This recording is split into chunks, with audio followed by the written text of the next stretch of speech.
our fan studios secured by DFWsecurity.com. This is Sean and RJ on 105.3 The Fan. Jared comes high to set the screen. Shot clock at 7.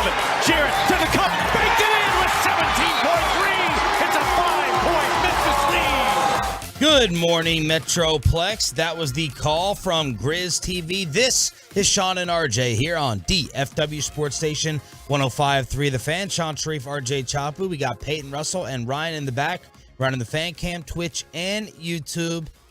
Dallas Mavs were up 16 points. They end up with basically 9 in the quarter. They scored 3 garbage points in the end.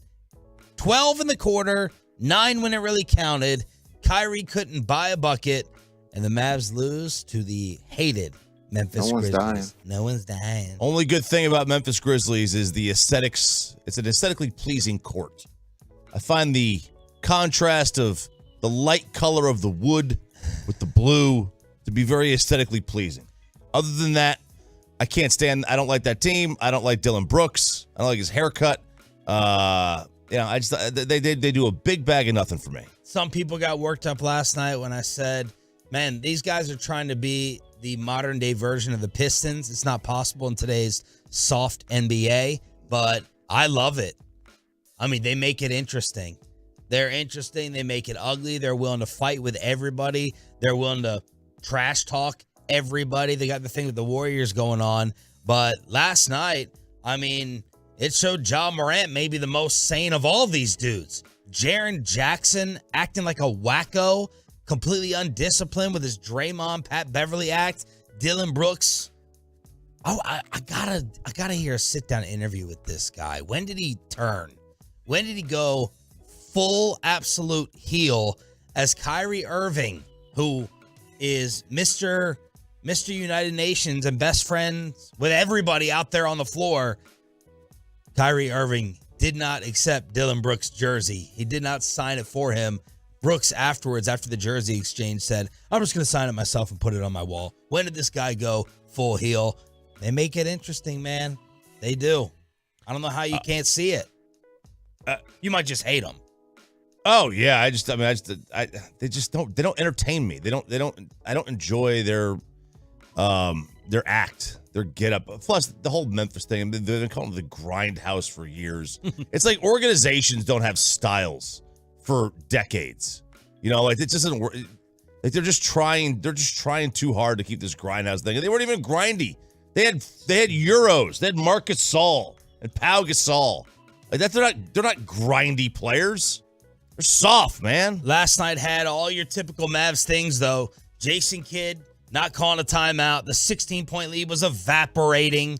Jaden Hardy gets pulled out of the game. Now, Kidd later said Hardy rolled his ankle. He started getting red hot in the third quarter. He was their only source of offense. He apparently rolled the ankle, so he got taken out of the closing lineup. Hardy in the fourth, 3 of 5.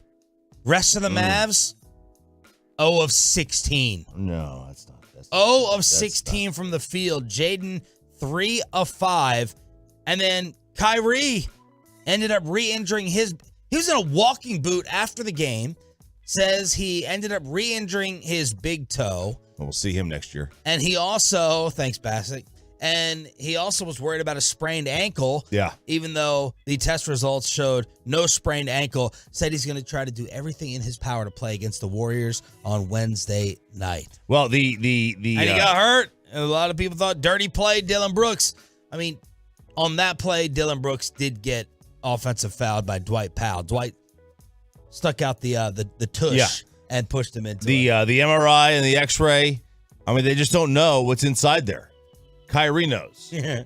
Okay, he knows. He knows what's inside. He knows what he feels. Well, that's the thing with injuries. You don't know what the player's feeling. The same injury could hurt two different guys 2 different ways. So, I mean, look, there it is. It just could be the possibility right there. Kyrie Irving, I mean, we've seen the last of him. We've seen the last of him. Bassick's right. We'll never see him again. Oh. He played that one game just for, he didn't even, he played last night, but that made no mistake about it. We've seen the last of him. Why did he want to play last night then? Because he wanted to show Dylan Brooks who was boss. Okay. Yeah, had to be. And he did for 3 quarters. He did. Not in the fourth. Jason Kidd, one of the most often criticize things about J. Kidd not calling timeouts. Here's Jason on not burning them last night. Burned 2 of them when they made their run there. And so the third, we feel that the game is under control. We've talked about trust between player and coach. Players feel that, when you take a timeout, you kind of send the message that you don't trust them. So we've talked about this for the last 2 years, and I trust that group out there that they're going to stop the run by getting a score, by getting to the free throw line, or by getting a stop. And just understanding that's the way we work. I trust those guys out there that they're going to do the right thing, believing offense can stop a run, trusting Kai and those guys, and they've done it before. So to take a timeout in a third, sometimes it could be a little early to do that. I'm just watching. Just watching. This is from the Trucker.com text line from the 806. The Grizzlies act like spoiled AAU kids. It's fair. Yeah. Fair. I mean, all the acts are dirty and they can be annoying, but to me, I'm not going to be a hypocrite. I'm not going to talk about the NBA becoming boring and then you have a team and then everyone is just jersey exchanging and where are we having dinner and everyone's awesome with each other, and then you have these bad boys showing up trying to fight everybody in today's modern NBA. So I particularly like it. I mean, a playoff series with these guys, they are a team where you realize on the floor, man, they have all these guys that you don't want to get in a fight with, and they're big and physical, and then they're going to get Ja Morant, who's coming back. He was back on the sidelines yesterday. Kyrie showing him some love after the game, but did not want to do so necessarily with Dylan Brooks. And the exact quote from Kyrie, I'll probably get the jersey next time. I'll probably get it next time. Not this time. I was really on to the next thing. All right, on to the next one. Yeah. Even the Grizzlies do jersey exchanges. What do you exchange with Ja Morant if you go see them now? Did you hate the Pistons? Oh yeah, I was a Bulls fan. I hated the Pistons. Maybe it's just a Tennessee thing because 387 miles east of Memphis. They play the same kind of basketball in the college and the NCAA tournament. I love it. This is your college team. Yeah, basically is. So here's the standings in the West now. Denver is up 3.5 games on Memphis. Memphis is up 1 game on Sacramento. They're the 3. They were the 2 for a second. Phoenix is the 4. Clippers are the 5. We haven't said one thing about the Clippers all year long. No, we haven't. Golden State is the 6. Mavs are the 7. We're a half game behind the Warriors. Are we going to be missing Luka again and Kyrie Wednesday against Golden State? And then Minnesota is a half a game behind us. So is the Oklahoma City Thunder. With the Utah just it's like too difficult to go through the games back process in the Western Conference because you got to go from 5 to 11. And everyone is sitting there still within games of each other. But the Mavericks are jumbled up with teams all within a game and a half, including the Utah Jazz at 10. And then the Lakers have been bumped outside to the number 11 spot. So that's where we stand with the Western Conference. 10-7 in the West. In the East. 10-7 has more games between it than has the same amount of games between it as 10-4. Sure about that. No. No. Fewer games. Oh. Number 4 is 9.5 back. And number 10 is 12.5 back in the West. And number 7 is 13 back, and number 10 is 17. So there's more space between 7 and 10 in the East than 4 to 10 in the West.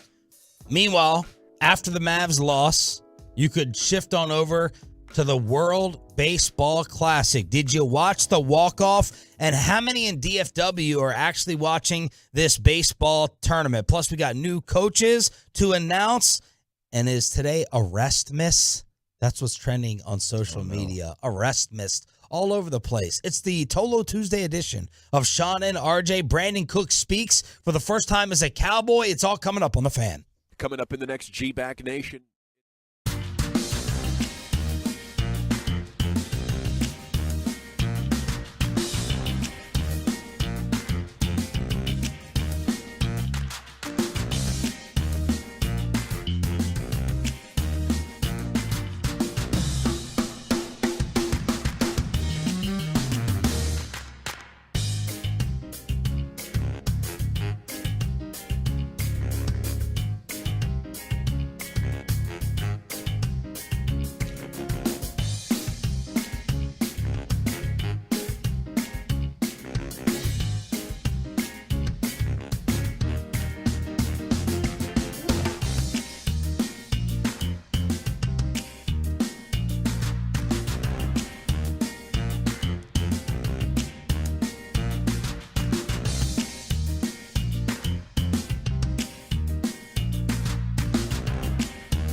Ohtani's in to score. Here comes the winning run. Japan turns it around on its last breath. What a call last night on Fox. I understand a little bit of the criticism of our boy John Smoltz, who was on the show last week. They go right to Smoltz, and he's like, one of the most exciting games played in, and I was waiting for like forever in the history of the World Baseball Classic. In what has to be a long time. I'd have to go back and check and look. I'm like, John, Sparty won. We're rolling in our brackets, bro. You're coming to Las Colinas to play golf. Be a little bit more excited than that as Mexico suffers a devastating, heartbreaking loss as Shohei Ohtani in the 9th inning helps spearhead Japan advancing to face the United States today. The guy who hit the game-winning I guess double, Murakami, is 23. He won the Triple Crown already in Japan. By the way, do they have tailors over there? Those are the baggiest uniforms I've ever seen. I thought you were going to say something else, and I was going to be shocked that you took the words out of my mouth. I thought they all swing the same. The way that they're taught, right? It's like that Matsui Ichiro follow through. It's hands kind of out over the plate, and then I'm like, what is going on with the way that these Japanese hitters are taught throughout their entire lives? Is that something I'm crazy with? No, you know that they have the different styles of teaching. Even at from a pitcher standpoint, they have they pause at two different spots. They pause when they step back, and they pause at the top of their motion. It's just the way they're taught. It's not wrong. It's not right. I mean, everyone, obviously it's working for them. But most of the hitters have the bat very high and their hands are extended. And a lot of them will kind of have a high leg kick and they kind of hold it up there for a long time. And it seems to work for them. But this Murakami guy was having a terrible start to his WBC season to the point where he said at the end he was thinking about bunting in that situation. It was first and second, nobody out. He was thinking about bunting. Well, he just absolutely laces one to center field. And Japan had so much going on. Like they had runners on second and third, first and second all night long.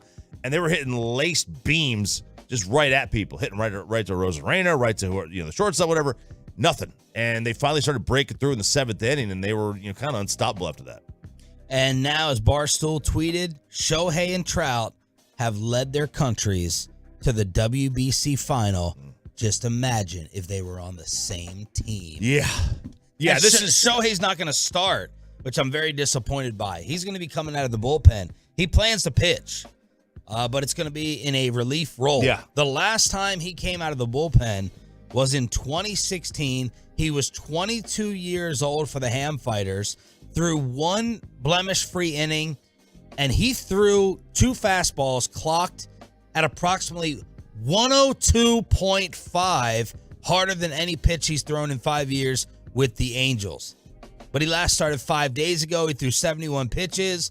So Ohtani is not going to start tonight, but he plans to pitch in relief. And the U.S. is slated to throw a guy you've never heard of. Oh, is it another Texas Ranger? No, he plays for the Diamondbacks. Merrill Kelly. That is who is slated. That's what the article says. They have not announced their starting pitcher, but they are slated to throw Merrill Kelly tonight. Again, Merrill Kelly. Who else is on this staff? Dude, like it's a bunch of guys that are kind of like not really any. They're no names really. They don't have. Wainwright's on there. Yeah, he's old. He's not. I wouldn't say he's obviously not a no name, but he's an old guy. They don't have this like lockdown staff. They have a lot of guys that decided not to pitch, like DeGrom, Garrett Cole, Verlander. Like none of these guys wanted to pitch, so or maybe their teams wouldn't let them. Who knows? So WBC final, must tune in event, I believe. How about for the Metroplex? How are the numbers coming in? I only have one set because they've been on FS1, and they don't really do the numbers for FS1 the same way they do. So the last game that was on Fox was a quarterfinal game. So not the semifinal against Cuba, but the one against Venezuela. And that got a 1.3 with a 2.6 peak, which is below basically every tournament game on CBS. Like the tournament games on CBS have been anywhere from 2.2 to over 5. So that was the last game on Fox. The tournament games on CBS, obviously, and then the other ones on TBS and True TV and TNT. The tournament games, those numbers have been pretty bad, like 0.8 to 1.5. TCU, so perfect example. They were on TBS against Gonzaga, and they got a 1.5. Like that's a local program, which would normally on CBS do in the 4s, 5s. Texas got a 5 against Penn State. It got a 1.5. You know, just you get these things on cable, and you're just not going to do the same number. But I suspect that tonight's game's on Fox. I assume it's on Fox tonight for the World Baseball Classic. You got live ratings. I thought you messed up with your text message. Oh. I thought your phone was acting up. I did not mess up. Toss me that remote. Let's see if it's actually on the Big Boy Channel Fox tonight for the final. It has to be. I would imagine it has to be. Now the live rating. It is on FS1. Tonight? According to the It MLB is. Yeah, it is. app, God, on what FS1. morons. What's on Fox tonight? All right. What do they? I'm about to What tell Hollywood you. show do they have on tonight? I'm about to tell you. Let's see. This is awful. This is criminal. Okay, we got Fox News. Extra. We got The Masked Singer. Can't knock that off. Can't knock that off. Sorry, Can't take baseball that classic. off. Yeah, knock it off. All right, so I've never understood that show. Live Golf. What's it? The PGA Tour over the weekend had 62,000 viewers, homes in DFW. Okay, it's pretty good. Live Golf had 1,700 on the C-Dub. 1,700 viewers, not homes. Viewers. This is people 2+. Viewers, not homes. Viewers. Man, they destroyed. I mean, that's too strong. They didn't destroy golf, but man, they messed it up. They really messed it up. Just said they're dividing the talent pool in half. The viewer ends up getting screwed in all this. Sure. I mean, the only ones, It's like going to profiting the off of this. NFL and putting the AFC teams in another league. Yeah, that's all they did. They changed the game. All these changed on the PGA Tour because of Live, and even the players finally now are recognizing that. But they completely ruined the sport from a viewership standpoint. You watch some of these tournaments, like they're playing the Valspar now. Dude, you could have had a chance where you actually had people in it, where you had DJ and Koepka and Cam Smith, Phil. I mean, nobody's in it now. It's like you're sure you got your Schefflers and your Spieths and your Rorys and Justin Thomas and John Rahms, but you're taking half the names of the sport and putting them somewhere else. It stinks. But they shouldn't be able to play in these tournaments. I mean, you can't go they shouldn't be able to play in this. They're in a different league. Arrestmas is trending. Yesterday, I was watching the news, and are Vladimir Putin and Trump they getting arrested at the same time? Get arrested the same day, right? Only with Putin you can get an international search warrant or international arrest warrant, and it doesn't mean anything. But Yeah, is there an international cop? I know. This is today where Trump said that he was going to be arrested. So police are setting up barricades, but the New York officials have not commented or confirmed. So that's the former president talking today, which all the news channels are bracing for maybe something to happen. And this is Stormy Daniels? This is the Stormy of all the things. of all the things. Of all the accusations. I never did anything wrong. And all Lies, the all charges. Like, so is it because of hush money? Like illegal hush money to go ahead and arrest the former president with all these other crazy accusations that have been out there over the years? I don't know. She just said very nasty things about me. Very nasty. Nasty woman. I know he did say, hey, make sure y'all protest. Make sure y'all Yes. take the nation back. Man, we had protests at this at the game, the baseball game the other day. Youth baseball protest? No, the Cuba USA game. Oh. Yeah, we had people protesting Cuba's regime. And how about this catcher defecting? Yeah, the catcher for Cuba. Waiting for the team bus? So they're waiting on the team bus to go to the airport to fly back to Cuba. And the catcher's like, yeah, nah, I ain't going back. I'm defecting. Like, we live in a world still where you can't leave your own country. You gotta like just stay in Miami. You gotta defect. I don't know. So he left. He decided I'm not going back. So he's here. 877-881-1053 is the truckwreck.com text line, live on the Fan Cam, Twitch, and YouTube. Roberto Belt has just walked into the room, and we have to talk about Dalton Schultz's new home. And Brandon Cook speaks for the first time as a Cowboy inside the Star on the home of America's team next. Always a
studios secured by DFWsecurity.com.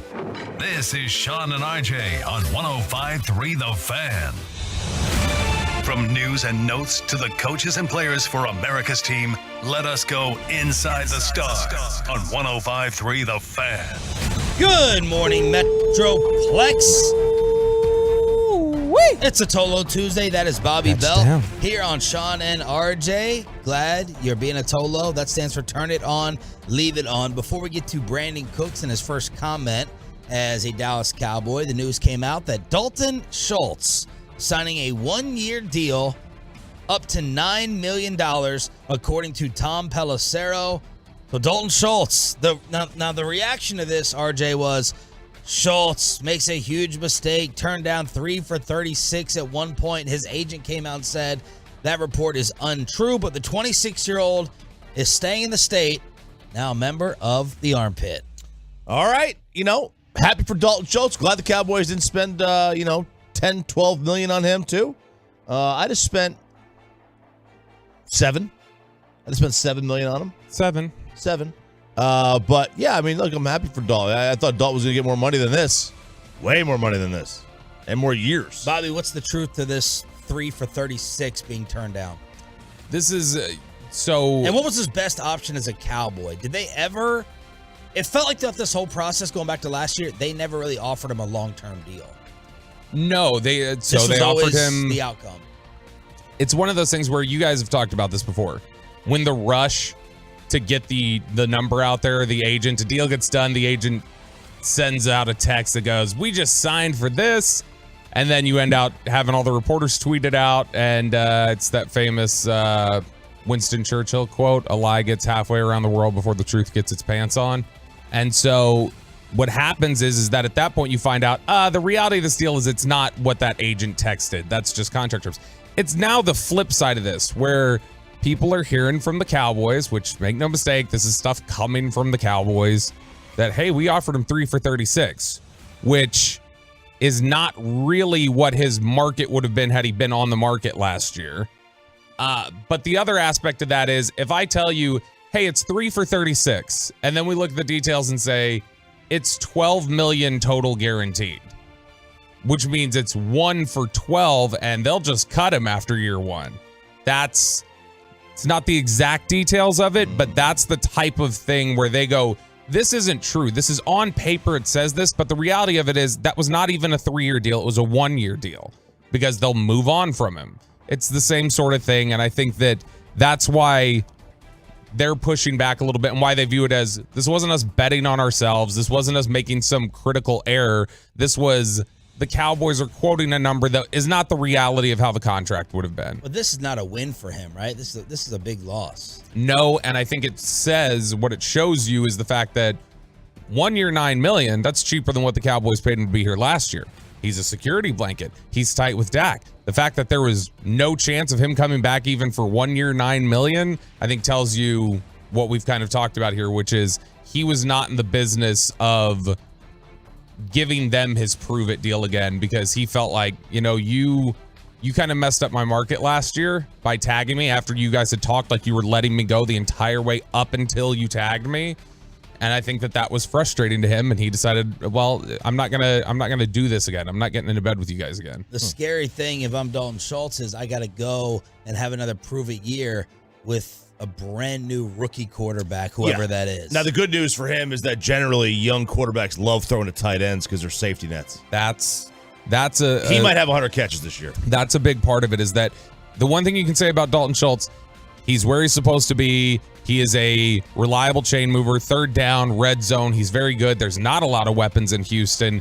He does provide, hey, you're going to be the comfort for think about what Cole Beasley was to Dak as a rookie and how that helped get Cole Beasley paid eventually. Just that being that safety net. Dalton Schultz can absolutely boost some numbers like that. I think especially if they get, they're going to, either way, no matter who they get, they're going to get a quarterback that can move, because all these guys can move. And a mobile quarterback who flushed outside the pocket, Dalton Schultz might be really open for them short underneath. So, I think it is very scary for a pass catcher to go to a rookie quarterback who may stink, but someone's going to catch the ball, and he's going to be the best guy they have, and he's going to be the most reliable and the biggest kind of safety net. So I think he might have a ton of catches. All right, let's move on to Brandon Cooks. Yes, sir. Talking to the Cowboys media for the first time. His thoughts on finally being dealt and staying within the state. Before the deadline, obviously there was talks, didn't happen, but great things, better late than never, and I'm extremely excited, man. I really am. I think it's a great fit. You talk about a world-class organization. I look forward to being a part of, and I think it's going to be a special place. What can he specifically bring to the Cowboys offense alongside Michael Gallup and CeeDee Lamb with number 4 thrown to him? Yeah, I mean, from afar, looking at the Cowboys, you talk about a dynamic team, a bunch of guys that, play at a high level since the moment that they stepped into this league. You look at the defense, those guys playing out of this world, and you look at, from an offensive standpoint, CeeDee, Gallup, and the guys just making plays week in and week out. I just look forward to adding to the group. Like I told the guys, I'm going to push them, they're going to push me, and we're going to feed off of one another, and the whole goal is to win, and that's what it's all about. I always love to peruse the different national sites to check out the trade grades and see how everyone else is judging the Cowboys outside of DFW. CBSSports.com has given us an A. We get an A for the trade. The Texans got a D+. Here's why they gave us the A. This is the latest move in what has been a savvy offseason for Dallas. Cooks is a player they've been eyeing dating back to the trade deadline this past year, and now they get him for a song. I don't know if I've seen that phrase. What does that mean? Song? They get him for a song. Yeah, get it real cheap. My dad used to say that all the time. Really? Uh-huh. Who wrote this? Pete Prisco?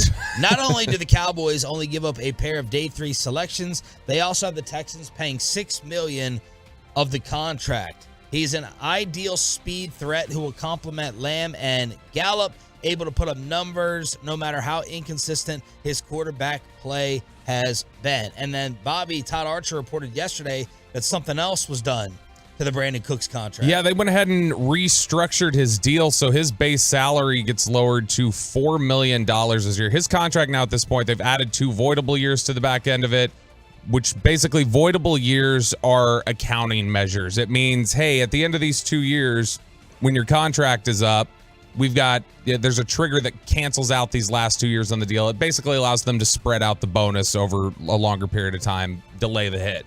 But his contract now, after they've reworked it, ends up being 2 years for $20 million that the Cowboys are paying. And they're going to pay $8 million in base salary this year. His cap number is now $6 million. And Jason Fitzgerald over at overthecap.com, who does a really good job breaking all this down, had talked about that, and this is an interesting part of it. He says with a $10 million per year salary, Cooks' contract now would now be on par with Michael Gallup, who's actually making $11.5, and gives Dallas an option, depending on how things go this year, to move on from Gallup after the year. So this is interesting, is the thought that, look, if we have been wrong about Michael Gallup, which we've talked about on the show, that there were some concerns with between the ears with Gallup last year, like how he responded to the injury. They felt like a lot of his issues were mental, not so much actual physical limitations and recovery.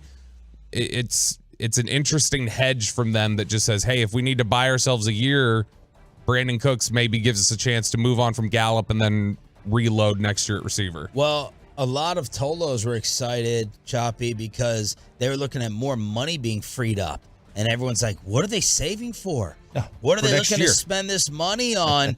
As Jason at Over the Cap said, I now have the Cowboys with about $16.2 million in cap space following the news of the Cooks deal. Well, okay, so they use what, $7 million for draft picks? It varies by year. I think this year it's closer to like 8. Okay. So now you have 8 left over, and don't they usually like to carry $7 million into a season? 7 or 8 million into a season? 5? 6, something like that. Just some workable money, yeah. So probably nothing. Now, well, you remember they still got $10 million coming at June 1st. Zeke. Oh, yeah. So it's $26 million. I mean, they could get somebody. Yeah. They could theoretically, or I mean, they could roll it over. Who knows? Cooks' cap hit the next 2 years that he's under contract is lower than Michael Gallup, and he's a better player than Michael Gallup right now. And so you've gotten this for a 5th and 6th round pick. I think it's great.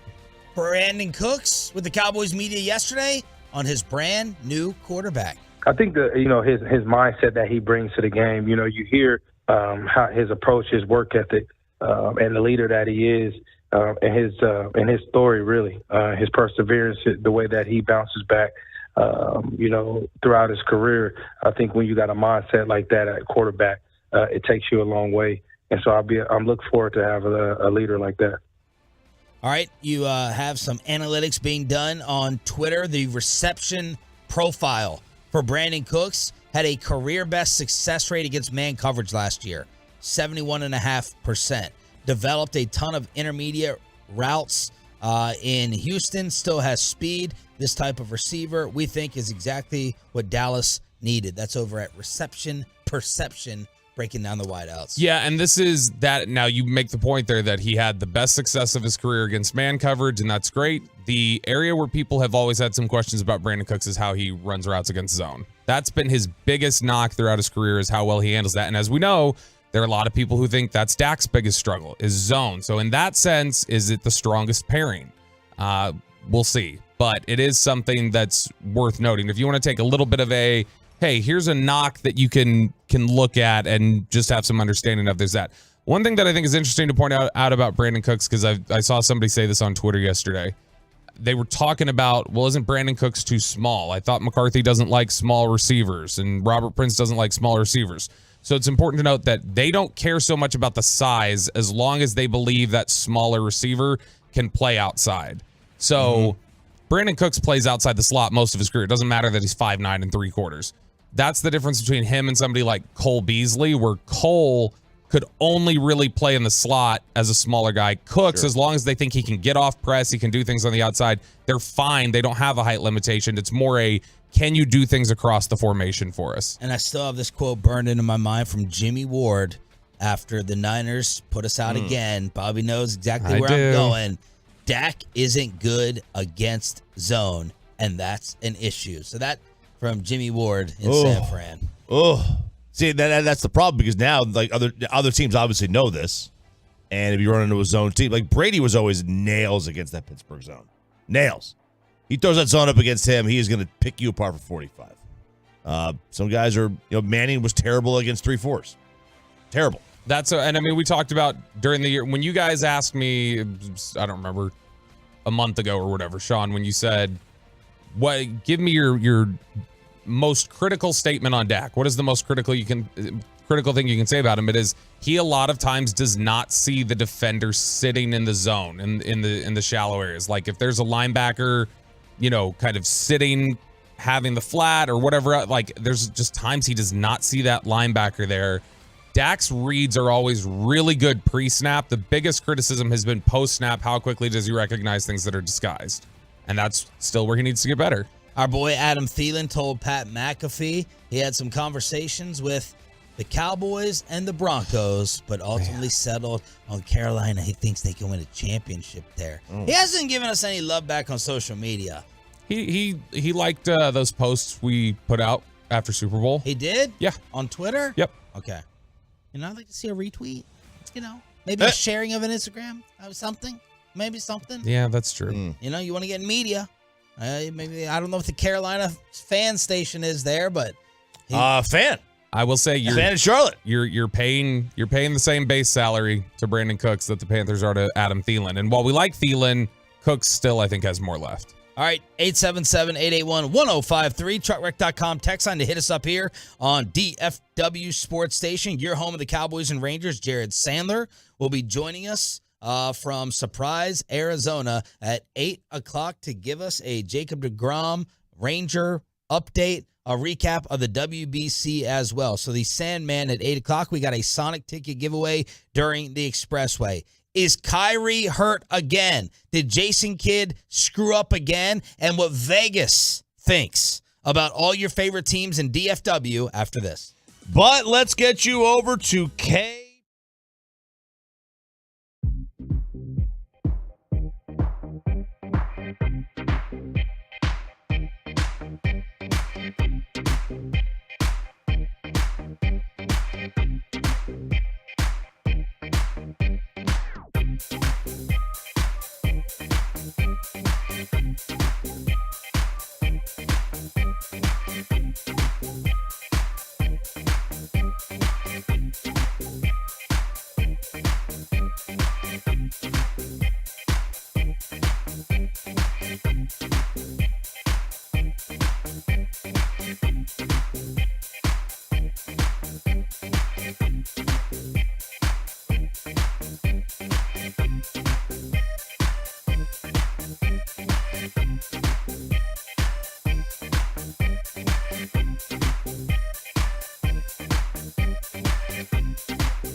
That's Soda, and by the personal injury lawyers Frankel and Frankel. There's a reason you need a special license to drive a big truck. So companies that hire drivers and put them in a big truck should be held accountable for what happens when one hurts you. Frankly, you need Frankel and Frankel. Visit truckwreck.com or call them 214-333-3333. And pass, steal, Hardy. I like Hardy getting these minutes when Kyrie is on the bench right now. Hardy, good pass. Wood upstairs for the flush. Follow up with the call, and the Mavs scoring would completely dry up shortly after that. Good morning, Metroplex. That was the Mavs loss on Bally. Sean, RJ, and Bobby here on 105.3 The Fan. What did you send us first thing this morning when you woke up? So, and I know I heard you guys reference the fourth quarter shooting and how bad that was. If you 12 points in the fourth, really 9 points as the game was being decided. Right. They missed 10 straight shots. If you go down to the last 15 minutes, so you include the 3 minutes in the third quarter, Jaden Hardy finished the game 5 of 7 over the last 15 minutes. He actually did that in 9. The rest of the team during that stretch was 1 for 21. I've seen better. It was just Kyrie. It was a Kyrie layup, and that was it. But 1 for 21. Jaden Hardy, 5 for 7. Pretty brutal. Yeah. You're shooting under 5%. He has turned into be a really nice player. Really nice. Hardy. Yeah, I'm in terms of nobody expected him to be this good this early. There were a lot of people who, I remember some of the conversation from analysts and things like that early on was, hey, this is a talented kid, high upside. Do not expect him to even play any this year because he's so raw and he's still got so much to learn. He is the test case for not doing the G League out of high school. He's the test case. He was one of the highly rated recruits a couple years ago, number 2 overall. Yep. I think he was right behind Chet. And he winds up going to the G League and big bag of nothing. You know, his draft stock plummeted. And I think this is a test case for not going that route. Go to college or go overseas. Why was he not in at the end of the game when he caught fire in the third and was scoring in the fourth? Apparently, he rolled his ankle. Apparently, Kyrie thought that he sprained his ankle. He did not. He's worried about it while re-aggravating the big toe injury. And apparently, he was in a walking boot after the game, which does not make us feel good. Doesn't make me feel good for tomorrow night against the Golden State Warriors in a very, very important game. Luka was participating in shoot-around, but he was not out there to play. Look, the Mavs are going to be all over national TV today because of the Grizzlies and Dylan Brooks. Dylan Brooks, before the game, said, Luka's not out there? Okay, now I can get him by myself. I can get Kyrie by myself today. So I want to see what he's all about. He had a couple of words for me in Brooklyn. So I can't wait to pick him up full every time and see him get exhausted. That is what he had the balls to tell Tim McMahon. And then Kyrie went out there. He was balling 20 points in the first half. Obviously had an awful fourth quarter. And then Dylan Brooks goes up to Kyrie. Apparently during the game, Kyrie said, stop playing your dumb blank defense. And then after the game, Dylan Brooks tried to get the jersey. And Kyrie, and look, Kyrie is... he's Mr. Get Along with everybody. Except the media. Except the media. But all these players, these big, long embraces, he did not have it for Dylan Brooks yesterday. He did not want to participate in the jersey swap. And after the game, he said, yeah, maybe I'll get him next time. So even Dylan Brooks has managed to get under the skin of Kyrie Irving. There was always talk why didn't his teammates do something like in Brooklyn when he was kind of sitting out and not playing? And the general prevailing thought was that the players genuinely like Kyrie. Yeah. And I think that's true. That holds course around the entire league. I think the players genuinely like him. He comes across as a guy some athletes you can just tell they would ask you like Darren Woodson. Like Darren Woodson at Topgolf, he's like, so tell me about this and tell me. He's interested in what you're having to say.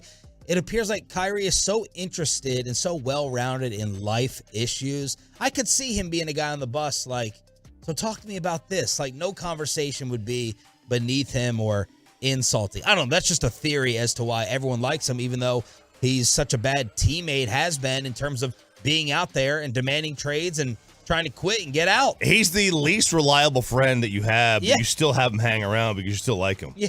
But he's right. completely unreliable. Yeah. He will let you down. He will not. He will just not show up to your party. No text. Yeah. No heads up. He'll RSVP. Hagelin. Yes. Huh? Like Hageland with Hey, Twin but Peaks. yeah, but at least, see, Kyrie would RSVP yes, and then not show. Right? Yeah. Yes. He would just and not even give a reason, explanation why. Not even send you a heads up text. Oh, okay. Then, 100%. then Joey, who told us, Yeah. I'll be Yes. out there, and then didn't show up, didn't say anything. 100% chance Kyrie would never give 2 weeks notice at a job. He would just stop showing up. Oh, Kyrie is the definition of that whole quiet quitting. Yeah, he wouldn't even text you that I'm not coming in. You know, like that. Like, bro, you're lucky you got a text that I'm not showing up. He wouldn't even do that. Like, he would just not show up. Kyrie had 28 in the game. The rest of the starting lineup, 27. Oh. Maxey with 2. Pretty good.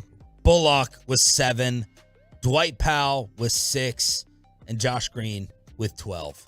Ooh, do you think that just crushes? Do you think it crushes Jason Kidd that like Josh Green was the second leading scorer on the offense, and in the second half it was really just Christian Wood and Jaden Hardy making buckets? Do you think that just made him sick to his stomach? No, because Jason Kidd's going to harp on Christian Wood fouling a 3-point shooter. Yeah, he was sitting there talking about Hardy like, yeah, he got hurt, so he couldn't play defense, so we had to pull him. Landry said it yesterday. Landry Locker from Houston, when we were talking about Brandon Cooks, he covered Christian Wood. He's like, J Kid wants you to play defense. And if you're not doing that, you're not going to be out there. The total field goal attempts for the other 4 in the starting lineup, 21 shots. They took only 21 shots among 4 of them Do you think 21? in the starting lineup. 6.5 of each. Isn't that crazy? That seems low. Seems way low. It is low. Yeah. Now, while Dylan Brooks effectively got under Kyrie's skin, you know who got under Dylan Brooks's was Theo Pinson. And Dylan Brooks said last night, I just wanted to let Theo Pinson know he's a cheerleader. Same class I grew up watching him play, and he was a great player. Now he gets paid to cheerlead. I love it. So Theo Pinson tweets that quote last night and goes, I got some real estate, I see. How do you not love Dylan Brooks? I don't think we can hate him until we face him in a series. When it's going to be, best out of 7. RJ can't stand it. I love the Grizzlies, what they're trying to do, make things entertaining. Where do you stand with it, Bobby? Do you hate them or do you find it enjoyable? I mean, it's good to have a heel, and so that's good. It's good that we've got a team that is trying to, like you said last night, emulate. It feels like the modern day bad boy Pistons or whatever else. So I respect that. I like having that character, but I hate that character. Yeah. I want the character to exist, but I'm not gonna like them, and Right. so Okay. I don't like Dylan Brooks. I don't like Jaren Jackson. Aaron Jackson, what was he doing last night? What a wacko. And Ja Morant was initially this really likable. I wonder who was it? Did Ja Morant change the Grizzlies, or did the Grizzlies change Ja Morant? Because we all thought Ja was super friendly, Yeah. nice. Yes. And I was thinking yesterday, I'm like, is Ja the most sane of these 3? Well, I mean, let's slow that down a little bit. I don't but know. Watch it. They're Grizzlies 100% trading up, drafting Brandon Miller. Oh, yeah. There's the fit. Go ahead and add the SEC Player of the Year. Real quick, I got some odds from Bet Online. Will the Mavericks make the playoffs? Yes. Yes is minus 400. That's a big yes right there. Minus 400. That's an 80% chance. Yeah. And listen, with as jumbled as the West is, I don't think anything's really 80%. Well, and could be. Nothing could be. I mean, the Mavericks pretty consistently over the last several weeks have blown leads where they were 80% sure to win. So, they could definitely blow that. Were you screaming for a timeout at any point last night like I was? And look, man, a coach has a response. At the end of the day, the coach, his number one responsibility is to win, right? I let the players figure it out. Once they've shown you that method is not working, and you are the Mavs are basically in a playoff game in all these nights, in my opinion. That's why I got on Anthony Davis so much for missing the Rockets game and the Lakers sitting him. Now they're sitting outside the play-in like a bunch of dummies. You got to do what it takes to make sure your team gets locked in, and you do at points and times have to bail them out. That's, what a head coach is supposed to do. And you just felt the Grizzlies' onslaught in that second half. It was a tidal wave of emotion and energy in the arena. and the Mavs weren't stopping it, and then Jason Kidd waited, I thought, too long again to try to stop the momentum. I wasn't screaming when they weren't calling timeout because at this point, like, it genuinely, when I watch games and he's doing his bit, I just start laughing. Like, it's like, okay, what's going to happen? Like, this is what it is. This is what he does. But the funny thing is, they also don't have any plays that they run, man. Yeah, they do. Just inbound it to the other basket and have it go out of bounds. Why doesn't what? So what's his excuse again for not wanting to call timeout? I mean, I know, but Wants to let them figure it out for themselves. Wants to let them figure it out for themselves. Why is that not the approach with Jaden Hardy and Josh Green as players in general then? Right. Or Christian Wood. He talks out both sides of his mouth. I can't call any timeouts because I got to trust guys to figure it out. But I'm also gonna, just flat out not trust Christian Wood for the entire season or Jaden Hardy. And he talks about trust, and then he does this, or he talks about, I can't control the rotation. I'm just watching. But then he also gets on the rotation about, look, we got all these minutes. We can't get Jaden Hardy in. It's a constant stream of contradictions that helps you go, oh, that's why you lost 2 jobs. The NCAA tournament is off until Thursday, but we're getting some shots fired at Fort Worth. Drew Timme. Taking some shots from Gonzaga. Yeah, so obviously Drew Timme and Gonzaga beat. Were you proud of me for the South part? I know I was going to make an Alabama joke.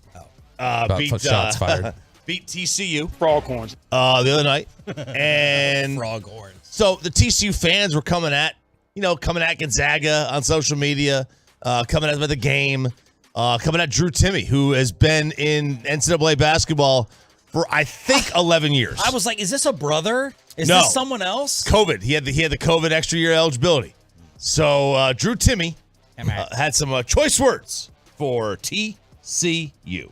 I saw some nice things on the internet before, maybe taking some shots at us, me and our program. So throw lighter fluid in the fire if you wish. I mean, I thought TCU is a highly educated school, and they didn't sound so smart with their comments pregame. Ooh. Oh, man. Bro, that is some Pacific Northwest energy right there. Yeah, it is. I Very thought laid you back. were very I thought you above were this. smart. I thought you were actually well educated. Yes. I looked up the tuition, and this is not. Yeah.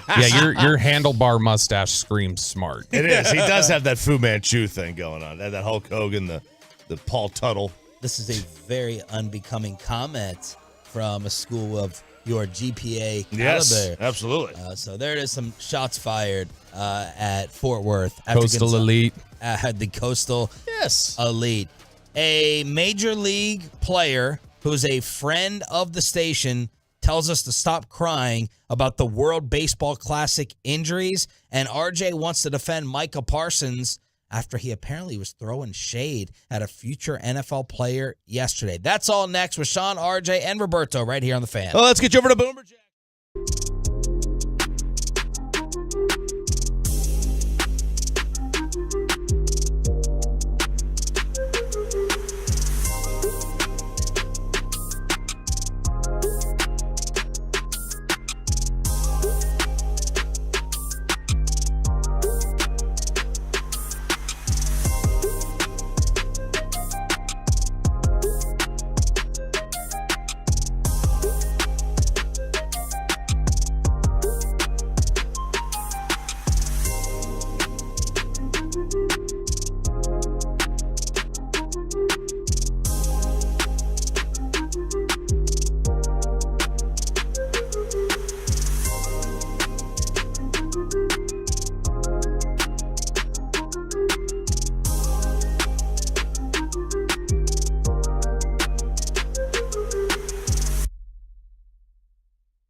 center field. Thomas on the move. It's off the wall. Otani's in to score. Here comes the winning run. Japan turns it around on its last breath. WBC delivers again. You watch the Mavs not score. You switch on over and check out Otani jump-starting the Japanese offense in the 9th inning with the come-from-behind walk-off win over Mexico. This is Sean and RJ along with Bobby Belt. We got Peyton and Ryan in the back. That was the call on FS1, as tonight we are going to get the United States against Shohei and Japan. Yep, 6-5, a tremendous game. Japan was knocking on the door all night. Mexico had this thing. They were making some great plays defensively. They had this thing early on, a home run. And then Japan finally breaks through. They get a home run on a great pitch. I think Urquidy throws just a fantastic pitch. And he still was able to get the bat of the ball and hit it. Actually, it wasn't Urquidy, it was Romero. And then Mexico takes another lead. And then here comes Japan. And then another lead. And here comes Japan. What a day. Obviously, the big knock on this tournament is the injuries, causing people to ask, should this tournament continue? Should star players be kept out of it? Joe Kelly went on the station at the Super Bowl. You're very jealous of that guest. I think it was KMC. It was. Yes. I think Joe Kelly, the very, very charismatic reliever. Dropping F-bombs. I think he did get dumped. He did. While he was on with them. Joe Kelly with a message on the Baseball is Not Boring podcast for those of us complaining about injuries. Everyone's always going to blame a type of injury, but every spring training, there's stupid injuries, either PFPs or me. That one year, bro, I fucking broke my back pretty much holding 80-pound crawfish boil at my house, and I was picking up the pot, and I almost herniated one of my discs. So there's always going to be something stupid that happens, you know what I mean? Someone cuts their hand making dinner. The guy got hurt having fun celebrating his teammates. Who gives a shit? It was very unfortunate, but hey, it is what it is. You could get hurt. I could get hurt right now driving home and get paralyzed and break my neck in a car accident. It doesn't matter. People are always going to give an excuse. If you have an excuse and saying oh, you shouldn't play, shut up, dude. Just shut your mouth. It doesn't matter. That's not why he got hurt. If it would have happened then, it could have happened, game one of the playoffs, or it could happen game one of opening day of him jumping, and if his cartilage is already weak, it could have ripped. But, I think World Baseball Classic is great for baseball. And you want every superstar playing in it as much as you can. So that's the big thing with Diaz is it was such a freak incident. Yeah. And when you're just jumping on that pile, clearly something was wrong with that thing. That, you shouldn't you're jumping 6 inches off the ground. You shouldn't rip your patella tendon off that.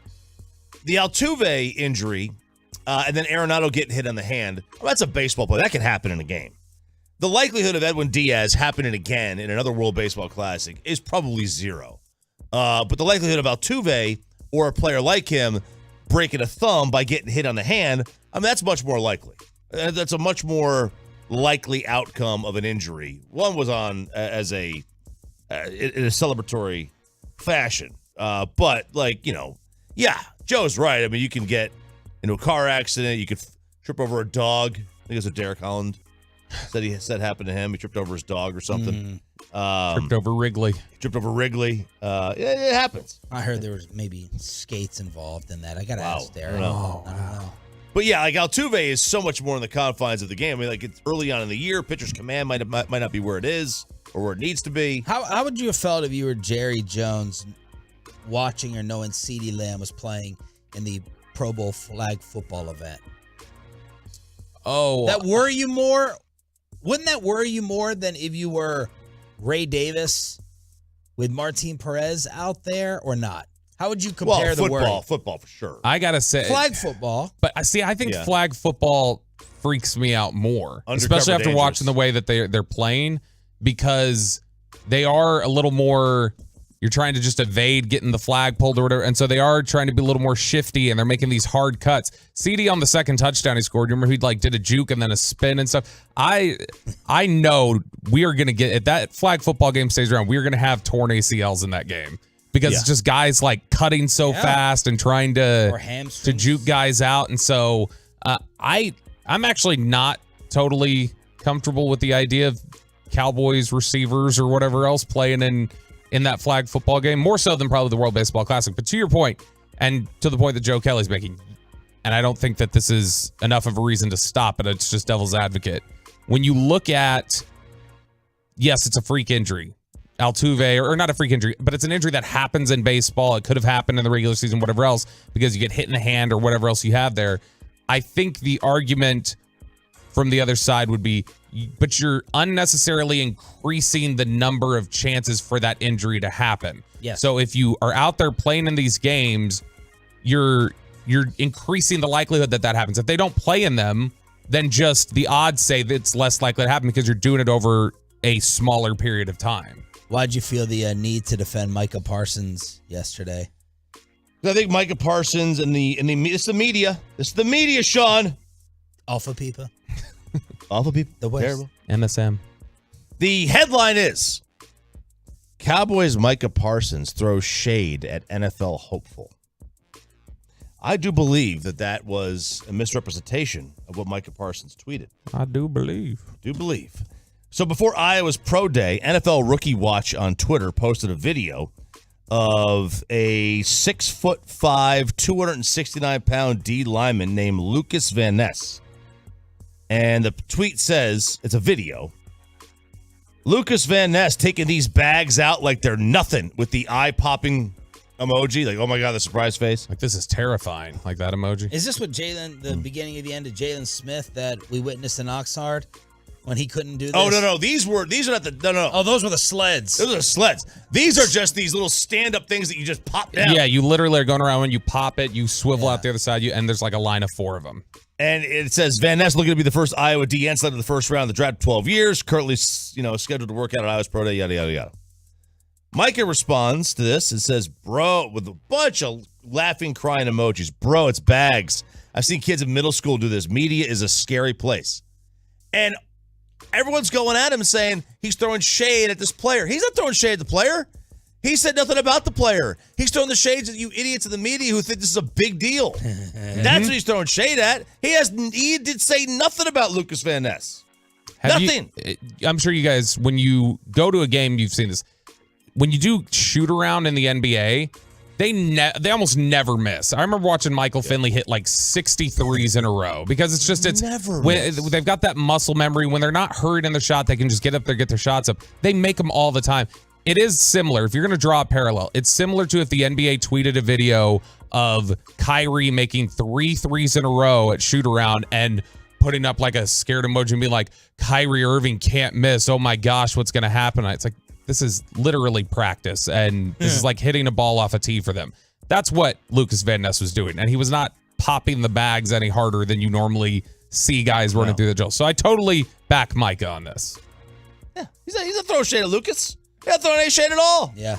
But, he's got to comment on everything in life. That's what he does, man. Got to comment. Told Rich Ozzie he wanted a future career in media. A Cowboy who's in the media. Apparently difficult. Uh-oh. Very difficult person to work with. It's apparently Troy Aikman. So at the end of last week, ESPN went ahead and made some changes behind the scenes to Monday Night Football. They went ahead and fired the director, Jimmy Platt, and the producer, Phil Dean. And I don't know about you guys. Like, I thought the issue with Monday Night Football was less about the execution. It was more just the games were awful. Did you think there was a problem with the actual execution of the broadcast? No. And I don't remember the games. The games being awful, I associate with Thursday Night Football. I associated it with both of them. I thought we got bad games on Mondays and Thursdays this year. Okay. And Thursday was awful. Thursday was worse. I thought I was going to drive Al into retirement. Thursday was definitely worse. But ESPN went ahead and made some changes to their broadcast, behind the scenes. And there started to be some chatter from these media writers, these media watchdogs, that was Joe Buck involved in this? Was Troy Aikman involved in this? Why the change? So Andrew Marchand from the New York Post went on his podcast and said, okay, well, this wasn't Aikman telling them to do this. There was no request. His feelings were definitely known. This was the quote from Andrew Marchand. It's not fair to say that Troy Aikman or Joe Buck made this change, but there was a feeling from people close to the situation that Aikman wanted a different producer. He had Richie Zions at Fox for years and years, so he was used to it being a certain way. Joe Buck, on the other hand, has had a lot of different producers. Their feelings, especially Aikman's, were known, especially by the higher-ups at ESPN, but I don't think to say they said they got to go, I don't think that's what happened. And then Richard Deitch, he also in his podcast said, there's no way these kinds of decisions happen without Joe Buck and Troy Aikman signing off. I'm not saying Joe Buck and Troy Aikman somehow dislike the people who are leaving, but management would never make this move, particularly with two guys they brought in to reshape their broadcast. They're not making these moves without those guys signing off, and I'm sure those guys signed off on it. And this was interesting when I saw this because I've heard Aikman is tough to work with. And tough like demanding or tough like a jerk? Tough, that's exactly the distinction. Not a jerk. Not just being, rude to people and mean-spirited, anything like that. It's just the same sort of thing we've seen in mic'd up segments from after Jimmy left when Troy felt he had to take control. Same sort of thing. Just sets a very high bar and says, this is the standard, and anything below the standard is unacceptable, and I'm going to let you know it's unacceptable. That's more of his approach with it. We've seen funny clips over the years, Fox, where something wasn't working, and so they had to cut back to them in the studio, to Buck and Aikman in the booth, and Aikman, exasperated, throw his hands up, oh, okay, we're on TV. Straighten back up. But I think it's more just a high bar, but I am a little surprised that, and we don't know what it's like for them to work in that environment. It may have been very difficult, but I am surprised. This all real quick, because Peyton just got the audio. This all apparently started with the telestrator issue in week 1. Listen to how frustrated and irritated and annoyed he is at the end. When you start talking about what a good job they've done, they get the rush. And so here you've got a telestrator that doesn't work, but you got Bradley Chubb.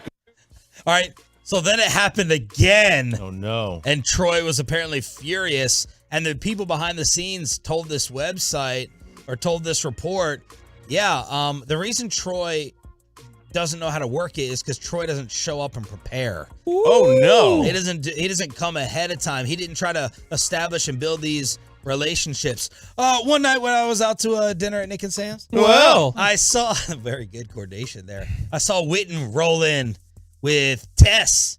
And Boog. Was Boog there? I don't remember if Boog was there, but it was the new Monday Night Football dinner, and Jason was trying to, establish the chemistry and the rapport, and these people, like a good leader and a good teammate would. These people complaining about Aikman are saying, nope, he did not do that. So it was a different telestrator he was used to at Fox, so they went and got the Fox telestrator and got it for him the very next week. So they're like, no, Troy, he didn't try to be cool with us beforehand. So I get it. You are used to a certain thing after you've been there for 20 years. I'm just surprised that. And then this, Troy travels on his private jet and flies home after the game. He could not be further removed from the crew, and I would confidently say that he knows maybe 10 people on a crew of like 150 plus. Never came to a camera meeting, no crew outings, nothing. You'd think someone who was going into a long-term, big money contract at a new network would come in and try to make it home. Not at all. Slater said Slater recently was tweeting that her unwritten rule for people getting into TV, because somebody had tweeted, hey, I'm getting unwritten rules for my media class. She quote tweeted it and said hers was, make sure you become really friendly with your crew. Like, you need to make sure that you guys the Bobbies of the world. That you need to make sure you guys are close and that you guys have, because you guys are in this together. Why is there 100 people on this crew? Dude, TV. If you TV execs, you want to start saving some money, bring me in.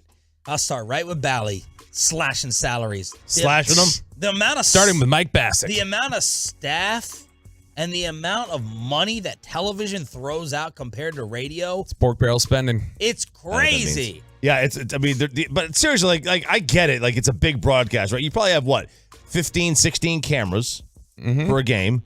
So that's at least, and I assume there's a cameraman and a producer for each camera guy. 13 people in the truck. So 32? And then you got how many people in the truck? Yeah. Even doing a Legends game, we had 6. Got a stats guy, You got to point out the yard marker. Yep. Can't do that yourself, can you? Spotter. You have a spotter. Yeah. Oh, that's wild that you have 100 people on the crew. So that's Aikman getting put on blast for possibly being a little bit difficult in the Monday night booth. Let's hook you up with a Sonic giveaway. Mavs lose. Dalton Schultz leaves, kinda. And Brandon Cooks talks for the first time as a Cowboy. Headlines on a Tolo Tuesday after this. But let me get you.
Fan Studios, secured by DFWSecurity.com. This is Sean and RJ on 105.3 The Fan. Good morning, Metroplex. It's a Tolo Tuesday. We're going to have another Sonic giveaway. $50 for you to fill yourselves up, along with the family, coming up in the Expressway starting at 7:20. Sean Sharif, RJ Choppy, and Bobby Belt, as Brandon Cooks said hello to the Cowboys media for the first time yesterday, and they asked him, man, why do you keep getting traded? What is the deal? You're sitting there putting up 1,000-yard seasons.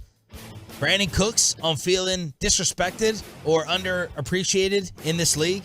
No, honestly, I really, the accolades as far as Pro Bowls and those things, man, I don't do this for the fame. I truly do it to be able to, win games and compete at a high level. I let my playing talk for itself, and all those other things, it comes with it. If you don't, so be it. But I like to think you put my numbers up with anyone else, and they're right there with them. Was that you in the back there? Yeah, that was me. That was me yelling in his spacious estate or wherever he was. Brandon Cooks is also teaming back up with Stephon Gilmore. Where were they together? New England, 2017. Oh, that's right. The 1 year, right? And they got really close there. That was the first sign to people that Cooks was coming here, was when Stephon Gilmore posted he was coming here. Last week, Brandon Cooks commented on it with a bunch of eye emojis and went, bro, call me. And people were like, what's happening here? Cooks on teaming back up with the Cowboys' new corner. Man, when I found out about it, we literally talk realistically every single day during the off season. So to be able to be back with him, I look forward to you talking about a guy that, was playing this game at a high level, and the attention to detail that he'll bring to this team. Extremely excited and blessed to be back with someone that I know. All right, so there you go. Brandon Cooks talking to the Cowboys media. Dalton Schultz will be talking to Landry Locker and the Houston media. Maybe not. I don't know. Sometimes he just chooses not to talk. So it just depends. It depends on how he is. I asked someone for a description of Dalton. They said Stanford. Yeah, wow. Sometimes that can be an insult. Well, look. Very Stanford-y. Listen. Like, do you think Garrett was very Princeton-y? There was a Princeton element to him. Yeah. Sure. He was very kind of buttoned up, very proper at times. Let drinking lemonades, huh? Yeah. His We'll talk about that over a couple lemonades. Yeah. Shaming us at happy hour on the beach in California. So there was an element of Princeton. I don't know if, there's it's definitely uppity. Princeton is, and I'm sure Stanford is too. Plus, he doesn't like Tex-Mex. Dalton Schultz. Oh, that was Doesn't like Tex-Mex, doesn't like Whataburger. Why did he stay in Texas? Why didn't he go somewhere else? They love Texas. They love it as just a state and a community. But I'll say this.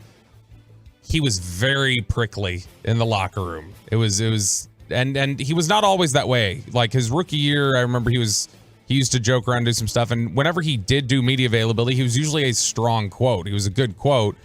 There were a lot of times he didn't want to talk. He refused to talk. He had that happen after the Tampa playoff game. Yeah. He had a great game. We were thinking we were going to hear from him. Did not want to talk. But you tweeted that he was underappreciated. Yes, he was 100%. Because I think everybody, and the evidence that he's underappreciated is just go read the replies. Appreciate it. Just look at the replies to what I said there and some of the conversation that took place underneath that tweet, where people freaked out. I just said Schultz was underappreciated by most of the fan base. He was a reliable chain mover and developed into a good blocker. Not that controversial. It got 195 replies of people getting defensive about why he was not underappreciated because he sucks, or wasn't underappreciated. We're just realistic about it. Blah. It's like, okay, well, this is right here. Your very attitude underneath this post proves what I'm saying here. Because here's the thing. He didn't suck. No, he's a good player. He is a good football player, and he became a much better blocker last year. He was a good, effective blocker last year. And again, people were chirping at that, whining about it. You wanted just the juxtaposition of the conversation, the rhetoric, and how it surrounded Ezekiel Elliott's release next to how Dalton Schultz signing away went. Yesterday, somebody said Bobby showing more love for Schultz than Zeke. And I said Schultz is a better player than Zeke. That's just a fact in 2023. And again, the mentions lit up with people saying that was nonsense. It's like, okay, that's a litmus test for me to tell me you don't know football then. Nonsense. Yeah. Yes, it's nonsense to say Zeke's a better player than Schultz. Who wrote you back? Emmett Smith? We'll get to him in a second. 31 people wrote me back. So remember in Now look, let me say something real quick to defend the Tolos. I don't know if Dalton Schultz. These weren't Tolos. These were Twitch people or Twitter people, not Twitch. Love you, Twitch. I don't know if Dalton Schultz was really underappreciated here. Dalton Schultz, in my opinion, he got above his skis here. Like, he was a nice, consistent threat. He was never a game breaker, and all of a sudden he wanted to be paid like he was, a big dog. Well, and he wasn't a big dog. When the news came out, I remember watching you and whoever was sitting in for me reacting to him getting tagged. And first off, we all laughed at the long-term deal and numbers that he wanted. And then when he got tagged, Choppy had a meltdown, and we were like, don't make this long-term. And we all feel that he can be replaced with Hendershot and Ferguson. So that's where I stand on it. I don't know if he was totally disrespected. Well, from this standpoint, Hunter Henry signed that deal with the Patriots, 3 for 37.5. Mm-hmm. Okay, he signed that in March of 2021, which means that was coming off the heels of his 2020 season. Yep. Hunter Henry had fewer catches and yards in 2020 than Dalton Schultz did in the same year. So if I'm Dalton Schultz, I'm looking at that's my number. That's where I need to be. 3 for 37.5. And he basically was, but that was, like you said, it was kind of a... There's a report. But it was kind of like a fraudulent deal. Yes, it was not. And look, the other thing you got to remember... That he turned down 3 for 36. And he ended up, by the way, getting 1 for 9. Up to 9 in Houston, Bobby. He would have gotten more than 3 for 36 last year. He would have been a 4 for 55 on the market guy. Yeah. And that was the problem with it. That's why I think they were frustrated on their end, is you were lowballing us, then you tagged us, then you... in the first half of the season, we're not really using him anymore. And that's what's frustrating them, was you locked us into something for a prove-it year where we weren't allowed to prove it for the first half of the year. Okay, that's the way it works. I get that's the way it works. It's not Steven's fault that Dak Prescott got hurt. And that Cooper Rush wanted to throw to Noah Brown. That's fine, but just be upfront about it. Be upfront about it. Don't start leaking that we offered him a long-term deal and look at him not accept. Just, if you're not going to re-sign him, say your piece. There doesn't have to be anything else. So you think the Cowboys leaked that he turned down 3 for 36? The Cowboys 100% leaked. It wouldn't have come from anybody else. But look at Jonnu Smith signed 4 for 50 in 2020. Jonnu Smith's top year of his career was 41 catches, 448 yards. Dalton Schultz the last 3 years, 63 receptions, 615 yards, 78 for 808, 57 for 577. The market should say that he's higher. It's just nobody's paying tight ends right now. The market spoke this year because there are 3 tight ends that could potentially go in the first round, and there are a bunch of them behind it. 877-881-1053 is the truckwreck.com text line, with Brandon Cooks introducing himself to the boys media, and Dalton Schultz moving on over to the armpit. Mavericks, awful fourth quarter in losing to Memphis. Jaron comes high to set the screen. Shot clock at 7. Jaron to the cup. Baked it in with 17.3. It's a 5-point Memphis lead. The hateable Memphis Grizzlies beat the Mavs. I think they've won 6 of 7 now.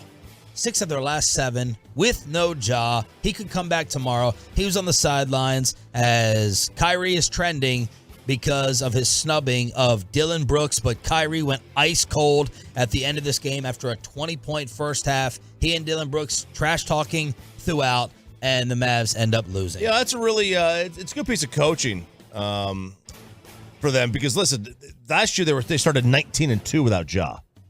And then this year they won, would you say it was 6 of 7? Yeah. That's a really good piece of coaching without your best player, because they don't have outside, like, the casual observer can only name Dylan Brooks because he's the pain in the butt. Yep.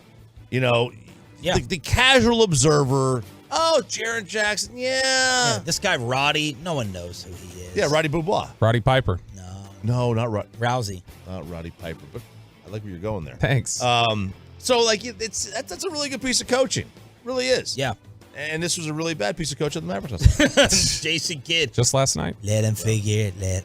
How would he say it? No, you got to show trust in your guys. You got to show them that you do believe in them. I'm just watching. No one's dying. Mavs fall to 7th in the West. Kyrie maybe at best questionable for tomorrow night against the Warriors, who you're trying to catch. You're a half game behind Golden State. Kyrie re-aggravated the big toe injury. Thought he sprained his ankle. There was a nasty collision with Dylan Brooks. That was the offensive foul on Dwight Powell, and apparently Kyrie in a walking boot after the game. But very, very entertaining. The Mavs will be on all your first fake shows this morning because of Kyrie and Dylan. What's going on with these Stars? Stars are home to the Kraken tonight. Seattle's a good team. Both teams have 38 wins. We own them. Yeah, both teams have 38 wins on the year. Kraken, a really good road team. Listen to this road record. They're 22-9-3 on the road. That is a tremendous road number. Stars Kraken 7:30 tonight. NCAA tournament is off till Thursday, but we got some new head coaches. Ed Cooley is leaving Providence for Georgetown, which in the same conference, that's not always the norm. I know it happened with Chris Beard going from Texas to Texas. That's why the SEC is just better, because we kind of have a gentleman's agreement, honor amongst thieves, that you don't go to another school within the conference. And then Rick Pitino getting 6 years from St. John's. He is a 70-year-old man, and he's getting a 6-year deal from St. John's to be their next head coach, put them back on the map. People living longer these days, Chop. Yeah, they are. What was your Georgetown question? So does that job still carry any weight? Like, there used to be, if you were to go look at the jobs in sports that have lost the most attractiveness, is Georgetown, like, is that the top dog in college basketball? College basketball. Or in, like, each sport, like, which one would each sport be the job that has lost the most attractiveness? Man, that's on the. It's a good question. That's probably a broader topic. I'm trying to think. Nothing coming to mind over Georgetown. Like Nebraska. Right now. Like Nebraska's lost. Nebraska football's a big one. Yeah. Georgetown's definitely lost it. I think any private Catholic school in the Northeast has lost it. Like St. John's. Yes. Seton Hall. St. John's used to be, I mean, UMass used to be really, really good. How about back in the 90s? How about UCLA basketball? How big is that still? Oh, I think it's still huge. I think the problem with UCLA basketball is on the West Coast. Is what? It's on the West Coast. Like, it's, we just forget about everything out west. Well, I mean, athletics. Lonzo playing there helped bring them back to some prominence and national discussion, and then they've kind of maintained a good team since then. I mean, if you go back and look, since in the last 15 years, they made quite a bit of Final Fours. The last 20 years. Yeah. They made quite a bit of Final Fours. So, like, they're still a really, really good program. They're still a blue blood. Yeah, Georgetown's nothing. Texas football. Nothing will top Nebraska, I don't think.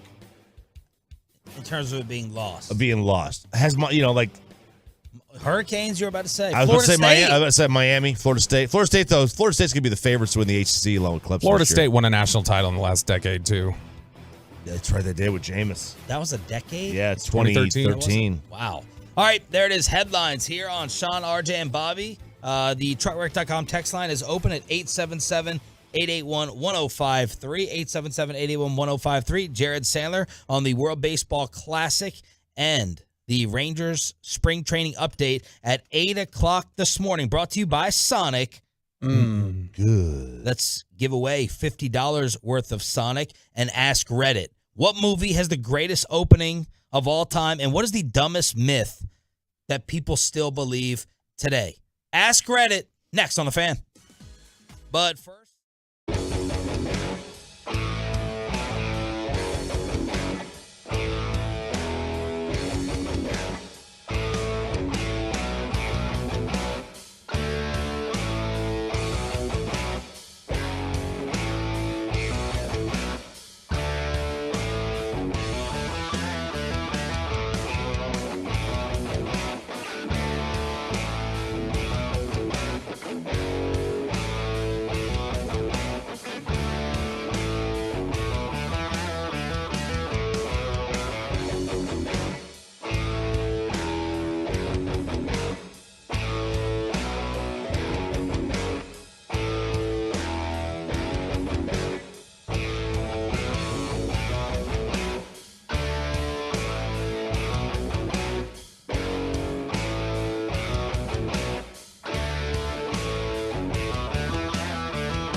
It's time for Ask Reddit here on Sean and RJ on 105.3 The Fan. The Expressway is brought to you by Rockwall Ford. All right, guys, we got a few different Ask Reddit questions today. We want to hear from you on the truckwreck.com fan text 877-881-1053, 877-881-1053. Also on the Twitch and the YouTube chat. I'll be looking at what you guys have to say there. Where would you like to start here, Sean, RJ? You guys got a preference of which one you want to tackle first? Let's get some myths, the dumbest myths.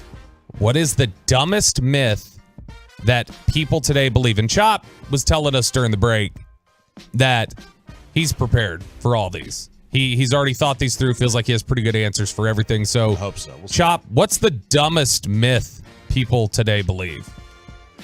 That the earth is round. No, I'm kidding. Oh, gosh, I'm Chop. kidding. I'm kidding. The one that just that cold air makes you sick. That's the one. I fight this with Kristen all the time. Okay, but cold air does make your throat sore. It can make your throat sore. It dries you out. Dry Yeah, it out. It dries you out. It can agitate you, and it can make things tough, but it doesn't So you're telling me if it's 30 degrees outside versus 70, you have the same exact chance of getting sick? Yeah, if I stood outside for it's germs, right? But you're right. It could dry you out. Like high wind, cold day, it could definitely dry your throat out. And then we're not even factoring in allergies. Yeah, I thought Reggie posted the other day that we're like the second worst city in the country to be in if you have bad allergies. Oh, awesome.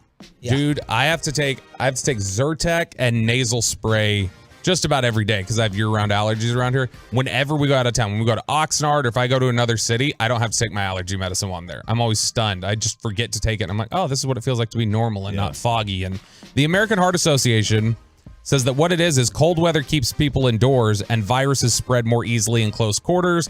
And although lab research suggests cold temperatures can make immune cells less effective, they say viruses, not cold weather, are what actually makes people sick. So, Did you ever watch the show Mythbusters? Yeah. Oh, yeah. I've seen it. It was never a daily thing. Which myth that they busted blew your mind? Which episode? Which topic? Was there something that you were just like, are you kidding me? Yes. Well, it was less, are you kidding me? And more, I knew it. I was right. I fought all of you for forever on this. And that is when it's raining and you're going to your car, a steady pace in the rain gets you less wet than you running. So when you run, you're trying, because you're splashing up all this water and so if you just make a steady beeline for your car, you will get less wet in the rain than if you run to your car. Yeah, when I was researching on this one, I was looking up some of the old wives' tales. Like one of them was like, does coffee stunt your growth? Like what about Mountain Dew?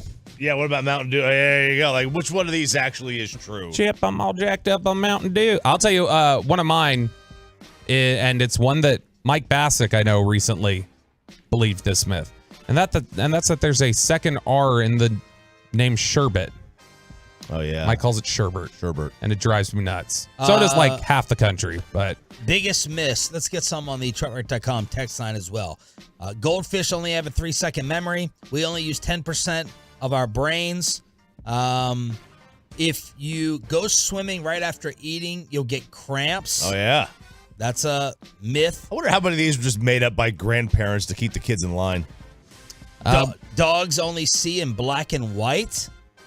Adding salt to water makes it boil faster. I've never heard of that. Well, I remember as a kid, if you eat like fruit and the seeds and you eat the seeds and stuff, it'll grow out of you like in a certain amount of time. Peyton, did you believe that? I believed that, and then I found out it was not true. What about if you get hair in your palms? It takes 7 years for your body to digest gum. You swallow 8 spiders a year while sleeping. Have you heard of that one? I've heard of that one. Yes. Yes. No, the Twolo Vader says the driving with the tailgate down, says the miles per gallon with the tailgate down is worse than it is up. So people who think that's actually not true. So that's one of the ones that we have there on the Twitch. Another one, Arcadia, we only use 10% of our brain at a single given time. That is one that you hear a lot of. That's not true. You don't use just 10% of your brain. Okay, well, good. I mean, I thought that was an excuse I was going to have for the rest of my life. One of them I saw here, hair of the dog cures a hangover. They said the only thing that will cure it is time. I tell you, it makes me feel better. Well, you need to get buzzed again. Yeah, get buzzed. That's what it is. You got to get re-buzzed. Yeah, then you keep. It's a cycle. That's the point It's a of vicious cycle. I can't do it. As much anytime I guarantee you the morning after the Super Bowl, if we gave you you wouldn't drink tomato juice because you're picky. Mm-hmm. If I gave you 2 screwdrivers, you would have felt better. Right there in the moment for the rest of that show. You would have been buzzed. The pain would have subsided a little bit. But mine was vomit. Like I don't know But that you're pouring alcohol on top of my stomach would have stopped the vomiting. Did you not have you didn't feel awful throughout your whole body? You didn't have a headache? No, as soon as I was done vomiting, I was fine for the rest of the show. Well, you vomited 5 times. Yep. I know. Touching a toad will give you warts. That's on there as well. So some of the biggest myths that are stupid. All right, where would you like to go next here, Sean? How about greatest movie opening? Greatest movie opening of all time. Peyton, do you have one here for what's the greatest movie? And your vast experience of watching, what I would guess probably the Harry Potter movies or something is the extent of your movie watching? Yeah, but I'm going to have to go with The Lion King. It's top 5.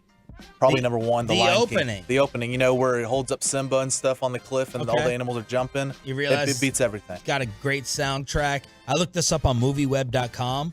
Number 1, Saving Private Ryan. Oh, gosh. That was on my list. What else? The Saving Private Ryan open is incredible. What else is on your list? The opening to Skyfall, which is a James Bond movie. They're all very good. The opening to Fast and Furious, where they're in the Dominican Republic and they're trying to steal 6 tractor trailers full of oil or gas, and they do that. And they have to, get and then Dom goes underneath the flaming gas tank, the tanker truck, and he goes underneath it. That was fantastic, and not the opening to Hostel. My number 1 that came to mind was Inglourious Bastards. Y'all seen that? No. The opening there is one of the most chilling, unsettling, distressing things you've seen. I mean, it's very compelling. You're locked in. It's done very well. Creates this sense of fear for the rest of the movie. That's really, really good. Inglourious Bastards is number 5 on this list. Number 2 is Jaws. Number 3 is The Godfather. Number 4, The Social Network. I don't remember the beginning. Great movie though. I don't either. Number 6, There Will Be Blood. Number 7, The Matrix. Number 8, The Dark Knight. 9, Lion King, Pepe. Oh my gosh. 10, Drive. We've got YouTube from JY Hen says Batman with Bane is the best opening. We've got Vince Melendez saying Drive on YouTube. Up is on here for the kids. Scream. Scream is great. That Drew Barrymore cameo at the start of that movie, again, sets the tone for the whole film. That's great. Up is super depressing. Do you remember the opening scene? I've seen it. They hinted it. It's not there for the kids to know, but the adults are very aware. It's like, oh, look how in love this couple is. And, oh, they're preparing for the baby that they're about to have. And, oh, no, now they're at the doctor and she's holding her head in her hands and they're taking stuff down in the nursery. Yeah. That's like, and it's why the is old that man great? living by himself. Yeah, so it's like you see a quick progression of their life to him being old. Man, a lot of people coming up with No Country for Old Men, Fight Club, Dark Knight, Full Metal Jacket, Django Unchained, Super Troopers, Top Gun the original, Tombstone, World War X. Wow, I don't remember a lot of movie openings. A lot of Star Wars, I feel like, too, have to be on there. Yeah, there are a couple Star Wars. The further you go down, Pulp Fiction. Godfather's a great movie. You mentioned that one, but I don't. I remember the opening. I don't remember it being great though. All right, Ask Reddit. Continuing right here on 105.3 The Fan. A Sonic $50 giveaway is coming up. Next question here, Peyton. We'll let you start off here. Well, yeah, because this one I think fits for Peyton.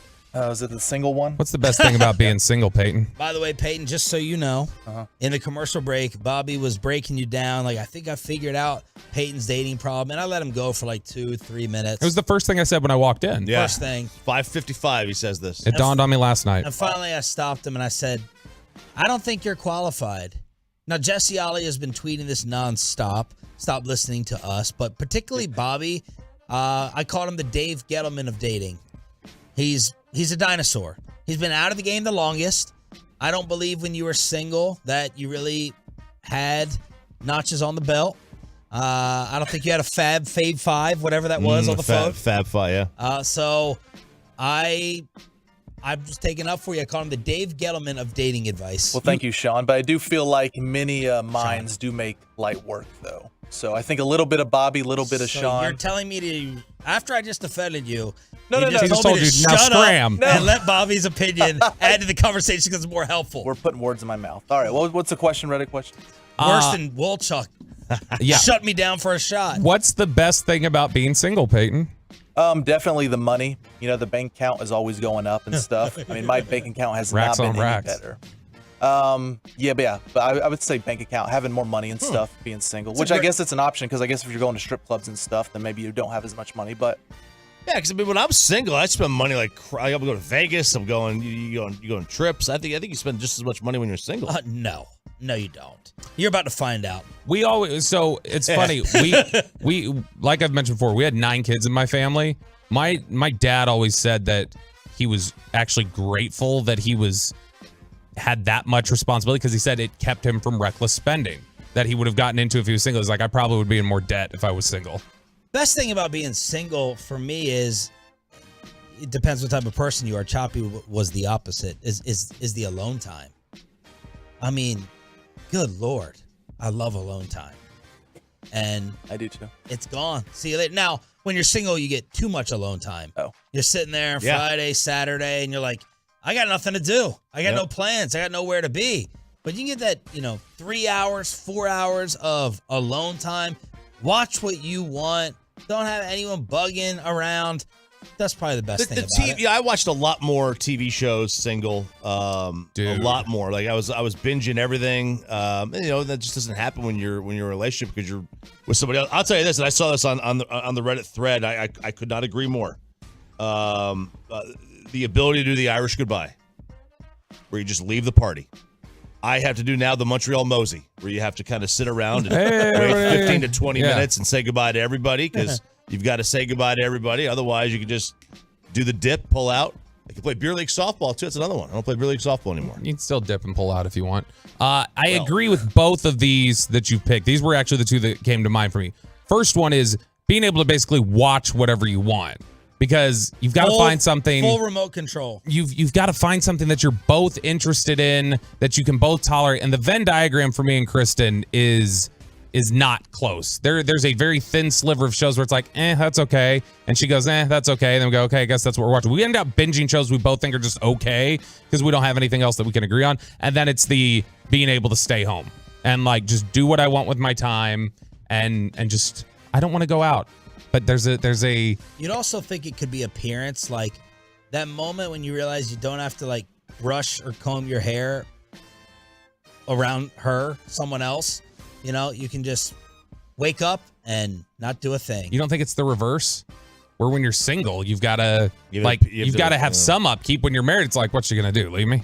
When we were at Twin Peaks the other day, Alex, the sales guy, was across the bar, walked over to me. The best baseball player in the station? Yeah. So as you can see here, guys, I've got this is out of control back here right now. Dang, Lord, Bobby. you are a hairy Alex man. saw it from across the bar and came over and he's like, I need to hook you up with my barber because he's like, I cannot tell where the hair on your neck and the hair on your back I don't know stops how and begins. she lets you have the neck beard. Like, you got to, like, how she doesn't just go up and say, listen, I'm cutting it. Like, Sarah will trim the back of my neck after a week after a cut. Like, she just can't stand it. I'm trimming this back of your neck. You have no say in this matter. You want to get to one She more? got a lot of pet peeves. I mean, she has a few. Like, she doesn't want, she don't want me to have the hair on the back of my neck. Yeah. This younger very generation. very particular about me matching clothes. Eating. Well, yeah, eating. Yeah, doesn't want me to eat poorly. But I don't want that either. No, your eating technique. Oh, my eating technique. Yeah, she hates my eating technique. But I get it.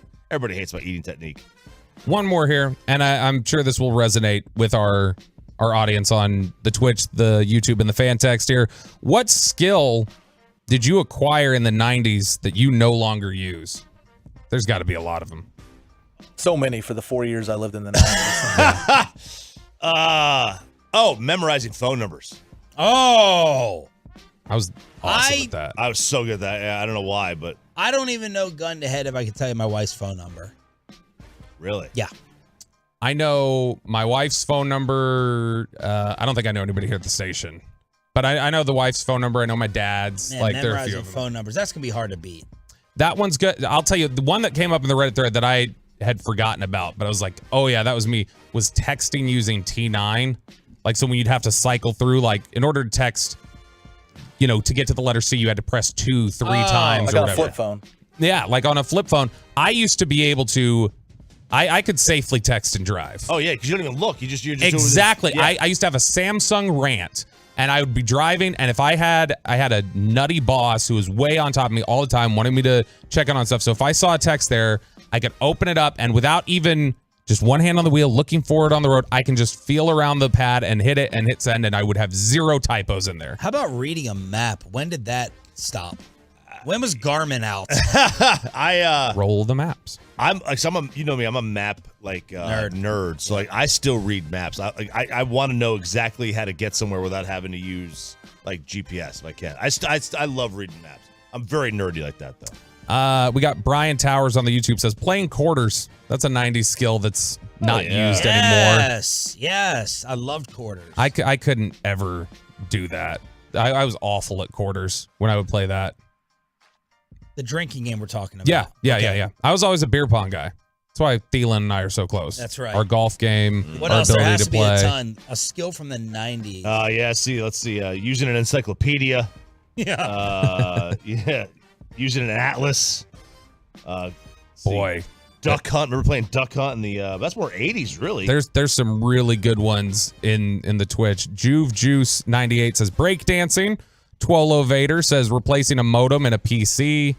Arcadia says memorizing every TV channel with no TV guide. That was definitely a skill. Yeah, I don't know. I don't know that I memorized my channels really yet. I got a new TV recently. Another edition of Ask Reddit every single Tuesday at this time. Let's hook you up for turning it on, leaving it on with a Sonic giveaway. All right, Tolos, that's right. Caller number 10 right now at 877-881-1053 wins a $50 gift card to Sonic. You can use it to try the new Sonic Steak and Bacon Grilled Cheese. Savory steak and grilled onions topped with bacon and melty cheese, all on Texas toast for a limited time only at Sonic. That's caller number 10 at 877-881-1053. Okay, sometimes in this job, you will get the feedback from a listener. What do you know? These people are paid to make decisions. They are paid to be a general manager, a head coach. You don't know squat. Shut your mouth and turn off your microphone. Well, in response to that, I give you Emmitt Smith for our argument inside of things. An example of being a dinosaur. And I'm sorry, I just got to be harsh with it. There's no other way. Emmitt Smith reacting to the Zeke news on social media the other day. Wow, this is amazing to me. No disrespect to Malik Davis. Our starting running back is gone and his backup has a broken leg. The NFL stands for not for long. Everyone else, go get your money because they have no love for you. And then he continues throughout this rant on Instagram, basically saying this is why the NFL, not for long. Everyone else go get that money. And he does not appear to be very happy with the Cowboys' decision to release Ezekiel Elliott. Thank you, Z, for giving everything you have, including playing injured all of last year. So, Emmitt Smith, NFL, at least running back take, that you don't count. That's out. I will say. Oh, yeah, for sure. Yeah, this is pretty clear. I'll say two things here. One, clearly a running back, so he's going to be a running back guy. Think that matters more than anything else. And we remember how his foray into the booth went and the analysis. So we already know this isn't necessarily the strongest point. And so I think you couple those together and you go, well, it makes sense. It honestly makes sense a little bit. But to basically say that this is something where, it doesn't make any sense at all to release Ezekiel Elliott, it's like, okay, well, you know who else has been on a rant like this? Your girl Jane. Jane Slater has been on this Twitter defense of Zeke ever since he got released. And I want to text her and be like, you're sounding foolish. You're sounding foolish. Y'all lost the battle. Y'all lost the argument. You lost the fight. It's been out there for 2 or 3 years. I can call out all the old heads if need be, but I don't want to start. I don't want to start other fires. You lost. Stop. Just like the Cooper Rush. What do we call them? The Cooper Troopers. Yeah. Y'all lost big fat L when he got his Cowboy contract the other day. Oh, he's better than Dak. He's going to be $20 million a year. He's going to go be a starter. You lost. and you Zeke defenders for 3 years. Y'all lost 2. He is And you're lucky that your argument held on for this long. he's a good goal line, third down, 3rd and 1 pass protection back. Yep. Like that's what he is. Yeah. He's So and next time someone says to you, "Oh, this pro player, the Hall of Famer said that," let's just be like, "Did you hear what Emmett said about Zeke? Did you hear Emmett flipping out over Zeke Elliott getting released?" Finally, at the very end, Troy Aikman turned. It took the playoff game against San Fran or against Tampa Bay.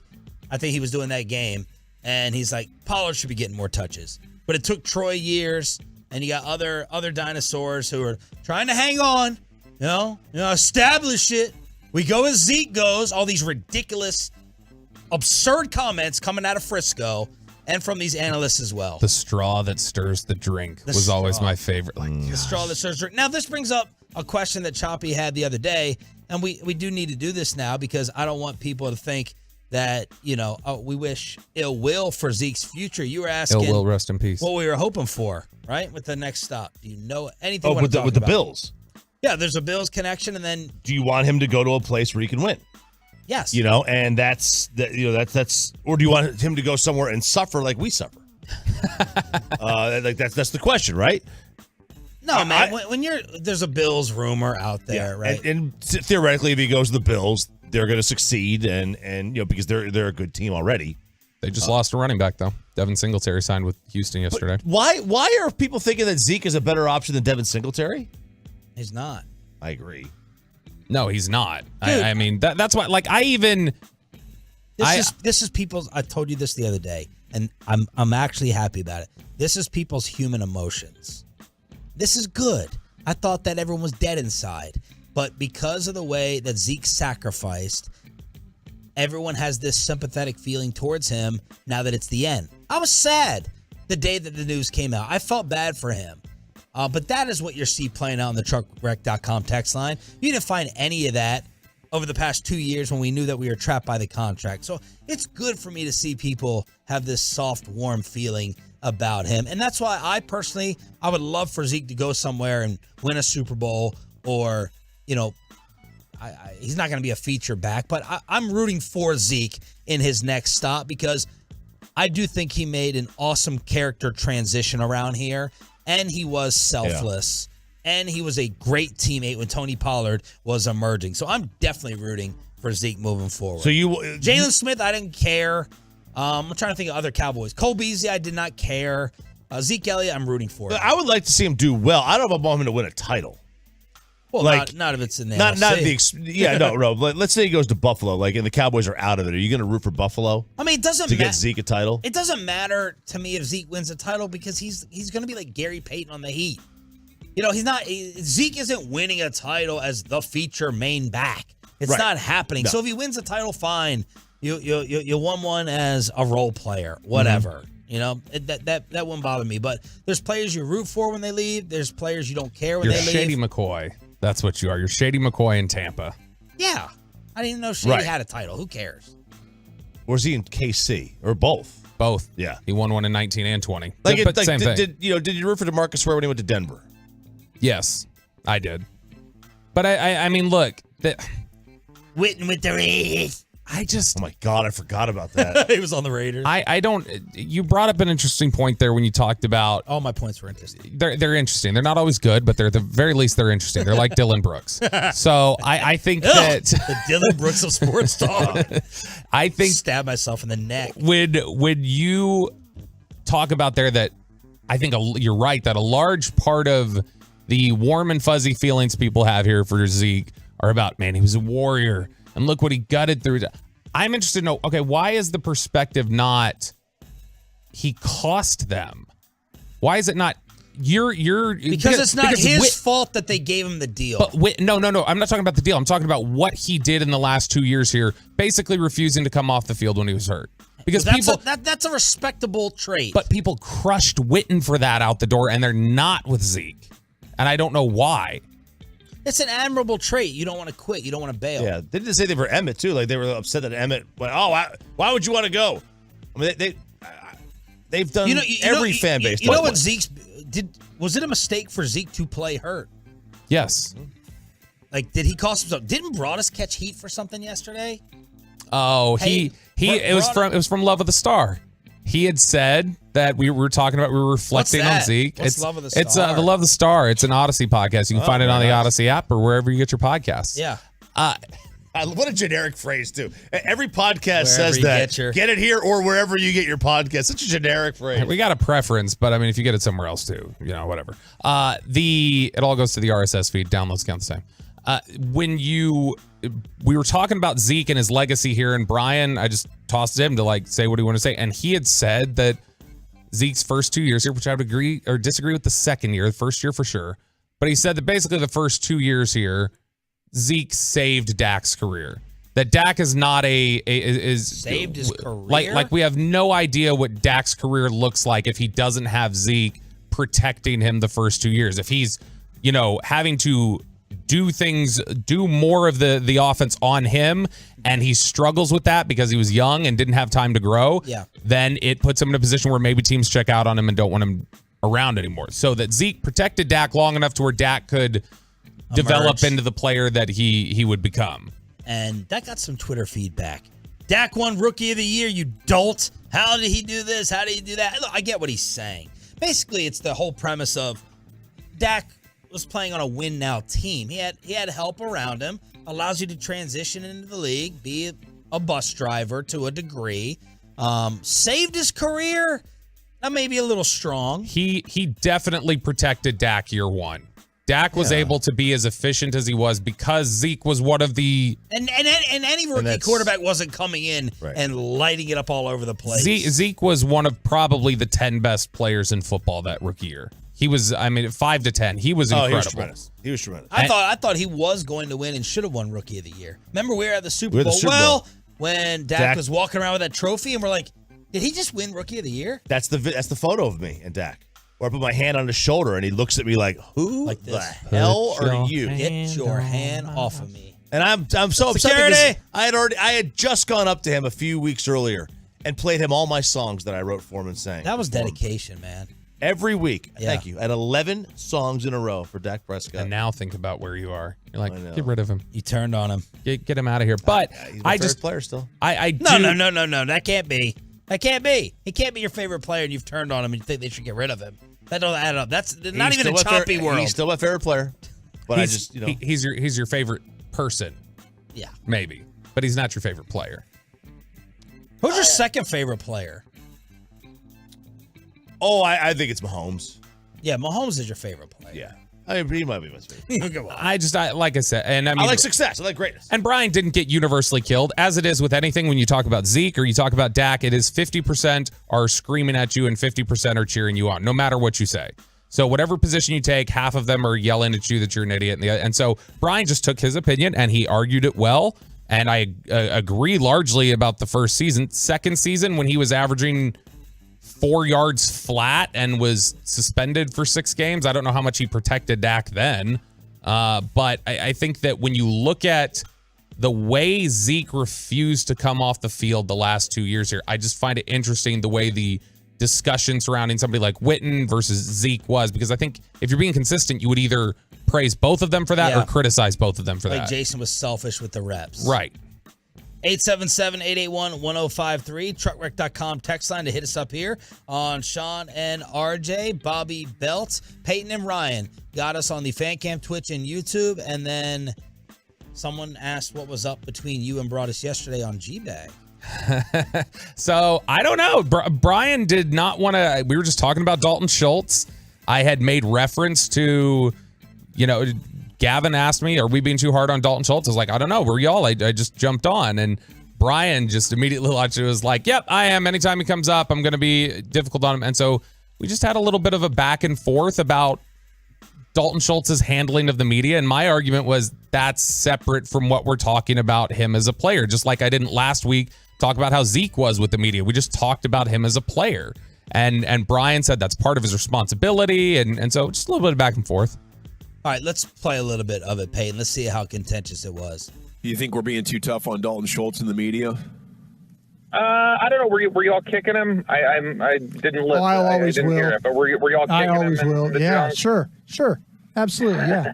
I think in general he has the no awareness at all about the situation. I think the fan base has been overly negative towards Dalton Schultz during his time here. Yeah.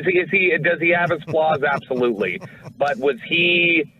Did he ever get the due for as good of a football player as he was here, especially the last 3 years? I don't think so. And I think that he developed in 2022 into a really good blocker. I mean, I think that's the problem, Bobby. I think that's the problem. Brian, here's how whacked out the discussion around Schultz got.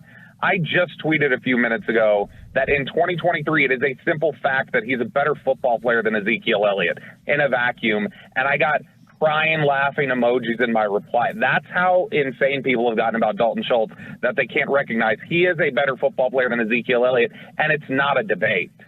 No, it's not. You're right about that. Well, Bob. not to debate, but I think the fact of the matter is, as he got better, he got worse as like dealing with people and stuff like that, and maybe thinking there is that. Yeah, he was a little bit.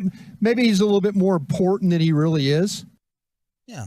Nothing there. Yeah, he goes on a little bit later, and then he's accusing me. He's like, "Well, you, what about Hendershot and Ferguson? You keep telling me they're so great. Why can't you? You're the one who tells me about them." I was like, "Brian, I just said a minute before you asked me this question that their top need was tight end, so I didn't." And he goes, "Oh, well, sorry." The Broadus. Yeah. Oh gosh, yeah, he does. That is the condescending. Yeah. I love mixing it up with Broadus though, because he won't back down, and so you can ping pong back and forth, and it's always good. Let's check in on Jacob deGrom. What are the Rangers doing in center field? And is the World Baseball Classic here to stay? Jared Sandler. What's up, fans? From Surprise, brought to you by Sonic. Good. Next on Sean and RJ.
From our fan studios, secured by DFWSecurity.com, this is Sean and RJ on 105.3 The Fan.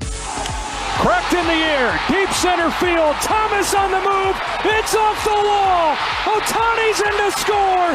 Here comes the winning run. Japan turns it around on its last breath.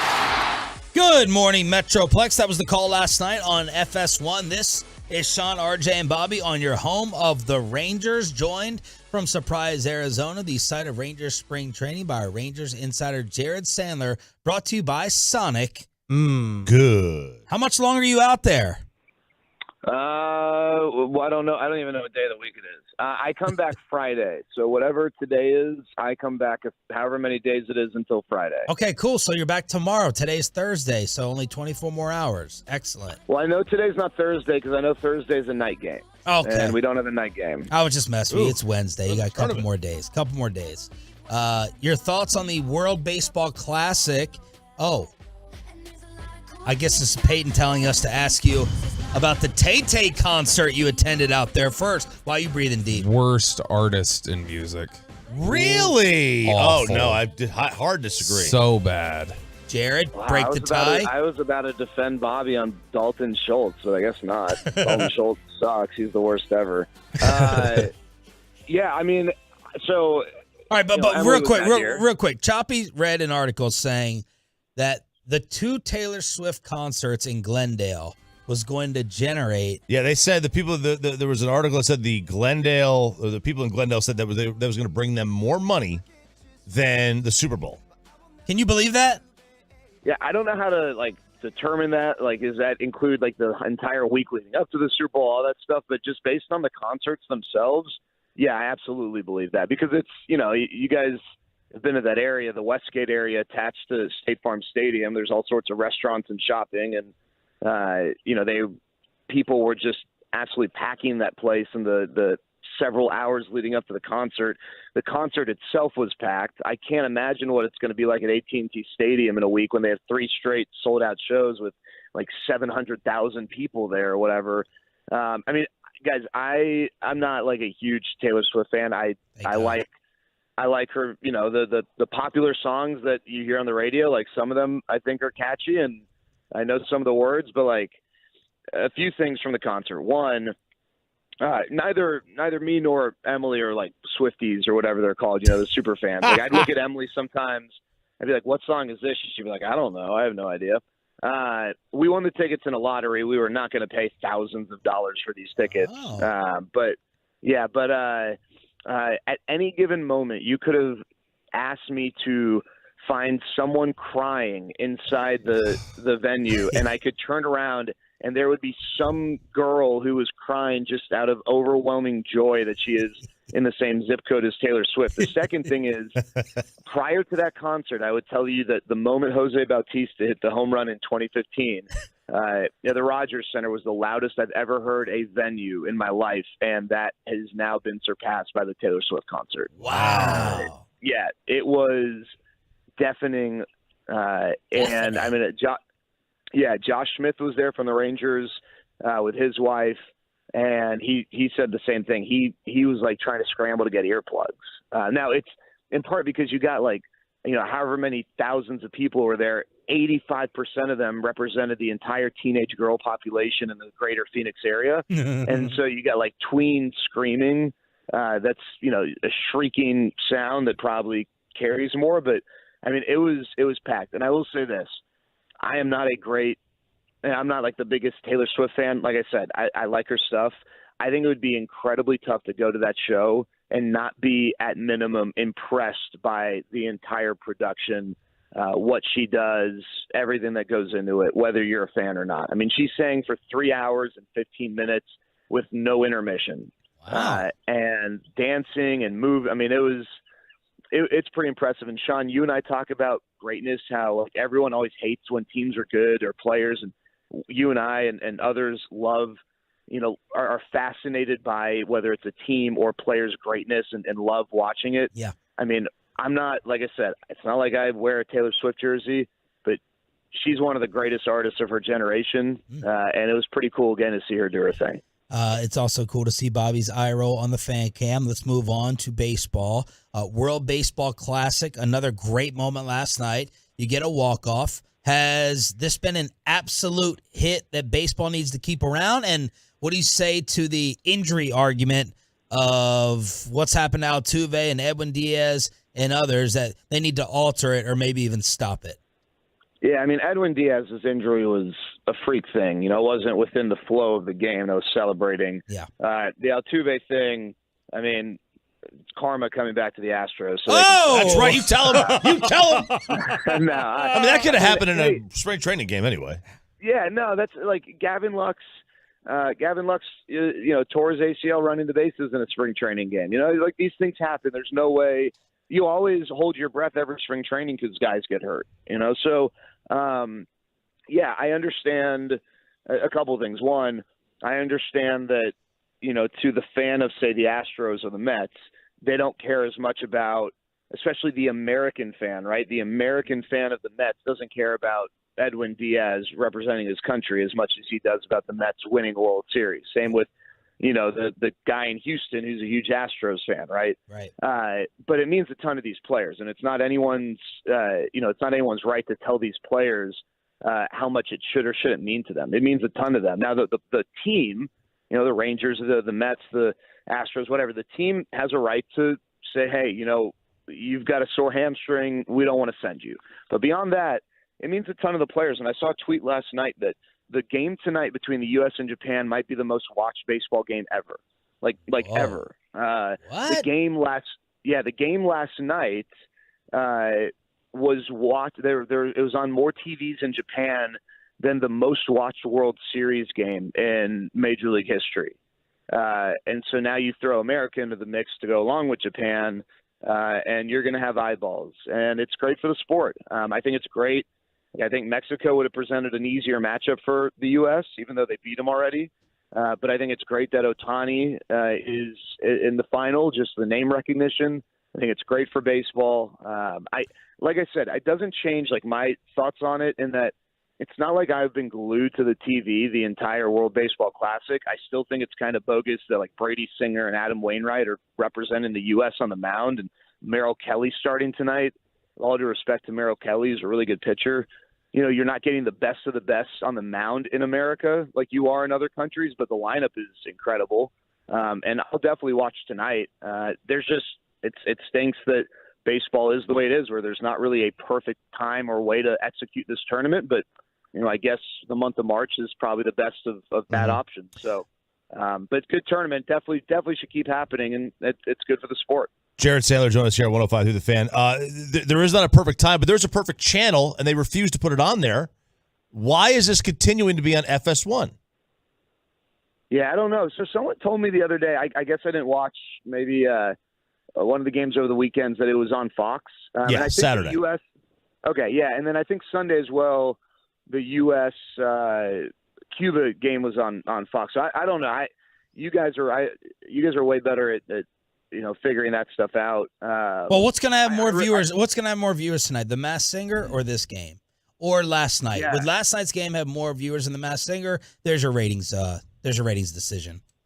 Yeah, I think it's a fair question. I know you guys always love discussing the ratings, and I'm just not smart enough to, except for ours, to know that. But yeah, I don't know. I don't know why structurally it's not on Fox. It would be great. It would be way better because it's obviously, as RJ was alluding to, it'd be more accessible for sure. Jared, when you look at the start that Jacob deGrom had the other day, he works 3 innings. Velocity apparently looked good. I know that you were speaking really highly of the way he pitched. I saw Bochy said he actually worked so efficiently through the 3 innings that they were like, hey, we didn't even get all the pitches in that we wanted with him, so we had him go downstairs, continue to work in the bullpen. Do you think that's a good sign, the fact that he got through those 3 innings and they still were like, hey, let's get you in some more work? Is that a good sign that he's not in bubble wrap right now, as a lot of people had feared? Yeah, well, I want to correct you on something. So apparently he didn't go to the bullpen and get more work, and I think that so Bochy lied. Yeah, well, I didn't see the quote or whatever. I don't know. Yeah, maybe he thought at the time. We spoke to Boch yesterday, and he, I don't get to speak to him after the games because it happens literally after the final out. So I didn't hear what was said. But yesterday when we spoke to him, and when the writer spoke to Jacob deGrom during the game. He said he didn't get additional work in, but I don't know that that's of any concern. Their goal was to get him 3 ups, get him going 3 different innings. He'll have one more start before the season. And then we asked Boch yesterday, hey, is he your opening day guy? And, usually they want to, teams make like a big announcement about it. And so, he wasn't going to say anything in that moment, but he sort of hinted, I think he said it's a very good chance that, he's the opening day starter, but I don't think he's going to be ready to go 90, 100 pitches on opening day. I think they're slow playing it. Maybe it is the bubble wrap thing. I think, on opening day, you could see Jacob deGrom go 5 innings, but the key here is he is healthy. He looks really good. And I have never been more excited. I don't think the two spring training games I've been the most excited for probably in my 9 years have been this year. The first was the first game just to see how the pitch clock played out. And the second was this Jacob deGrom start. Dave Raymond and I were on the broadcast for that one, and we kind of looked at each other like, I can't believe we're going to get to watch this guy hopefully every 5 days. He is really fun to watch. And the efficiency, the velocity, the movement on the pitches. I mean, it's all pretty special, and it's easy to see why this guy has won multiple Cy Youngs and is regarded by a lot of his peers as the best pitcher they've ever seen. What's jumped out about Bochy so far, interacting with him and being out there with him? What's kind of surprised you or really stood out about him? He's really funny. He's kind of got that gruff, like he should be in Yellowstone. He could probably play a character in Yellowstone. He's a country. His brother's got some land in Weatherford. He likes to hunt and fish and do that stuff. And he's got that deep voice, but he's really sharp. He doesn't, if you watch him walk, he's had double knee replacement surgery. That moves super well. And when you ask him a question, it's almost like it takes him a second to process the question. But, I think really what's going on is he's just sort of thinking how he wants to answer the question. And then when he opens his mouth, it is really, really interesting to hear how he answers baseball questions. And he has fun with the non-baseball stuff. But from a player's standpoint, I've asked a few players, and I actually had one of them say, when he spoke to Boch over the phone over the offseason, he was a little worried because, over the phone, you don't see people, and he just heard a guy who was like slow talker, and he's like, does this guy still have it? And he told me the other day, this player, that he has been awesome, that he is in, a month learned more about, some of the finer points of his position than, any spring training previously, like combined. He gave this great speech apparently at the beginning of camp that fired people up, and he's here to win. There's no doubt about it. You listen to the way he talks. There is no let's take a small step this year and we'll make a big jump next year. He's here to win this year, and he's here to win next year, and every year he's here. I don't think he's interested in any sort of a rebuild, and I think that for the players who haven't really heard that the last several years, that's also refreshing and kind of fires them up. Why are you crapping on the Brandon Cooks trade? Yeah, I was more just trolling early in the morning. Remember, I'm 2 hours behind you guys, so I was listening to you at 3:45 talking about the trade, and I was just tired and probably in a bad mood. Okay. I think he's kind of. I'll say I don't think he's going to have nearly as big of an impact as everyone thinks, but I agree. You guys did the call segment around this time yesterday, and some of the people were like, "Hey, beggars can't be choosers." They made a move. It's not like you can just handpick whoever you want. And I agree with that to some degree. I also agree with the idea that I think Sean, you said that. DeAndre Hopkins has baggage, and maybe the arrow's pointing down, but there's no world in which DeAndre Hopkins is not a better receiver than Brandon Cooks. But there's other factors that go into that. So they've made some moves. They haven't really given up a whole lot. So you were trolling. That's all you had to say is that you were trolling. You don't have to break it down. I was trolling for sure. Yeah. I mean, I wasn't trolling about Kyrie. Last night I said, what do you want me to ask you about? What do you want me to hit on? Then 11 p.m. he goes, well, the Mavs win total with Kyrie, and I'm like, that's really fair with Luka hurt. That's really but I fair. thought part of the thing was, where did you play Major League Baseball, Jared? What's that? Where did you play Major League Baseball? Where did you play in the NFL? Yeah, I mean, look, I didn't say they were winning a title, but they're interesting. Oh, I guess that's the outro. Peyton with the intro and the outro on the home of the Rangers. Thank you, brother. We'll see you home tomorrow. Oh my gosh, Peyton. Hey, Peyton got a talking to about No more break time. Taylor Swift. Get out of here. No more Tay-Tay. Big Brandon Cooks fan back there. Jared Sandler on the Diamond Factory Hotline, brought to you by Sonic. Good. We'll talk about those Dallas Mavericks and what happened last night. And we need RJ Choppy we need to give RJ some help. He's the victim of identity theft. Let's talk about it next. Excellent stuff.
And by the personal injury lawyers Frankel and Frankel. There's a reason you need a special license to drive a big truck.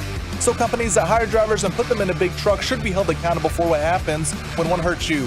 Frankly, you need Frankel and Frankel. Visit truckwreck.com or call them 214-333-3333. At pass, steal, Hardy. I like Hardy getting these minutes when Kyrie is on the bench right now. Hardy, good pass. Wood upstairs for the flush.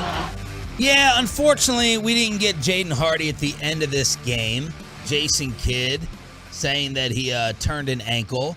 Kyrie with an ankle and a re-aggravation of the big toe in a walking boot after the game.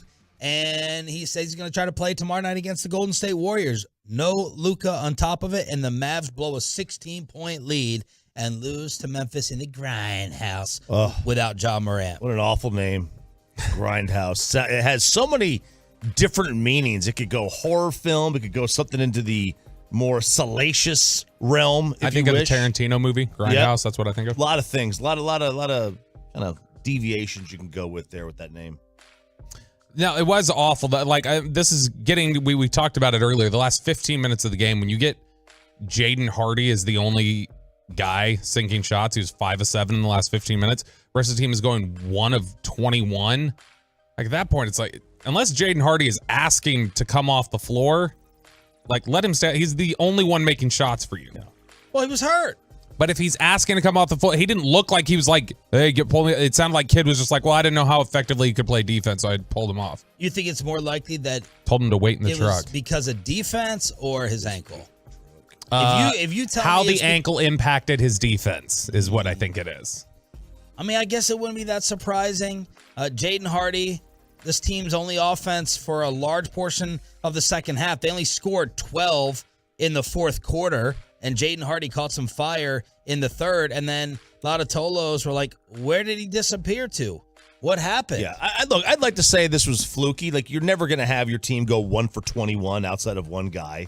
0 for 16 for the rest of the team in the fourth quarter. Hardy was 3 of 5. But 0 for 16. This team is inventing ways to lose down the stretch this year. They're coming up with different ways. Yeah, like I mean, we sometimes criticize Jason Kidd for his lack of creativity. He's been very creative in the way he blows these games. It's been incredible. Now we could say, I'm sure, considering all these teams are jumbled up by 3 games, from 4 to 10. I'll bet you if we watched 70 Suns games or Warrior games or Thunder, we would all say, man, they're finding ways to lose these games. Yeah.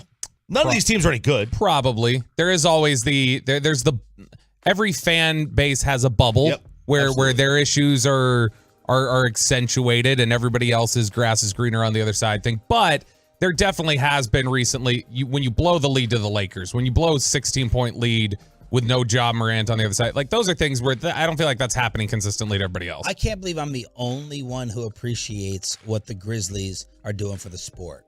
I appreciate what they're doing for the sport. I just don't like them. Well, I like them doing it for the sport. I like having a villain, but I do not then like the villain. And the biggest villain, I mean, this is Draymond and Pat Bev rolled into one is Dylan Brooks. And this is a national story how Kyrie dogged him after the game, after Dylan Brooks was talking trash to him. Oh, I get to see what he's all about. I'm going to run him to death. Because Dylan Brooks doesn't look like a guy who could run Kyrie Irving to death. And then after the game, Kyrie didn't do the whole usual jersey exchange. And that's very rare, especially Kyrie. He's like best friends with everyone in the league. He was asked about it after. Dylan Brooks made a gracious offer to you to swap jerseys. He ended up with yours. Why didn't you want his? Yeah, I saw that after the game. Probably get it next time. Probably get it next time, not this time. I was really on to the next thing, my thought process-wise. So. My thought process in the post game. My thought process right afterwards. So Dylan Brooks is getting laughed at that Kyrie dogged him. He doesn't even know what the next thing was. He was on to the next thing. On to the next. At least Bill, when he said it was, we're on to Cincinnati. Yeah. We're on to Cincinnati. So Dylan Brooks, the good news is he picked up his 18th tech. He's suspended for the Grizzlies' next game. Sean Hudgens, a.k.a. the Hudgy Bear. Yeah, long time. Haven't heard that name. Who used to work here. He tweeted out some that I found pretty fascinating. Hear me out. If Luka knows he's going to have one more game off, that would be against the Warriors tomorrow night, Luka should get a tech from the bench tonight. Then they list him as active, but he sits due to suspension. Now he gets 2 more until another suspension. Okay, so it's been suggested that people get techs on purpose when you know you're going to load manage somebody the next night. Like to just treat it like a load management night and intentionally get a technical foul at the end of a game. Does a tech from the bench count the same? I would think so. I assume it should, but I'm just yeah. I don't want no loophole here. Yeah, it counts. Okay. It should. I mean, there's if a player is, because if there's a player sitting on the bench actively in a game and they're just on the bench for that period and they were to get a technical foul, that would still go towards them potentially getting thrown out of the game with 2 or, I think that would absolutely count just because they're not active. I don't think it matters. All right, what happened to you? You got your identity stolen? Got a letter from the IRS over the weekend, which usually I just throw to the side because I assume it's just another bill. If it matters, they'll come looking for you. Yeah. Will they? Yeah. Listen, I am on a 30-year payment plan with them. They're getting the bare minimum every month from me. You're going to the grave with the debt. Yep. And nobody else is going to pay for that. I'll tell you that. So I get a letter. I open it up, and it's got one of those blank first pages that I'm like, oh no, that's bad. That's bad when you get the blank first page. Yeah, that's how you send a check. Yeah, when you get a blank first page, it's like, ugh. I don't know if I've gotten the blank first page except I've for never a check. seen that. So it just had my address on it. The whole rest of the page was blank. Ugh. And I open it up, and the IRS, anybody who's ever got a letter from the IRS, they use printers from the silent era. They still had that font where like the L has a line at the bottom, and then it looks like a 7 up top. It's, you know what I mean? Like the type, it's basically written on a typewriter or one of those pieces of paper that you had to peel off. There's perforated edges. That explains their efficiency if they're using typewriters there at the IRS. Yes. And it said, someone has filed a tax return for the 2022 year in your name with your social. Was this you? And I was like, no, I haven't even thought about doing my taxes yet. Oh, I did mine like a month ago. I saw how much I owed, and then I didn't hit submit because I was like, oh, I got to figure this out. Let's save this one for later. So I call up my accountant. And then sometimes do you think that the letter you're getting from the IRS is fake? Like, is this the real IRS? Because you're like, am I being scammed here? Is this? Yeah, I think that's why they use those typewriters, because like nobody else would dare use them. So, I go online, I verify. It's like, crap, this is real. I call my accountant. He's like, come on in. This was yesterday. So I came in yesterday, and he's like, this is gonna. He's like, I'm just gonna admit it. This is gonna suck. Oh. And I'm like, really? He goes, yeah, it's just a pain in the butt process. So what, have they like gotten in your bank account? They took your money? No, none of my money's gone. That I saw. I have my money in so many places, Sean. I gotta protect all my monies. All your assets. All my assets at different banks. Banks are crashing. That's right. So, yesterday I started the process. I had to get some kind of a security code, and then I had to fill out and verify that it was not me that turned it in. So now I had verified it's not me. So now the IRS is going to do their thing. And Bobby, as you said, it's probably going to be very, very speedy. But, like, I can't file my taxes for this year electronically now. I have to go the old school. Oh. I got to get a paper route. Like turn in receipts? No. Well, I mean, yeah, I have to do that, but like I got manually fill out a sheet. Yeah, I got to everything? manually. What my accountant's going to do is going to do a paper. He's going to go the paper route on me for filing my taxes this year. Oh, what a nightmare it's going to be. Do you think the IRS is going to look at your case and they're going to go, oh, this is the guy who made a 30-year payment plan with us? We can wait on this one a little bit. Yeah. Fine. So when in what the are document, the other problems? This doesn't sound like that big of a problem. You got to do your taxes differently. No one's taking your money. You don't got to recover money. Well, my social's compromised. So I've got to basically change. I'm going to have to go back and change everything. I'm going to change my credit cards, all that stuff. So on the document they sent you, because they said, was this you? Did it just say, did you file your taxes, or did it send you back like the tax form with what was filled out? Honestly, I didn't read that far into the letter. Once I saw that where somebody else filed a tax in my name, my panic level went to about an 11, and I just started freaking out and calling my account. I didn't read through the rest of the thing. I have it with me. You can read through it if you want to. I'll check it out for you. Yeah. I recently had somebody had compromised my debit card or something. Like literally I just had to get the thing reset on Friday because I was trying to get money out a couple weeks ago and it kept telling me pin security. And I went in and they were like, oh, we don't know what's wrong. So they ended up just having to shred the card and give me a new one. They're like, probably compromised. Never happened to me. No one wants my money You or look any like of you my had to say stuff. something. Now, 1 minute you're poor, and the next minute you're rich. poor, Which one is Kenny. it? You got money, you don't got Well, money. people want to steal from me. I'm poor. I'll tell them I'm poor. Very nice. So a lot of people have texted in suggestions on what to do and places to go. So I've got a lot of like ideas on where how to protect it beyond so it just stops here. If it stops here, I'm fine. But I also have told you I've gotten weird things in the mail. Like I got a credit card in the mail not too long ago. Yeah, and I tried to call up, and it's clearly a scam. Yeah, Clearly a scam. I don't see why it's so weird that you get a credit card mailed to you. That's not What was unique. a debit? Yeah, but see, I get credit. I've never had an actual card sent to me. I have, because it's like, hey, call now to activate. They're trying to make it as easy as possible for you to get in there. They want that first purchase made. Yep. So, I mean, I probably get 3 a year or something mailed to me. This is like a debit card or whatever, like a direct deposit. I don't know. You strike me as someone who could have really bad debt. Oh yeah. Like, Me? Yeah, Yeah. that you would be awful with money. Mm-mm. No. The only debt I have is, whatever car notes I have. That's it. At Twin Peaks? Nope. Yeah. Nope. Straight debit, bro. Straight debit. Debit. And that card always works. Do you handle the Except when there's PIN security. Do you handle the money in the family All or of she? it. All of it. Yep. Okay. Yeah. That has been an area of contention before. Same account, split account. No, it's same account. Like she can log in and look at it, but her complaint, and it's reasonable. She's like, I log in there and I don't know what that number that's in the checking account at any given time represents. I don't know what you've paid. I don't know what's available to spend. I don't know. Like I have no clue. I was like, I've told you, like you can spend X amount, and that's what we work off of. Wow. Well, some people are saying I could pull my IRS transcript from the IRS website, and see what they filed. Best way to avoid this happening is do your taxes literally on the first day that you're allowed to. If you're social, What percentage of the country does? None. No, hardly any, I would think. Each year they're going to give me a PIN.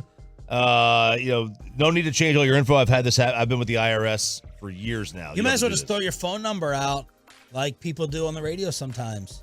Just put it all out there. Just drive with your vehicle with the social across it. 214-734. You don't know anyone's phone number. You already said that. That was mine. All right, there's the was that the first 6 digits? I stopped. All right. So there it is. RJ Choppy, the victim of identity theft. Aaron Rodgers is going to tell us what our new Dallas Cowboys offense is going to look like next. But let's get your carpet clean. Clean way, green way, and zero res way.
Don't make me take off my belt. Aaron Rodgers, one of the greatest quarterbacks of all time, one of the most cerebral quarterbacks of all time. He loves Mike McCarthy's West Coast offense. But does his description about it make you feel better or worse about Dak Prescott running the system in 2023? That's them. Before we play the clips, small note here. The Cowboys have re-signed running back Rico Dowdle, according to Sports Trust Advisors, his agents.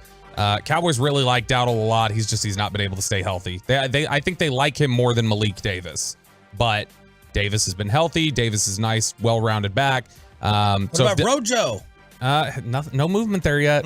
They didn't sign any of the three guys that they brought in for visits yesterday. The linebacker Taven Howard, offensive lineman Chuma Doga, and then you had Ronald Jones, the running back. But Cowboys re-signed Rico Dowdle there. So I was scrolling through old TikToks last night. I was scrolling through my favorites. That's a rabbit hole. Well, they were old ones, so they were the favorites. I knew I was playing the hits. And I was scrolling back and I saw Aaron Rodgers' face. And I was like, what is this? Why did I favorite this? And I opened it up and it was an interview he gave to Barstool Sports' Pardon My Take back in August. He sat down with them while he was at training camp. And they were talking about Matt LaFleur's offense and some of the motion and just, the eye candy that always goes on in these systems with Kyle Shanahan, Sean McVay, Matt LaFleur, everybody who comes out of that group. And in the process of talking about that, he started drawing a comparison to the West Coast offense that he grew up watching and that he played in for the majority of his career leading up to Matt LaFleur taking things over. And I think these are really interesting clips, especially given the fact that we now know the Cowboys are going to be running the West Coast offense, and specifically the one that Mike McCarthy ran for a lot of years with Aaron Rodgers. So this first clip here and in 12 years as the play caller, Green Bay ranked top 5 in points 7 times. They ranked top 10 in yards 9 times. They were top 10 in turnover differential 6 times. They were top 3 in point differential 5 times. So those are all really good numbers, make you feel good about it. The question is, does Rodgers' description of how you have to execute it make you feel better or worse? So this first clip here is Rodgers kind of drawing a comparison to the offense he's running now versus the West Coast offense. I tell Matt all the time, this scheme has flaws. I grew up in the West Coast offense. The West Coast offense, I think, is the most beautiful offense ever created. It's about timing and rhythm and balance, and everything makes sense protection-wise. You know where your hots are. You know where your eyes are going every single time. You know how the concepts fit together. This is a schematic offense. That was not a schematic offense. That was built on timing and precision and rhythm and guys being in the right spot at the right time and putting the ball in the proper number. And it started with Bill Walsh and Montana and Paul Hackett and on down to the iteration that we got to, and I loved it. In that offense, though, it's not predicated on motion. It's predicated on winning one-on-one matchups and then being accurate throwing the football. And so that's what I grew up in. So when you hear Aaron Rodgers say timing, rhythm, balance, timing, precision, rhythm, putting the ball on the proper number, accuracy, get the ball out. Does that make you feel so many Dak strikes? It's amazing. Does that so I'm guessing RJ Choppy, we'll lead off with you here. Doesn't make you feel better, does it? About how and look, let's be honest. If those are things that Dak struggles with, then that's on Dak. Like Dak needs to be better at those things. If they have problems in 2023 where this system is not being effectively run because Dak's not being accurate or he's not putting the ball in the right spot, whatever else, that is on Dak, and that is a Dak issue. The shared responsibility of that would be if that is not the strength, why are you don't make it the system? Yeah, exactly. That if it's not your strength, why are you not putting your players with your personnel? If that's the case, if you really want to be committed to this system, then you shouldn't be restructuring Dak's contract either and digging yourself in longer into being with him if that's what you really want to run. So look, man, at some point in time, it's like someone tweeted me yesterday. Imagine being scared of your quarterback throwing deep when we were having a Brandon Cooks discussion. At some point in time for any quarterback, you got to be freaking good at accuracy. You got to be good at anticipation. You got to be good with rhythm and timing. That's like that's like those are the basics. Yeah. I don't know how you scheme outside of that a ton. Well, look, I mean, if the offense, those are kind of the requirements. If the offense scheme changes to such where it's going to have wide open receivers that anybody can throw to. That's very, very good. If it's going to be, more the same where it's just timing and Dak's got to make these throws, not to guys that are kind of looking at him, not to stationary targets. If, my God, the worst, him and the receiver have to understand the same and recognize the same defense, and CeeDee Lamb has to run the same route that Dak's thinking he's going to run. Sure. And I don't know who to put that on, but if that's the case, that ain't good. Even though every team has option routes, every team's got that stuff. There are going to be aspects of this that I think are going to benefit Dak. Yeah. And then are there going to be some that, okay, is it playing to his strength? To me, you should not run anything that does not play to the strengths of your players. Sure. Put your players in the best position to succeed. Yeah. Hasn't that been the big praise for Dan Quinn the first 2 years that he's here? He knows how to put guys where they'll succeed. He knows how to get the most out of guys, everything like that. Part of me likes dumbing it down. When Dak Prescott's at his very best, you can literally feel, you can see the rhythm. Bop, bop, bam, out. 1, 2, 3, out. And when he's rolling, just go watch the Tampa. The two of the last 3 Tampa Bay games, or the last 2 times he faced them. The opener 2 years ago and the playoff game. Back, gone. And if that's what McCarthy's going to tell him to do, right? Instead of when he pumps and he hesitates and he taps, he gets in trouble. Yeah. That's the way I see it. And you know what? Even watch the Tampa opener if you want to see the polar opposite of what happens when he's not in rhythm and he's not in time and how bad it can be. So that's fair enough. This next clip here, this is... By the way, real quick, did you guys see the David Carr video clip yesterday? Was that new? David Carr kind of going at Kellen Moore, picking apart Kellen Moore and how basic the Cowboys offense was? Well, not just, I did see the clip, not just basic, but also just like play design that's destined to fail. Now, look, here's the thing. You can talk to a lot of people who say, around the league and around the Cowboys will say, that's what happens. Like, you get messed up concepts and problems like this when you're trying to run a blended scheme of 2 things and implement 2 ideas. And that's why it mattered that regardless of who it was going to be in 2023, it either needed to be Kellen or it needed to be Mike. They could not have Kellen and Mike concepts blending anymore. I agree. But that one play that David was showing, if I'm not mistaken, everybody but one ran a route short of the sticks, right? Mm-hmm. Okay. Kellen Moore did not design a play where nobody went beyond the sticks. That was that to me. That's receivers making a mistake. Sometimes and it's breaking too route. early. Sometimes it's route running, but I mean there are sometimes that it is built in the concepts of like, all right, 5-yard stop, 8-yard stop, like they're built in increments like that. So I mean, it could be that it was just drawn up short.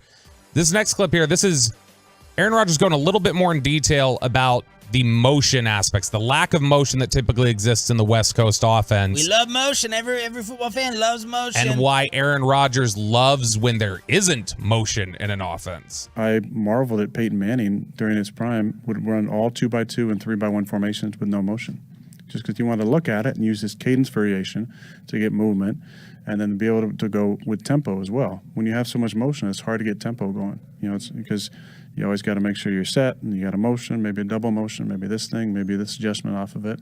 I just like sometimes, and I tell him the same thing. I'm not telling you guys anything I wouldn't tell him. I got after him today because every freaking play there's goddamn motion. I'm like, can we run one play without a motion and pass so we can get some tempo going? Because I like to switch the tempo. But in this offense, it does put a lot of stress on the defense because you have a motion, you have an outside zone look, you have a guy sealing backside. And we have off of that, we have a run, we have a screen, we have a keeper, we have an action pass. So you have so many different looks off the same stuff. That's why it works. It's a little frustrating when you grew up in the West Coast offense and your mindset is all about protection and X's and adjustments and different things when you're playing an offense that doesn't have a lot of those things and maybe could use it at times. And also when it kind of fucks up the protection schemes and lanes and identification sometimes. It just makes it, it makes it a little extra strenuous sometimes on the quarterback. Short beep. That was good. That's short beep. It was a short So he mentioned Peyton Manning like motion. 2006, the Cowboys were getting ready to play the Colts. It was the first time I was going to see Peyton in person since college. Mm-hmm. And I was so looking forward to this game. I was all week. I'm out there.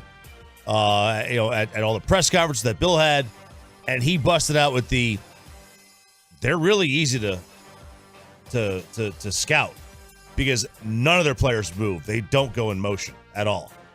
And that kind of was the first time I was like, oh, and he was like, man, he doesn't like motion. And he wants to be able to see where the defense is. If you start getting guys in motion, you can't tell where the defense is. Now, what you can tell is whether they're playing zone or man. But, maybe some guys, maybe Rodgers or Manning were able to tell that without motion. I don't know how. Maybe they were. I think motion's great. But I understand if you're Aaron Rodgers and you want to play hurry up. Yes. And you want to go and you want to complete the pass. Which Dak is usually at his best when he is going up tempo. If you want to complete the pass and get up to the line of scrimmage and snap it and run another play within 12 seconds, you can't do motion. Mm-hmm. Motion ranks under Kellen Moore because this was a big problem that Tolo's had. Right. We all believe this is one of a very simplified fan opinion. You run more motion, it confuses the defense, and there's no excuse not to be running more motion and throw them off and confuse them. And if you don't, you're just a basic offense. Motion ranks from 2019 through 2022. They were 12th, 11th, 18th, and 17th last year. Motion at the snap rank, they were 16th, 28th, 31st, and 16th.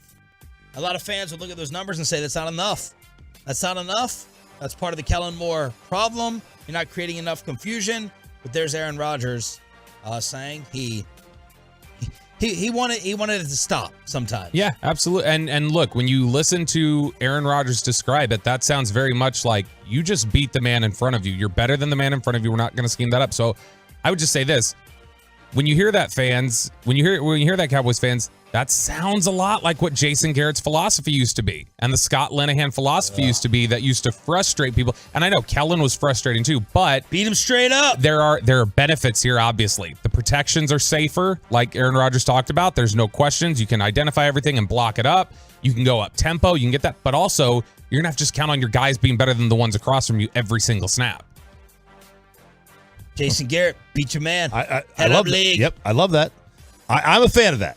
Because if you have better players, that should benefit you. Problem is that, in a salary cap world, I just don't know how realistic that is to be able to do anymore because nobody's really better than anybody else. Yeah. You are. There's talent levels, but it's evened out. Like, what is the difference between the worst team in the league and the best? I mean, generally, it's the quarterback. It's an 8-1 league. 8-8 league. Final hour of the Tolo Tuesday edition. We got a brand new mock draft out. Mel Kiper, he sniffed out Tyler Smith last year. Are we going to finally get the running back from Texas? And someone that used to play for the Eagles says they're not even better than Detroit. Next on The Fan. Well, let's get you over to QC.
our fan studios secured by DFWsecurity.com, this is Sean and RJ on 105.3 The Fan.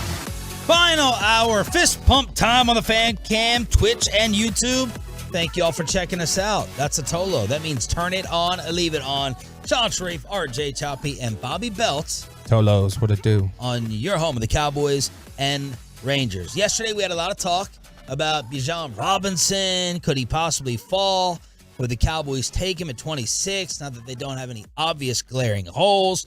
Me and Choppy still against it. High five. You have Bobby Belt, Landry Locker in Houston, who was our guest yesterday. And yesterday, Brian Broaddus was describing in detail how Bijan Robinson has a Barry Sanders comp. And I'm going to give you my undefeated running back eye. Really 1-for-1 with Zeke. I've been watching Bijan Robinson highlights for the last 2 days. Just to troll me. Not just to troll. To say, look, I'm finding in life maybe I'm treating words too literally. Maybe when you make a comparison, when you say the word great, you better mean the word great. When you say Barry Sanders, you better damn well mean Barry Sanders. And I ain't seeing none of it. I'm talking about, there's only one guy who's come close to having Barry Sanders-esque moves since Barry retired. And he is working with Dave Hellman right now. He has had the nastiest cuts and moves and jukes since Barry Sanders. At the NFL level or as a player? I was going to say. At the NFL level. Because coming out, I feel like Reggie Bush was that guy. Yeah. And when But it's even disrespectful to say that. Like you talking about Shady? Yeah. Yeah, he wasn't. He was 10% of what Barry Sanders was. He was ass compared to Barry. I mean, LaShawn McCoy is a great running back. Carried the ball out too far. Carried the ball, loaf of bread. But I'm not seeing any jukes. I'm not seeing any crazy elusiveness. Now, this is in watching about 20 straight just highlight reels of Bijan Robinson. You know who he looks like to me? Take this, Brian Broaddus. He looks like a faster DeMarco Murray to me. That's what he looks like. Hey, he looks like he can catch the football, though. He looks really natural as a pass catcher, but freaks, elusiveness, like breakaway, crazy speed, which I don't know if Barry had because I was only watching him dance around the line of scrimmage. Barry Sanders? Nah. You're both wrong. DeMarco Murray, did you see him fumble 12 times on the highlight reel or something? Just watching his running style. Okay, all right, the running style. I mean, he gets north really fast. He looks like he finds a hole, bam, gone. So maybe that's great vision, but not Barry Sanders freaks. Anyway, yesterday, who was it? Someone was trying to stir up trouble. Was it Albert Breer? He was like screenshotting Bijan visiting Philadelphia, the city. Is this an early Eagles visit?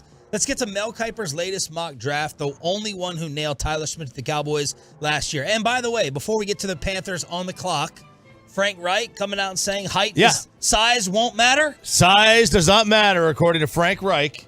Now, this is, a lot of people are saying that. All guys say that. Yeah, a lot of people are saying that this is, Frank Reich has a type of quarterback that he wants. Like he's never quarterbacked the average height. He's never quarterbacked a player under 6'2". He was 6'4" himself.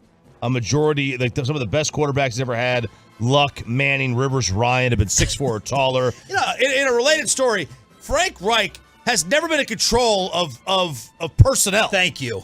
I was just about to say, we're treating Frank Reich like he's freaking Bill Walsh. Yeah. Frank Reich has never worked with he was the coordinator during Carson Wentz's time.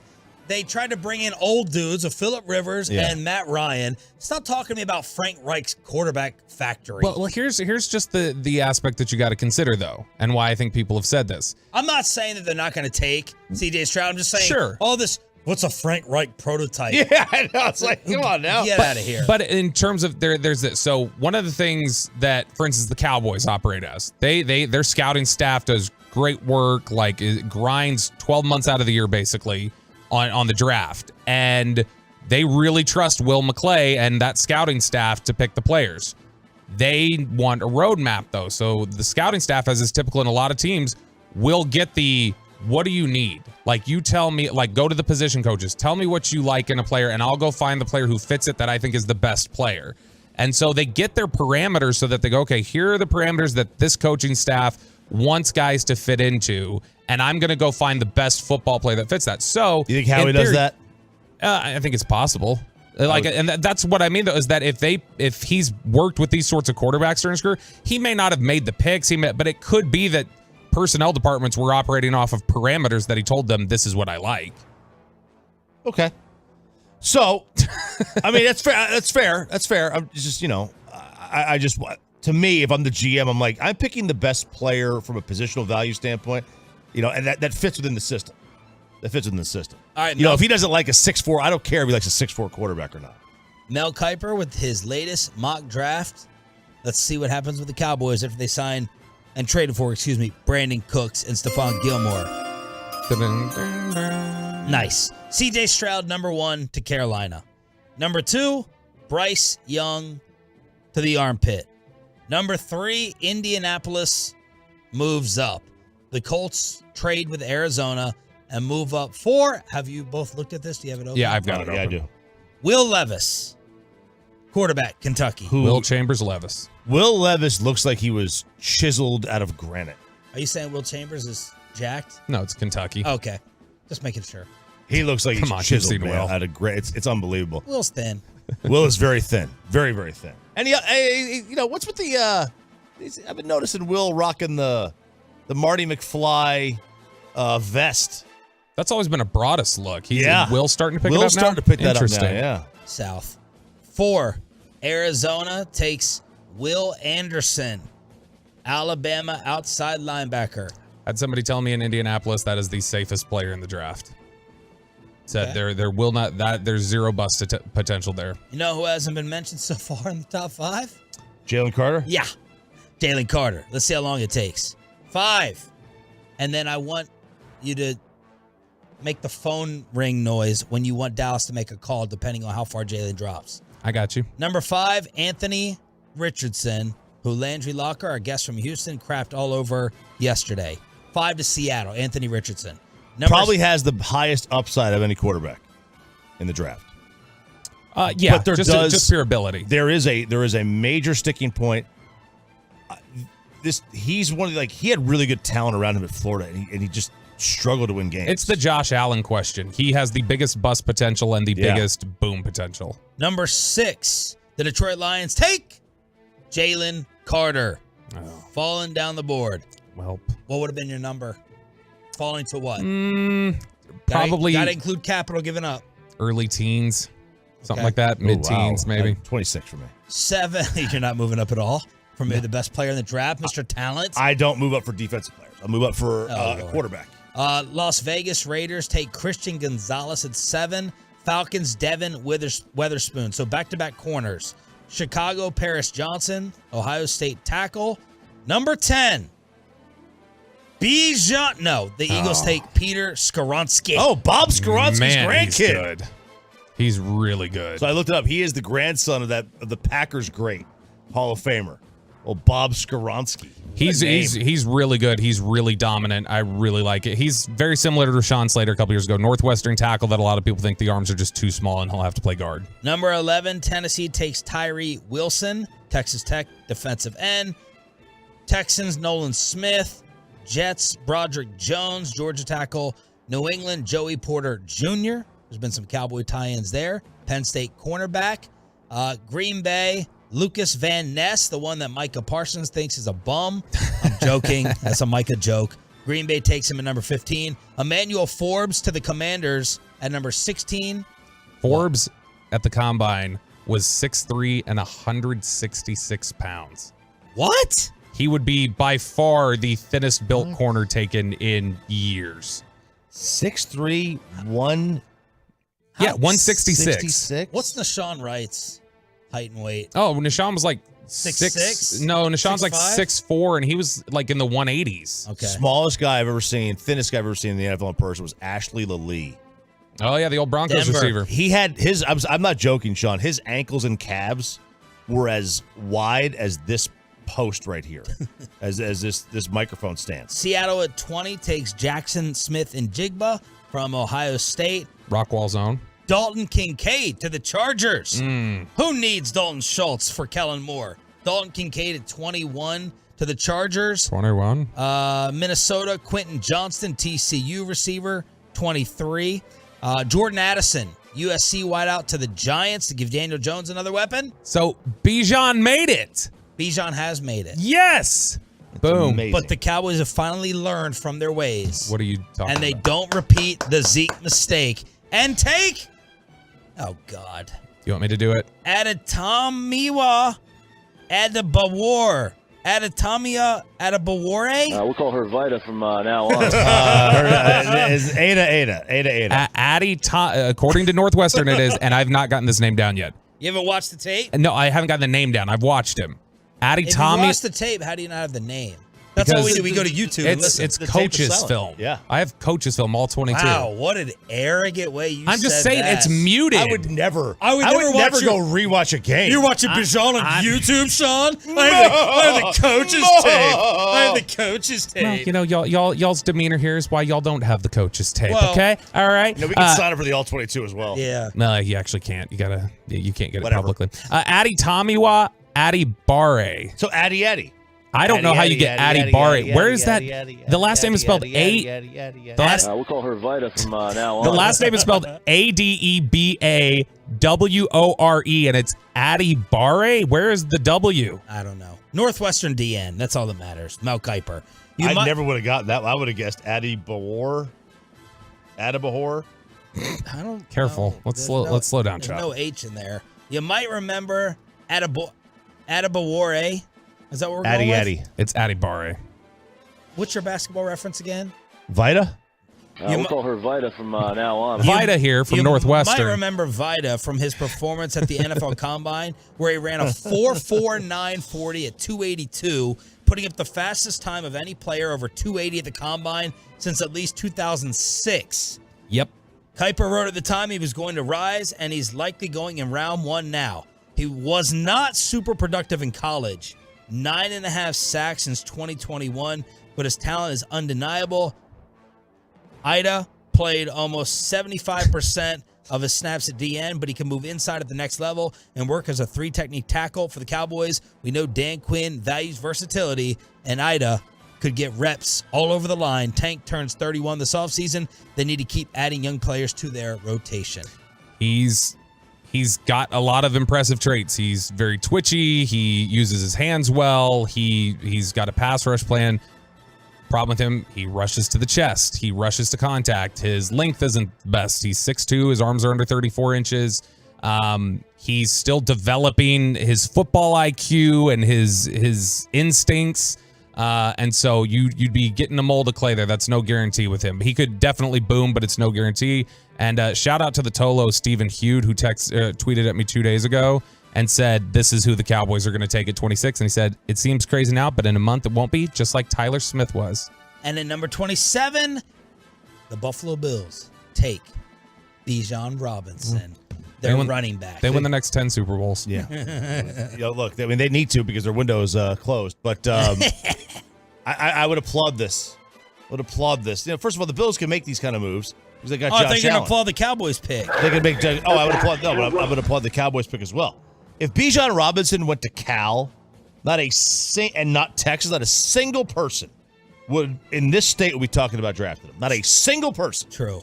Disagree. Because there are a lot of people who also like Jahmyr Gibbs from Alabama. I just don't like Jahmyr Gibbs because I think he's a smaller, slightly built. Alabama is a much more successful program than Texas, and nobody, the casual fan has not even heard his name. Yep. Casual fan. But everyone knows Bijan Robinson. That's why they're because he went to casuals. Texas. Why did this Eagle put Jerry Jones and Harry Potter, and we have a DeAndre Hopkins update? That's all next with Sean, RJ, and Bobby on The Fan. Well, let's get you over to Boomer Jack.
Personal injury lawyers, Frankel and Frankel. There's a reason you need a special license to drive a big truck. So companies that hire drivers and put them in a big truck should be held accountable for what happens when one hurts you. Frankly, you need Frankel and Frankel. Visit truckwreck.com or call them 214-333-3333. Brandon Cooks said hello for the first time to the Dallas Cowboys media yesterday. I'm going to also need some Harry Potter assistance because I have zero frame of reference. I've seen parts of them. My kids love them. I think I know the characters' names and the Is it an Ender wand? Is that what it's Hang called? on, hang on, before he answers, do you think Bobby knows Harry Potter or not? I think Don't Bobby look has seen and read every single book and seen all the movies. I have never seen 1 second or read one word. Oh, God. Wow. Hey, you guys remember when I complained about Game of Thrones? I was like, I don't want to do the Fantasyland stuff. Yeah, fair. Peyton? Yeah, I've seen the Harry Potter movies. Okay, good. I think I've seen 1 through 5, maybe 6, I believe. Did you say of course? I did. I said, of course. course. Because remember last hour we referenced, I said, what's your movie? that a I said, nerd other than the reference? Harry What is that? Potter. Well, what's wrong with Harry Potter? That's why. Nothing. It's your age demographic. You would have been all into Harry Potter. Are you a Lord of the Rings guy too? I've seen it, but Yeah, I mean, not like I've huge seen 'em. into it. Yeah. What about the one with the blue people, the big movie? Avatar? Smurfs. Never seen it. Avatar? Smurfs? Yeah, I've seen Avatar. Who said Smurfs? Who said Smurfs? Was that Peyton? Yeah. Was Avatar good? I liked it. Yeah, I liked it. Yeah, I heard the second one sucked, but Harry Potter's better. I never though. saw any of them. okay. You're above it. I'm Yeah. anti James Cameron. Kristen? What? Really? Why? Kristen saw it. She liked it. Why you? She didn't see the second. She loved is the she first Harry one. Potter, Lord of the Rings? So she always liked Lord of the Rings. She recently had watched the Harry Potter movies because she never did as a kid, and she's had the kids watching them with them, and they like them. But I have not. The most I can tell you is you're a wizard, Harry. That's all I know. I don't know anything else. And why are you anti James Cameron? I just don't like his movies. I think I always thought Terminator was overrated. Titanic was terrible. Avatar was terrible. All right. So here's Brandon Cook saying hello to the Cowboys media. His thoughts after finally getting out of the armpit that Dalton Schultz is now going to. Before the deadline, obviously there was talks, didn't happen, but great things, better late than never, and I'm extremely excited, man. I really am. I think it's a great fit. You talk about a world-class organization. I look forward to being a part of, and I think it's going to be a special place. And Mr. Cooks, what do you think you'll be able to add to the Cowboys' offense in the passing game? Yeah, I mean, from afar, looking at the Cowboys, you talk about a dynamic team, a bunch of guys that, play at a high level since the moment that they stepped into this league. You look at the defense, those guys playing out of this world, and you look at, from an offensive standpoint, CD, Gallup, and then guys just making plays week in and week out. I just look forward to adding to the group. Like I told the guys, I'm going to push them, they're going to push me, and we're going to feed off of one another, and the whole goal is to win, and that's what it's all about. Speaking of receivers, Adam Thielen told Pat McAfee he was talking a little bit to the Cowboys and the Broncos, and my internet is totally gone. I had something from Ian Rappaport. Okay. That the DeAndre Hopkins stuff, I'm paraphrasing now because I can't access my computer or my phone, but apparently the trade market for DeAndre Hopkins starting to heat up a little bit. So there's D-Hop, and the Cowboys changed up Brandon Cook's contract to free up even more room that they'll be able to add to after June 1st. A lot of Tolos, Bobby, are saying, what is this for? Why do they keep adding to the reserves? Yeah, so the Cowboys typically will always try to just lower whatever the biggest cap hits that are on the team for the current year that they're in. It's just the way they've always done their bookkeeping. So this doesn't add a year to his deal, like in terms of No, he already has a year on his deal. There's just no guaranteed money behind it, and there's still not guaranteed money. It's just they've shifted some of the financial burden to next year. So it's a dead cap hit because they've turned it into a signing bonus. But basically the reworked deal after the payments from Houston for $6 million, his new deal is basically 2 years, $20 million, $12 million guaranteed, which is just this season is the $12 million. But this is less about freeing up money for them to go sign somebody. I think more about just having operating expenses and knowing like, hey, we need to have these in our reserves, and also about making sure that his contract is in a place that they have the ability, as Jason Fitzgerald at Over the Cap pointed out, that they have the ability after this year to basically pick, do they want Gallup or Cooks? Here's Rappaport. As the status of DeAndre Hopkins comes into focus, talks are ramping up among the interested teams. Similar to Brandon Cooks, a trade would likely mean an altered contract. So a lot of people are looking at New England with Bill Belichick and his mic'd up conversation with DeAndre, absolutely loving him. He seems like a business first New England type of dude, possibly. So a lot of people are trying to look at the Patriots. Okay, now let's move on to Harry Potter. Okay. Yeah. These are the Kelsey Big boys. fan. Jason Kelsey, Travis Kelsey, talking about the National Football League in a Harry Potter world.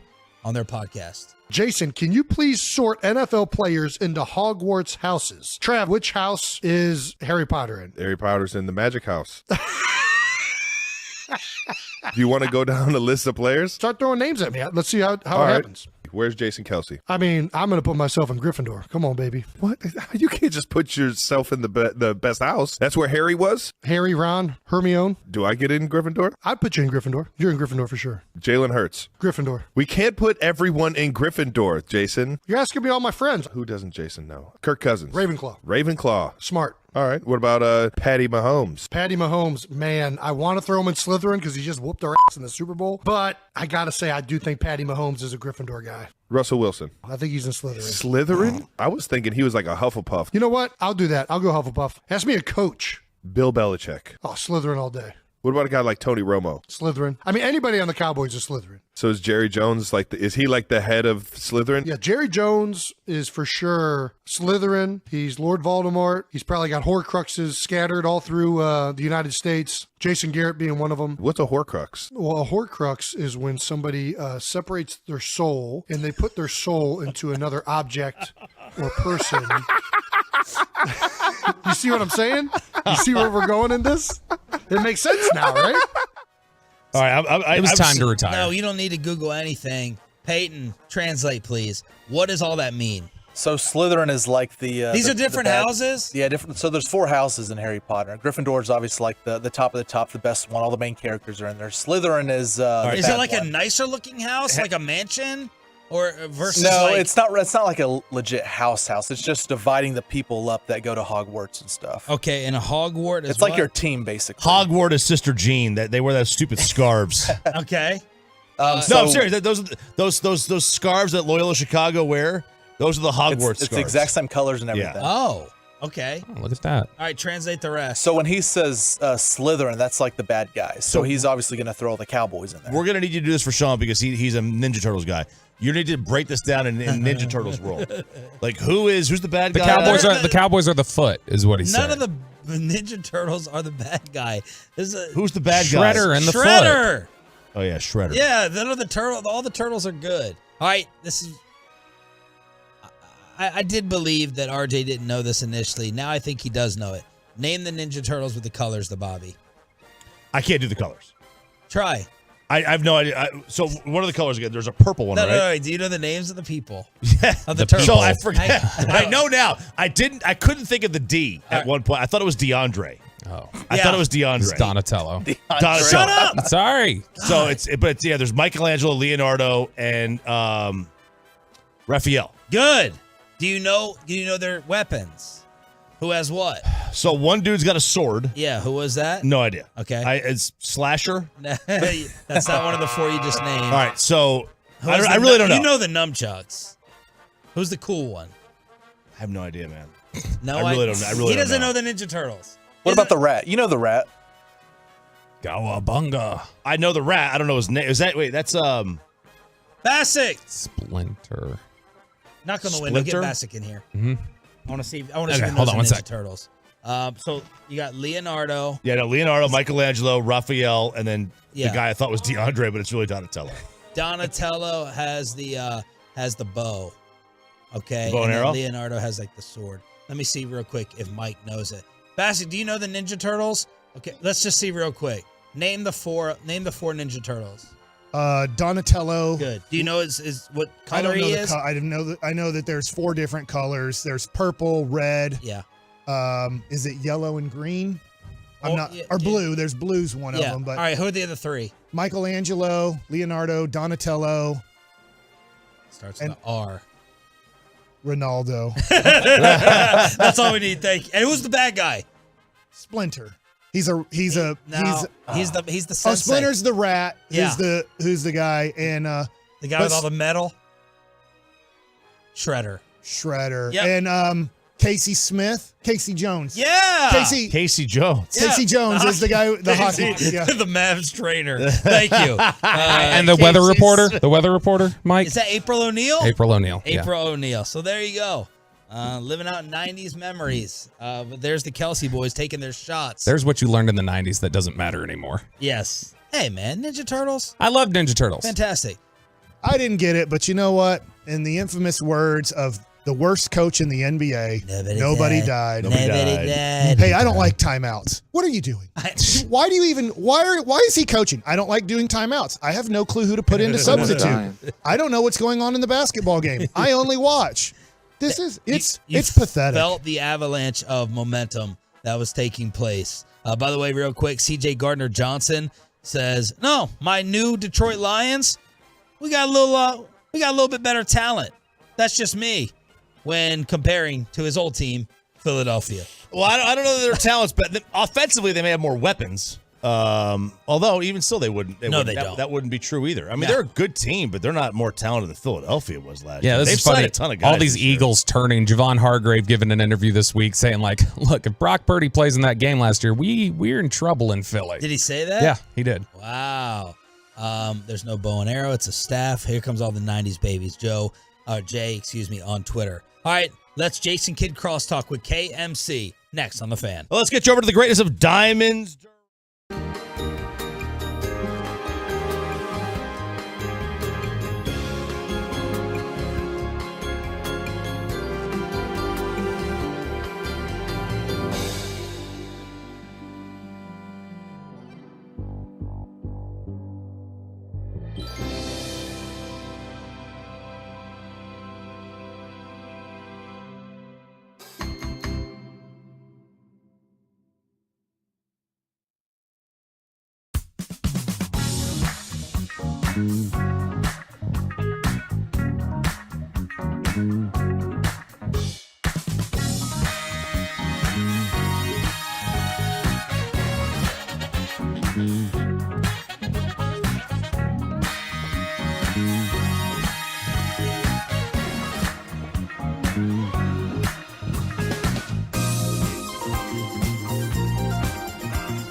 left center field. Thomas on the move. It's off the wall. Ohtani's in to score. Here comes the winning run. Japan turns it around on its last breath. That was the call yesterday on FS1. Mike Bassick is wearing his USA jersey. And after the comeback, spearheaded by Shohei in the ninth, Japan comes back and advances over Mexico. So Trout versus Ohtani tonight. Shohei coming in relief if he pitches. Yeah, but Yu Darvish starts, so that's, I think, intriguing to Ranger fans. So Yu Darvish is the starting pitcher tonight. He has the ability tonight to go 5 innings with the pitch count, I believe, at 80, I think is what he's at tonight. So Was it fun to actually switch? Go ahead. So I looked last year at opening day in Major League Baseball. There was a shortened it was a lockout. So they shortened it by about a week. Well, they didn't shorten it. Remember, they extended it because the Yankees were supposed to be the first series and they had to be the last series of the year. So only one pitcher, I think it was Yu Darvish, was the only pitcher that threw more than 85 pitches on opening day last year. Wow. And we're basically like a week away. So you should be ramped up to the point where you can go. Right. If you go today, you go. So right in that 80 range sounds about right for him. Yeah, and I honestly don't know yet who's pitching for USA. I'm sure it's posted. Is it Merrill Kelly? Merrill Kelly. Yeah, that's not the best, but that's Team USA has the brother. hitting. Just hit the ball. Hit all the home runs. Everything will be fine. I'm very excited about this. When Shohei Ohtani led off with a double in the 9th inning, I was like, okay, here we go. He's just a beast of a man. Monster. He's standing out on the first base. No, it's the third base line when they were like celebrating, acknowledging the crowd. You could tell with how far out they were zooming. That was Shohei. Yeah. He's that big. And they were talking about his emotion. He never showed that emotion in a major league game. Yeah. He did it twice last night. So is it me? Like also the Japan uniforms seem so baggy. These sleeves are like old school, like they look silk to me too. They look silk. Like this 06 jersey is kind of the old jersey. It's a little bit thicker material. Now they make kind of the, I forget what it's called, like the cool dry type of deal where it's really thin, really light material. This is kind of the last few years of kind of a thicker material that they made, but Japan's jerseys look almost silk, like they made them out of silk. It does. It really does. So, we passing notes now? What are we doing, kids? You definitely don't want that note read on air. So I wrote it on a piece of paper. It was probably about RG's taxes. No, you can give it to Sean. Let me see it. Okay. See it. Just don't read it. Not read it on air. RJ, I was listening, and I'm sorry that Sean did not support your thoughts about how difficult your tax situation was, because Sean is just like, oh, you got all your money? What's the big deal? And I thought, that sounds tough, man. I didn't take it the way you did. I didn't think he was being mean. Yeah, Kevin. You definitely were. Open like, what's the big deal?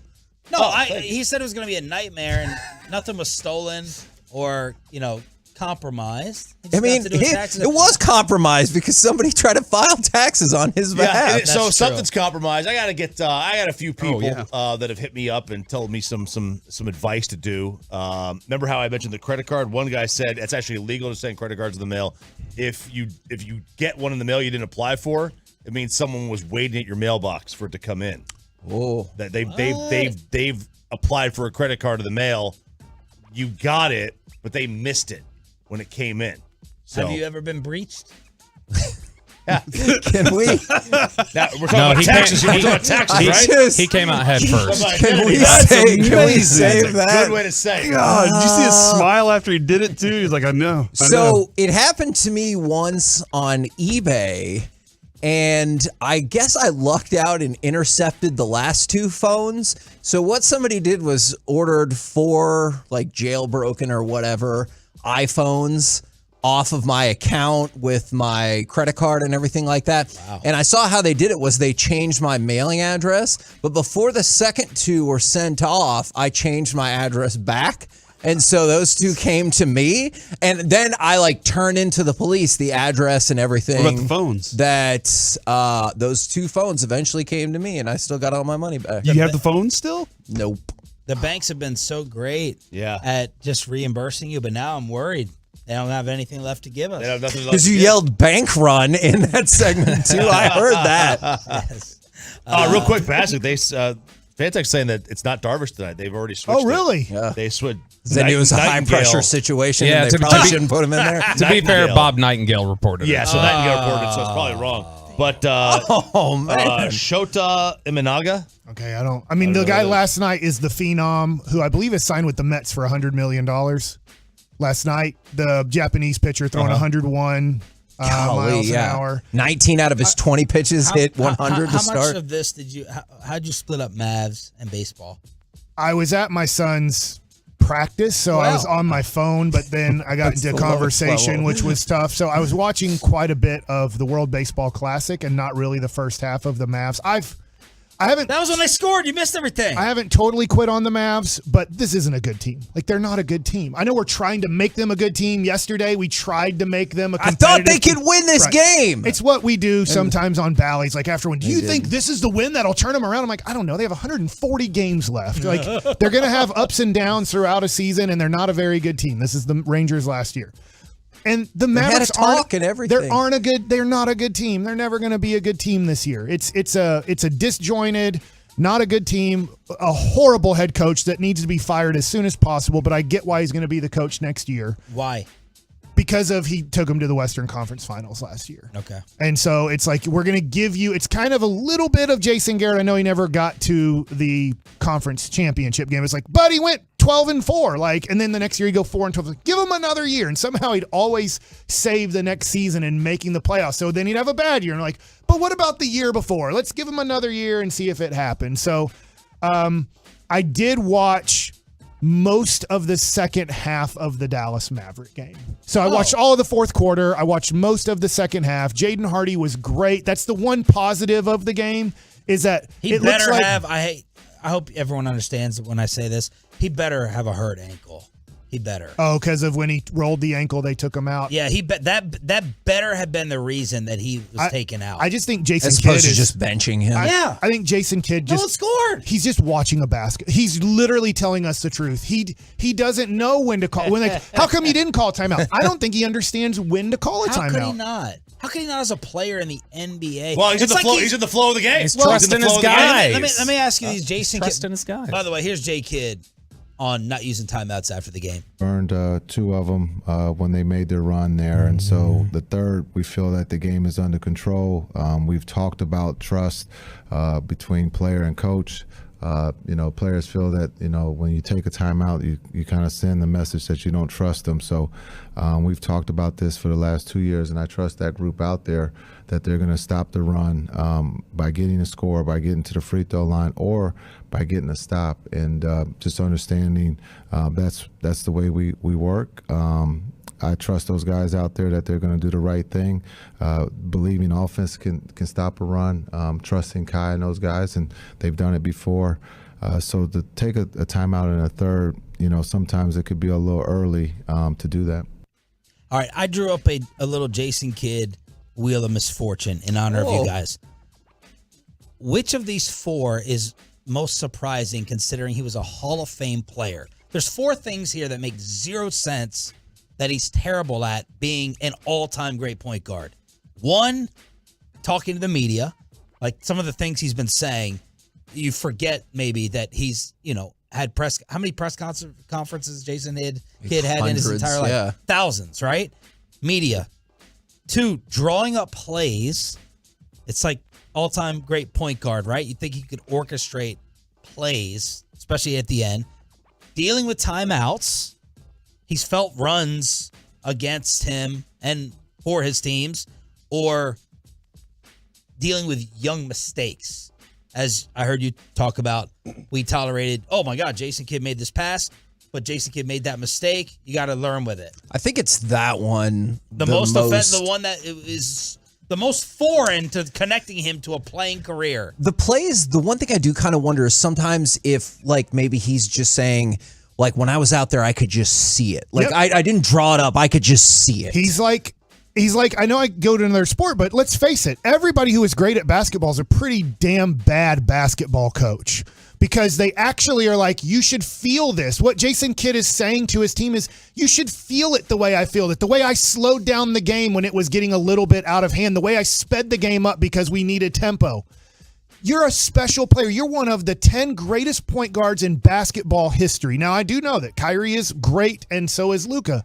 But then he's expecting the 4 other guys. He's expecting Josh Green to know when to slow and when to go as Derek Harper. He has no clue when to slow and when to go. Yeah. He needs help. You got to remind Maxi Kleber to box out. He's the worst contested rebounder in all of the NBA, and I'm not being sarcastic there. He literally is. So sometimes you have to call a timeout and remind Maxi, you got to box out, man. You got to go after the boards. We need you. You're our only rebounder on this team right now.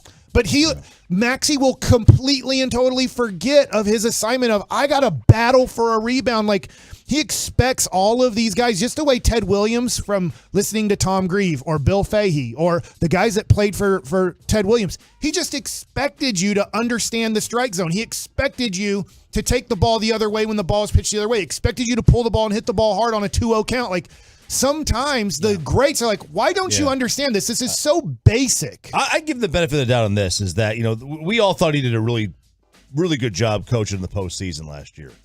Yeah. And getting the team to buy in. Or getting the team to buy in. The strategy was we're gonna bomb away. Yeah. We're gonna win or lose from 3. He pushed the right buttons. And though. defensively, no doubt. I'll give him the benefit of the doubt on this. Perhaps he is taking the approach that we're using the regular season as the preseason. We're getting everybody ready for the postseason, getting them to learn the game, right? That's what it is. And when it gets to the postseason, I'll actually start coaching. That's what he's still doing with 10 games left in the season? Still the preseason, man. Because Belichick even used the first 4 games of the regular season now. First 4 he versus completely ignores the first 4. But But you're also a game away from not even getting into the play-in. Yeah. No, it's theory. Nobody's dying. Let's say no one's dying. Relax. Because if you're 7-7 in football, and you're like, you know what? We got 3 games left. Let's try to just do a few things here. See if they don't work and we don't make the playoffs, so we don't make the playoffs. I'm pretty sure we get into do or die situations, and he is. No one's dying is the greatest gift that we ever got. He's lost. It's and do or live. We're finding out. He's Magic Johnson. He's Isaiah Thomas. Bill Russell. He's Steve Nash. These guys are great. You can't take anything away. Like, Colin Cowherd's a moron for saying, like, because Michael Jordan is a bad owner or a bad at constructing a team, that makes him not a great basketball player. They're totally different things. The thing is Mark Cuban thinks because he can run a business, he can also pick and choose who are great basketball players. They're totally different jobs. Mark Cuban's a genius when it comes to making money off the internet or running a business. He's a moron when it comes to, I think Dwight Powell's better than Julius Randle. Do you think last night Dwight Powell would have had 57 for the New York Knicks? Maybe 58. Because that's Mark Cuban is telling people, I know that Dwight Powell is better 4 years ago than Julius Randle. You're like, dude, I think Julius Randle's averaging 20, 10, and 5 the last 20 games here in New Orleans. He looks like he's coming into his own into his early mid-20s. And he's like, nope, he's horrible. He can't jump high. So I like Dwight Powell better. Like, just because you're good at something doesn't mean you're good at something completely different. And coaching is completely different than being the point guard on a basketball team. Bobby, cover your ears. Mike Garafolo, NFL Network, the Bijan Robinson Post. Look just like what it was. He's paying a pre-draft visit to the Eagles today. I'm out on him anyway after Orlovsky endorsed it, so we're good. We'll get to that tomorrow. Oh, yeah. If he really wanted to be a Cowboy, he would never go visit the Philadelphia Eagles. That's for sure. I agree. It's true. Traitor. Barry Sanders. I'm out on him. Barry Sanders, the Philly, apparently. The KMC masterpiece. We'll kick off our show with with Barry? Yeah. I hope none of you are going to agree with Broadus or Bobby. KMC next on the Fan. That's the tease. Coming up at 10, continue your work.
studio, secured by DFWsecurity.com.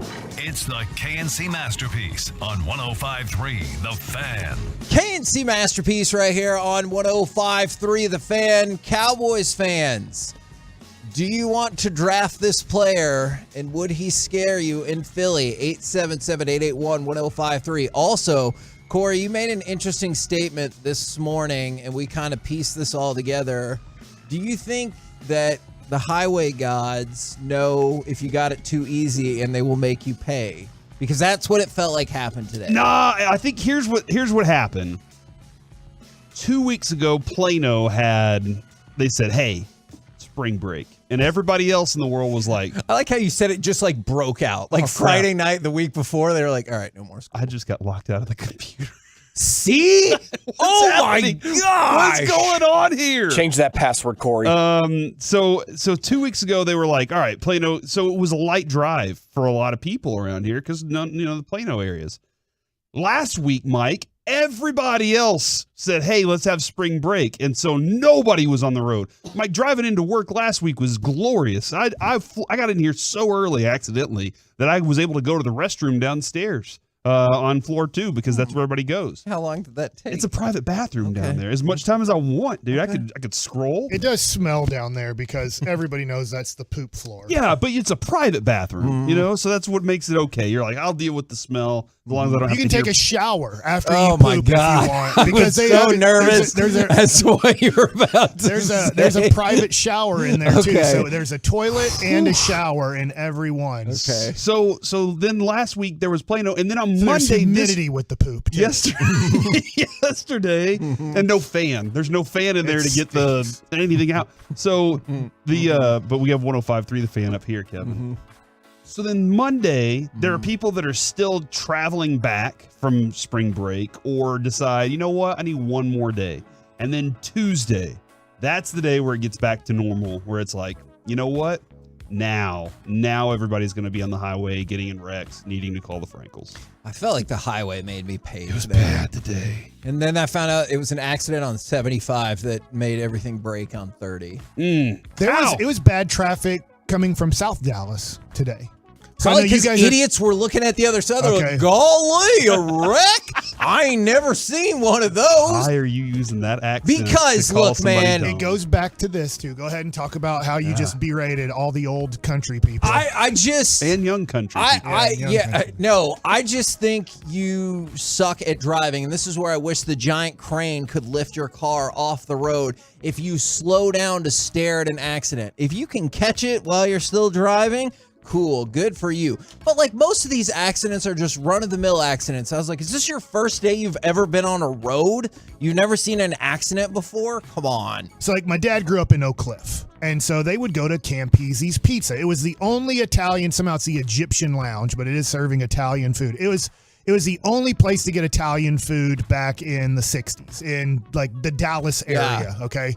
And there was no highway to get there. They couldn't get on 75 from Oak Cliff and go to, I forget the exit. It might be Oaklawn or something like that, whatever the exit is. And they would have to take side roads. So when they built this back in the 60s, 75, once again, it goes back to this. 4 lanes is stupid.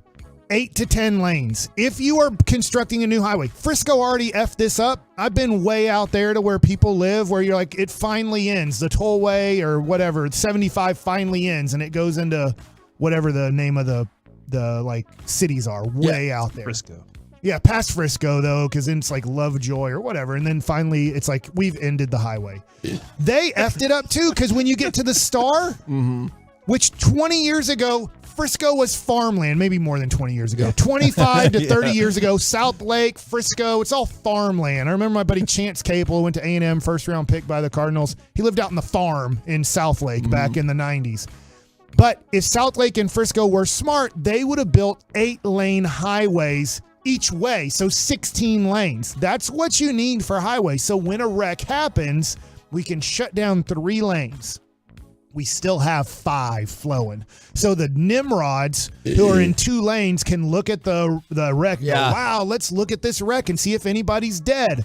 And then that's what people want to see. That's what they want to see. Is Is there a dead person? Oh my gosh. And then And that's Jason Kidd driving by slow, and he's like, no one's dying, and then he presses the gas, and then he goes, and never calls a timeout. And the other 3 lanes are just flowing.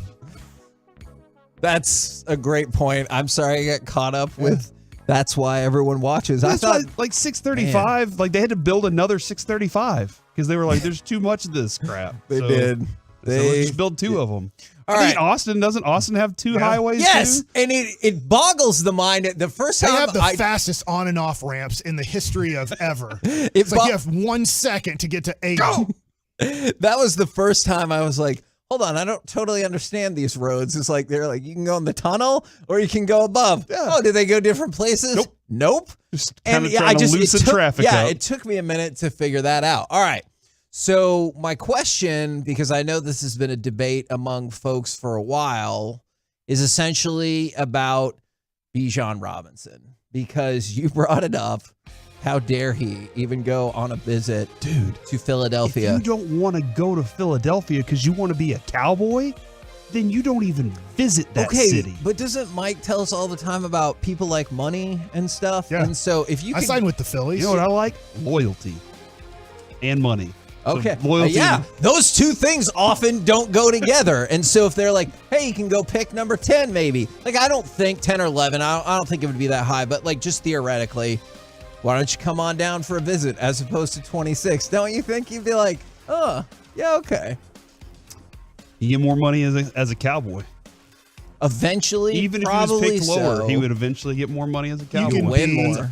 a Hall of Fame quarterback. You can be a Super Bowl winning quarterback, and you can be a pretty average, entertaining quarterback, and you will get paid $20 million a year after your career is over to call football games. Yeah, if you're a Cowboy. Dak is about to go be... You can be a fullback. You know, You can be a wide so. receiver. You can be a running back. You can be defensive players, and you can be on First Take, and you can call the third game on Fox, and you can do all of those things if you're just a Cowboy. Because all Jerry has to do is pick up one phone. That's true. That is his flip phone that he has. He picks up that phone and makes a call, and you got a job somewhere. Okay, and I hate saying this, but what if you're like, hey, I want to win a Super Bowl? You don't need that to make money after your career's over. But what if you care about that aspect of it, right? How many people actually... Again, how much more do they get for winning the Super Bowl, Mike? Monetarily, $500,000.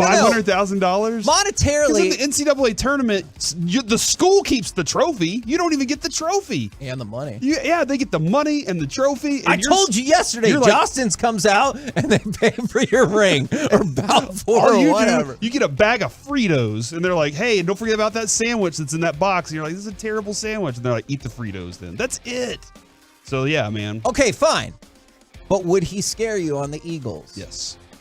Yeah, because if you had him and Jalen Hurts running back together, that would be a difficult task to stop for sure. I know their that offense is still good. If the Eagles get down to whatever in 1 yard, you might as well just say, "Can we just make it first down?"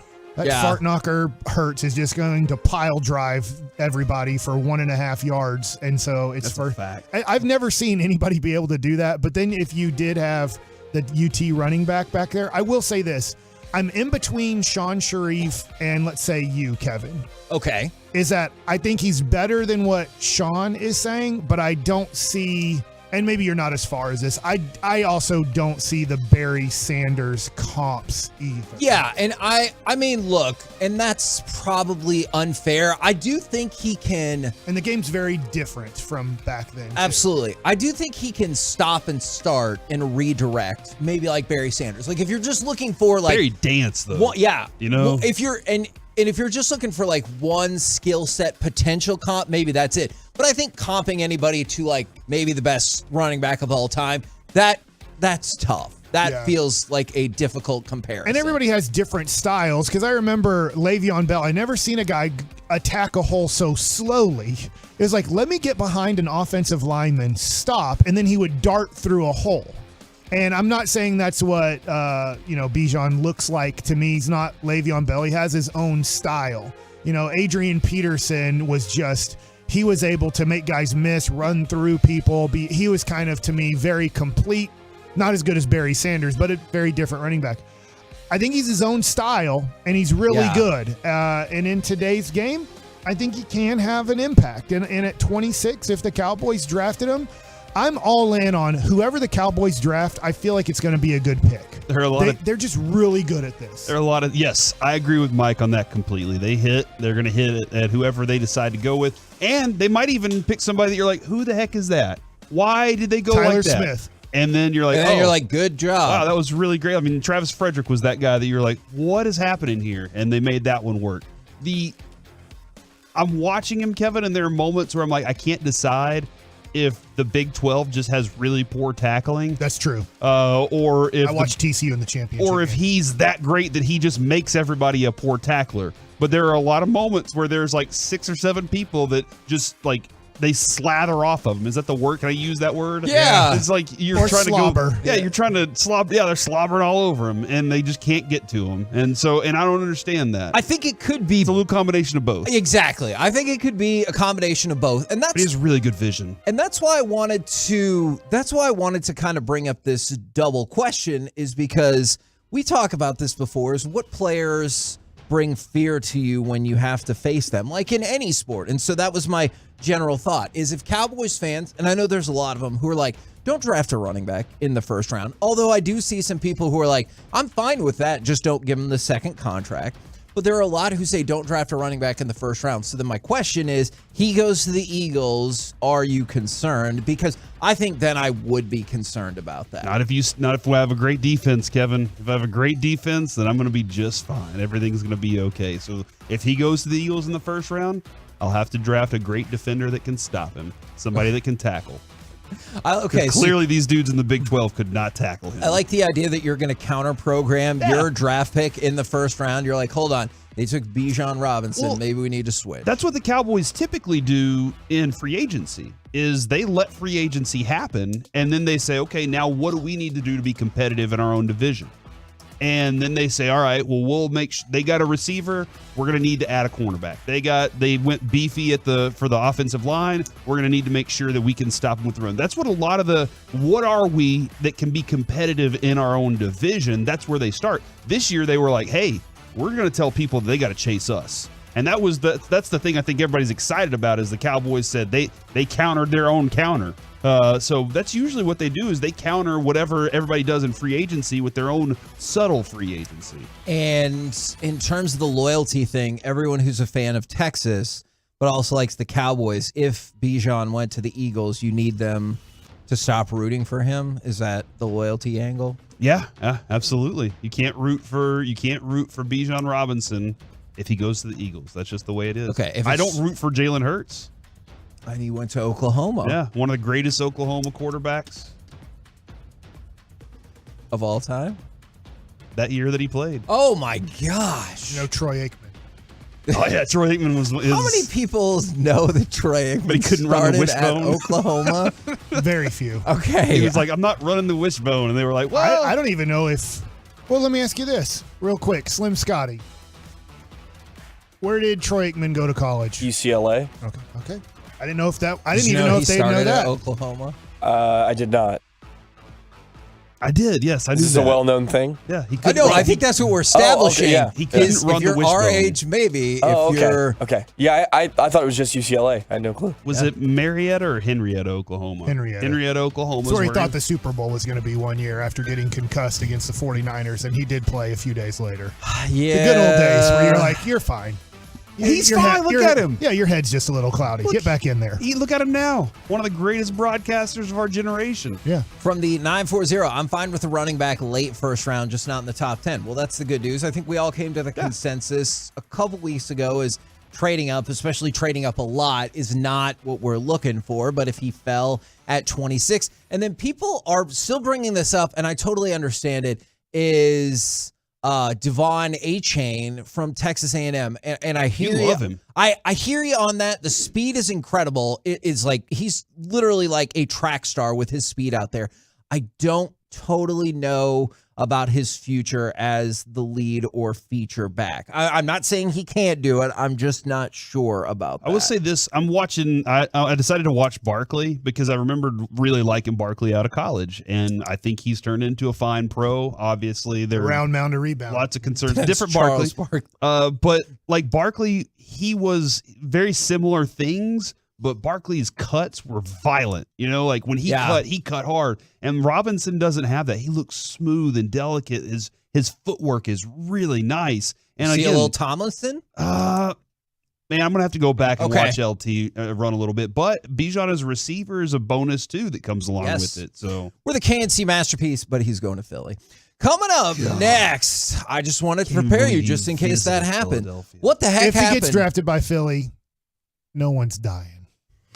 You know what? That segues perfectly. What the heck happened with the Mavs last night? And seriously, what is Jason Kidd doing? We'll talk about it next right here on The Fan.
High to set the screen. Shot clock at 7. Jarrett to the cup. Baked it in with 17.3. It's a 5-point Memphis lead. KNC Masterpiece back here on 105.3 The Fan, where the Mavericks, they lose to the Grizzlies. They could not excel in their guerrilla radio. They lose to Memphis 112-108. Mike predicted it. He did.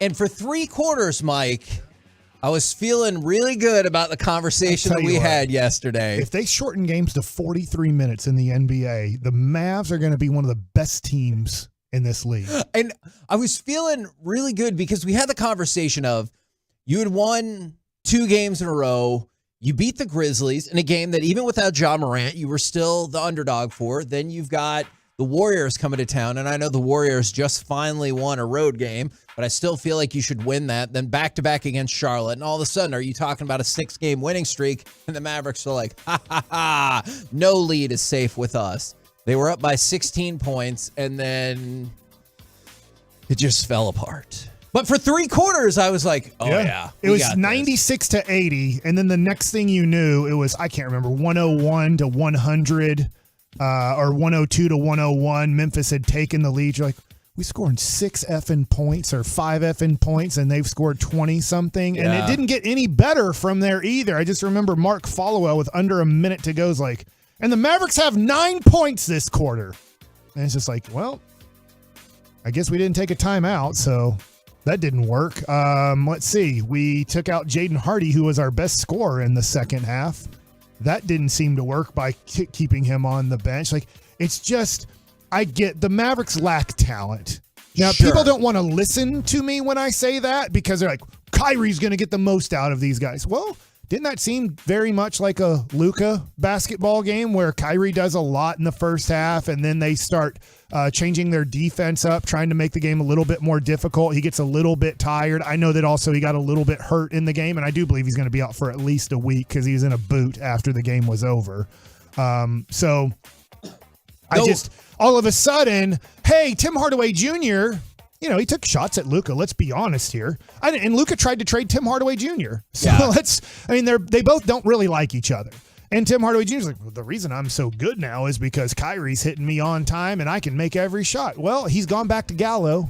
Like, this happens with Tim Hardaway Jr. He's Joey Gallo of basketball. You have to ride the streaks. And when he's hot, you got to ride it and enjoy it. But it's not who he is. Last night, he's 1 of 4 for 2 points. Negative 15 because he refuses to play defense. He does take charges every once in a while. I will give him credit. Every once in a while, he will take a very good charge and help you out there. But actually guarding a basketball player and stopping straight line drives to the rim, he's like, yeah, you can go screw yourself on that. And this is the 3rd straight game where he has struggled. Like, I don't want it to just sound like he had a bad game, so he's going to get crushed. This is the 3rd straight game, coming off an incredible high. We rode a good, I don't know, was it a 3-week stretch? About where it's like, man, Tim Hardaway Jr. is here because of injuries. Is he your second best player on the team? And arguably he was your second best player on the team last night. Yeah, it was about 2.5 to 3 weeks. You're right. He was arguably your worst player on your basketball team. But Jason Kidd just can't figure out the buttons this year. I get that people are like, he's just messing around and he's seeing if it works or not. Yeah, he's intentionally effing losing basketball games at 36-36 on the season. He's talking about you, RJ. He's trying, and to other people too. No, I know. He's trying to win these basketball games. He just keeps punching the wrong button. And I'm not saying that it's easy to punch the right button, but he just consistently figures out a way how to punch a wrong button, whether it's a wrong play, whether it's a wrong defensive deal.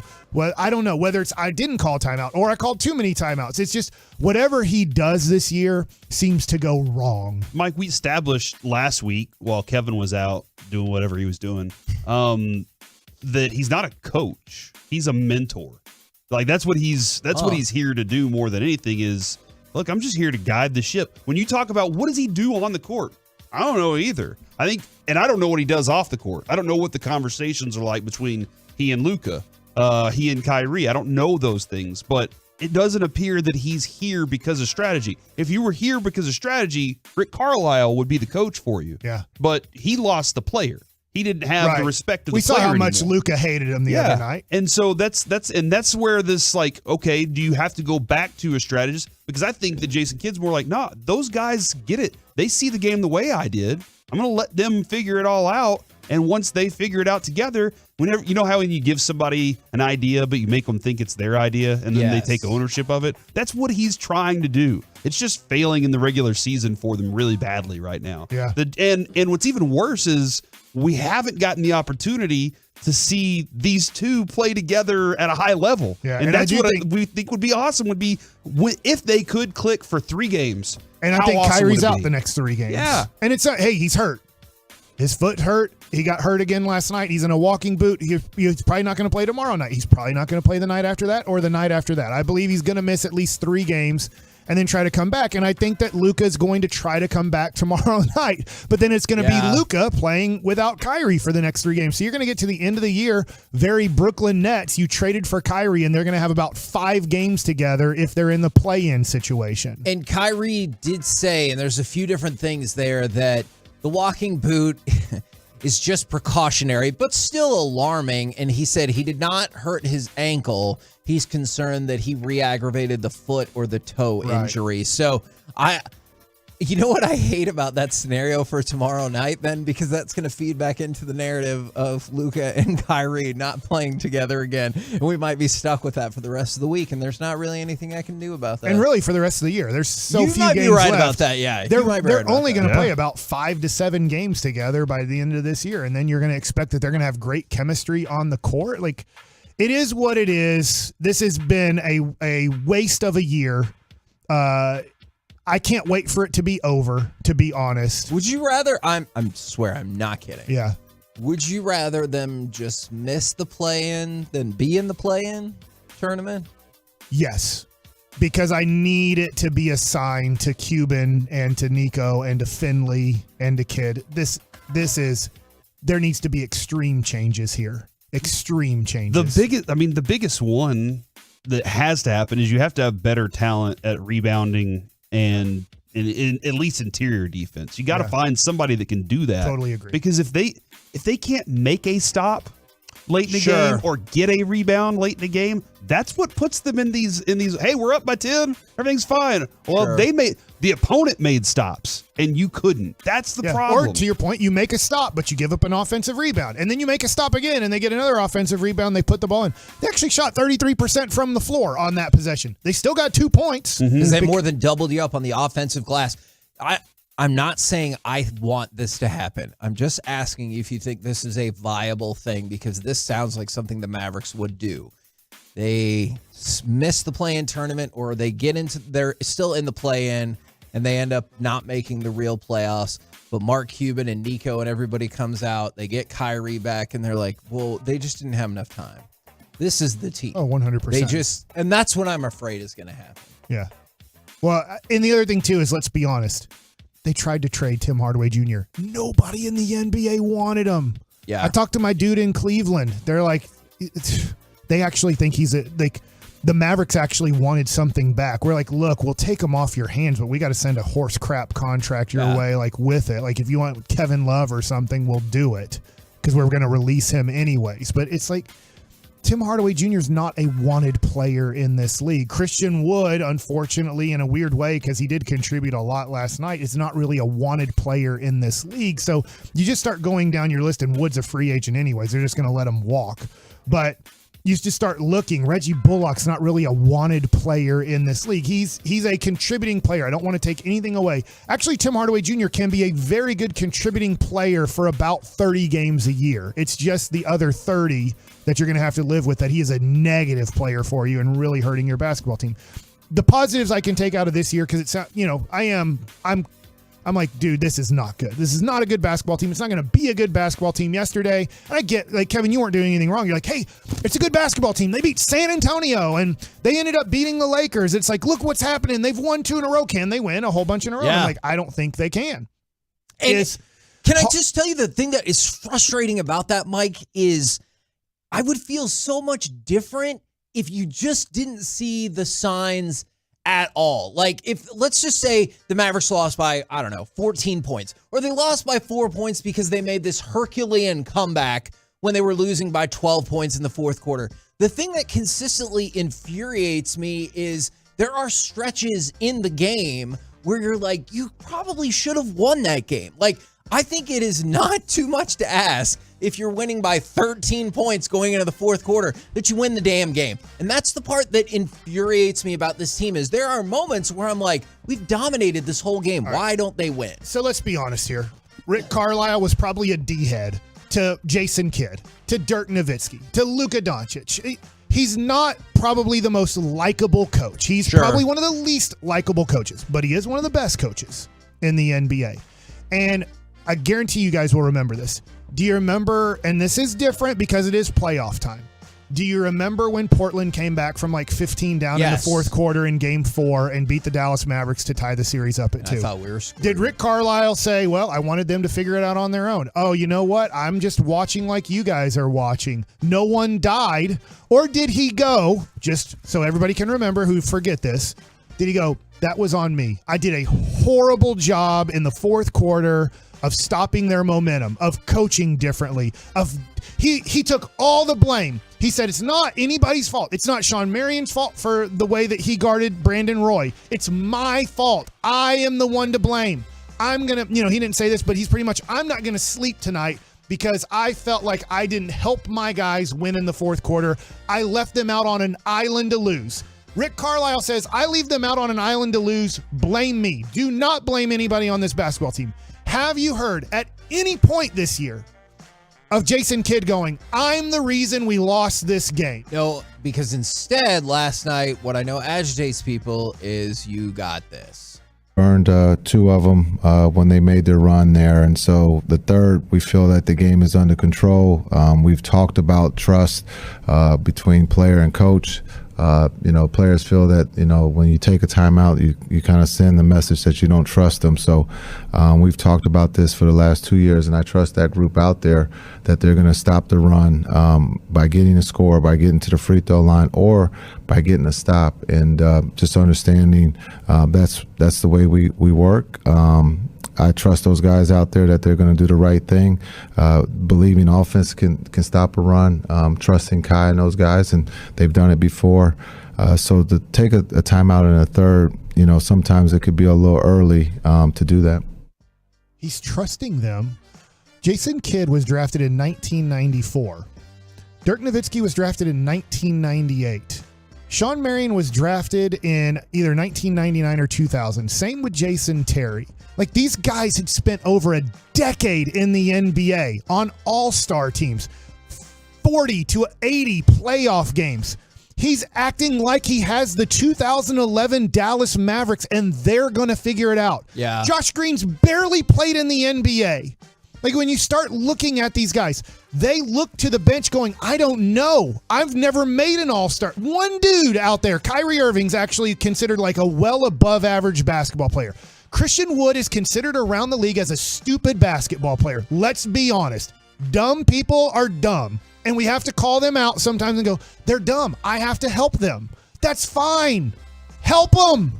Don't go, I'm just going to let them die on their own. Sometimes you have to help. I do not have Jason Kidd. Just a reminder, you do not have Tyson Chandler and Dirk Nowitzki and Sean Marion and yourself and Jason Terry, and I know Caron Butler. You don't have guys that are 10 to 15-year vets in this league who have made all-star teams, who have been through playoff battles left and right. This isn't Phil Jackson coaching Michael Jordan and Scottie Pippen or coaching Kobe and Shaq and all the veteran guys around those superstars. It's not the same thing. You have to help. You don't have a talented team. You don't have a smart team. You got to help. Damn it. Needed that last little he's waiting to turn it all on during the playoffs, guys. Oh, he's going to flip all the Corey, switches. As a Mavericks fan, I would love that. I just don't know everything. You remember when Maxey last year couldn't hit a 3 to save his life for like 3 months, and then turned out he hits like 10 in a row. And then this is the same thing. Nobody was very good at defense, and then all of a sudden they were clamped it down. and Luka scores. And so it's just, dude, it's going to be fine. Baseball Just nuggets relax. coming up Done. next. Should Mike Maddox go out and try to help Jacob deGrom every inning? Hell no! It's Jacob effing deGrom. Should he go out there if Jack Leiter gets called up and maybe help him out through the first or second inning? Yes, he should, Jason Kidd. Fart knocker. Also, we'll give away Rangers tickets next on The Fan. Coming up in the next G-Back Nation.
This segment on the KNC Masterpiece is brought to you by Classic Chevrolet. Don't miss the Grand Champ Truck Month at Classic Chevrolet in Grapevine. 63 acres of discounts, more than just Silverados, Equinox, Tahoe, Traverse, Malibu, all of your favorite Chevys. This is Texas. This is Classic Chevrolet. Relax and enjoy the difference. Find new roads.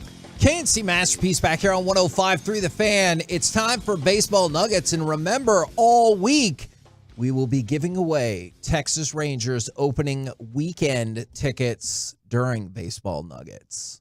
You just never know when. All right. I'm trying to calm down from Jason Kidd effing up. I know what can do. I know what can do the trick. I have a bit of audio. Let's give something away! Oh my God!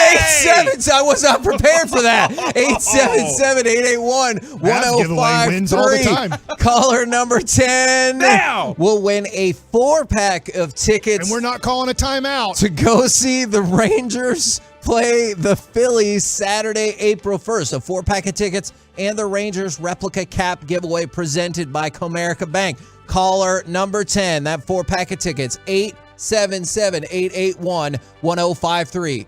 I'm going to play a bit of audio. Tell me if it makes you happy again. Let's play cut number 1. This is from the World Baseball Classic semifinals.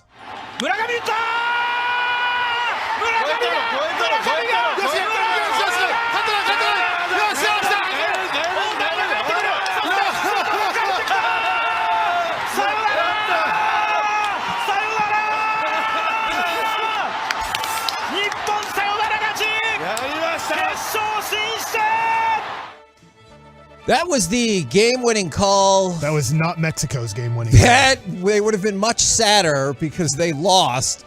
That was Japan's game. That was the network from Japanese. Damn it.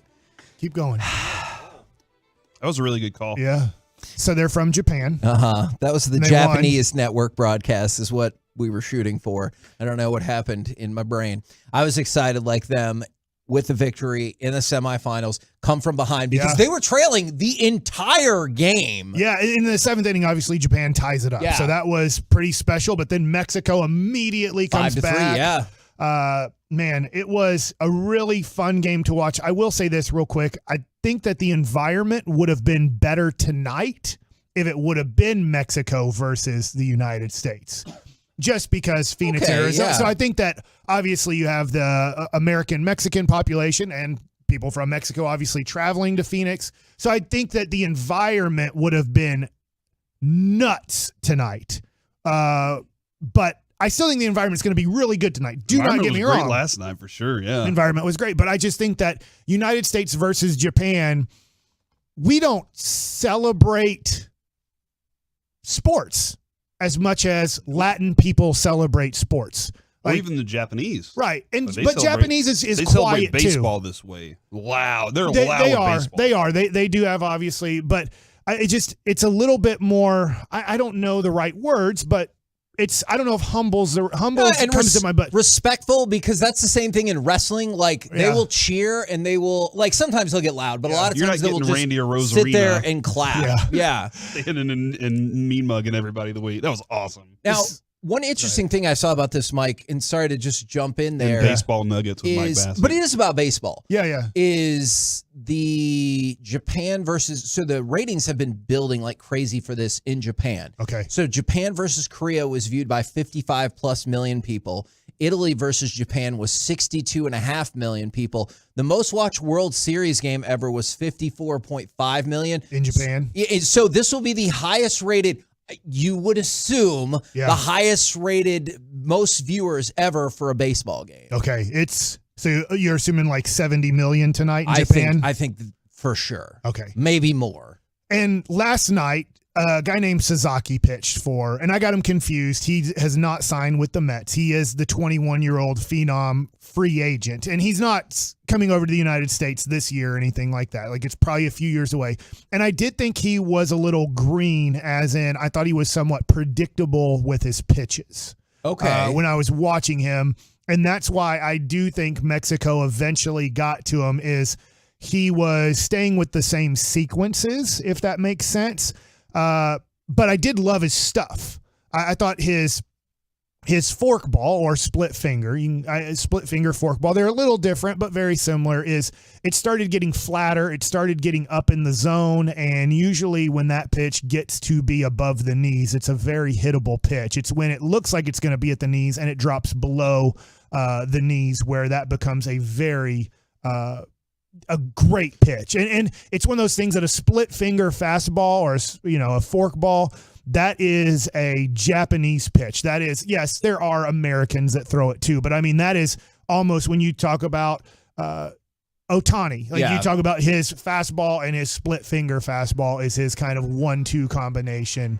He also has a great breaking ball too, but I think Sasaki's going to be a very good prospect and a good major league pitcher in a few years, but he does need some refinement. You can tell that he's 21 years old. Yeah, and a couple people are asking if the phones are working. Yeah, the phones are working. There's just a lot of demand for Are you saying those people want these tickets. Rangers tickets? Yeah, but we will be doing Okay, that giveaway awesome. all week in this spot. So sorry if you did not get your phone call in today. From Mexico, they had a great tournament. Obviously, the first loss to Colombia, you're like, whoa, like what's up with Mexico? I'm wondering this. But they were the only people to beat the U.S. so far, right? Yeah, and they had a great chance to win last night. Obviously, Ohtani gets the double to start that off, and I just still think Ohtani doesn't get enough respect that he should get. We're watching the greatest baseball player maybe ever. There's nobody alive watched Babe Ruth play. Sure. So agreed. So you're to the point now where this is the greatest because you're watching a dude who's a great pitcher and a great hitter. And when he got the leadoff double, I'm like, man, they're going to at least tie this game. I just thought they're going to at least tie this game.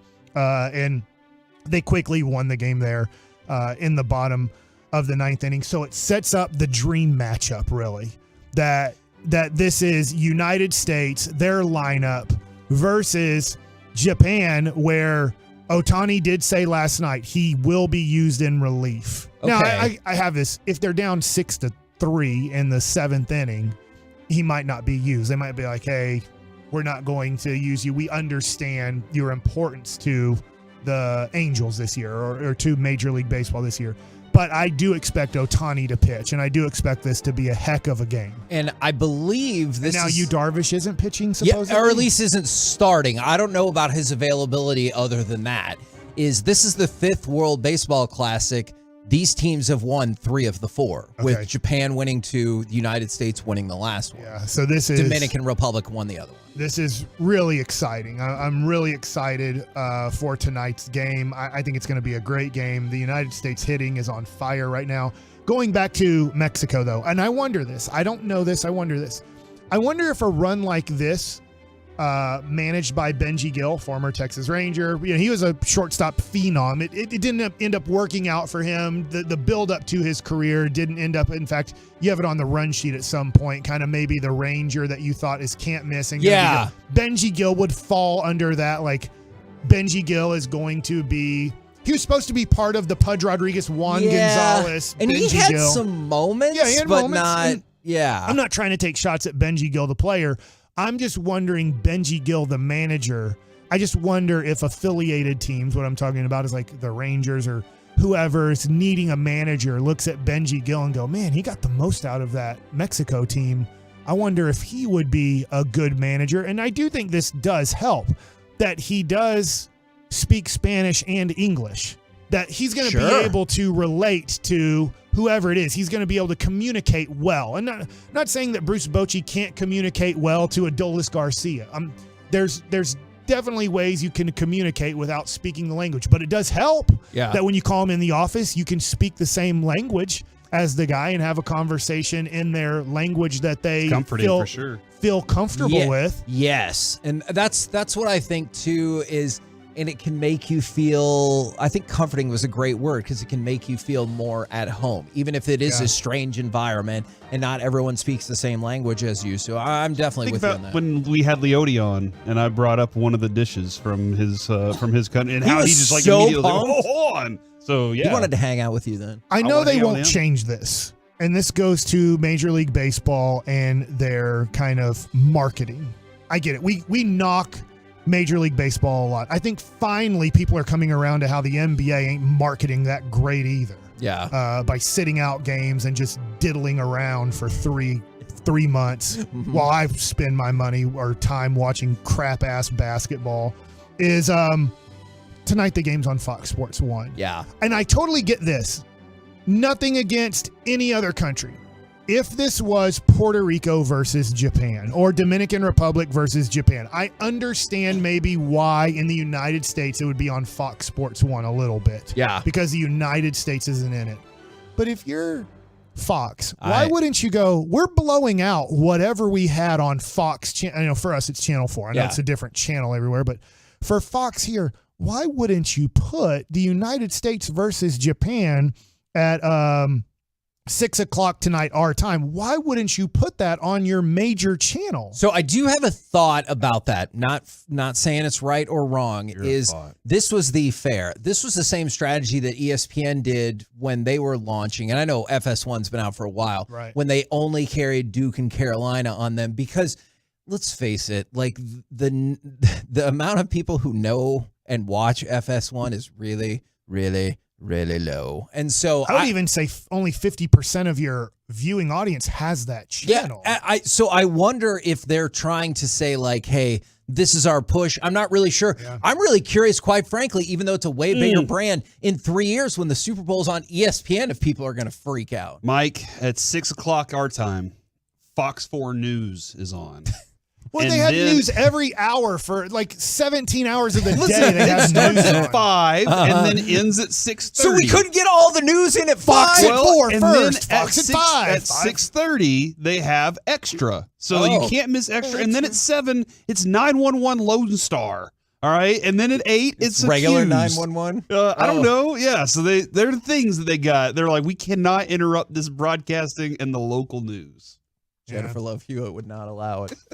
It was interesting last night when teams were getting in a little bit of trouble. I just found it really interesting that all the dumbass coaches went out and talked to their team and tried to help them out. I was like, what a bunch of morons. Let them figure it out on their own. That's what's going to make them better. We have another basketball segment coming up, but this one might not agitate you as much. We'll see. Let's talk Mavs, Dylan Brooks, and how you make yourself a name in the NBA. 877-88. Not that. We'll do it next right here on The Fan.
studio secured by DFWsecurity.com.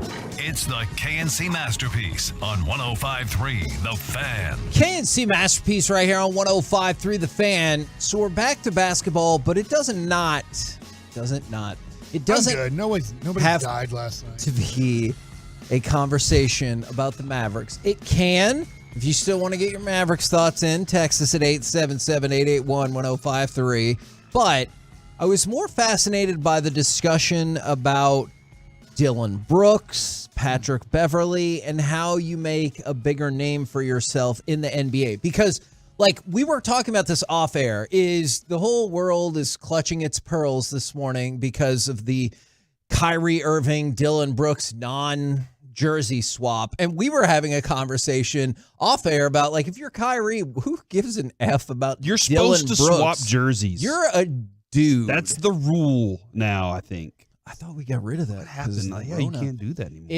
And so, like, what the hell do you care about getting Dillon Brooks jersey? He's a guy. But more people, comparatively to what his skill set is and what he does, more people know Dillon Brooks and Patrick Beverley than every other player at their level because of the other things that come along with it. So this is fun because bringing it on the air, I always wonder this because have you guys read kind of Dennis Rodman's book? I know it's 20 years old approximately, but is it the one where he's naked on the front with the basketball? Yes. No. So in there, Dennis Rodman kind of talked about how he was about ready to kill himself in the Detroit parking lot, kind of after a workout, and he ended up falling asleep with a gun.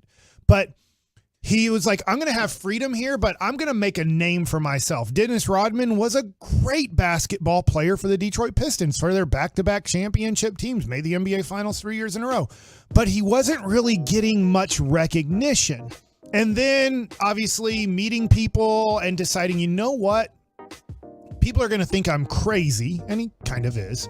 But I'm going to now become flamboyant in everything I do. Obviously, the hair color. Yeah. But I'm going to now, on the court, become not only a menace to the game as a defensive player, which he was already, but I'm going to take it to an extreme level. And it's going to cause popularity to go up because I'm not a scorer. I'm not a great offensive player. And those are the guys that get all the recognition. 20 points or more a game, that's your recognition. And so he decided to take his style to another level to become important in a game that we only really cover the scores of the league. And from that point, we've seen guys kind of take that, and Patrick Beverley and now Dillon Brooks being the latest one. They're not recognizable players really at all. Dillon Brooks has been in the league for a while, but he's like, you know what I'm going to do is I'm going to take it to another level. And for about a year and a half now, he's taking it to another level. He's like, I'm going to be a free agent here. I want to get paid more money than what my value really is. Patrick Beverley was a CBA basketball player, and he did everything he could to make it to the league. And he's like, if I'm going to really make it in this league, I can't just be a defensive menace. Sure. I got to be a D-wad. In the media, I got to do all kinds of different things. He intentionally hurt Russell Westbrook. I saw that clip. I had forgotten about that when I saw the clip. He clips him kind of on the back of the during knee. During a timeout. And just walks about his business. He's like, nothing. Right. And remember last year he pushed, or the year before, he pushes Chris Paul. I can't remember what year, but recently just shoved him in the back as hard as he could. And he just is that guy, and he knows he has to be that guy. You got to fake yourself out that now I got to be I say Dennis Rodman type character. And these guys who weren't as good as Dennis Rodman have decided to do these things. And Dillon Brooks has decided, I'm going to be the a-hole of all a-holes in this league. I'm going to try to pick fights with people that in the back of his mind, he has to know he's not as good as. Yeah. Right? I know he's picked up. I agree. Like Draymond Green, I'm not saying Draymond Green's an all-out great basketball player, and Draymond Green might fall into this category too, honestly. But he is better than these guys. I just wonder, these guys, if agents, if friends, who tells them, hey, you got to take your talking and your dirtiness to another level if you really want to make it in this league. I wonder if it's less somebody telling them that, or if it does become, I'm just going to be this. Like that can happen too. And I do, you bring this up. I was just watching a Dennis Rodman commercial of him and David Robinson in the 90s for Pizza Hut, whenever they made the reverse crust pizza. I mean, which Papa John's like does now and everything. But these are two different personalities. And it was, look at the tattoos on this guy and the pierced nose and the hair. It was a character that they sold.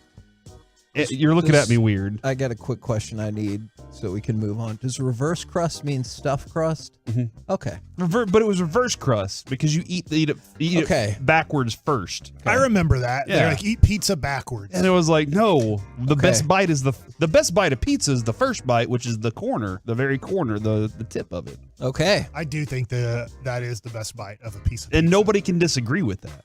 Oh my God! Not a single person. 877 in the world before? 881-1053. Nobody's going to text in and say that any other bite is the best bite. I just needed to clarify that because you said Papa John's does that now, and I was like, hold on, they do reverse pizza. Stuffed crust is the terminology I'm familiar with, but now that you say that, yes, I do remember the idea of eating pizza backwards. And Mike, maybe there is a publicist involved or somebody that's definitely involved. It's like, look, we got to grow a character because we want to get you endorsements. Like if the agent is saying like to do this, to get you on Pizza Hut or to get you on some sort of commercial or to get you recognized, you just being a nice role player on an NBA team is not going to work.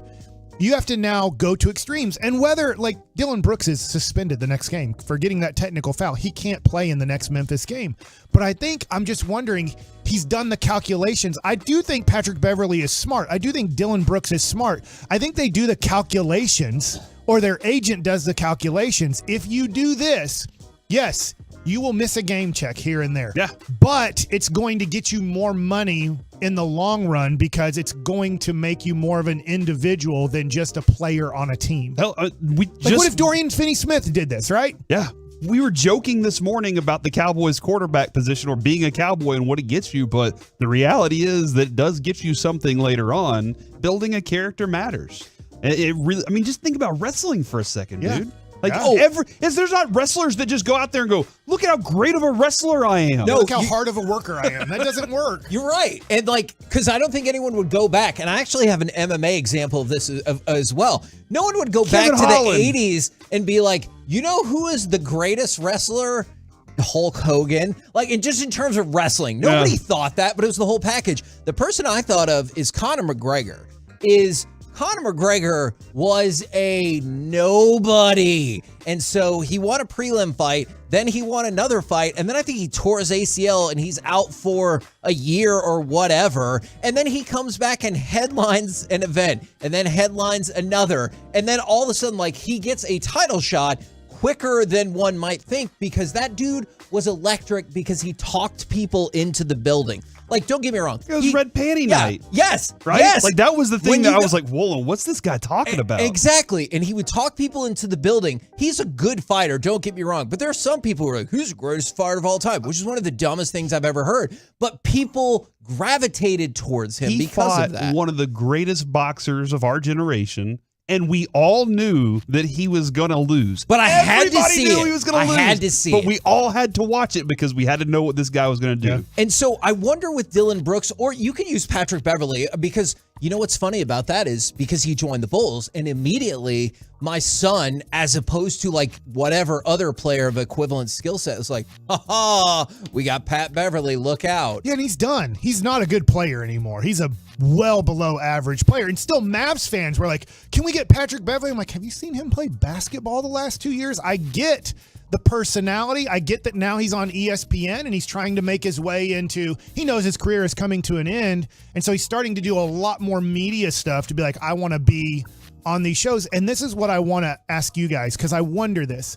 If you sat Dylan Brooks down and you sat Patrick Beverley down and they were your friends and that, you weren't media members, I wonder if they'd say, Mike, I know I'm full of S. Yeah. I intentionally do all these things. I'm saying all these things knowing I think how wrong it is, but I know how much headlines it gets. How is Dylan Brooks ever going to be part of these national shows? He's a nice role player in the NBA. He's not a top 100 player in this league.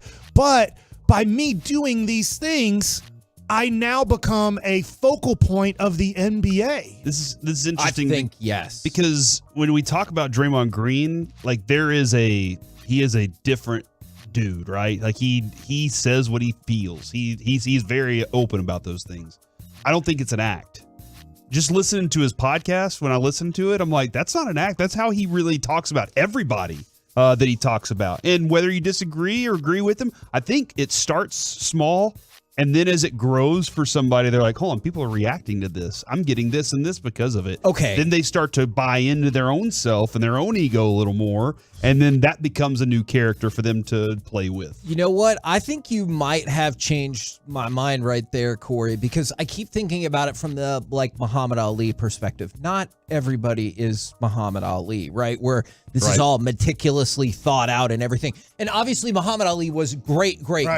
But the reason why he became box office beyond just being great is, again, you talk everybody in the building. Like, people would have watched, but it was that next level of talk that just made him, you had to see it for better or worse. And so I think you're really onto something about, like, Dylan Brooks is going about his day. He has the same type of game on Monday as he does on Wednesday. But on Wednesday, it also looks like he kind of tripped somebody. Like, I kind of think that about Grayson Allen, too. Yeah. And then all the attention that came along with it.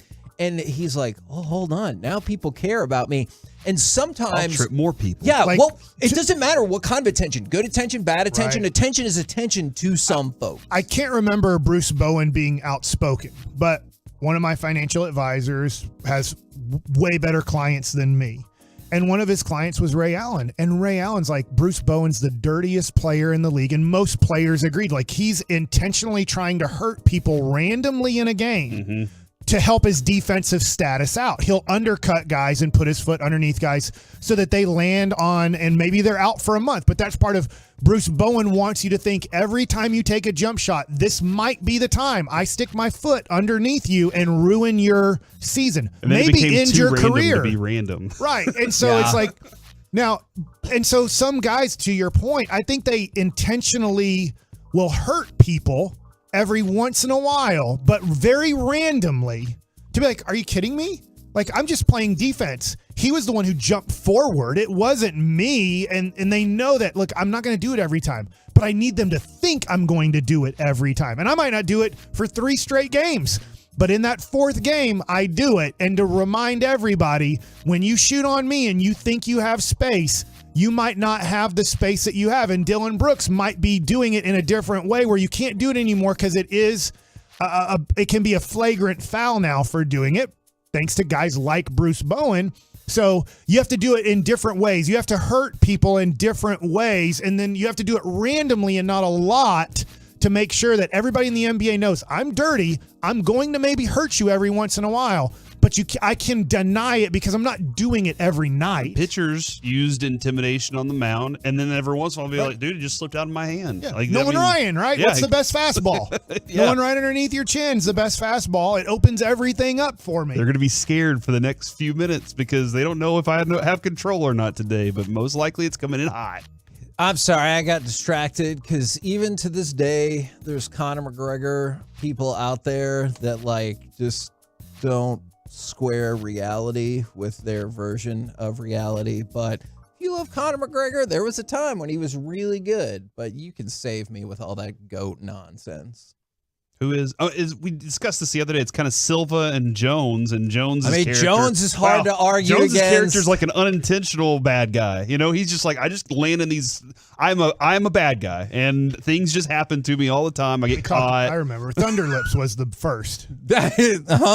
That is going back to Hulk Hogan and I think GSP, all of those guys. But somebody just told me, it's like, yeah, Conor McGregor didn't lose a fight for 10 years. Like, that is definitely not true. It was 5 years, which is very impressive, but that's a big difference between What's the difference 5 and between 10 5 years. and 10? I mean, it's about 5 years. I don't feel like that's too difficult. I feel like that's the sum. We're the KNC Masterpiece right here on 105.3 The Fan. Coming up next. You know what? Let's just figure it out ourselves. Let's not take a timeout. That's going to be all day. Coming up next, in honor of college basketball and college wrestling, what inanimate object do you attack after a tough loss? 877-881-1053. We'll do it next right here on The Fan.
Do you take, what inanimate object do you take your rage out on, if you ever do, when your team loses a big game? This is inspired by college basketball and college wrestling. Corey is working on getting up off the floor at this moment. It does not look like it is going very well.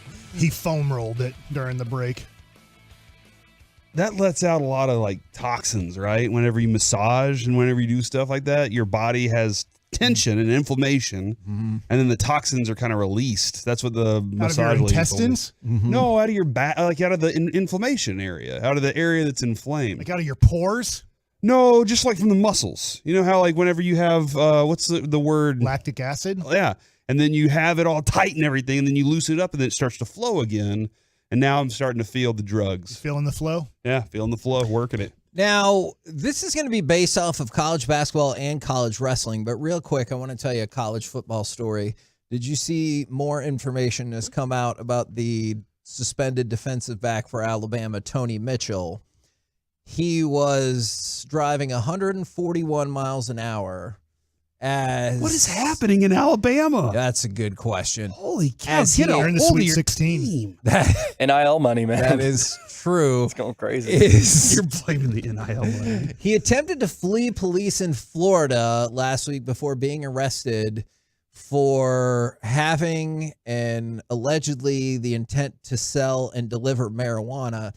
He was also carrying a concealed firearm without a permit. And one of the things Nick Saban said that I know has got a lot of traction on social media is everybody's got an opportunity to make choices and decisions. There's no such thing being in the wrong place at the wrong time. You've got to be responsible for who you're with, who you're around, and what you do, who you associate yourself with, and the situations that you put yourself in. Yeah, those are decisions that you have to, you make those decisions about what's going on in your world and how they're going to affect you in some way, shape, or form. No, absolutely. And that's part, it's a learning lesson, hopefully. Hopefully it isn't one of those things where it's like, you know what? I resent the world for this now. Hopefully it's I gotta work on these restrictions, especially trying to sell in an area where you probably shouldn't be selling. Even if you disagree with it, the law is the law. Right? So, if you don't get caught, I guess it's not illegal. Is that what they say, Kevin? That's from Blue Chips. A foul is not a foul if the referee doesn't blow his whistle. There you go. That's what I'm talking about. Or her whistle. Mantra that Luka should live by. Yeah, that is very fair. So, Mike, I thought about you in particular with this. I want to play you a clip. This is from the NCAA College Wrestling Championships. Spencer Lee of Iowa was in the semifinals going for his fourth straight national championship, but then something shocking happened.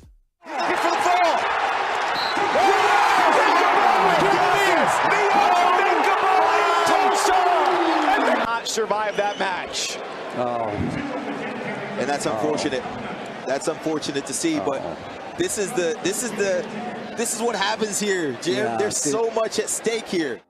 So that guy's mom took off her glasses and smashed them in her hand. Oh no, the glasses are expensive. So ripped them apart. Yeah, Kathy Ramos smashed them and then ripped them apart. And so that's what the announcers were taking note of. And with Duke and Texas A&M both getting pummeled in the NCAA tournament over the weekend, I have been suffering many sports losses with the Mavericks. Still got your headphones, though. That's true. What's getting smashed at your house? So what inanimate object do you take out your rage on? Clearly, one time, I smashed my headphones. You were there for it. I remember. I am surely hopeful that audio does not exist anymore. Dude, Joe, you gotta find that audio. Just like Corey has picked the perfect bracket so far. Yeah, thank you, Mike. Is luckily I've never got mad at a sporting event and just said, you know what? It's just a game. No one's dying.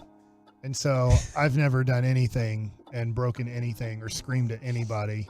You know, Mike, I don't believe that. That doesn't feel right based on, I don't know, knowing you as a human. And so, Mike, I don't believe you think it. You know me, but I'll take your word for it because I trust you. I'm in a ticked off mood because Jason Kidd doesn't know how to coach basketball. And see, I feel like I knew that. See, Kevin, I guess he's a great point guard, though. I'm not calling Cowherd and going like, oh, he's a crappy basketball player too. No, unbelievable point guard, crap ass basketball coach. I miss this remote control. Okay. This remote It's a control. DirecTV remote control. Yeah, it's the DirecTV. It's the long one. That's also gray and black on top. Black on the bottom, gray on top. This one's sturdy.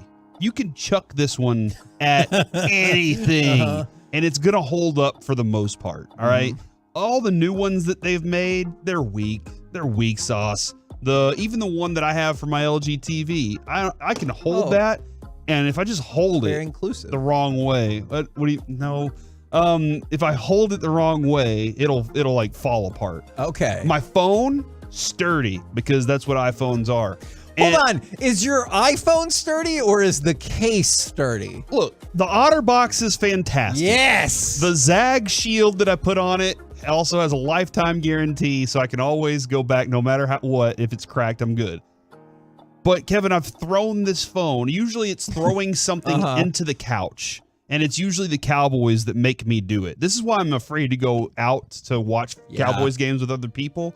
I threw this phone, not this phone, the last one I had, into the couch so hard once that it went into the couch.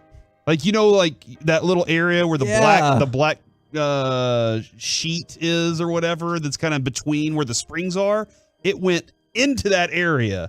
Black fabric. It went into that area, and I was like, where did my phone go? And I had Adrian call it. I was like, it's in the couch right now.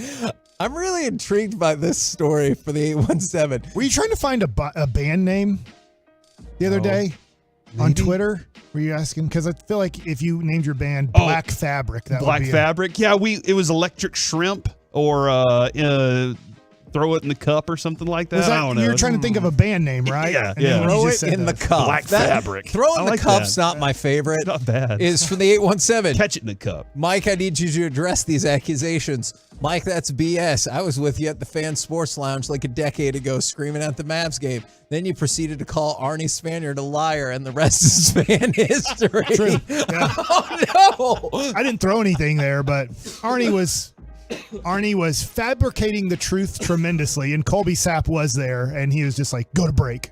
Because Arnie, I wish we still had the audio, but at the time, I think our boss was like, we have to get rid of that. But I called him a liar on the air because he was saying that all these players are going to go to the Lakers, and I'm like, they can't just go to the Lakers. They don't have the money. They don't have the salary cap room to do that. And I was like, Arnie, you're lying. That's not the truth. And he said, call me a liar again. And I said, all right, liar. And then he got out of his chair and acted like he was going to attack me. And I just sat in my chair. And that's when Colby goes, go to break. And I just was like, all right. And he was furious at me. And I'm like, Arnie, you're not telling the truth. So. Oh my gosh. Even I don't know that story. Had you ever heard that story? Yeah, I heard whispers. Wow. We were told not to talk about it. Ask Colby Sapp. He was there. He was the one who was like, go to break. Did you guys just argue during the break then, or? He just was really mad at me. I actually wasn't mad. I'm like, you're just lying. And I don't think you're an old man. I don't think you can beat me up. So.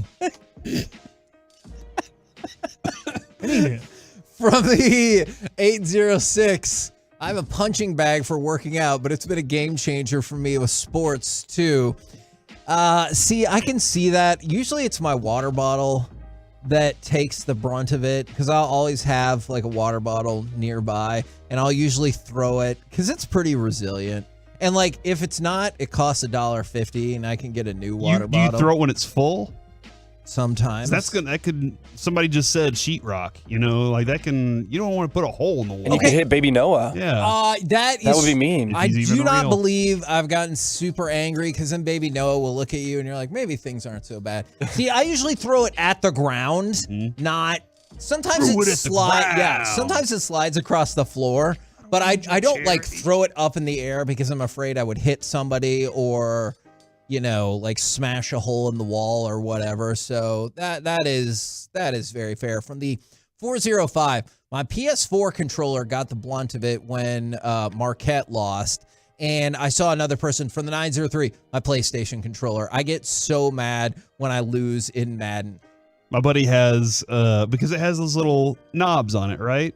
He has a couple of knob holes in his wall because he threw it during a Warzone game. No. Okay, let me ask you this. He was like, I got to go, guys. I was like, what happened? And he was like, I don't have a controller anymore. It's broken. What percentage of people who have played video games have ever broken or almost broken a controller out of rage?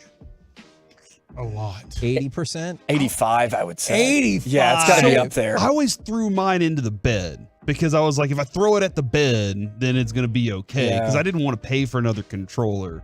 And man, I don't even know what Nintendo controllers cost back then. But I do remember my buddy getting mad one time and yelling the computer cheats and breaking his. And I was like, man, the computer does not cheat. It's just coded, bro. Man, no. Okay, the computer look. does not You know cheat. what, Corey? I've been on your side most of the day, but now I'm not on your side because everybody knows that sometimes the computer cheats or roguely doesn't do what you told it to do. What? Like Wreck-It Ralph. Yeah. It's a program. Everybody who's ever played video games has had that moment where you're like, that's not what I said to do off of your controller. You know I'm not wrong. It's a program. It is code that is written and instructed what to do based on your stupid thumbs. I think you're a program.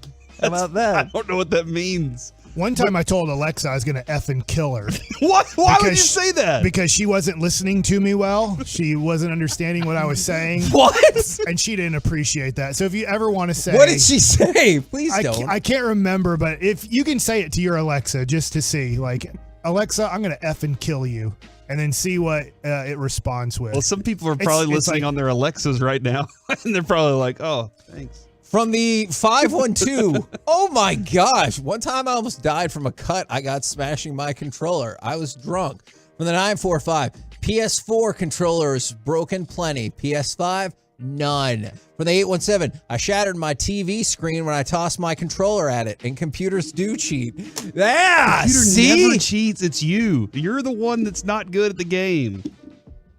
Computer can't What are cheat. you doing to our audience There's right no now? code that's like, hey, by the way, this is where we're really going to screw over Kevin today. From the 817. Computers do cheat. Like our internet is out right now.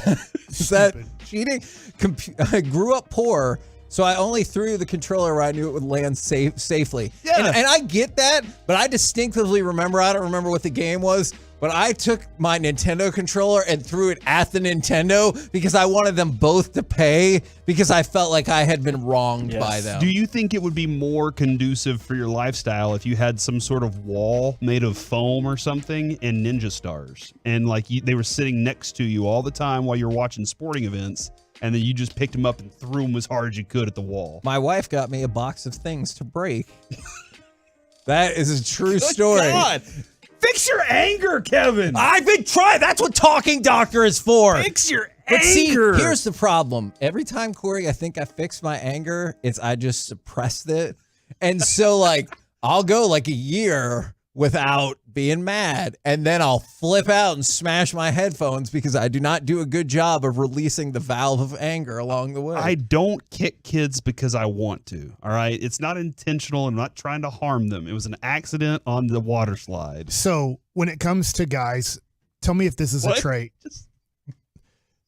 We can be really mad and furious, but then we can just be okay. Yes, in randomly. 5 seconds. Does Jessica, what's wrong? Like, how do you do that? And that's Sue will do the same thing. Like, how can you do that? How can you be so mad, leave a room, and then 30 minutes later come back in and just be like, all right, it's over. I don't want to be mad. I don't. I want to be happy. I want to yell as loud as I can or just smash something for like 15 seconds, and then I'm fine. Like, that was the valve. Yeah, smash room. Yeah, good. I know. Well, Good that's smash room. I was always a big fan of slapping the couch pillows. Oh, yeah. I like doing that. Do you do it allows me to release my violently, anger. or do you do it like you're challenging it to a gentleman's No, duel? it's a very violent slap. Yeah, it's wow. It's Do you probably hold it in embarrassing. the air and slap No, it? it's like on the couch, and I'm just straight down. Happens after Stars losses quite a bit. Go ahead and mark We're all yourself trying out to that one. learn, Slim Scotty. Look, the best way to do this is I'm trying to learn from the Hall of Famer. When things are going wrong, you just try to let them keep going wrong for as long as possible until it's all over. From the, we really hit a nerve here. From the 214, last time I yelled at my phone, that's not what I did while playing Cookie Jam. It cost me a rainbow cake. And people. I love it. For the 561, Mike, I have verbally abused Siri for years. Yeah. My girlfriend insists that she remembers and will eventually have her revenge. You can't be stoked about this AI stuff that's been happening then. She's a code, all right? And then- she can't do Like, anything. if you to tell them us. to play a certain song and then they keep playing the wrong song, you're like, Alexa, I'm going to effing kill you. You just Play the song I want to play. From the 903. Figure out what I want in my head and put it on that speaker. I hope this isn't true. Good Lord. I just told Alexa I would kill you, and she responded, not if I kill you first. Oh, no, she didn't. From the 817, my Siri opts not to respond to the B word. She literally says, I will not respond to that. What? That does not They're make me coded, feel guys. They're coded to do any things. better. From the 469, Kevin sounds like he needs to smoke some good. Help me with my anger problems. It's okay, but Corey, you can help me out with this real quick. I asked Jess about that, not that she's ever done that, but she said, I don't think you'll like it because you will feel like you're not in control. Until you do it enough, and then you'll feel in Okay. control. You'll be like, all right, now I got this thing Because I'm down. walking in Walking I'm scoring 9 points in the fourth quarter. They eventually that- got up to that's 12. They stupid. eventually got to Rebounds 12. are stupid. I'm gonna watch the game on defense again. We're the KNC Masterpiece right here on 105.3 The Fan. Coming up next, it's time for Gridiron Gravy. Did Dalton Schultz bet on himself and lose? 877-881-1053 if you want to get involved in that conversation or maybe still get in on this one. We'll do it all next right here on The Fan. Coming up tonight on the Get Right with Reggie KG on 105.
Grand Champ Truck Month at Classic Chevrolet and Grapevine. 63 acres of discounts, and they have more than just Silverados. Equinox, Tahoe, Traverse, Malibu, all of your favorite Chevys. This is Texas. This is Classic Chevrolet. Relax and enjoy the difference. Find new roads. KNC Masterpiece back here on 105 through the Fan. If you're watching on the Twitch at noon o'clock, we will have Scott Drew on there, the Baylor head coach, and he will be in our Zoom. But right now, it's time to go across the entire NFL and dip into some gridiron gravy. Yeah, whatever. Mike is so defeated today. Mike, what happened, dude? The Mavericks. MF and Mavericks. Oh, okay, I forgot. My bad. They're not MFFLs. They're just MFers this year. I just got an email from Zag, the screen protector. Never get emails from them. Oh, and I mentioned what? it moments ago on air, and now they're emailing me. Good morning, sunshine. Add a burst of sunshine Those to your programmers. life. Yeah, they know what's With up. their codes. Mm-hmm. They know what's up. All right, let's start with Madden is adding its first ever Ring of Honor class. They are putting in the video game. Like the wrestling group? With Jimmy AEW? Johnson's going to get in. No, Jimmy Johnson is not. That's funny. He is not. Hey, I'm sure Zeke will. You know what? $11 an hour. For their first class, they're putting in Barry Sanders, Deion Sanders, Randy Moss, Lawrence Taylor, and Tony Gonzalez. Wow. Not a single Cowboy. Who's the Cowboy that you would put in there? Emmett? Troy. Oh. Emmett. Michael. I do feel like they dominated the first few Madden years too, right? What was Larry the first year Allen. of Madden? Because it used to be Tecmo Bowl when the Cowboys were bad. Because Troy was on Tecmo Bowl. I know Madden going back to like 92 or 93. I'm Yeah, not saying that was the first year. I feel like it should be more Cowboys because when Madden came out, it felt like more like the Cowboys were dominant in that game. 89 was the first one. Oh. According to this. But was it on Nintendo? What? I think was it just a Madden was- computer game? Yeah, computer and then Genesis, right? To start off? Good question. Yeah, that's what I thought it was a Genesis We should have game. done way more research before we started these football nuggets. Okay, well, I'll throw a couple other things out there for you then. Is trade Time talk. out. Nope, don't want one. Trade talks, you got to let me work through it. Trade talks are apparently ramping up for DeAndre Hopkins. Apparently the Cowboys Brandon Cooks deal helped move things along. Makes and sense. So Kansas City. I don't know that to be the case, but you'd be so pumped for that, wouldn't you? I'm thinking about right now buying a Kansas City Chiefs Super Bowl hat. Okay. And wearing it to Oxnard the whole time. Oh my God. And just to really throw it in the Cowboys' face to be like, do you ever want this logo on one of your hats? Besides like when it was Super Bowl 4 or whatever we were in. I think it was 5. Five was the and first 6. one. The Super Bowl logo kind of stinks. Oh, burn. Now. It used to be really cool and like city centric, and now it seems like it's just the Roman numerals now. It's kind of I'm sorry to really like alter that. I just don't think it's great anymore. Let's go from fair enough. But I just feel like it could be motivating when we're interviewing the players. Hey, do you think it's right I'm wearing a Chiefs hat? Are you trying to motivate them to go to another team? No. And I'm just going to say, if you want me to wear your hat, why don't you make it to an effing Super Bowl? And that's how I think end that's the gonna interview. go? Perfect. They're going to make it to the Super Bowl. I've picked them to go to Las Vegas and lose, but that's going to the Super Bowl. And I need extra motivation, so I'm right on this. Yeah, man. So I just think that could be extra motivation. Okay. Good to know. You don't think that Mike can motivate the Cowboys? I do, actually. If hate and spite motivate people, I think Mike can I think hate and motivate spite them. motivate the most. You ever seen the Michael Jordan documentary? Yeah. Every time You ever he heard said, Kobe talk about basketball? and that's when I took it personal. That's Yeah. whenever everything goes wrong for the opponent. Yeah. You ever listen? Yeah, I read Bob Gibson's book. He was mad. All right, let's go from that to the Cowboys, who have made a move, and then a former Cowboys player is on the move. Is the Dallas Cowboys did in fact sign offensive lineman Chuma Edoga. We talked about him yesterday as being one of the 3 people, along with Ronald Jones, who had come in for visits. So they did go ahead and signed the offensive lineman to a 1-year deal, looking to add a little bit of flexibility. He started one game at left guard for the Falcons last year, but has mostly played tackle. So feels like we have enough tackles, but he can play guard as well. That seems like a good thing. He was a 3rd-round pick in 2019. Hasn't really worked out. This is one of those situations. This is a signing, Kevin, that I think you did it so you don't have to draft there. Okay. You don't have to draft. If you find a player that's better, then you go, bam, that's our pick. But you don't have to because you have somebody that is there and exists. Okay, Does that make yeah. sense? No, that absolutely makes sense. Now, the Cowboy who is no longer a Cowboy was or is Dalton Schultz. He signed with the Texans for I gotta assume, disappointing 1 year, $9 million. I was wondering this. Here's my question on this. Does it show how much the Cowboys overvalued Dalton Schultz last year in the marketplace? Because didn't he get $13 million this year on a franchise tag? And they're doing the same thing with Pollard this year, right? Where the $10 million is an overvalue for 1 year for the guy, but you have to. So that's Dalton didn't do anything like bad this year. Well, he did get hurt, and so I wonder about that. But also, I don't think it's that he did anything bad. It's that they found his replacements. They were like, we got 2 guys. I think he means but like wouldn't the rest of the league, right? The rest of the league would be gotcha. like, oh my God, Dalton Schultz is available and he got paid $13 million. I'm sure Dalton Schultz was thinking, I'm going to get like a 3-year, $45 million contract. And then the market said, all the good teams don't want you and the really crappy one wants you for a 1-year contract. And that depends on who you believe, right? Because so Dov Kleiman came out yesterday and said, and this is before he got signed with the Texans, this Dov Kleiman tweeted out that Dalton Schultz gambled on himself and it didn't work. It's that Albert Breer had reported that Schultz had a 3-year, $36 million contract offer at one point. Now, From the Cowboys. I assume that to be the case. I don't know that for a fact, but I assume that to be the case, which he declined.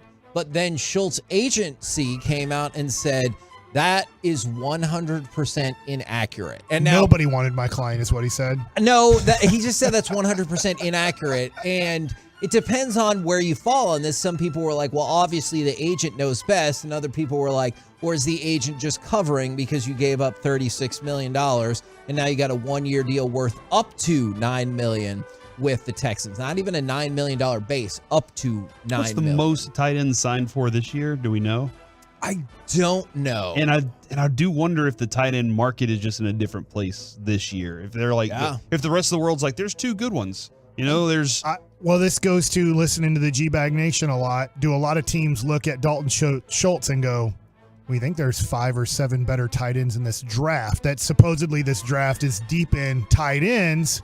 Is that do teams go, hey, with our 2nd, 3rd round pick, we think there's a good tight end. So do we really want to pay a guy who's just kind of, and Dalton Schultz does his job. He moves the chains. He does. He's a chain mover, and those are very important in the league. He's gotten the most, Kevin, this year as a free agent. Okay. $9 million. The next is Hayden Hurst at 7.25. And so in the last 4 years, the NFL tight ends who've had 50 catches and 500 yards at least in the past 3 seasons, Travis Kelce, Mark Andrews, TJ Hawkinson, and Dalton Schultz. So I do think he's a quality player. He's 26, but this has to hurt because there were rumors about the Jets forever, maybe going like 4 for 52 or whatever. So instead, 1-year deal worth up to $9 million, and he's going to to be in Houston all over again. Yeah, and he hates Mexican food here. Yeah, so now he has to eat it again in Houston. That is a good point.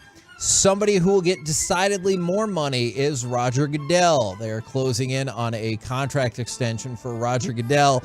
We will see, of course. If Jerry Jones fights it. Yes, because, of course, in 2017, Jones tried to block Roger Goodell from getting a new deal. He threatened litigation. He eventually had to pay for some legal fees because of that. And then when the vote eventually came out about the new contract, it was 31-1, with Jerry Jones being the lone person who said, don't give him an extension. Just because we got to figure out if he's really hitting these goals or if it's us. That's what he was saying, right? Is it us or is it him that's doing all this good work? I think they found out it's him. Yeah, and he's like, we got to wait. We got plenty of time and stuff. So I'm sure he'll be excited Are we about that. rushing into this thing? Couple more notes for you. Cam Newton throwing at Auburn's Pro Day today. And then Magic Johnson has joined Josh Harris's bid for the Washington Commanders. Cam's still trying to play. He is. That's news. He put out a video yesterday. He said, don't worry about it. I'm going to show you. I can't wait to show you. And so today, I haven't heard any reports from the Pro Day, but he's at Auburn's Pro Day today. Well, because nobody's going to sign Cam Newton. We're the KNC Masterpiece right here on 105.3 The Fan. Coming up next, let's talk with Baylor men's basketball coach and 2023 John Wooden Award winner Scott Drew right here on 105.3 The Fan.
From our fan studio, secured by DFWsecurity.com, it's the KNC Masterpiece on 105.3 The Fan. Are you okay? KNC Are you okay, Masterpiece. Right here on 105.3 The Fan. I can usually listen to what Mike says and just continue on with my day, but Zoom's not working, but Carter. Mike just said something and it really threw me off and I was not prepared. But here's what I am prepared for. We talked about like how long in advance do you care about mock drafts and everything like that. New mock draft out from Mel Kiper, and he's got them taking the defensive end from Northwestern. Adetomiwa Adebawore is the player that they are looking to go ahead and pick up. So I know defensive end is a spot where we've had that conversation in the past about maybe we can load up some more people.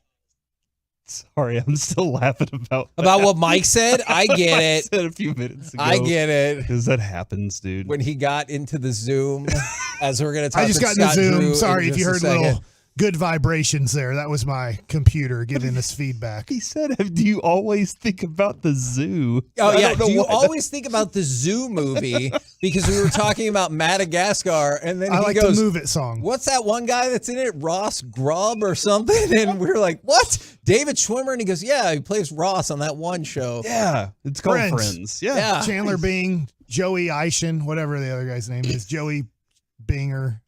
No. Triviani? He knows just enough. He is trolling Mike or Kevin. God. He is trolling, and I know this because this is what I do with the wrestling names. I don't know. It's just close enough. I know close to their names. Monica Seles. So the point I was trying to make was defensive end for the Dallas Cowboys. Mel Kiper also has quarterbacks going with 4 of the top 5 picks, which would be the first time in NFL history that has happened, and Jalen Carter sliding all the way down to number 6. Okay, right now, I do believe we are prepared with us on the Zoom and right now on the air. Baylor men's basketball head coach and 2023 John Wooden Award winner. It's Scott Drew. Good afternoon, sir. Well, thank you for having me. And Corey, I know you got a big game tonight with North Texas, Oklahoma State, don't we? That's right. That is right. We got to travel you're up to Oklahoma. fired up for that, huh? Yeah, man. So I think go Mean Green. Thank you, sir. There you go. Dazzling in the house. I think the question that I have that kind of goes along with the award is, by getting this award at the Final Four, they're pretty much telling you that you're as good of a coach as John Wooden, right? Like, that is what I have taken from this. Yeah, I can tell you, anytime you ever get an award where John Wooden's name's attached to it, you know it's a positive thing. So extremely humbled, grateful. At the same time, we call them team awards because if it wasn't for great players, assistant coaches, administration, you don't get a chance to get your name mentioned with John Wooden. You know, when it comes to John Wooden, I read his book back in 2006, and he would talk about every year is a new year, and he starts it off by teaching the guys how to put on their socks and shoes. And I'm wondering, Coach Drew, like, when you have to start a new year, I know you just ended this season, how basic do you have to make maybe the first practice the way that John Wooden talked about at UCLA? Well, we don't get as basic as how to put your socks and shoes on. I'm just hopeful that they have the right pair of shoes because, you know, everybody got about 40 pairs and we got to wear the same ones or whatever we want for the game. So anyway, we're more concerned with them having a good pair of basketball shoes on and the right color one on. As far as books, it's amazing how many great books he was able to write. And later in life, just how still he could recite poetry and whatnot. I mean, unbelievable inspiration, not only during his coaching days, but during his retirement.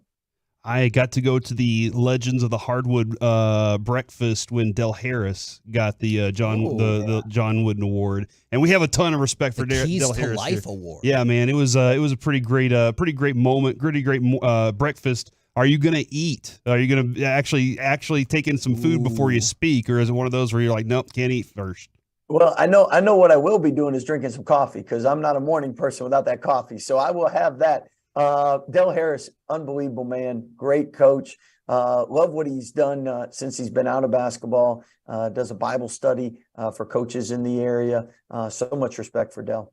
Do you think during your speech you will try to revive a competition with your dad, who has also won this award, and be like, look, I am the dominant Drew? Is that something you've considered going into your speech? And if not, will you change your speech now? No, I think what I'll do is challenge my brother to get it, because now my dad and I have, so he's the only one that has it, right? So we'll definitely get it together, Bryce. Out to him, talk a little trash. How close? He was only the 16th pick in the draft, played 2 years with the Rockets, 1 with the Bulls, 3 with the Hornets, but he has yet to win this award. Yeah, you still got some work to do. How close were you guys to actually helping them dress themselves during that practice this year? That was wild. Hey, well, what are big brothers for? So what's amazing is they actually. So when you board a charter plane, you're not allowed to unload the bus yourself.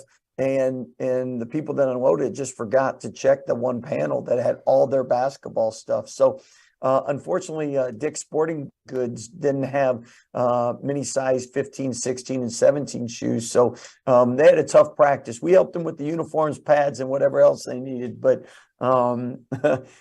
amazing that they went a day without that at the tournament. Well, Coach, they did look good in Baylor, though. Coach Drew, I'm wondering, back when I was at Duncanville High School a long time ago, and I know they're a national powerhouse in basketball right now. I'm wondering. So you helped start that program. I got you. You coach for me. Pretty much. Back in the day, we'd have guys that were D1 recruits, and so we would see whether it was Eddie Sutton or a lot of guys would come to practice during the week to check on the guys that were D1 recruits.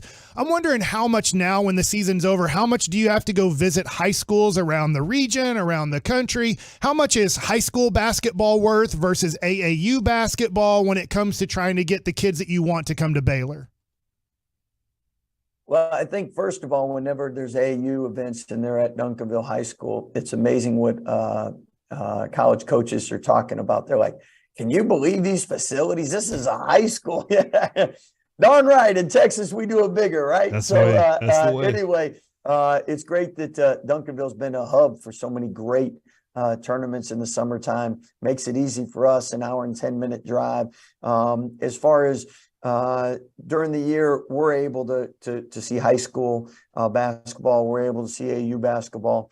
A lot of schools outside the state come down more in the summertime, see AAU basketball. But because of the great coaching at the high school level and the junior high level and the elementary schools now, and because of the successful AAU programs, it's amazing that there's so many great basketball players for us to recruit now. And that's why you have so many successful college programs in the state. And it's all started with the resources that people have put back into hiring qualified high school and elementary and junior high coaches and the AAU programs that they've had. And that's allowed so many Texas high school students to get scholarships to college. Talk with Baylor men's basketball head coach Scott Drew right here on 105.3 The Fan. And I do want to know, is, given what happened on Sunday, do you decompress from college basketball and the tournament for a while? Are you still super locked in? And do you now want Creighton to win or lose to Princeton and beyond? Well, definitely we want Creighton to win. And we'd like them to go to the Final Four. We'd like a Big 12 school to win it all, and as many Big 12 schools to be in the Final Four. We're taking Houston also, since they're going to the Big 12. They're a part of us now. So as far as decompressing, I woke up at 3 a.m., and I think I'm still mad about the game. So hopefully tonight I'll get a good night's sleep. I don't know how much you can speak to this, Coach, but we talk about it a lot on our show, especially with the football world. How much does NIL affect the basketball world now? And I'm looking at your roster. You got seniors, juniors, freshmen. So you got them all over the place. But does it affect the basketball world the same way? And are you saying maybe I can keep this guy around another year? Yeah, it's affected every program. And the great thing is at Baylor, we got a good collective going, and we got a lot of businesses in town that want to support our student athletes. At the same time, I know at Baylor we're we're about more than just the do-re-mi. It's about preparing champions for life. So it's having a chance to pour into our student athletes and help them build character-wise, academically, and then spiritually, as well as athletically. And Baylor's a special place. We want to bring in student athletes that will thrive here and represent the school in a positive way.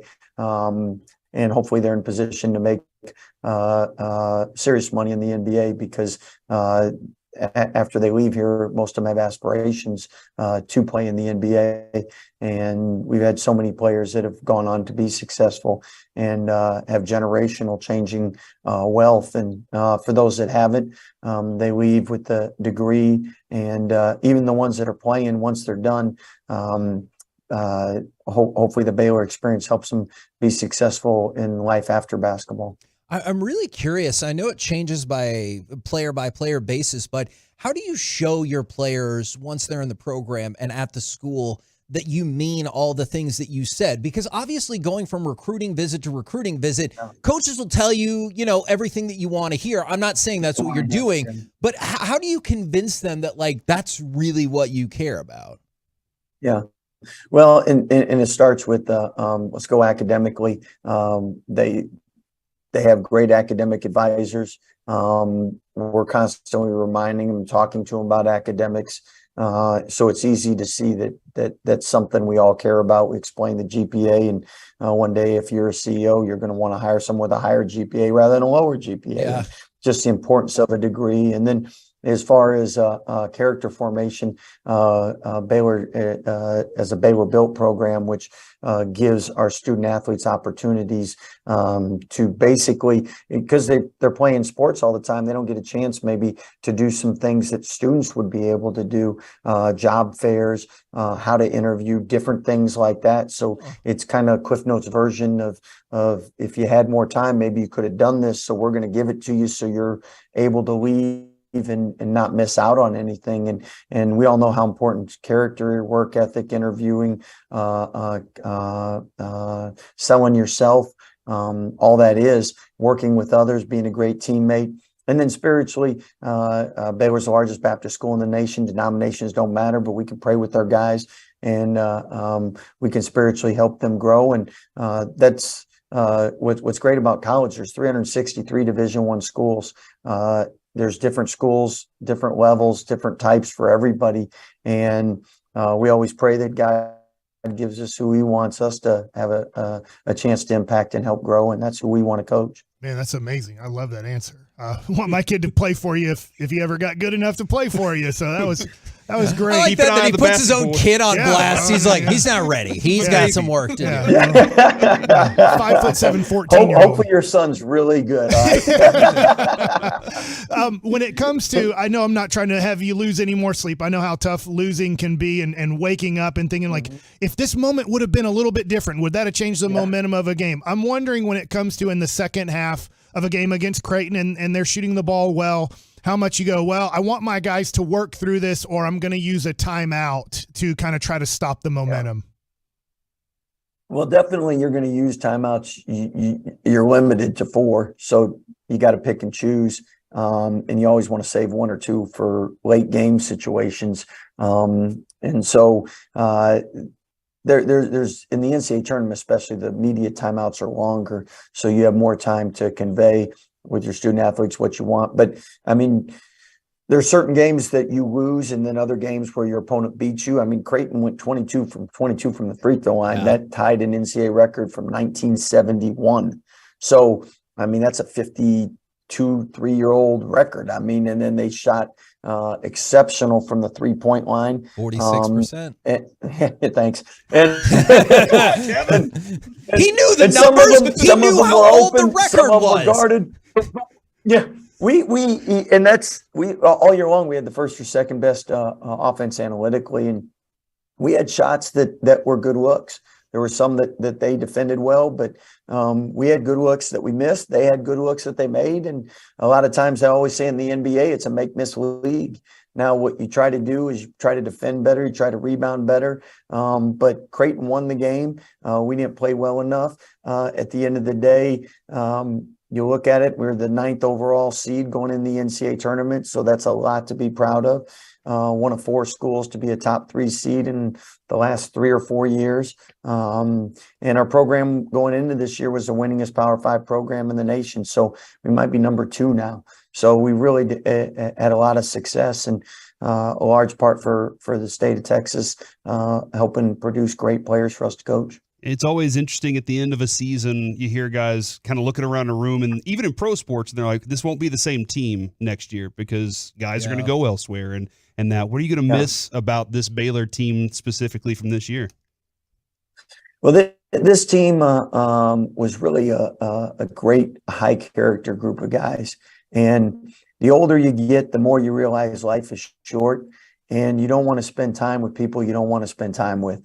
And we really had a great group that I never went to practice and like, oh, I got to work with him or we got to put up with his nonsense. I mean, we had a great group of guys, and going to miss all of them that leave because they were fun to be around. And our staff thoroughly enjoyed them. So that's what I'll miss most. It was a great group. The 26th annual award. It's presented by Athletes in Action, honoring character, leadership, and faith, which obviously we touched on during this interview. The John Wooden Keys to Life Award, which you will obviously receive at the Final Four. Let us know if you need any more notes for your speech. Yeah, we got lots of We would things. be glad to help. Congratulations, Coach. Appreciate the time very much, good sir. Hey, appreciate you guys. And you guys have a lot of fun. You remind me of our staff. You guys, I like your energy. That's what I like. Awesome. There you go, ladies and gentlemen. Hey, Scott Drew from Baylor right here on 105.3 The Fan. Do you know the John Wooden Keys to Life, Kevin? The 7 keys, I don't. The pyramid of success is obviously Let me throw a this big out one real for quick. him. Let me throw Probably this should. out. Pray for guidance and give thanks for blessings every day. Build shelter against a rainy day. All right, that's Okay. one of them. Make friendship a fine art, Okay. which I think is great. Drink deeply from good books, especially the Bible. Be true to yourself. Help others, and make each day your masterpiece. Oh, I thought for sure the last one was going to be like, take digs at the Mavericks head coach with part of your question. I like that you did that. Joey in my ear, he goes, well, you had to know that was coming. And I said, oh, for sure I knew that was going to happen. Make each day your Even John Wooden was a fan of the show before we were even a show. Don't you really? I mean, I know you're an A&M guy. I'm Yeah. not really. I guess I'm Texas Tech, but not really. And I know you're an OU guy, more football than basketball. But doesn't that make you want to root for Baylor? I love that 100%. coach, dude. It really does. Love him. It really does. I like this dig against Bryce, too, who then, and Bryce is coaching at Grand Canyon University. And they were just in the NCAA tournament as well. The greatest player in Valpo history, I'm yes, assuming. who hit the shot. I mean, probably. I don't know other Valparaiso players, but I'm assuming he is. I think that is probably a fair point. We're the KNC Masterpiece right here on 105.3 The Fan. Coming up next, we will get into the lunch rush and the expressway. We got some Mike Likes It for you. Plus, after the Gilmore and Cooks moves, what are your highest priority Cowboys positions to address? 877-881-1053. We'll do it next right here on The Fan.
on the KNC Masterpiece is brought to you by Rockwall Ford. KNC Masterpiece back here on 105.3 The Fan. We're playing a dead guy song. He's not dead. He got hurt. He's just out for the year, which means he's essentially dead to the team. Yeah, he's dead to the Mets. Mike, or Kevin, so man, this is the second time I've done this today. Kevin, what are you, Mike? Yeah, you were there when Schlereth told us that. I know. If you're injured, you're essentially dead to the team. But he isn't dead. Edwin Diaz still alive, despite what Mike reported moments ago. Did anybody think when Japan won that game last night and they were jumping up and down and tackling everybody, what's the odds of somebody getting hurt? Because I think there's like a 0.001% chance of somebody getting hurt, and nobody got hurt for Japan. Yeah. But Edwin Diaz died.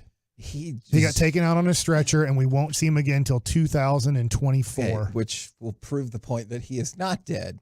His leg will heal. I was reading an article from Hollywood Dave Hellman. Oh my God. Fox Sports. And one of the things that he was breaking down about Brandon Cooks, in addition to the Stephon Gilmore move, is I'm going to read you from the article that I thought was fantastic. Read it. Both decisions occupy a sweet spot that allows the Cowboys to accomplish both of their goals. Neither trade cost them a substantial amount of draft capital, as this is a team that prefers to do the vast majority of its team building in April and is quite good at it. At the same time, a pair of proven veterans is far more likely to make an impact for a team with playoff aspirations than whatever rookie would have been selected late on day 3 of the draft.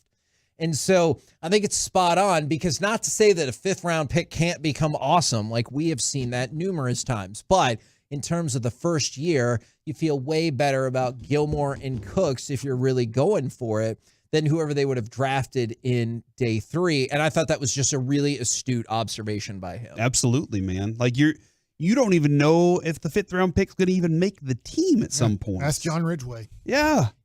Yes. That bothers me too. The thing that bothers me is I remember at the time, we talked about it with Mickey, and he was like, yeah, but you need Dak in those meetings. And that's one of the reasons we lost him. And I was like, okay, well, maybe he turns out to be nothing, but it looks like he might be a very usable player in the NFL. Probably only going to start for like 8 to 10 years. Yeah, the part of it, you're right, he may turn out to be nothing. I mean, who would have known? I thought 7 screws and a plate in your thumb usually heals you the next day. I thought, like, once you get those... I don't think you did think those that. Screws and plate in there, usually the next day you're able to do everything you did the day before. What do you think is dumber, that or not calling timeouts? Because then your players won't trust you. Sorry, Corey. Probably thinking that Dak getting 7 screws in his thumb and a plate and that he will be ready next week is probably dumber. Okay. I forgot what I was going to say. I'm sorry, Corey. I had a point. Was it about 5th and 6th round picks? Was it about getting veteran guys to help? Was it about Ridgeway and what he's going to be for the Washington teamies? That early in the thing, that early in your conversations about your team, you're like, man, do we know enough about the guy? And then you're like, are we good there? And the Cowboys felt like they had the pieces in place. And then they felt wrong and had to go eventually trade to get that. And they got a good piece. Now, hopefully, I would like to see Hankins back very soon. Me too. That would be something that would be very nice, because I'd feel a lot more complete with this defense. Okay. But I also know that Dan Quinn right now is very hands-on with what he wants this defense to look like, and he's even out watching prospects right now. So, all right, I'm glad that you brought that up, because that feeds perfectly, because you're a professional, into what I wanted to talk about. What are the highest priority? That was not meant as a shot at you, Mike. That's a direct shot at me. You know what? And Mike, whenever... Well, Corey, you're a professional. Yeah, when Kevin takes shots at one of us, that was he not takes shots at both of us. All right? I gave you a compliment. Hold on. Now I know why he calls me Amy behind my back, because he's shortening amateur. He's calling me a woman amateur. Oh, my God. I don't recall any of that happening. I remember it. You run the elevator. Yeah, you're like, oh God, there's Amy. Yeah, like, my name's Mike. You know what I wanted to say? All this stuff never happens on air, but I guess there is the clip of me smashing my headphones and storming off. So I probably won't be able to live that down. What are the positions that you're like, I would still like to make these better before the draft? Quarterback. No, that's impossible. Come on, He's the dude. best in the NFL. We're not on social media right now. I see that all the time, because Somebody's going to text in so I mad guarantee you still tight have end, if you Okay, can. okay. Really? That You didn't see enough from those two I like last it. year. Okay. But if in the second or third round, or even if the first round, if you got a tight end that you believe is I like those guys. Don't get me wrong. I like And I think they like Ferguson best, right? Yeah. Fergushot. Yeah, Fergushot. Those are solid guys, and I think they can step in and be like Dalton Schultz. But if you could improve that position to where you're talking about a guy like, hey man, I think he's a perennial Pro Bowler, like a top 3 tight end in the NFC.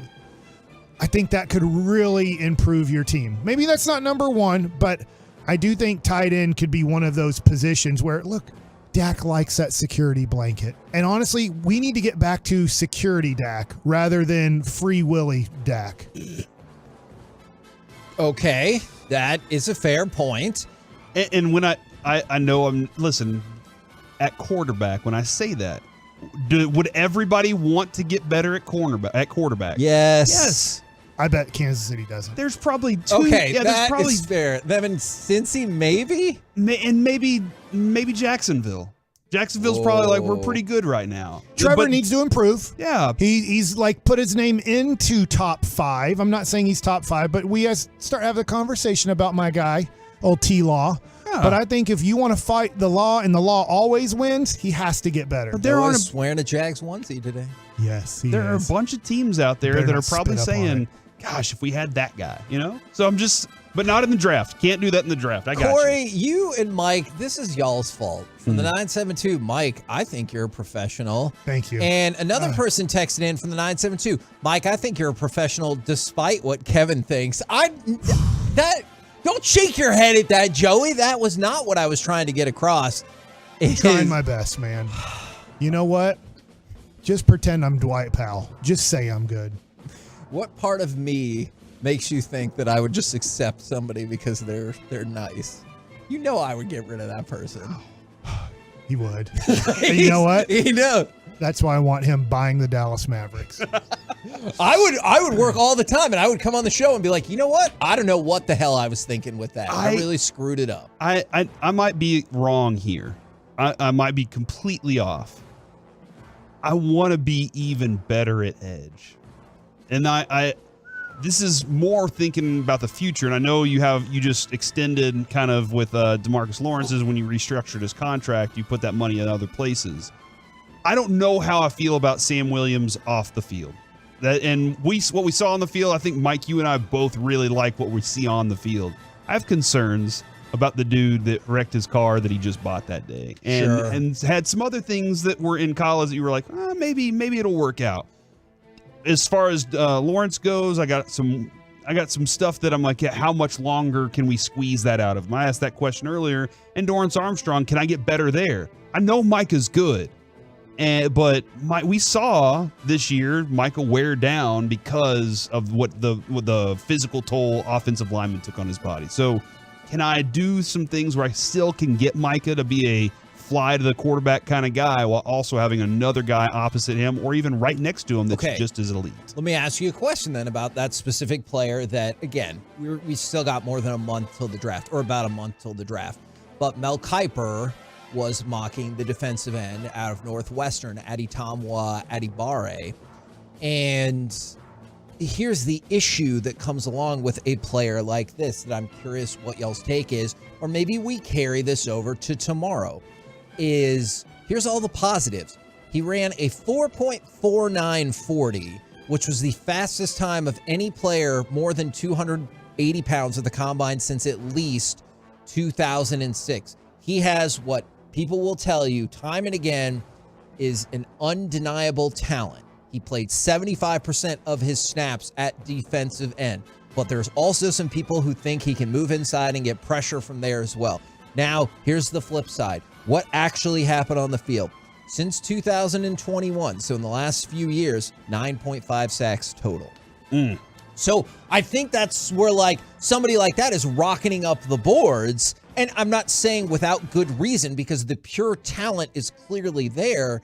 But do you get nervous about that's who we're taking, even though he was not particularly productive from that category in college? Yeah, if there's better players, right? Okay. Like that's yes. I'm not again, this is you were asking what position do I want to get better at? I'm not saying I have to get this if there's nothing good there or if there's not better players there. You know what's interesting about that mock draft? You know who goes right after him? Bijan Robinson. See. And you know, as we were looking at the depth chart yesterday at linebacker, Kevin, we were sitting there like, you know, Isaiah Stanback was telling us, look, there's a lot of equity at the defensive end position, at the defensive line. They do have a lot of players there. I'm sure they want to continue adding to those spots. But, man, linebacker is very dry. If Jabril Cox, if they can't figure out how to get him on the field. I'm absolutely with you there. From the 817, we need left guard, tight end, defensive tackle, and depth at linebacker. The two spots that jumped out to me were interior defensive line and left guard. Like, I hear what you're saying coming off the edge and maybe fidgeting with what you how you use Micah a little bit more, but left guard and defensive interior line are what jumped to mind just because, look, if your offensive line is Smith, Biotish, and Martin and Steele, I think that could be really great, but there's a shelf life that comes along with that, right? And my assumption is Tyler Smith will eventually back out to left tackle, and with McGovern gone, what are you going to do at guard? Are you going, well, let's go? And if that's the case, that's where I would like to add some more talent. So I think the interior, the defensive line, and left guard are the two spots that jump out immediately to me. Yeah. And then there's lots of people who have thoughts about how professional Mike is. Faranock, he's like, oh no. Wait. They're positive. Oh, good. Good. Were you afraid? I do get paid. Does it make you a professional if you get paid? I guess. Yes. Actually, it does. No, because like there are times. Hugh Grant told me. Well, you are a professional, I guess, if you're getting paid. But do you know how to act like a professional? Ooh, I think is that's the a deal. The Yeah, that's a different question. deal. Like Parcells would always be like, "Look, Vinny Testaverde is a professional. He carries his notepad around all the time. He does his squats. I need Tony Romo acting like a professional if he wants to be the quarterback of this team. You know, Drew Henson From the my God, from the 210 offensive line, from the 817. Worried about running back. Please no tight end in the first 5 rounds. From the 817, have to fix the run defense. And then from another 817, they love you, Corey. You're the best. Thank you. I appreciate that. The tight end thing, I'm curious about that and where that came from. And it's because I was listening to Hollywood Hellman, when he was on with Sean and RJ. Yeah. And with the Get Right. He mentioned that he didn't go to Indianapolis this year, and this was something like he missed it. But he said when he started hearing about tight end, he was like, "Oh, Jerry must have been saying something on the bus to those guys." And that's where you start wondering, are the guys getting fed information? What's lies? What's not? Jerry usually does not. He's not really great at lying. He's like, he wants to be open and up front. But I am curious how they felt, if that was a negotiation tactic. With Dalton Schultz early, hey, look, we like tight ends in the draft. We're not going after you anymore, and move on. So I do wonder if tight end is a reality, or if they're like, we feel comfortable there. Because Steven made it sound like they felt pretty good about what they had there. And I would assume then the likely target, at least if we're talking first round, would be Dalton Kincaid out of Utah. Yep. I'm not saying he would be there at 26, but that seems like the likely person that you would be looking at if you used a first-round pick on him. From the 469, we need to get a nasty defensive tackle. Yes. And find me that guy. Okay, and multiple people are still bringing up offensive line. And I think offensive line is very fair, and I just don't know if they'll use the first-round pick on him. But again, even with all the trades, you still have your first, second, third, fourth, fifth, sixth, and 2 7th because you had 3 fifth-round picks. And so you brought this up yesterday, Mike, as people might be wondering, what picks do you have left? You still have, for all intents and purposes, your full arsenal of picks. So yes. And let me ask you guys this. If you were to give it a grade, A, B, C, D, or F, what would you give right now the Cowboys' depth on their team? I know that's a big question, because I'm talking about overall depth, because usually when you get to after the 3rd round, let's say, you're now looking to fill out depth. But I feel like the Cowboys have good it's like depth. a B plus. I really do. And I'm not trying to get like they're such homers. I'm saying depth. I feel like you can look at other players on this team for the first time in a while and be like, maybe that person can play. Maybe that person can play. I feel better about your wide receiver depth than I did last year. I don't feel great about your running back depth. I agree. I don't feel great about your quarterback depth. Really? I actually feel really You know what? good I'm about sorry. your I forgot he quarterback depth. resigned. I forgot he resigned. Now, can Mike McCarthy coach him to a win? That's the question.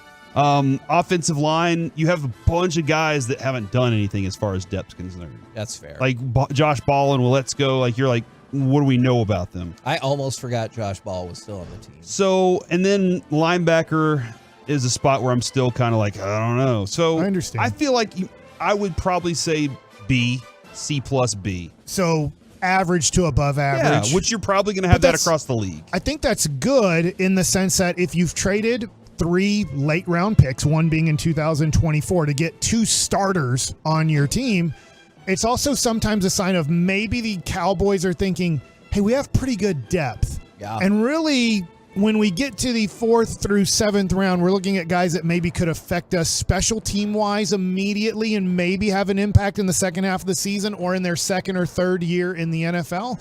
And so I feel like the Cowboys are in good shape that they don't have to worry too much about depth right now. I know every team does. I'm not saying the Cowboys don't, like when they did a whole special teams draft. But God, what a time that was. 2009. But I just look at it and go, I still think they have the ability to, let's just say if they really liked a guy in the 4th round and that guy, they don't think it's going to get to their pick in the 4th round, they could say, hey, here's our 4th round and here's a 6th rounder and we're going to move up 10 spots to make sure we get this guy who we really like, because we're not really worried about, hey, in the 6th and 7th round, we really need those picks because our depth at cornerback or our depth at linebacker is so bad. We just got to have as many picks as possible that one guy actually works out here. And Corey, as you anticipated, lots of people had lots of thoughts about Dak as well. Nobody. Way to go. Nobody we might thinks pick about that up Dak. at another time. Right That's now, fine. it's time for some Mike Likes It. You trolled on that, Corey. And I'm going to try my best, Kevin, to be as professional as possible during Mike Likes It, okay? I don't like that Give anymore. it 2 minutes. I'm out. I do have trolling questions, but before I get to my trolling questions, Cuban bullpen catcher Ivan Prieto Gonzalez defects following the World Baseball Classic loss to the United States.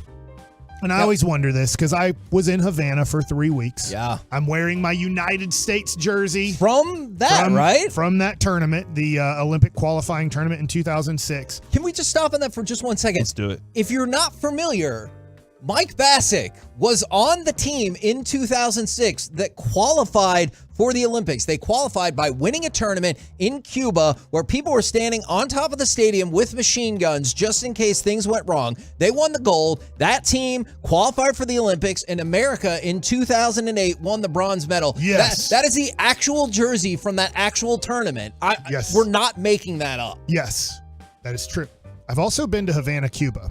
That's the biggest city there. Okay. It's not the most beautiful. Oh. Now, I did hear this. I didn't go there, but I guess 45 minutes to an hour away where the beaches are, there are some very great resorts in Cuba. But at the time in 2006, Americans weren't allowed to travel to Cuba. I don't know. I honestly don't know the restrictions on Americans going on vacation to Cuba. Yeah. But I was wondering during this tournament when Cuba went from, I believe they were playing in Japan in the pool play, and then they played in Japan, I believe, to then qualify to go to the quarterfinals in Miami.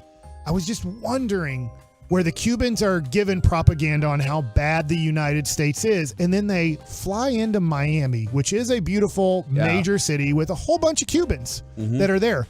I just wonder from all those guys, and we find out that one did defect, is how much they go, I just don't know if I want to go back to Cuba. Yeah, I do wonder on that front, Mike, there's a lot at home.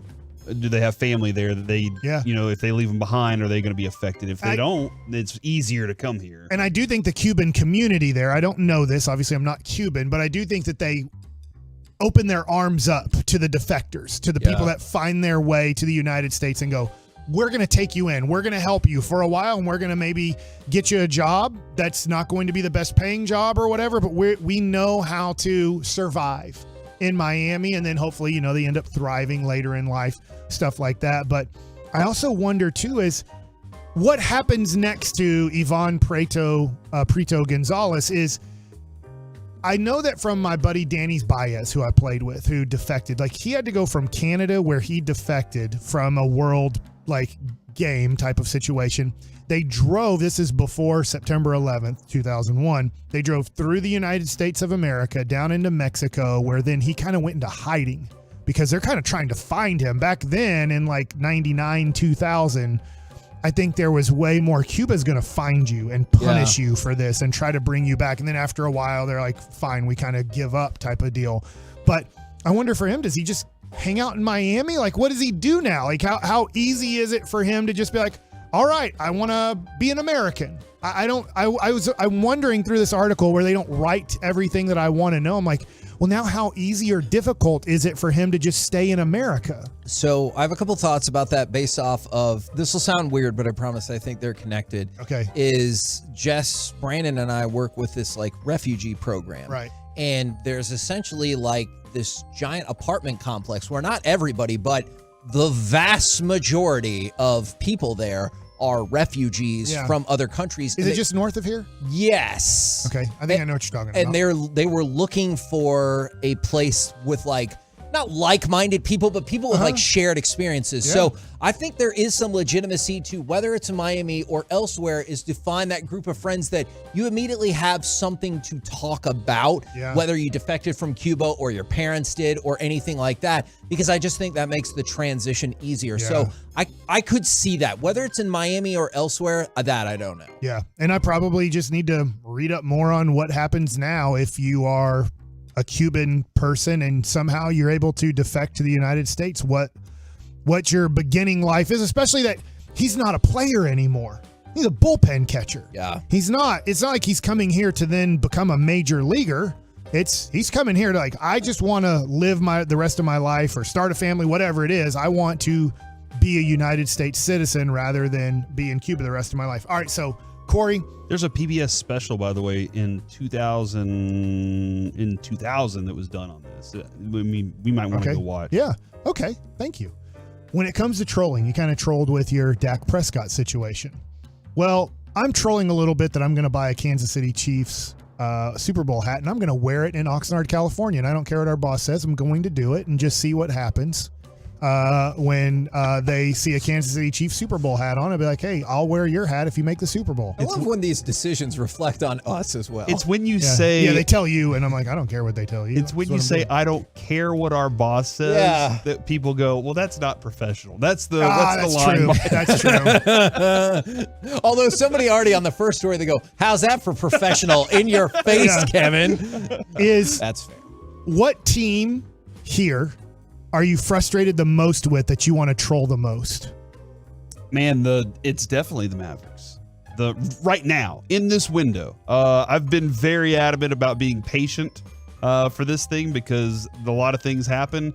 The Stars are great. I can't say anything else about them because if I do, I will jinx them, and Joey knows that. Stars news, Tyler Sagan has his stitches removed, could return this week. The Cowboys are crushing the offseason. This is the best Cowboys offseason in years, and the Rangers crushed the offseason again, and by everything we're seeing so far in spring training, the pitching looks like it's supposed to look in the middle of the season. What are we doing? How is the answer not the Cowboys? What do you mean? What do you mean? What do I mean? The Cowboys are great. It's been 27 years. Oh, my God. They're great. Now they won 12 games last year. But do you not remember they added Mike players. Calling out every Cowboys fan in existence? And he's like, this is the best time to be a Cowboys fan because you can win the offseason. Especially now, we did win the offseason. They never win the offseason, though. Going to Las Vegas. And then after the draft is when we get the most happy as Cowboys fans. And then you go into the season and you lose in the wild card or you lose in the divisional round. I hope you're right. I can still look back at that Mavericks championship and be like, hey, my older son was able to remember that. I can still look back at the Stars just being in the Stanley Cup final. But that's long-term It's the frustration. He Cowboys. said frustrated at right now. Until they do something. Cowboys are it's doing the great right Cowboys. now. You just stop. Okay. So now a follow-up question on kind of being frustrated with our teams, because, I mean, since we've been doing this, I guess in 2011, the Mavericks won it. Were you guys full-time by 2011? I was not. We were not. But also, if you've ever wondered. Our first show was the day that we destroyed the Lakers. That's right. But we were not full-time then either. Okay. But that was the American League Championship Series where we had never worked with Mike before, and they beat the Tigers. And Corey's question to Mike, as they're going to the World Series, was, do you think they hadn't gone to the World Series yet? It was just a win. Oh, okay. It wasn't. They hadn't clinched the American League yet. Do you think the Rangers are in it to win it? And that was my favorite. Let me ask you a question. Did they? They did not. And I said, I think they are. They've made it this far. I think they're going to try. Valid question. I think they're going to try to make it to the World Series. They were in it to get as far as they could. And now then Jason lose Kidd it. would just let this thing play out and be like, "Look, nobody's dying. Let's just should have called a timeout before roll out some horse crap lineups and see if this before the works freeze today." hit. There's still 8 games left. Let's F around again. Yeah. Okay. So my next question, and I know you have 1 minute to answer this, and then we have to get to a break, is what other team's gear would you wear just to tick off our team's like front offices or their PR staff, just to be like, hey, you guys don't win, I'm wearing a winner? I couldn't wear anybody from the division. I just don't like I can't wear, Yeah. I couldn't go in Philadelphia gear. I get they won the conference and they're in the Super Bowl, because I do know that I'd get in big trouble for that. But wearing Kansas City, I feel like I can get away with. The Niners, and I do love Patty Mahomes. Can't do that one either. But that This one is makes tough. a lot Mike, of sense. I'm gonna need more time on this question. I really do need more time on this question because Like, this what is gear would this you is put tough. on just to tick off Mark Cuban or Ray Davis or Jerry Jones? This is a segment for tomorrow with Derek. I think. I Okay. really do like this is a full segment tomorrow. Okay, because I think I would pick the Nuggets, and if I saw Mark Cuban, I'd be like, "What? They know how to build around their Euro superstar." Like you need it to hurt, right? If you're really gonna troll. I guess so. All right. Do you want to pick this up tomorrow let's pick with this one Derek up tomorrow. Holland? I like this, Mike. Good job, man. Okay. You are a professional. We're the KNC Masterpiece right here on 105.3 The Fan. Coming up next, it's time for the C Block starring Corey Majors. Hey, what hat do I need to get this year? What? That can be the segment now. Thanks Okay. for paying. Polos. It is.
studio, secured by DFWsecurity.com.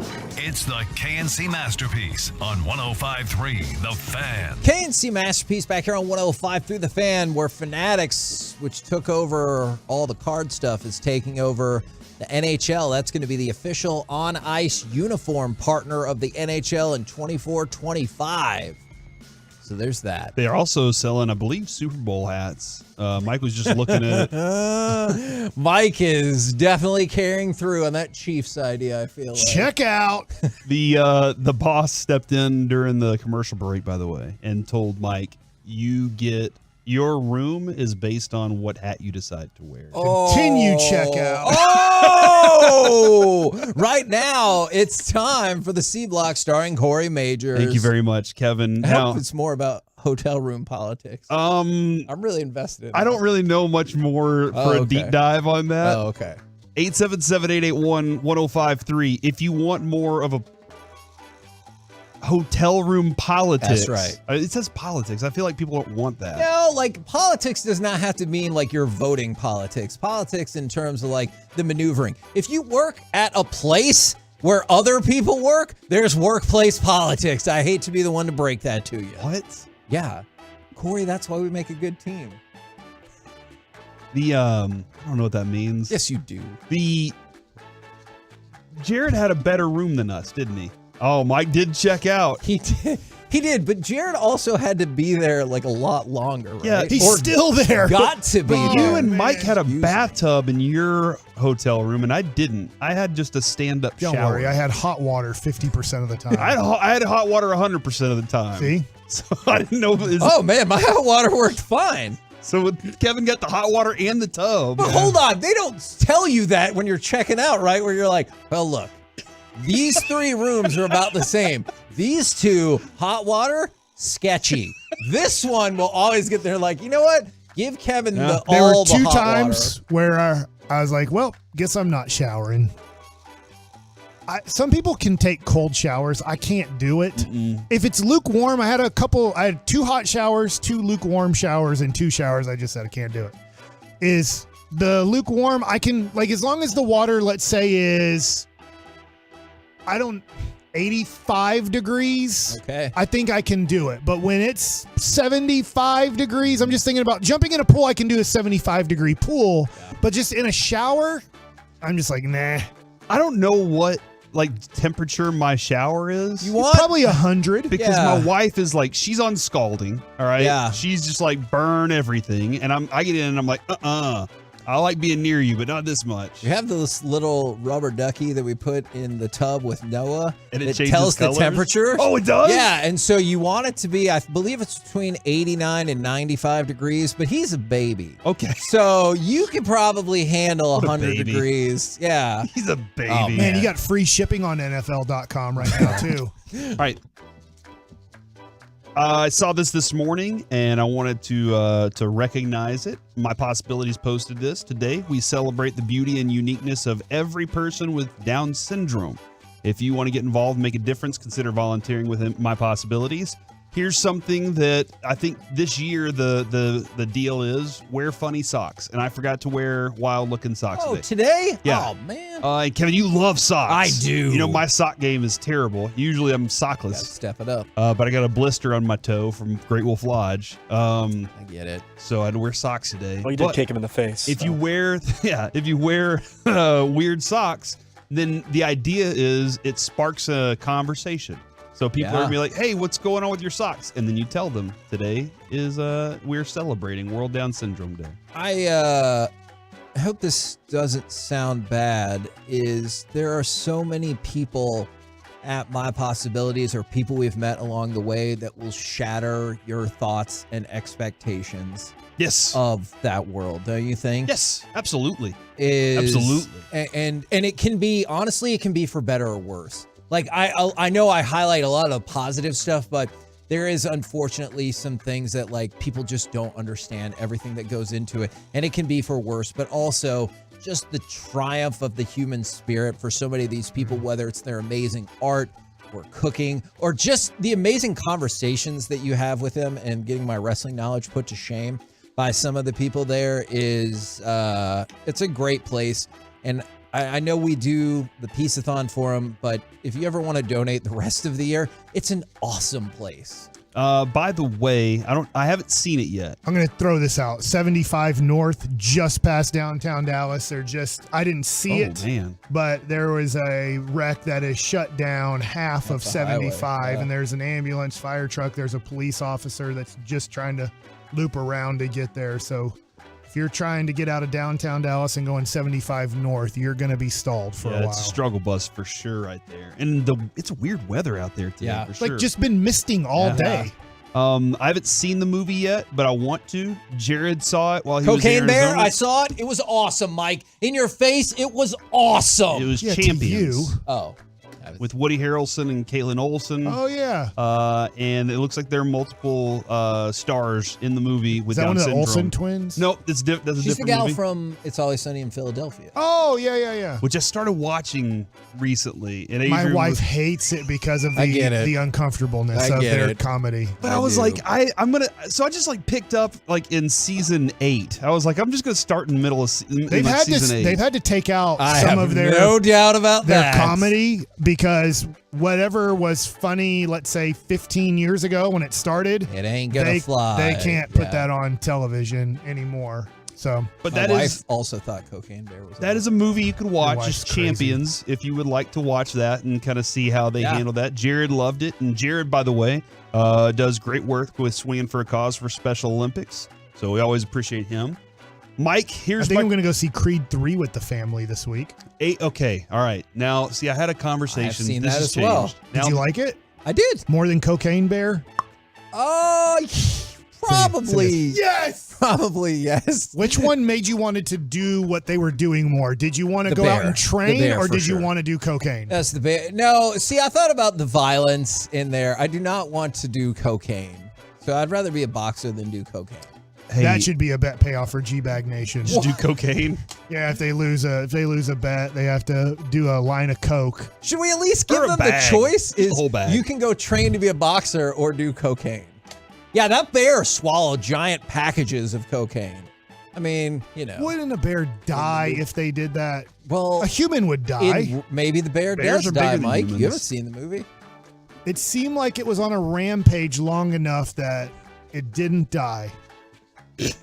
I don't want to spoil the movie for you. Does the bear die at the end? I don't want to spoil the movie for you. Was They there a kill the bear? forest fire and then he became Smokey the Bear? And he said, only you can Avery's prevent forest never fire." watched the Rocky movies, and he wants to see Creed. And I'm like, let's go start all Wait. of them. And I'm assuming y'all had a discussion about this. Who did you because say?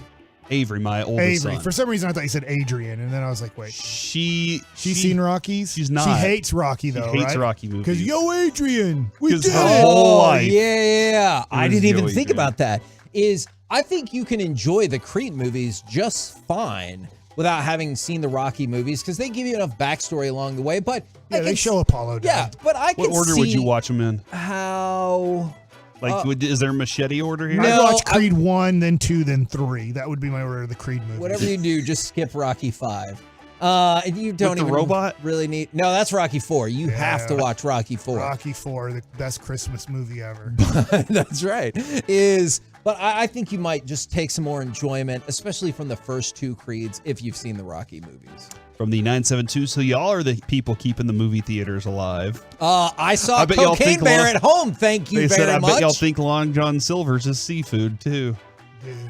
Well, you just gave me the craving. I have not had Long Johns in forever, and I need some. There are about 3 people. You need the Long Johns in your body, huh? I guess not about. There are 3 people that have texted in to say how much they hate Cocaine Bear. Look, if you. you're going to see a movie that's going to be up for an Academy Award, you should not watch this movie. If you're going to watch a movie where the bear eats cocaine and then runs amok in the forest, this is your movie. It promised and delivered everything. Does I the bear wanted. ever recognize that it doesn't need to eat the cocaine? It just needs to snort the cocaine? Ooh, there's a subplot, not about the bear with that, though. Interesting. Just give it away. Nobody I can wants tell to you see off that air, movie. that movie has been a really big hit compared to its budget. Thank you very much. Is that how you judge movies? Of course. How much did they pay the bear? I don't think it was a real bear, Mike. It was a volunteer bear. You guys didn't even respond to me when I was driving through Waco, and I asked, should I be afraid of bears here? I think that might have just gotten. I don't believe I saw that text. I didn't see that one. Maybe you texted me a lot of text. I know I was texting a lot. I was listening to you guys. You guys are pretty strong through Waco. Mm-hmm. Like in terms of content or just signal? I thought signal. both. Yeah. Okay. Except you guys were ice cold opening up packs. I know. Man, it was. Except for we got a Steve Young helmet, dude. That That's was pretty awesome. good. That's really cool. Because you said crack packs. Yeah, I should have been saying rip. All right. So my next question, I think, What is happening? is Ranger season is about to start. We are the home of opening day. 10 Rangers days away, baseball. right? Yeah. 9 it is days, next I think, Thursday. right? It just matters if you count today. Next Thursday. It's 9 days. What if you count? Why would you count today? Okay, damn it. This is going to be a thing now. Because it's on the 30th and today's the 21st. So you go 1. You start with 1. That is 9 days away. 2, 3, 4, 5, 6, 7, 8, 9, 0. That is not how counting works. Don't mark that. Do not mark that. That is not how that works. In 1 week, it will be Tuesday afternoon. They open the season Thursday afternoon. That is 2 days after. That is 9 days away. Today's Tuesday. It's the second day, right? I thought today's the 1st. Today's Tuesday. 21st. It's the second Yes. day. And then Wednesday is the what day? Thursday is the third day. But you don't count Friday, today. Saturday, Sunday, Monday, Tuesday, Wednesday, Thursday.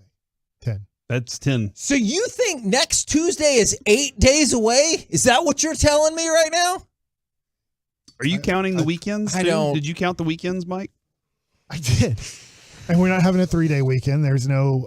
That makes no difference on the amount of time that something is away from something else. It can, the 29th. Like on February. They leap it. I swear. All right, Kevin. By the moon and the stars. No one's dying. I want to. Thanks a lot, Jason. See, if we're the Mavericks, we're not calling a timeout right now. We're just powering through it. All right. Losing another game. I feel like Either we could way, use a timeout. 9 or 10 days from now. All right. Nobody really knows. It's definitely 9. 9 or 10 days from now, there is a Rangers game that's going to be airing right here on this station. All right. And I am excited for this. Yeah, we have to work 30 minutes extra on that. We're going to be at the Globe Life Field. I can't wait for that part of it. But First pitch and the season's no, it's not. That was last year. My question is, what hat do I get this year? Because every year it's hat Rangers year. hat. And I got the powder blue hat a couple years ago, and we don't have red anymore. So is it just blue? Is the blue lid the only option this year? Shop caps. But do you have to get an on-field hat? I don't know exactly which one I want. And that's kind of what I'm going through right now, is trying to figure out which lid to put on. Are you a fitted guy? I do like fitted hats. I wear What's your these. hat I wear size? the snapbacks just because they're always around. Like the snapback hats are just laying everywhere in the world, right? Would you like? I love this Tolbert Garage hat that I got too. It's awesome. Do you like the white front with the trucker in the back? Oh, the white front looks good. That's a nice. That gray is pretty sharp too. The silver one that they got Yeah, there. all gray. Just real quick, do you care about dual Cowboys running news? I don't know what that means, but yes. Means That- 2. Cowboys, that his agency, Rico Dowdle's agency, says he's re-signed with the Cowboys, and they are signing Ronald Jones. Okay. So 2 of the 3 people that we talked about that they brought in yesterday, they have now signed. And that means they don't feel like they have to get a running back in the first round or reach to get one. Like now they don't feel I like would they have to agree with trade that. up to go get Bijan Robinson Or get anything like that. or get a running back at all, right? That's a really the gray. It's a gray front with the red tee and then a blue back, and it's snap back there too. Yeah. That's and this one with the braided, like the friendship bracelet that goes across the top. Yeah, that's back. That's new. Or yeah, it's making its way back. That used to be like a fishing hat, Yeah. right? Like that used to be the thing, and now it's making its way back. I think Kevin, there's plenty of hats you can choose from. you are always a fan of the red ones. I and love- So now that we don't have that here, I was really sad about that just because that's when the Rangers became really good, right? Is when they made the color shift with the new ballpark and everything like that. And so I really do like the red. Like, that's what I think of as the Rangers, despite the fact that most of their history obviously is ingrained with the blue. Yeah, because Mike's already wearing the old school tee. Like, you already have that hat, and I love that look. And that's the first ever hat, right? Because I don't know what year they switched, but somewhere in the 80s, they switched from a blue with the red bill to just all blue, and then the tee turned to red instead of white. And there's, like, I'm looking right now, Kevin, there are a bunch of cool looking different hats that they have up. You know what, Mike? That new era gray golfer, the one that you showed me with the friendship bracelet on it, that might be the one for this year, dude. Now, That's here's kind of looking. the Rangers logo from the 90s.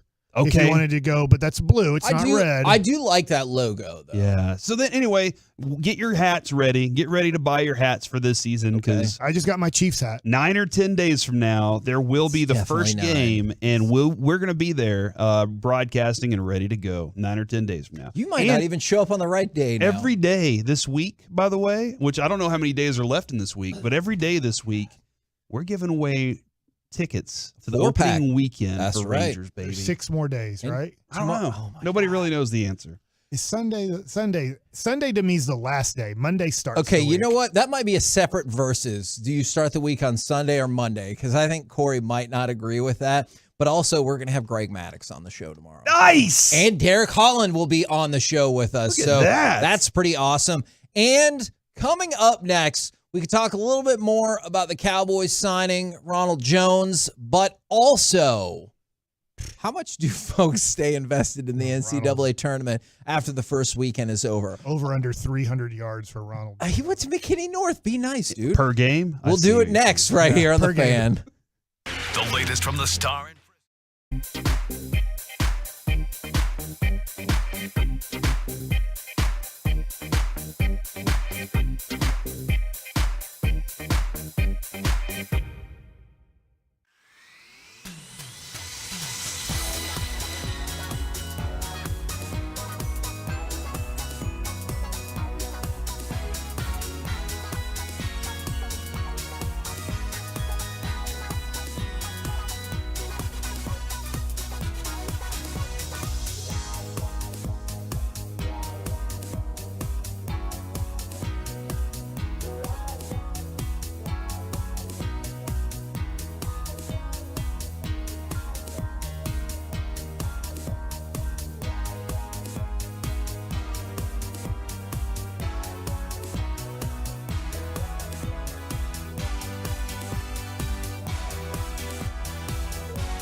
This segment on the KNC Masterpiece is brought to you by Frankel and Frankel. There's a reason you need a special license to drive a big truck, so companies that hire drivers and put them in one should be held accountable for what happens if they hurt you. Frankly, you need Frankel and Frankel. The consultation, it is always free. Visit truckwreck.com. KNC Masterpiece back here on 105.3 The Fan. An NCAA tournament topic that I wanted to talk about. I don't know. Mike looks mischievous. I don't know if we'll get to that. But in the meantime, Cowboys have made some moves today. Rico Dowdle's agency says he is re-signed with the Cowboys. I've not seen any confirmation from the team on that. And then the Cowboys signed both Chuma Edoga and Ronald Jones today. Those are two of the three people they had in visiting from yesterday. Ronald Jones, of course, from McKinney North. And this was a great factoid brought to us from Jared Sandler. Ronald Jones was in the middle of his first training camp at USC. He admitted to early struggles due to being homesick and specifically mentioned that he missed Whataburger. Whoa! Wow. Which, by the way, did you see Whataburger put out a note that said it's pronounced Waterburger? So, like a water. Yes. Like I'm drinking water. For everyone who gets mad about that, there you go. Instead of what? Oh, burger. Do you think this, I'm kind of curious because we talked about Bijan Robinson potentially with Philly at the start of the show. Do you think this takes the Cowboys out of the running back market altogether? Because the thought would be Tony Pollard, then Ronald Jones, obviously still Malik Davis. I just had to look this up. How many yards do you think Ronald Jones ran for last year? I mean, I know the answer, and it is very, very low. What's the answer? 70. You got it. What about the year before? 428. So, no. I think it's the year before that people will key in on. I totally get it. He had 978 yards and was a dual threat. And had 5 yards a carry. So. Yes. I just don't think you can count on it. I get that he's not old, as in like he's 25 years old. I get that there might be something left. You cannot count on a dude who's getting hurt and who in the last 2 years has ran for 500 yards total. I hope that from McKinney North, he's 25 years old and all of a sudden he goes back to 2020 and he is a dual running back threat with Tony Pollard and they rush for 2,000 yards together and all these things. I do not think you can sign a dude who has had this little success in the last 2 years and go, answer's complete. And he's not a special teams guy. The other thing too is this. The Cowboys are planning on Tony Pollard being the running back in 2023 and then being done with him. The Cowboys signed Ronald Jones to a 1-year contract today, correct? Yes. They are drafting somebody, I think, in this draft. I'm not saying it's going to be the UT running back because if he doesn't fall to 26, they're not drafting him. If they draft a second, third, or fourth round guy, that's their solution for the next 4 to 5 years. Yeah. I get that guy might not be the lead guy his rookie year, but I don't think this takes them out of drafting a running back in the second, third, or fourth round because they have to have a little bit more of a longer-term solution. And what better way than to be like, we have Tony Pollard. He totally understands what we want out of him. Hopefully he's healthy. Ronald Jones is a guy who has played in 61 games in his career. Won a couple Super Bowls. So I just look at it. Oh, I guess he did win last year. I was like, how did he win? One more than I was like, I know you hate Tom Brady, but you're putting another one on him. So I just look at this and go, no, I get Ronald Jones as a Dallas Cowboy. By the way, is this contract very releasable? Sometimes if a dude's not super healthy, they just release him at the end of training camp to not guarantee any of his money. And they're like, thanks for coming in, but we had a guy who fell to us in the second round that we're in love with. Tony Pollard looks healthy, and we don't want to guarantee your contract. See you later, alligator. I haven't seen numbers on this, but that actually makes a lot of sense to me. And I think you're on to something in terms of, does this further the idea of we're setting it up so we don't have to draft anyone? I'm not just talking about running back. I'm saying like we can go into any round and draft anybody we want, as opposed to, hey, just remember we got to get another running back, or hey, just remember we got to get another cornerback or wide receiver or whatever the case is. Is this another move that you think fills that gap of, hey, if the boards all fall apart and there's no running back value, we can go with him, or just wait it out. Yeah, man. Like absolutely, that's part of this. It makes a lot of sense to make sure you have all your voids filled, so that you can say we're good to roll into this season and do something. Now the other thing is maybe there's somebody that kind of says, hey, I like this guy. You also need bodies during camp. Like you can't. Yeah. I'm not rolling Tony Pollard out there for the entirety of camp and saying, hey, you're going to be the guy. How crazy is that? Just as, and this is not specifically about Ronald Jones. This is just about like this profession. Is just think about it. You were the elite of the elite in high school at McKinney North. You get to go to USC. You roll up into Tampa, and within your first, 3 years, you win a Super Bowl. And at the age of 25, you're a guy because they need a human being to run the ball. Like, that is a crazy thing about the lifespan of a professional athlete. Yeah, it sucks. I'm sorry, Mike. Sorry, Mike. I really am. Maybe if you could count. I'm looking up Rashawn Johnson because Bobby Belt texted us that there's a good chance that that's the guy, possibly. Okay. That they're keying on like a third round type of running back to be their guy kind of for the next 4 to 5 years, as Pollard has one more year left with the Cowboys, and maybe Ronald Jones is on the Dallas Cowboys. Yeah, and I am just going off of the assumption that even if he's healthy, that Tony Pollard does his thing and moves on down the line because the Cowboys don't want to repeat the mistakes they've made of the past. But I know there are a lot of people that are rooting for Ronald Jones because he is local, because he's from McKinney North. And then we talked about this earlier in the day is Chuma Doga, the offensive lineman. So some versatility there with somebody who can play tackle and has played some guard. I was trying to figure out if there was any connection to Ronald Jones before other than the fact that he's from the area. Like that. He loves Whataburger. And loves Whataburger. But I was just trying to see. I wonder what if, his order is at Whataburger. I want to, and maybe Broadus would know if there's a coach that like knows him and is like, no, he's a good guy in the locker room, and is I don't think you're trying to get anybody to compete necessarily with Pollard this year, especially with the $10 million allocated to him. You want to give him that chance and everything. So, but I did wonder if there's somebody that you're like that's connected to him and just goes, no, I like him. He'll be around for us, and he can be he's a body for me more than anything else. Yeah, there are multiple people that I've seen that have texted in now, and they're like, I don't even think he's going to make the team. I will clearly root for him, even though this is not somebody that I like directly covered. He was in our, in McKinney ISD when we were 5-star guy, right? Yeah, yes. When we worked at that group of papers, I wasn't on the McKinney beat at that time, but he was absolutely featured in the McKinney Courier Gazette back in the day, all of the time. So he definitely helped me win a championship a couple years ago when I had him on my fantasy team. Really? Yeah. That would probably be 2020. 2020 was good. I picked him up and just got the right yards at the right time. He had a couple like big runs that I was like, yeah. So it was an accident. It was kind of a gamble every week. You go with Fournette or you go with Ronald Jones, and you didn't know which one.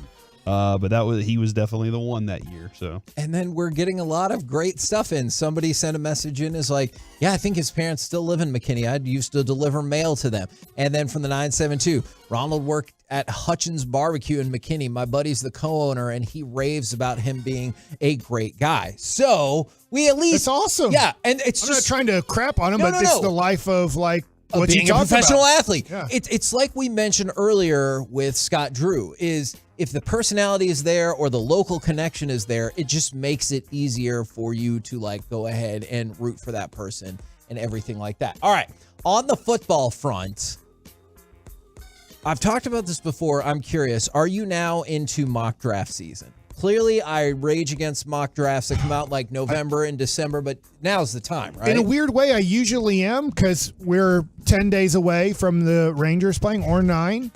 But it's 9, yes. We're about a month away from the draft, a month and probably a week. Mm-hmm.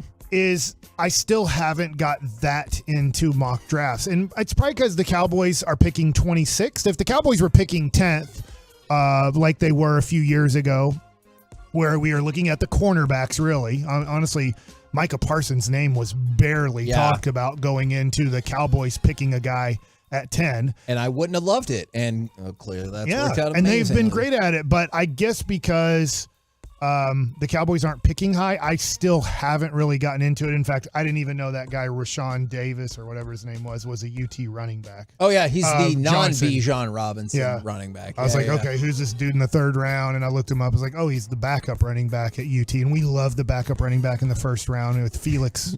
Yes, Jones. Yes, we do. I'm surprised to hear you say that though, given how top heavy the quarterback draft is going here. I just haven't really. I know, I have one pulled up always on Tankathon, but I just haven't really gotten into who are the guys that are going to go 15 through 30, you know, and really start having an idea on who they are. I almost feel like at this point, I'm like, I don't know, whoever the Cowboys take at 26 is going to be a good player. Yeah, I think that is probable given their track record. Corey, are you in on mock draft season now? I take mock draft, I have certain people I like their mock drafts, because some people watch everything, and as they're watching, they're like, okay, I'll shuffle these guys in. Some people watch them, then have connections, and they get an idea of who the GM likes or whoever who likes. So that does kind of change their vision on their board.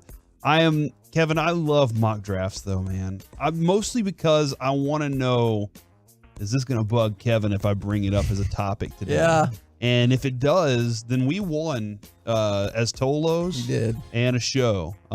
Because Hold I on, think do Tolos think they win when I get agitated? 877-881-1053. Somebody texted in moments ago and said, you and Mike irritating Kevin is what gets me through my work afternoons. And that's the energy I want this show to have. And I've always kind of had a good vision for what this show should be. And that's where we are right now. And I think we're Mike, we may have hit our stride as a show in the last, I don't know, half year or so. Really hit it and know where we're going with this thing. Really glad that vision includes just constantly agitating me. Yeah. I've been fascinated by these mock drafts because I want to see what happens with Jalen Carter. Is not just the arrest. He's not getting past 8. He's Okay. not getting out of the top 10. And then they also said he struggled at his pro day. And so I become fascinated with that. And Kuiper had him 6 to the Lions. And you can take that for whatever you will. I'm just fascinated to see this was somebody who some folks thought could be the number 1 pick, especially if the number 1 pick didn't get traded. This one's got him down at 6 and potentially sliding even more. So I'm interested in the draft in general outside of the Cowboys to see how the quarterback shuffle plays out, to see how the trades with that play out, and to see what happens with Jalen Carter and Bijan Robinson. Yeah, and from the here we go, Kevin. What about Zach Charbonnet? I am less invested in what happens with him unless... From the 817, when he yells and his voices get all really high, it's pretty funny. You think Tuesday is 8 days away? LMAO. From the 817, absolutely. From the 469, when Kevin loses, America wins. From the 214, yes, annoyed Kevin is almost as good as angry Mike. From the 469, I'm with you, Kevin. Both your cohorts suck. So, wow. No. I didn't say they suck. I don't want them to agitate me. And then somebody really likes it when I get mad. From the 205, C is absolutely correct. Show has been. I appreciate that. I choose to I appreciate that text.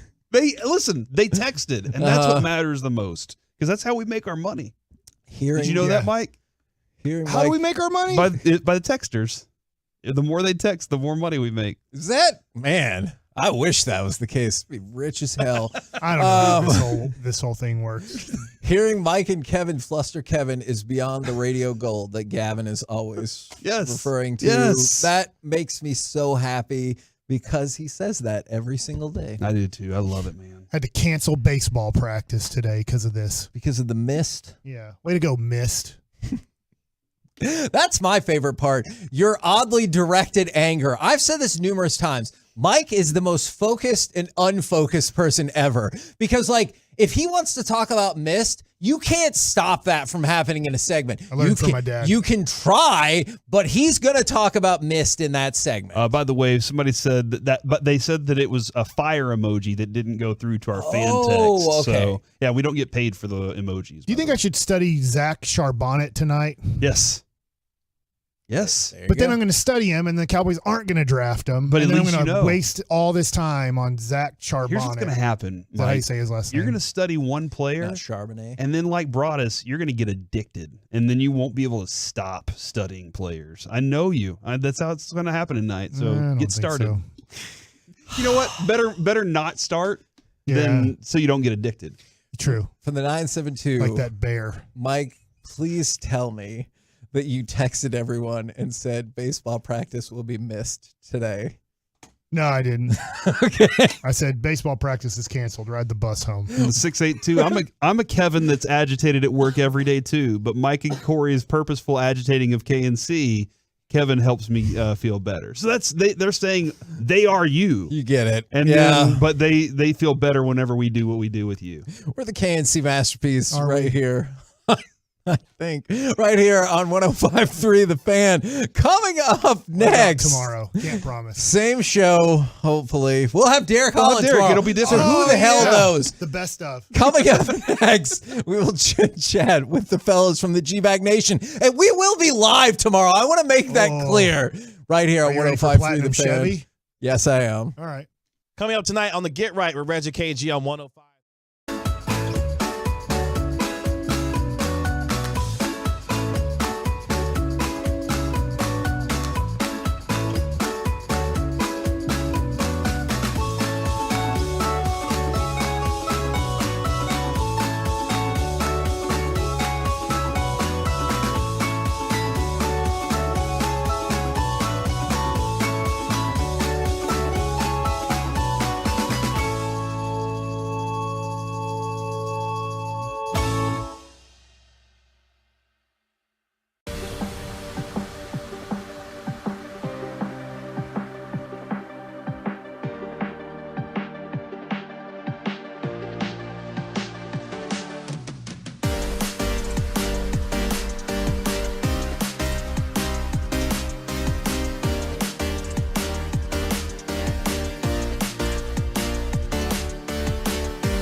This segment on the K&C Masterpiece is brought to you by Classic Chevrolet. Don't miss the Grand Champ Truck Month at Classic Chevrolet in Grapevine. 63 acres of discounts. More than just Silverados, Equinox, Tahoe, Traverse, Malibu, all of your favorite Chevys. This is Texas.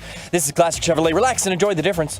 Find new roads. K&C Masterpiece back here on 105 through the fan, where we got a lot of conversations going on, and we're trying to convince Gavin Dawson that Game Gear is a real thing that really existed at one point in the world. It was the. It looks incredible. I have no memory of this. This was like going into my freshman year of high school, so everything was changing, and I had a video game blind spot there for about 3 years. Yeah. Okay. Because we just went to the.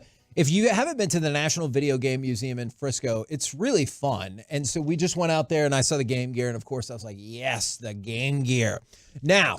Looks like a Game Boy, but better. Yeah. And it's in color. That was the big thing. It was in color and it destroyed batteries. But, oh, no. You like the Game Boy? No, it was trash. Oh, come on. Those Pokemon games were but when awesome. you're in the car for a 12-hour ride somewhere, it got you through. You can play Tetris for 12 hours. I enjoyed the Game Boy. And we talked about this last week. The Europa League fan who stormed the field and tried to punch the keeper and then eventually got taken down, he's been banned for 40 years. Now, we've talked about how tough it is to enforce those bans, but he has been banned for 40 years. Where did they come up with 40 years? They just decided that sounds like a long time. We're going to put the 40-year ban on him. Do you think they looked at that dude's age and they're like, think so.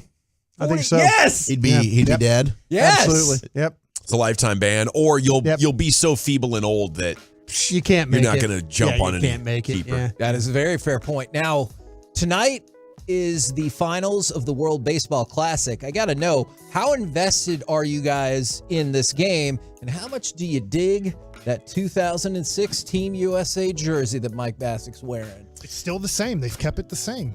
Sweet jersey, A+ on that. More invested than I thought I'd be. This is the first time around. I don't know what's changed. Maybe it's just that we've had enough cycles that people are gradually getting into it bit by bit, and now it's popular enough that people are talking about it. But I'm more invested than I've ever been in World Baseball Classic. I know when the games are. I know if we've won or lost. I will say this. I haven't watched one. Okay. And I feel like if I watch tonight, they'll lose. Okay. So keep that streak alive for us. That's what I'm saying. No, I find it fascinating that the walk-off call from Japanese baseball last night, if you listen to it. Oh, yeah, we played it. It's awesome. Awesome. Yeah. And so, I'm going to stay away again. I'm going to follow it on Twitter like I have been.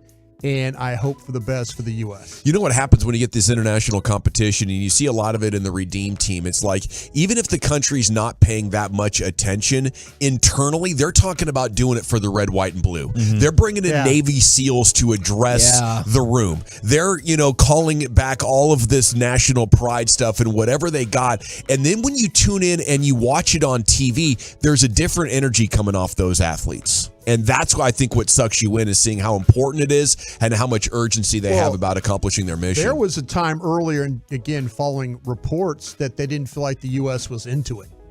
That like they were worried about, why is everybody else so emotional about this and we're not?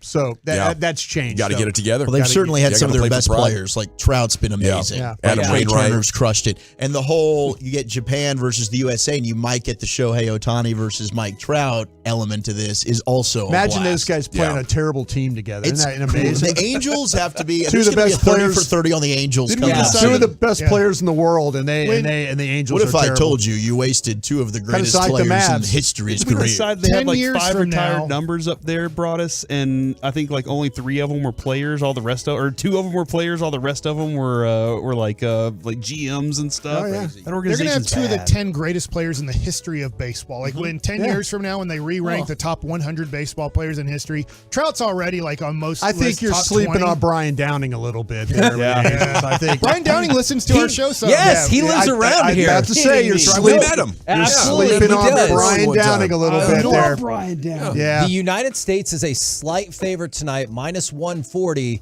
But Corey, what I want to know, and Mike, I want to know from you, how much to get that jersey off your back? Oh gosh.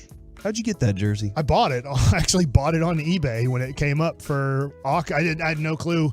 And then he haggled with the guy. He was like, "That's not worth it." I need to know if I have That's my not white really jersey you. You're not too. Mike Bassick. I believe my Navy jersey they cut up, so it's in like jersey cards or whatever.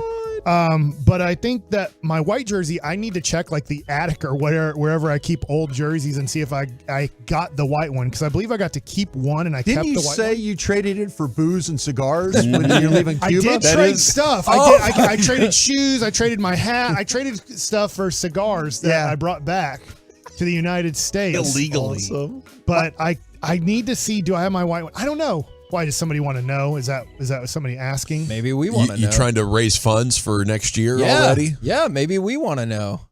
I'd say that's at least 25 hundo, Mike, if that's your USA jersey. Dawson, I tried to help you out last year. I'm trying to raise the value up, get some cash flowing here, buddy. 26. That's a hot item. Not only did he play for Team USA, but he's a famous DFW talk show host. Do you know I'd who I call want? it rare. I'd say it's more worth $5,000. Do you know who I want to get to autograph this?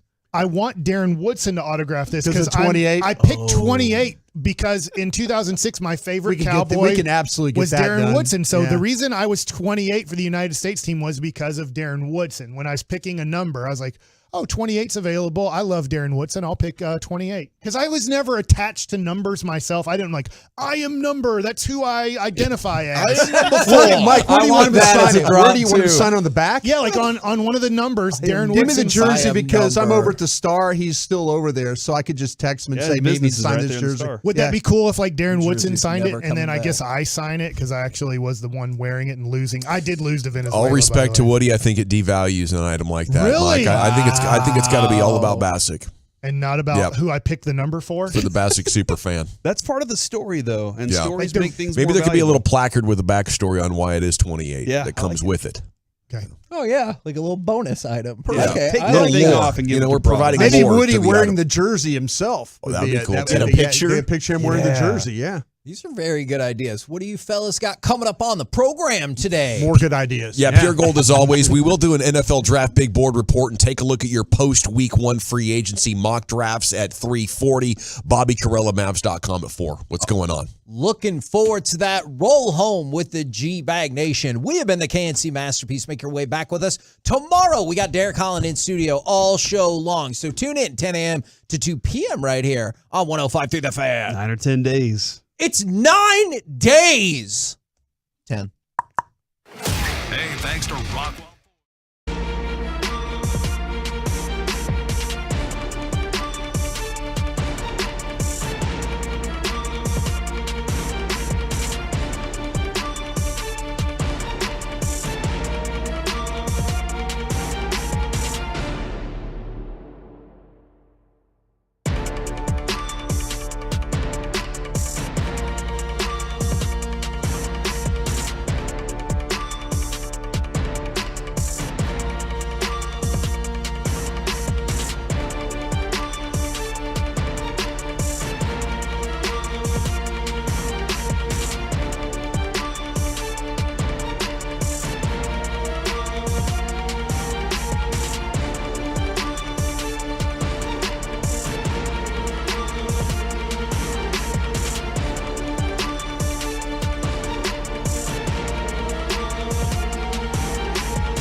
From our fan studio, secured by DFWsecurity.com, you're rolling with the G-Bag Nation on 105.3 The Fan. Here we go. It is hour number 1 of the G-Bag Nation on 105.3 The Fan. Hope you are having an outstanding day as we're off and running here on a Tolo Tuesday with you. The truckwreck.com fan text is open. You can watch us on Twitch, YouTube, and at 105.3thefan.com. How the heck you guys doing? I just saw this job posting, and I wanted to think if you guys think I'd be pretty good at this. Probably not. Do you think it's Lone Star Park is looking for an announcer? Ooh, okay, maybe you would be. Like, you think, And down the stretch, Exactly. that job? Yeah. I think And it could be. here Comes they Sparky down the come! final straight. Yeah, do you think I would be any good at that gig? I think that'd be fun to hear. I would enjoy. I don't I'd think get- so. That Be would good not audio Because for us. I can't even do live reads. So, I mean, if you would go back to starting over in your life and dedicated yourself to it, I'm sure you'd be good. But that takes a lot of work. Like those guys, know the horses and the numbers, Yes. and that is a very difficult job to pull off. I'm always amazed of because I'm fascinated by horse racing. Yeah. I just love it. Yeah. And I love when they run the Derby and the others, and those announcers, they bring so much to it. They do. You know, and Smarty Jones, and he's coming from nowhere. Hey. One-eyed Willie around the corner. Exactly. And so you're like, it's this screaming passion Yes. of calling a race. And it's not a gimmick, you know. Oh, It's, no. There's just such a skill to it and a dedication to it. I was friends with the track announcer at Portland Meadows when I worked there. There you go. And he would come by and hang out in studio, and then he'd have us to the track to hang out afterwards because we were doing morning drives. So That's we'd go there awesome. and get hammered. And every now and then he'd text us and be like, "You want the 6 in this one?" Oh. And it would be the track employee race where everybody kind of got a little daily bonus. Yeah. It was fun. Oh, I'll tell you what. See, I do love horse racing. I think you should apply. I think Gavin's right. I think Nope. I'd be terrible at it. I think, how about a bet payoff? Do you have to call a race? Wow. If they would allow you, that would be incredible. To Yes. call a race at Lone Star Park, like the third race. Man, and you have to. There's no way. Well, yeah, because my favorite stuff is when we have 2 guys, 1 booth, and Yeah. Brian gets to fill in and do color with Brad. Yeah. And some of the stuff that you say I think is gold. So this could be incredible. the entertainment value would be through the I roof. don't think I could see the horses with the binoculars all the way across the track. No. I think that would be a problem. But you probably have a monitor. Don't you think that they provide you maybe in the booth? You do get a monitor, but some of these races have 20 horses in them, Yeah. and you're trying to remember what is that 8's name. Yeah, and, you have to call. You have to be able to identify them all the way back. Yeah. And 27 furlongs back. Yeah. You know, and then that. Can I say something real quick? Sure. I'm sorry, I don't mean to take this. I was with Clancy Pendergast was a coach here with the Cowboys back in the bad days when we were running this team, and him and Jim Bates were another coach. We were out at Lone Star Park. And we're in this special room, special watching Cool. room. Yeah, kind of like big spender room. Okay. And so anyway, Bates is sitting there. They got all these monitors up, and Bates is yelling, "Come on, 3! Come on, 3! Come on, 3! Yes! Oh, it's the wrong damn track." Bates is yelling. He's watching the wrong race. He's like they're at Bay Meadows. Yeah. And he's at Tampa Bay Downs. Yeah. And he's oh, it's the wrong track. Yeah. He just realizes That's funny. he's yelling for this horse, and we all look at Bates like, dude, That is amazing. That's it. You're You got done. them. Yeah, maybe that was an early It's the sign. wrong damn track. It's the wrong damn You got all track. the accounts up and on the satellites, and it's amazing because when you go to the horses or the dogs, it's not just about what's there, Right. but other events are popping Oh, no, off constantly. that's what's and it can be a cool. lot of fun. No, that's cool Yeah. because when you have to wait that 20 minutes between races at your place where you're Yeah. betting live. Yeah, you go those simulcasts and you could have some serious fun doing that. Now, I am surprised you said horse track announcer. I thought when you were thinking about applying for a job, it would be a golf marshal at this I've point. done that. Yeah, have you? I've done that. You seem like a natural for it. But I've done that. And actually, before I got into, it was like in between gigs. So my buddy of mine at the Four Seasons, Lance Peters, runs the marketing department over there at Four Seasons. He's like, "Hey, man, you got any time? You just want to, hang out and do something?" I'm like, "Yeah, sure." So I was a golf marshal like 2006 over 2007 over at the Four Seasons. You like it? It's not a bad gig. Pretty fun. They feed you. You kind of ride around in a cart. You got to find some shade. Well, yeah. The thing about it is, me, I had the huge hat. Okay. Yeah, and they that's good. made us wear slacks, which was kind of, it's a rule, but Yeah. you should carry like 3 or 4 golf clubs and like you drive around and you like play shots into holes. Oh, that's fun. So like, you're kind of watching and like, Yeah. there's a huge gap. Hey. So I would stop down. Derek Hall and I were talking about, because he says, I live off the 3rd hole, and I was describing, I knew where he lived by just going around. Yeah. that Because your course. time on that course. Yeah. There's some people that are super, super nice. And then there's people that you're like, okay, I just kind of need to move away from you here. Members be a little. Yeah. Well, we do have a few headlines rolling. It's always fun to start out with a little bit of story time and horsing sorry about around. that, yeah. No, G-Bag of the Day is coming up at 2:30. There's a lot of news, though, and Ron Jones has just signed with the Cowboys about an hour ago, the former Buccaneer and Kansas City Chief. His best year was 2020. He went for 978 on 192 carries, so that was like 5 yards an attempt, had 7 touchdowns that year. He only played in 6 games last year with the Chiefs, so even though he's going into his 6th year, it's not like he's had too many carries. No, last year I think he only played 10% of the offensive snaps for Kansas City. He wasn't even active a lot. I think he played like a total of 6 games, and they were thinking, okay, this could be a good change of pace back for Clyde Edwards-Helaire. And then they had Isaiah Pacheco end up really stepping up, and he kind of bumped him down the depth chart, and they also brought in Jerick McKinnon. So this is a guy, certainly not a lot of wear and tear, but he's a guy that did run for a 98-yard touchdown run 2 years ago for Tampa Bay. I think that's the record at longest touchdown run in Tampa Bay Buccaneers history, which was got good fun. speed. Local kid from McKinney North. It's deceptive. He's not a guy that I think is a burner, but he does have the ability to do that in the open field. Super tough coming out of USC. You watched him in between tackles. I remember when we were doing scouting on him, it was like, wow, why aren't they not handing the ball to this guy more? You saw a really good power, decisive runner too with when he was coming out of college. So he's going to be your straight ahead, short yardage kind of guy. Yeah, I think I think so. This is where I don't, and I heard the guys earlier talking about, do you think this keeps them from drafting a running back at some point in time?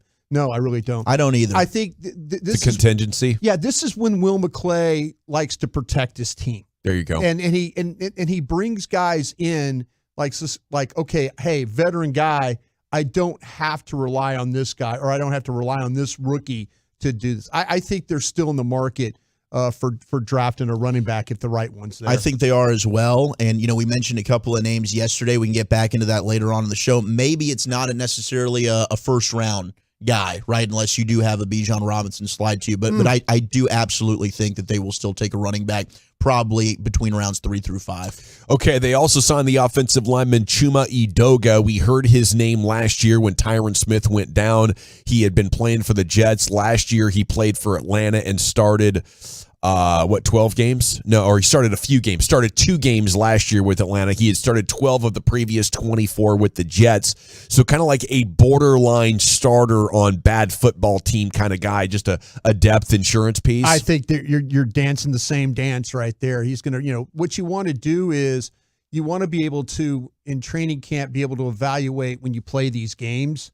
If you have a quarterback, say they have a young quarterback they want to look at, you put a veteran guy in the second half of these games that won't make a bunch of mistakes instead of a Alacone, who I was talking about yesterday as like, oh geez, makes a mistake, quarterback. Now you don't really get to evaluate your young receivers or your quarterback or your running game because you have like guys making mistakes. And veteran player for these preseason games, I believe. And he could possibly be a picture of a starting game day line next year, right? If you have a couple of injuries, if you had he's good enough to. Yeah, that's what I'm saying. The thing the more I dig in, the more I believe that Tyron Smith is going to be your Jason Peters guy. Your Jason Peters, your swing player. That seems to be. And they're going to draft a new left guard. I wouldn't be surprised if they draft their starting left guard. The kid Avia from TCU is a name that you need to keep an eye on. Well, they're opening up money right and left. And this morning or late last night, Todd Archer reported they're also going to restructure Brandon Cooks. So they're restructuring right and left, and things could get fun. You know, I'm thinking maybe they're going to ride this salary cap super hard the next 2 years while Dak is still under contract, and then see what happens when they look into 2025. But if they're setting it up like 2025 is going to be a little rebuild year, and if we do a new deal with Dak, it's going to be cleansing a lot of dead money from a lot of players, and that will be the year where maybe we don't make the playoffs, or we're battling to make the playoffs. It's sort of shaping up like that with all of these names. Like, anybody that could be restructured has been. This team is not holding it conservative at all. They're opening up whatever possible to get as many good players. I don't think we can dream of a DeAndre Hopkins, but maybe Bobby Wagner's in play with this $6 million and the $1 so that they got from the other players. Yeah, I appreciate you bringing that name up, but I got a kind of a don't know about that one, Brian. Yeah, I don't know about that one. I mean, I can understand the thinking with a linebacker. I totally like what you're saying, and I specifically, because I'm the one guy that they over there that they know I'm the Bobby Wagner fan. So is it just not Bobby Wagner or nobody of significance? No one Bobby Wagner. No one Bobby Wagner. Yeah. Okay. And I think that might be a price thing. You know, I think Bobby Wagner still played tremendous football at a high level last year. I think he can get more money somewhere else. But fellas, I mean, as a Cowboy fan, I don't know how you can't be just in love with what they're doing this offseason. This is the most all-in that I can remember them working the first week of free agency when it comes to the trades, when it comes to now just filling out the rest of the roster with some depth pieces. So you're really going into the NFL draft and you can just let everything fall to you to make the best possible picks. Do you think, let me ask you real quick, is the trades more important, or was the signing of Van Der Esch and Wilson more important? I think the trades were more important. I think you got two starters. If they would have just signed those two, you would have said, yeah, you're just holding. That's the status quo that we're accustomed to doing. Still available out there is Clowney, which I don't think they want, but the corner Rock Ya-Sin is out there. Yannick Ngakoue, an edge. An offensive guard, Dalton Risner of the Broncos, a starter since his rookie year in 2020. Has been better in pass pro than in the run game. He's the 5th best free agent available still. Not a bad player. And Eric and I got to have him on the nosebleed seats at night one Super Bowl week. Good dude. Kansas State guard, I believe, played there. And yeah, I mean, that's interesting. He has developed into a better pass protecting lineman, because I thought he was kind of one of those road raider mauler types when I was watching him coming out of the draft. But I wouldn't mind that. I think that's interesting you brought up like Yannick Ngakoue, because it seems like Dan Quinn is out there right now hunting edge. He's going to these pro days. He worked out Lucas Van Ness there with Iowa. He's with Will McDonald there at Iowa State. Dan Quinn's getting a firsthand look at some of these edge rushers that are going to be available in the NFL draft. I think they would like to get Fowler back if they could.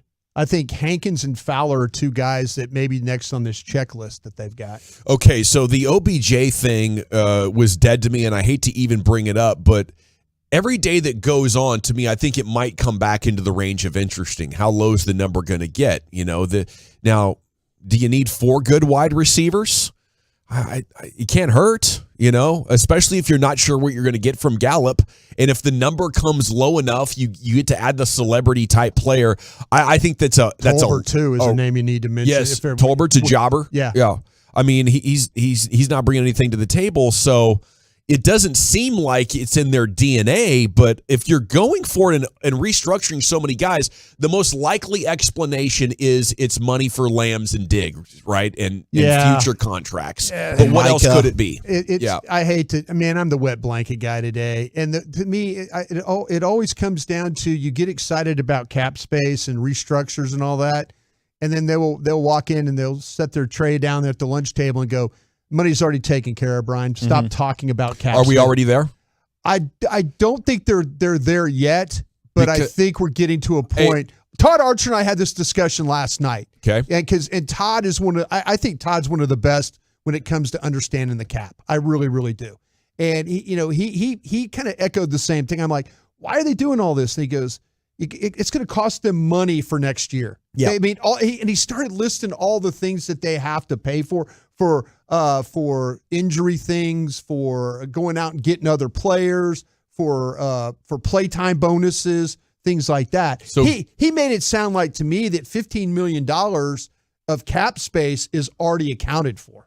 Okay. So I mean that would make some sense though, because I've had people reach out, oh my God, what are the Cowboys going to do? What are they going to do? And to me, it does seem likely, there's not a lot of people on the free agent market you just mentioned that are going to wow you right now. That I think the Cowboys are more likely to draft one of the guards they like. I think they're more likely to add another receiver through the draft, whether that's a guy in the second round like Marvin Mims from Oklahoma, who I'm a big fan of. I could very well be a 30-visit guy for them. Absolutely. I mean, I think that there's guys that the positions they can fill now, and you do need to carry over some of that room because you're going to have to get the extensions done with Diggs, with Lamb, Tyler Biadasz, another name, coming up to a final year of his deal at center if he continues to grow in the way that he's growing. These are guys that they might want to roll over that room to have for next year. I think they're getting close, though, Gavin. I think they're getting close to being done. Like it talked about Fowler, Hankins, guys like that, maybe see how that goes. They're getting real close to closing those doors and start putting a board together, I think. Yeah, and I respect that insight and that perspective, and I think it's good reporting. Just getting Gilmore and Cooks, I think, makes you a little bit greedy. Like, are we going to do more? No, absolutely. And now you're restructuring this, and you're going to get the post-June 1 Zeke money, and you're restructuring with Tyron Smith, who's ancient. Yeah. Why all these restructures? And is the money they spent the end of it, or could there be one more? We're all over it, and if something develops, we're going to be first on it. Mavs lose again.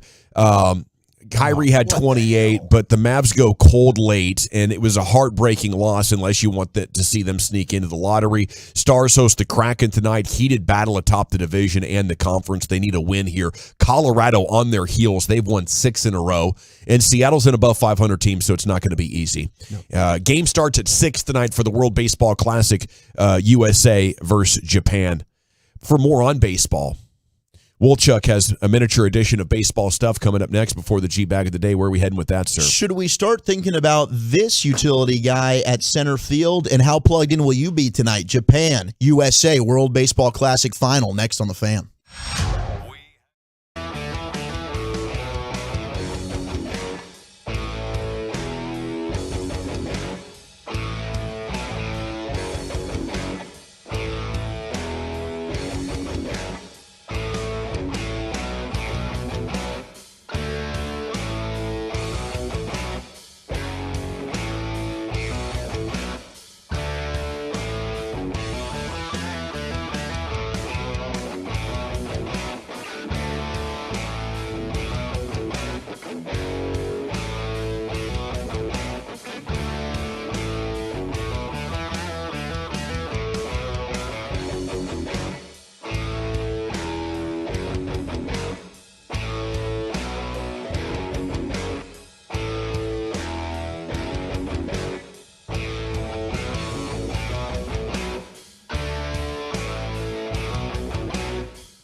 Welcome back, G-Bag Nation.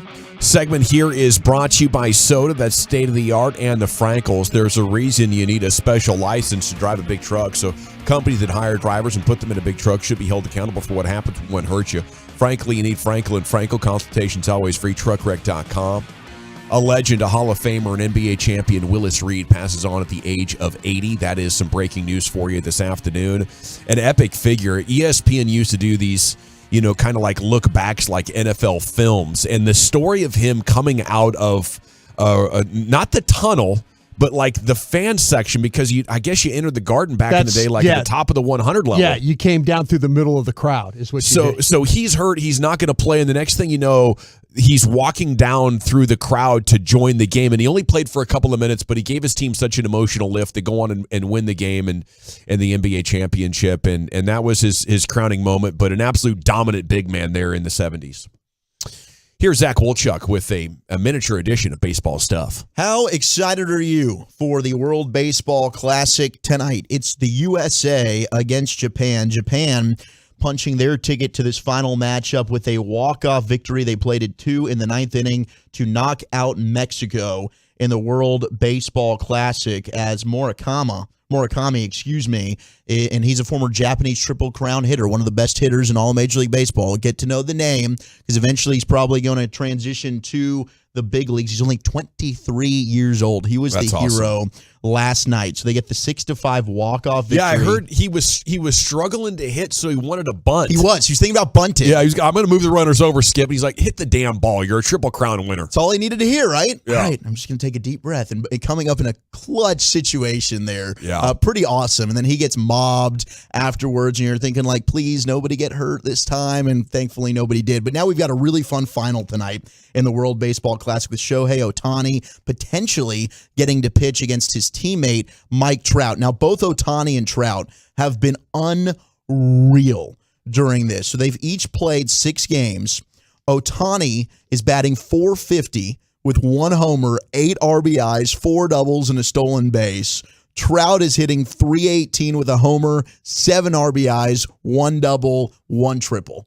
They've been unbelievable, and I've already seen some texts come in, 877-881-1053. Man, isn't it fun seeing these guys in a competitive, meaningful postseason-like baseball game? Because we don't get to see it with them playing for the Angels. So this is a pretty unique moment here with Ohtani and Mike Trout. I thought the really cool thing, again, following along on social media, was Lance Lynn. They did an interview with him. They showed he pitched when the innings got out, and got a big win, and he was like, pumped up and all that.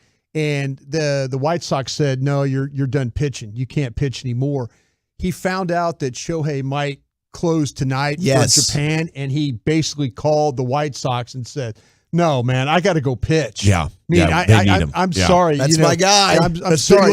If you could find a way to, let me play. And he was serious. It wasn't like he was like, no, he's dead serious. Like the announcer, the guys interviewing were like, you really do. He goes, absolutely, I do that. Yeah. I mean, he's like, if Ohtani's going to pitch, why can't I pitch? Right. Ohtani said, and he was interviewed with Greg Rosenthal after they ended up getting the walk-off victory. And, Ken was asking him, hey, what's the deal? After the walk-off, when are you going to pitch again? So Ohtani says, I will definitely be prepared to pitch wherever. But before that, I'm going to have to make sure I put some runs on the board before I pitch. But I do expect Japan, especially if the game's close, to use Shohei Ohtani in the later innings tonight. Yeah, I mean, why wouldn't you? Maybe the greatest player and just the spectacle of it. This is tremendous for the game of baseball. I was trying to think of what else you could do. They got to do this thing at the end of the year, okay, when everybody is in shape. And maybe after the first round of the playoffs, everybody remaining is in the pool. Let's go practice for 10 days and get it on. Because right now, it is fascinating to watch this lineup, but no big league teams want to risk their pitchers. No. Right. If you gave them the whole offseason to recover, sure, there's other factors that could happen and injure the guy for longer than the offseason. Well, can you imagine? That's what you got to do to get the pitchers involved as well. 100%. Can you imagine how we'd be feeling if Jacob deGrom was out there pitching for the U.S.? Yeah. We'd be holding our breath with every pitch. We build towards this baseball crescendo. Everybody's baseball horny at the end of September. And then, the teams that continue, hey, great for them. But in the off nights of the World Series, you could be dropping baseball classics into this thing, dude. Yeah. And that would be, baseball paradise, I think, other than trying to jumpstart your interest here in March with an incomplete roster. So Josh Smith and Eric and I got to visit with him in the clubhouse when we were doing spring training, and you can probably go back 1053thefan.com, listen to some of those spring training interviews. Josh is awesome. But so Josh Smith is a utility guy. He's mainly, his best spot's going to be the infield. He's played shortstop, third base. Yeah. But last year, the Rangers tried him out some at left field, and he held his own. He's been working at center field as well. And we're gearing up for opening day, which is going to be a week from Thursday, right here on 105.3 The Fan. What does Heggie think about that? Does Heggie get the days right on that? It's 9 days, 10 days, maybe it's 11. I don't know. I can't count. The counting numbers have never been my thing. But Josh Smith, the ultimate utility guy, I think we might need to prepare ourselves for him to be your starting center fielder on opening day. He might end up getting the nod over Bubba Thompson, potentially, is some of the whispers I'm hearing. I think some of that is they're impressed with how Josh is looking out there at center field. He's willing to do whatever they want. I know, as I mentioned, he's more of a natural shortstop, but he's a freak athlete. But I think it's the bat. It's the bat. I think his bat right now is just much better and ahead of where Bubba is. So Bubba is a better defensive outfielder, but Josh Smith is going to be able to, he's probably not going to be somebody that's a liability for you out there defensively, but his bat is just that much more far ahead of where Bubba is. So we'll have to keep monitoring what Leody Taveras' health status is, but I do think you're going to have Robbie Grossman in left, you'll have Adolis Garcia in right, and we might just get to see Josh Smith be your starting center fielder on opening day. Why can't they just teach Bubba how to bunt? Like they were working with him on that last year, and he had some bunt hits. Fast enough. Yeah, that's what I'm saying. Get that thing on the ground. I mean, if anything, see if you could bring Ichiro in to teach him how to slap hit. That running slap hit kind of a thing. I like that idea. Anything, because you just need to get the ball and him moving at the same time. And you're probably going to get it, you're probably going to be pretty good at it. Infield hits. I mean, the speed with him is second to none. I mean, he's special. If he can just figure out the consistency at the plate, you just want him to be slightly above average, he's a special player. As he told us in surprise, if I'm on, I'm gone. It's time now for the G-Bag of the day. Into the Pimp Cup we go. Here's Lucius. Got to turn on the microphone. Yeah! Man, shout out to my son, bro. I'm texting him back and forth. Uh-huh. He was like, yep, distractions are out here to place me from being great. Let's go. Distraction. Oh, boy, what? I wish I had that mind frame when I was that age, bro. Wise man already. I was running towards a distraction. So if it ain't no distractions, it ain't no fun. Running into the fire? Yeah. Come on, people. I didn't even know they were distractions. I just thought it was fun. Spice of life. Let's see here. Oh, okay. Our church clips are the winners so far. Okay. God will make a way out of no way, ladies and gentlemen. If you're coming up short on your meat, pray to God that he'll stretch it for you. Look at your neighbor and say he's a meat stretcher. He'll stretch your meat. Hallelujah. Hallelujah. Hallelujah. Says all the ladies in the crowd. Will stretch your meat. I'm pretty sure he's talking about groceries, but hey. I think he is, yeah. I mean, if somebody in the aisle looked at me and said, hey, buddy, you're a meat stretcher, I'd say, hey, this is church, but if you try me again, we're going outside, bro. What does that mean to me? Yeah. I got a total that hit me up says that his daughters have been singing this since yesterday. I don't want to go to hell. Hell no. I don't want to go to hell. Hell no. Hell no. Hell is deep. Hell is wide. Hell ain't gonna have me inside. Hey. No hell, hell. Hell no. Hell no. Hell no. Hell no. Hell no. Hell no. I don't want to go to hell. Hell no. Oh, that's why I want to see my king. Hell yeah. I'm going to see the king. Hell yeah. Hell yeah. Got tickets to see LeBron. Sorry. My mother-in-law hates LeBron. How does he call himself King James? I don't care. The nerve. The nerve of him. A king? Please. I was like, yo, relax. He didn't call himself that. Lucius, your family sounds really interesting to be around. They're hilarious, all of them. I mean, like the holidays, do you guys, is yeah. it just a comedy shop going on? It really is. It's about, all the old stories that are funny always regurgitate themselves around that time. Yeah. And everybody everybody's trying to score on each other, meaning like take a joke off of each other. You know, why you wear them shoes? Why? Where you get them shoes at? And everybody come around the house looking at the shoes. And everybody got a joke about the shoes, and whoever got the funniest joke. Yeah, it's really weird. Great time though. I was gonna play this yesterday. Nick Cannon, the great Nick Cannon. Excuse me, the great Nick Cannon. TMZ reporter caught Nick Cannon. She wants to know how many kids he's going to have. I got a question too. Who has the most kids? Elon Musk, Genuine, or Nick Cannon? Let's see. I hate to ask you this, but a lot of people want to know, is there a cap to how many kids you want to have? I don't know what you're doing later. I don't know. We'll see. No, I don't know. We'll see.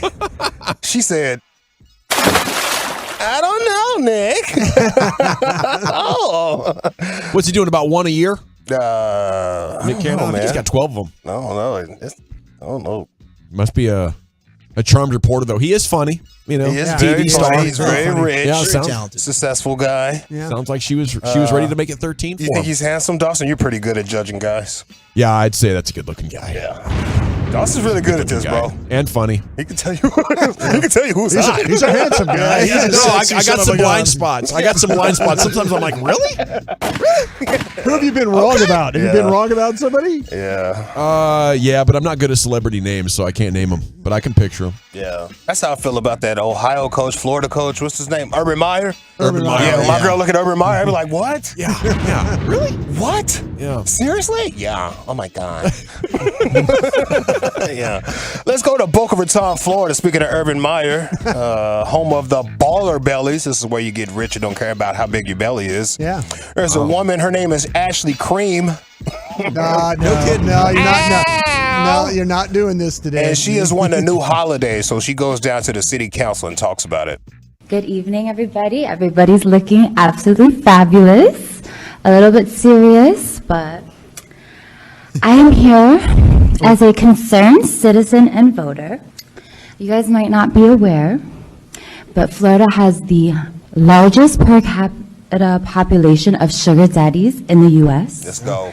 Miami, Palm Beach, and Boca lies the most concentrated populace of these aged benefactors. Sugar daddies, both gay and straight, and yes, even sugar mommies. Let's go. Yeah. Are responsible for college educations, cars, homes, rents, Jordans, jets, Birkins, meals, and the occasional body enhancement. Yeah. Supporting our local economy. Yep. Let us celebrate these giving, generous Samaritans as I stand before you, requesting that you decree a Sugar Daddy and Mommy Appreciation Day on March 10th to honor those who have given us so much. Thank you and love you all. Bye. Thank you. Thank you for your, that's a city council issue. No, I really just wanted to address this issue here today. Okay. Because I think it's a very important issue. Okay. Thank you. Thank you as well. You guys look amazing. Love you all. Bye. Bye. Yeah, she had the wrong meeting, by the way. Well done. Yeah, she had the wrong meeting. Yeah, she want to create a Trick Daddy Day. Yeah. I like it. Let's appreciate them. That's trick. Yeah, I feel you. It'd be nice to have that option as an older gentleman, you know, to drive if you want to. Yeah. You know what I'm saying? Yeah. Not that it's for everybody. It's expensive, man. Yeah, It that's is wild. expensive. I done seen some old fellas do some wild things. It is with that Social so Security check. expensive. Social Security checks? Yeah, that's Social Security You didn't even check. need that much? Yeah, hey, look, you can get in where you fit in out Okay. here. There's something for everybody. I'm a 3-digit sugar dad over here. Oh, let's see. How about this one? Might be able to keep your lights on for you. That's it. That's No all it trips. takes. That's No all it shopping. takes. We got lights though. Yeah. That's all it takes. Let's go to the Get Right. Okay. Apparently, Reggie had an eventful Saturday night. Now, this is what some folks are looking for. So Reggie should not complain, but he did. Oh no. A little What do you less mean? fun. What do you mean? Oh no. A little less fun Saturday night? You was there. On Saturday night? Yeah, that's right.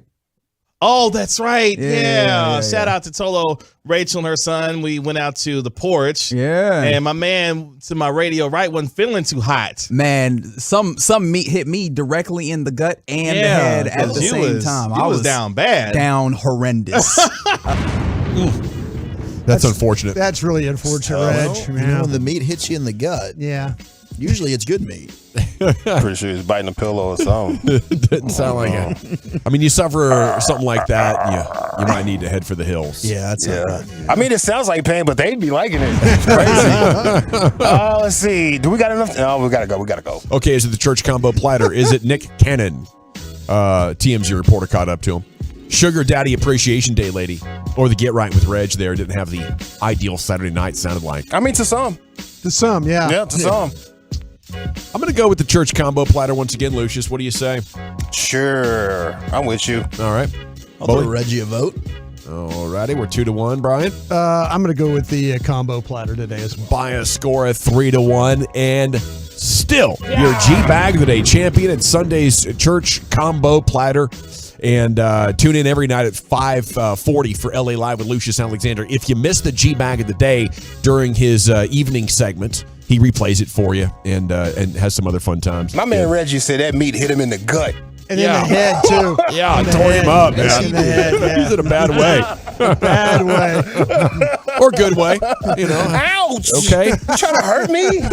Krusty's Corner's coming up next. Where are we going with that, sir? We promise not to hurt you here. One of my buddies, Pete Prisco, Speak put for out his mock draft. I'll analyze that thing next. Okay. Wednesday morning.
105.3 The Fan.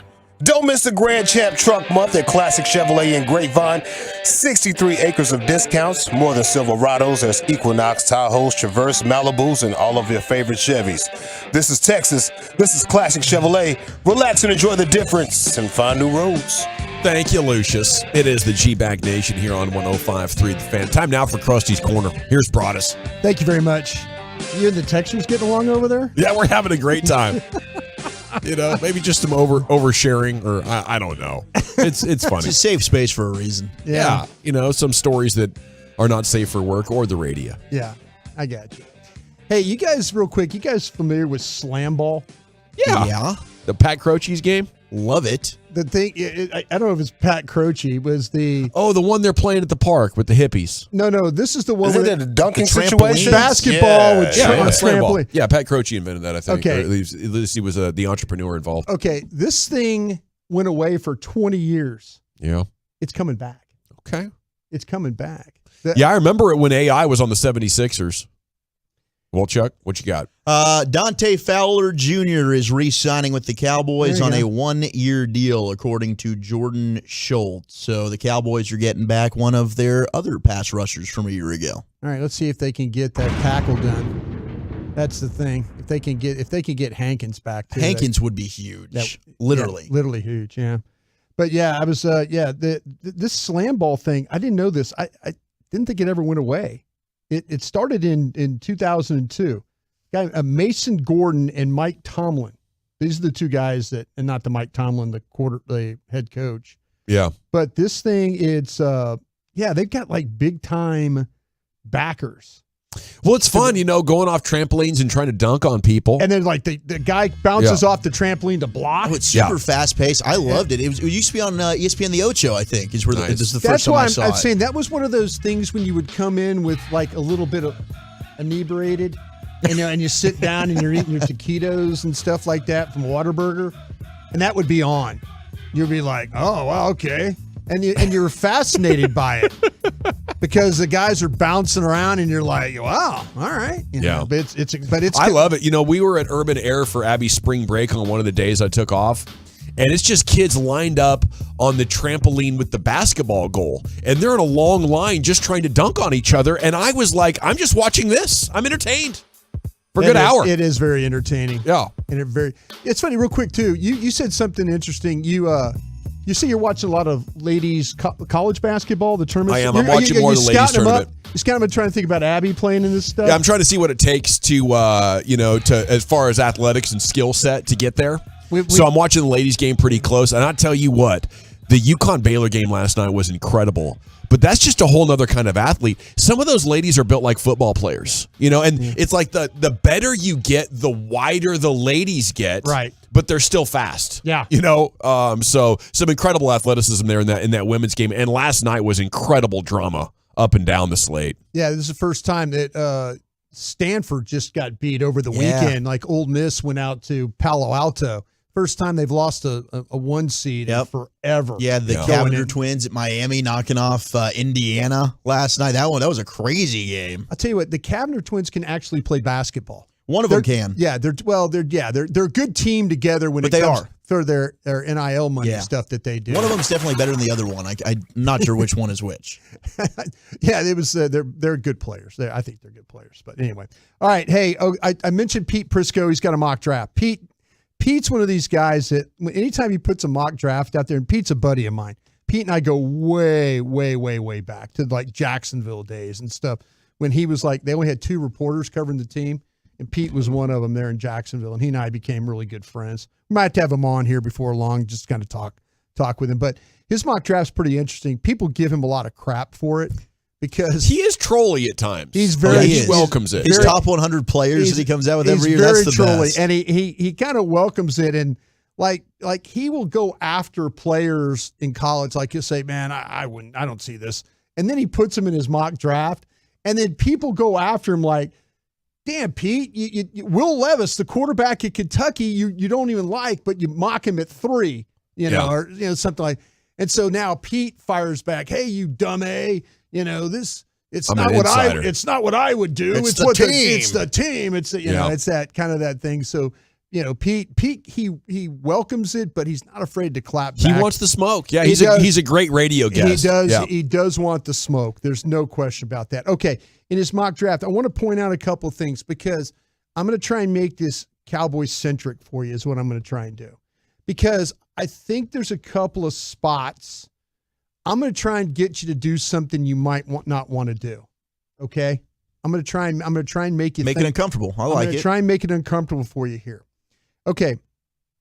We've talked about all the tight ends and stuff like that. Just want to point out on Pete's board or his draft, the first tight end goes at 18, which is Michael Mayer, the tight end from Notre Dame. Okay, just know that the first tight end's now gone at 18, okay, on this board. So, in my opinion, you just took the best tight end off the board.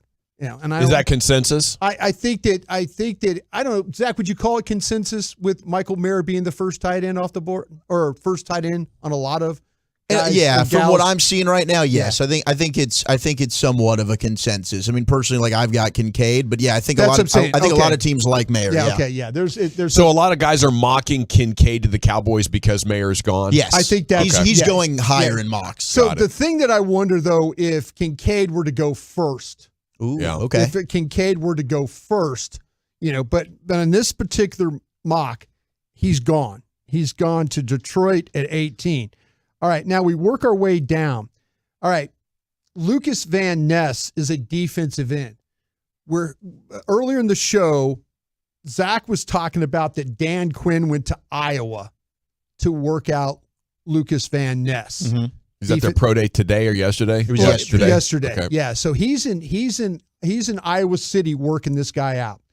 He's going to go at 20. All right, he's going to go at 20. I'm going to ask you this, Wolchuk. Yeah. Would you consider making a 6-spot move to go get Lucas Van Ness if you could before 20, before, say, the Seattle Seahawks grab him? I wouldn't. I'm not as high on Van Ness as others are. Right. Now, if Dan Quinn says, hey, this is my guy, right, he clearly has a lot of sway in that room. Right. And I'm not going to argue if the Cowboys like a guy because they're crushing with first-round picks. So maybe they would. For me, I would not make the move up 6 spots to go and get him. I don't think I would either. I'm totally with you on this. This guy's a part-time starter. Yeah. Is what he is. He's a guy like a rotational player. And he's not a dude, you don't watch So him and think like, boom or wow, bust. with the pass rush ability. So boom or bust with him.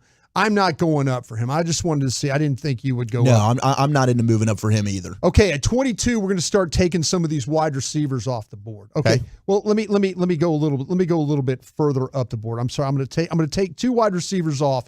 I'm going to take your wide receiver off at 11. Okay. Smith and Jigba. Gotcha. And I'm going to take Quentin Johnston from TCU off your board at 12. Okay. So you've got those 2 guys out.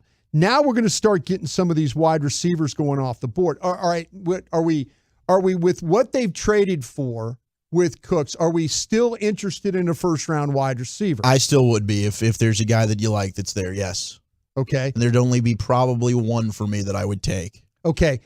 Zay Flowers is going to go to 22 to the Ravens. Okay. Interested in moving up to potentially get ahead of them to maybe draft Zay Flowers? No.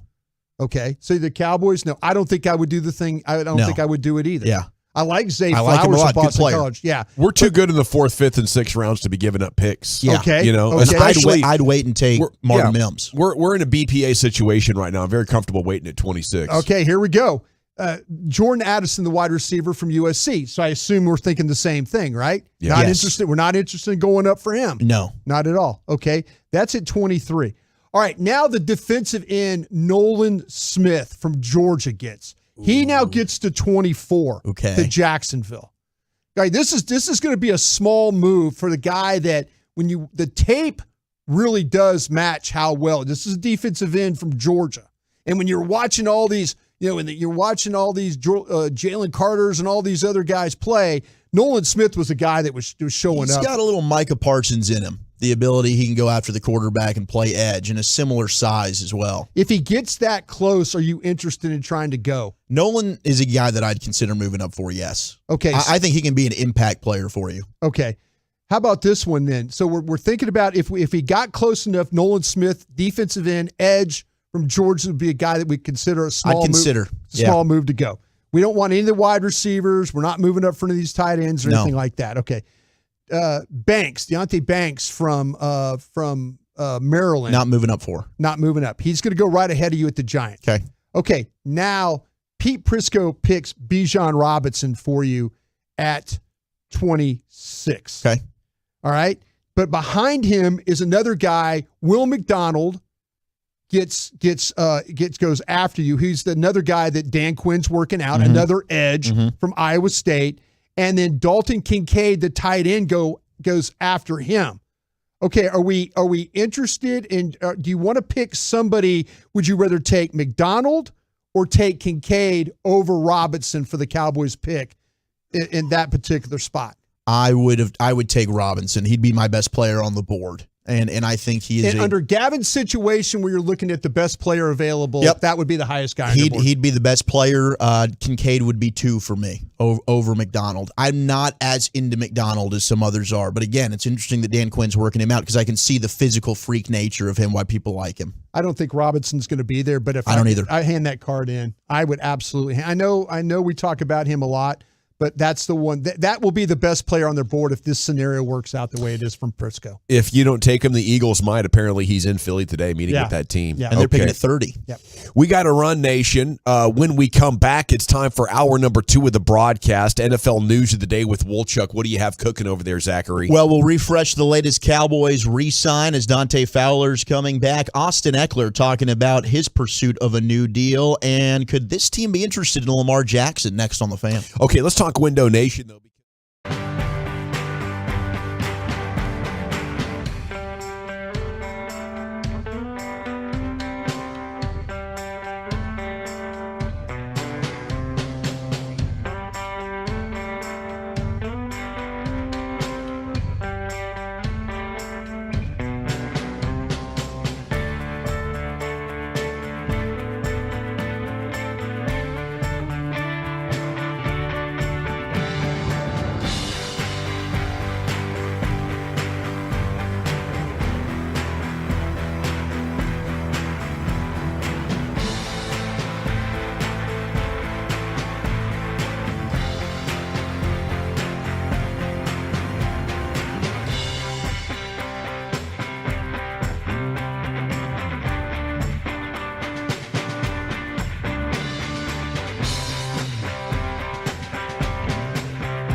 Fan Studios, secured by DFWSecurity.com. You're rolling with the G-Bag Nation on 105.3 The Fan. Welcome to the nation. Here we go. It's hour number 2 of the G-Bag Nation on 105.3 The Fan. Hope you're having a great day. General at your service at ease. There's Brian Broaddus. You do have Lucius Alexander in the Pimp Cup as per usual. Carter Freeman's coordinating your video. There's Zach Wolchuk. Eric Chiafalo has the day off. It's time now to get you the NFL news of the day. And for a full report on that, here's Zach. Thank you very much, General. We got some Cowboys news for you. They've made 3 signings today. If you missed it, it started earlier this morning as they agreed to a 1-year deal with offensive lineman Chume Edoga. He played in just 2 games last year with the Falcons after a 3-year run with the Jets, where he started 12 of 24 games. Now, this is a guy who's got some versatility for you. He can play tackle or play guard. So with the loss of Connor McGovern, he now gives the Cowboys a little bit more flexibility. And, you know, I think now, one, he's a backup plan, but he also is one of those guys, as Brian, you were talking about, you know, you talk about preseason games. If the Cowboys take one of these quarterbacks, which we've heard maybe they would in the middle rounds, sure, it can provide some solid veteran depth for you to play in those. Well, the thing about it is, if you look at these quarterbacks, and even Will Greer, you're trying to evaluate young running backs, young offensive line, young quarterback, young wide receivers. You're trying to evaluate, and if you have veteran players at certain spots, like on your offensive line, you can evaluate, because not every play is a fire drill where it's like quarterback drops back and he's running around because nobody can block. So if you have veteran guys in games late, it really does help with your evaluation, not only the quarterback, but the other positions I just mentioned. And the Cowboys were interested in trading for him last year. He's one of the names that we mentioned when Tyron went down due to injury. And, I also think that it's very possible the Cowboys could like one of these guards. Maybe it's Steve Avila out of TCU. Yeah, that seems like the logical one right now. Right. Or there might be somebody else that they end up taking. Maybe it's at 26, maybe it's in the second round, but I don't know if that could end up being your plug-and-play starter at left guard, and they do keep Tyler at left tackle. I think that that's something where initially when they restructured Tyron, I just assumed, well, that means he's going to start for you at left tackle. I think Tyron and the Cowboys now, maybe you're onto something there, Brian, where he could fill more of a Jason Peters-like role, Tyron Smith. Yeah, the money is where it is now. Now he's not going to, if he has to play, that's where the money gets better for him, because there's a certain percentage. Todd Archer, again, I mentioned he does a great job with all this cap stuff. He broke down Tyron Smith's contract, and it's really built on playing. Performance incentives. Yeah. So if all of a sudden he has to play, then you're going to see him make more money. But I think that now, I don't think they initially, I thought, well, they'll just plug Tyron Smith back at left tackle and away we go. I think they really don't want to do that. I think they want Tyler Smith to play left tackle. They're getting real. How well Tyler played. Yeah, they're getting real about, with the risk that they put into injuries and the holding of their breath that a guy is going to stay healthy. They're getting real about how good of a roster that they need and how you can't risk key spots like left tackle. So I expect them to continue to reinforce those spots and add quality. We also had the Cowboys signing Ronald Jones, Rojo, McKinney North product, who was taken by the Tampa Bay Buccaneers in the second round a few years ago. Had a really good year in 2020 for the Bucs. Last year was with Kansas City. Had his best year, as I mentioned, in 2020, just under 1,000 yards rushing, 7 touchdowns. Only played 6 games for the Chiefs. So that's a new insurance depth piece there at running back for the Cowboys. And they just brought back a little, just a few moments ago, we broke this during Krusty's Corner, but they are bringing back Dante Fowler Jr. on a 1-year deal as well. So now you've got Tank back, you've got Dorrance Armstrong, Fowler, Sam Williams, everyone that made you so excited about that Cowboys pass rush, they're running it back for at least 1 more year. There's a very clear order to how free agency goes as far as the top guys, the middle guys, and now we're in the end of it. So there might be a few more budget additions, but if anything of significance comes at this point, it's likely going to be in the trade market. Yeah. We can read those tea leaves and finalize the Cowboys are just about done here, Brian. Yeah, I absolutely believe that. We've only got like 1, maybe 2 more weeks of pro days. And once those pro days are over, you're going to see teams stop worrying about free agency and start worrying about building boards. The news of the day in terms of the National Football League, how about Magic Johnson is getting into the bidding war for the Washington Commanders as he's going to join Josh Harris. And reportedly, they're going to put a bid in together to purchase the Commanders. And we heard last week, this might be one where you've got Dan Snyder and his wife. They're cleaning out the facilities. Maybe this ends up happening where the sale is complete. So Josh Harris, if you're unsure of who he is, he's the co-owner of the New Jersey Devils. He is a billionaire. Of course, Magic Johnson, who he is, and he's done stuff with the Dodgers as well in Major League Baseball. Is he still with the Dodgers? Magic Johnson? No, not anymore. It was years ago. Not anymore. Not anymore. He got now out he's of all that. Starbucks, movie theaters, real estate. Had a minority stake. I think he put $50 million in to own that minority stake. Well, I was wondering, too, because I think he's with, the soccer team, LAFC. Oh, the LA Galaxy? Or Galaxy or FC. There's two in there, you're right. Yeah. Exactly. So I didn't know if he completely gave up all his sports interests. He's been one of the most likable guys. Even though he was a Laker, I always liked him. And he's just joining a putrid sports brand. Maybe he can revive it, but it hurts my sports heart to see him go to such a strong Cowboys rival. I know, it ticks me off because he adds just a little bit of legitimacy. Because it's Magic Johnson, so you kind of take them a little bit more seriously. I'm going to be real honest with you guys. If I had billions of dollars, there's no other sports no other sports that I would think about other than the NFL. That's just a moneymaker right there. It is. That is the way it is, the way it's set up. You cannot fail at that. For now. You think the television things are going to change for these guys? Well, we saw the tide start to turn on that with the Bally's going bankrupt. You know what I'm saying? Yeah, but so when there's a bubble, there's a bubble going on right now with NFL values. Okay, this is what's happening over at ESPN. Reading about that, 7,000 jobs, saving $5 billion. Yeah. They would rather cut 7,000 jobs and try and save $5 billion to keep NFL games on TV. Yeah, that shows you it was not a wise business model when they got all horny about the rights 5 years ago. It's not going well. They're firing people and going bankrupt. Well, that's what I'm saying. It's not wise, but they're doing what they have to do so they can keep it. NFL has priority, right? But it's not like it's a Teflon industry. You're starting to see cracks, and sometimes a contagion gets in a chain of money and economy, and the next thing you know, other people are hurting in big ways as well. I think what's going to happen is if we get Thursday night football, and then all of a sudden the Amazons and those people that are spending billions of dollars, and all of a sudden they say, you know what, this isn't for us anymore. Yeah, this isn't what we want to do. I wonder if that paid off for Amazon last year. I don't think it did. I don't think it did either. They've got the league has got to figure out though about these partners. Yeah, I mean Fox and CBS and they've been longtime partners, but you better give some of these other streaming platforms some better games. Yeah.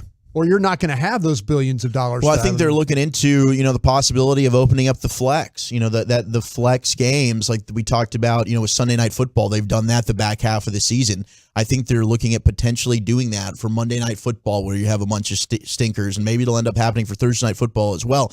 It's probably a pain in the butt logistically for a lot of these teams, but, they put in that rule where I think it's like 2 weeks. You've got to know 2 weeks ahead of time if you're going to get flex. So that might be something that ends up helping solve that issue with not having good matchups. Yeah, I could see that happening, but this whole model was built on the bundle idea where you would pay $200 a month and get everything, including your NFL Network and ESPN and stuff like that. And over the last 5 years, people have detached from that, and now they're like, well, I'll just have Hulu and maybe Disney. Right? So now your non-sports fans aren't subsidizing the sports on TV. Yeah. And the result of that is less revenue for the sports networks that they thought was going to be all flowing in on marketing dollars and rights. Do you feel like that if the NFL just went to all streaming that people would people would not pay for it?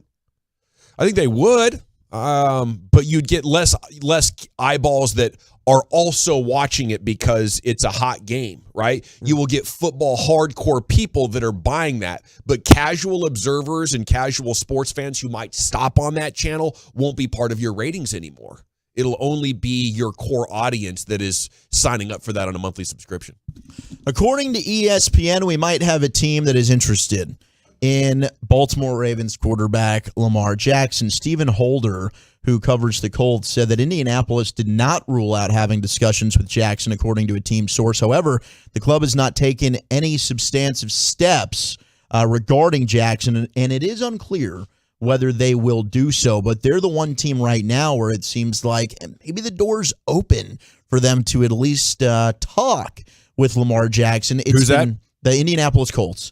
It's been very, very quiet otherwise. Nobody else has really stepped up to the plate because I don't think they want to do the negotiating for the Baltimore Ravens, really, and the Ravens are expected to just match whatever offer another team puts out for Lamar. But the Colts could be a fun one. Oh, yeah. I mean, when they're healthy, a great offensive line. And Shane Steichen, who's their new head coach, and what he did with Jalen Hurts last year in that offense. Pretty close to Louisville, Kentucky. I think there's a lot of things that get interesting there with Lamar Jackson and the Colts. I'm just fascinated. More teams aren't, quarterback needy and throwing their participation in for that one. Could it be because of the contract demands? Because it'd be, maybe he doesn't want all the money guaranteed and all that, but that's the perception, isn't it? Yeah, but that's the beginning of the negotiation. I would still be wanting to call and say, hey, we can't give you that, but how about this? And we're not even hearing about that. Right. Yeah. Now you have Austin Eckler, and the report was the beginning of free agency. He requested a trade. The Chargers gave him permission to do so. He was talking on the Green Light with Chris Long, his podcast, and man, Austin Eckler opening up about this offseason and where things are at for him. There's no. I feel like there's no timeline on it.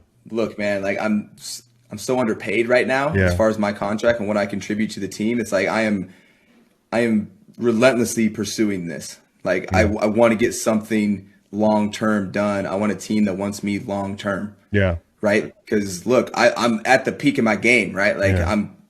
I'm going to score you another 20 touchdowns. As long as I'm healthy, I'm going to score you 20 touchdowns. I'm going to have, another 1,600 all-purpose yards. Yeah. Right? I'm getting half my value of what I could be getting. Yeah. Right? So it's like I am relentlessly pursuing someone who wants me.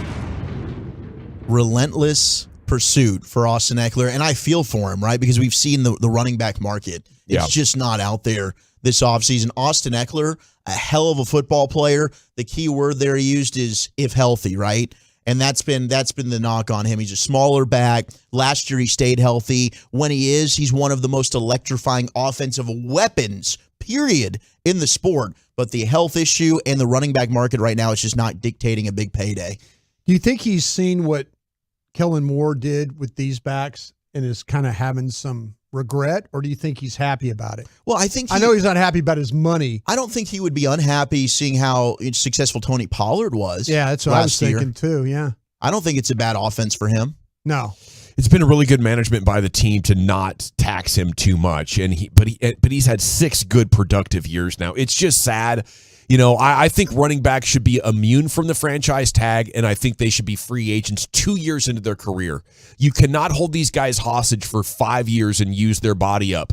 It's not like every other position. By the time he's 27, which he is, it's a horrible investment to do a multi-year deal with Austin Eckler. Yeah. And he might get you 20 touchdowns this coming up year, and maybe even a year after that. But it's just so unreliable as far as the history. It should be really stopping and coming to a very abrupt halt, just like David Johnson, Ezekiel Elliott, and Le'Veon Bell, and everybody else that's come before him, other than like Frank Gore and Derrick Henry. The Raiders did end up signing O.J. Howard, former first-round pick of the Bucs a few years ago out of Alabama, so he's going to step in, replace the absence of Darren Waller within their offense. We've got rumorooskies heating up for DeAndre Hopkins. This is apparently multiple teams are interested as they're calling the Cardinals to talk about a trade. And the Patriots were one of the teams that was reported as calling and talking with DeAndre Hopkins. Now today, Devin McCourty, who's recently retired, was talking about the dysfunction within their locker room last year. And he basically said there was a massive divide amongst the team between who they wanted to start, Mac Jones or Bailey Zappi. And I don't think this is looking good for Mac Jones in the future there. That's horrible. He's done. New England. Dante Hightower retired, their longtime linebacker there in New England today as well. And you also had the Bills signing ex-Patriot running back Damian Harris a day after Devin Singletary left and signed elsewhere. So Damian Harris now will join the Bills backfield. So there's some NFL news of the day for you here in the early 3 o'clock hour. Okay, we do have a lot of smaller Cowboys things going on. We'll have more on that a little bit later on in the show. Bobby Carella, Mavs.com is coming up at 4 o'clock. College football news. The G-Bag Nation presents You Make the Call. Does Nick Saban look like a bit of a hypocrite here for going after his basketball coach? That's next here on 105.3 The Fan. Can we chat D&M Leasing? If you don't mind, I'd love to tell you about them and what they can do for you if you want or need.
Visit willardac.com today to schedule your appointment and take advantage of their $99 drain cleaning special.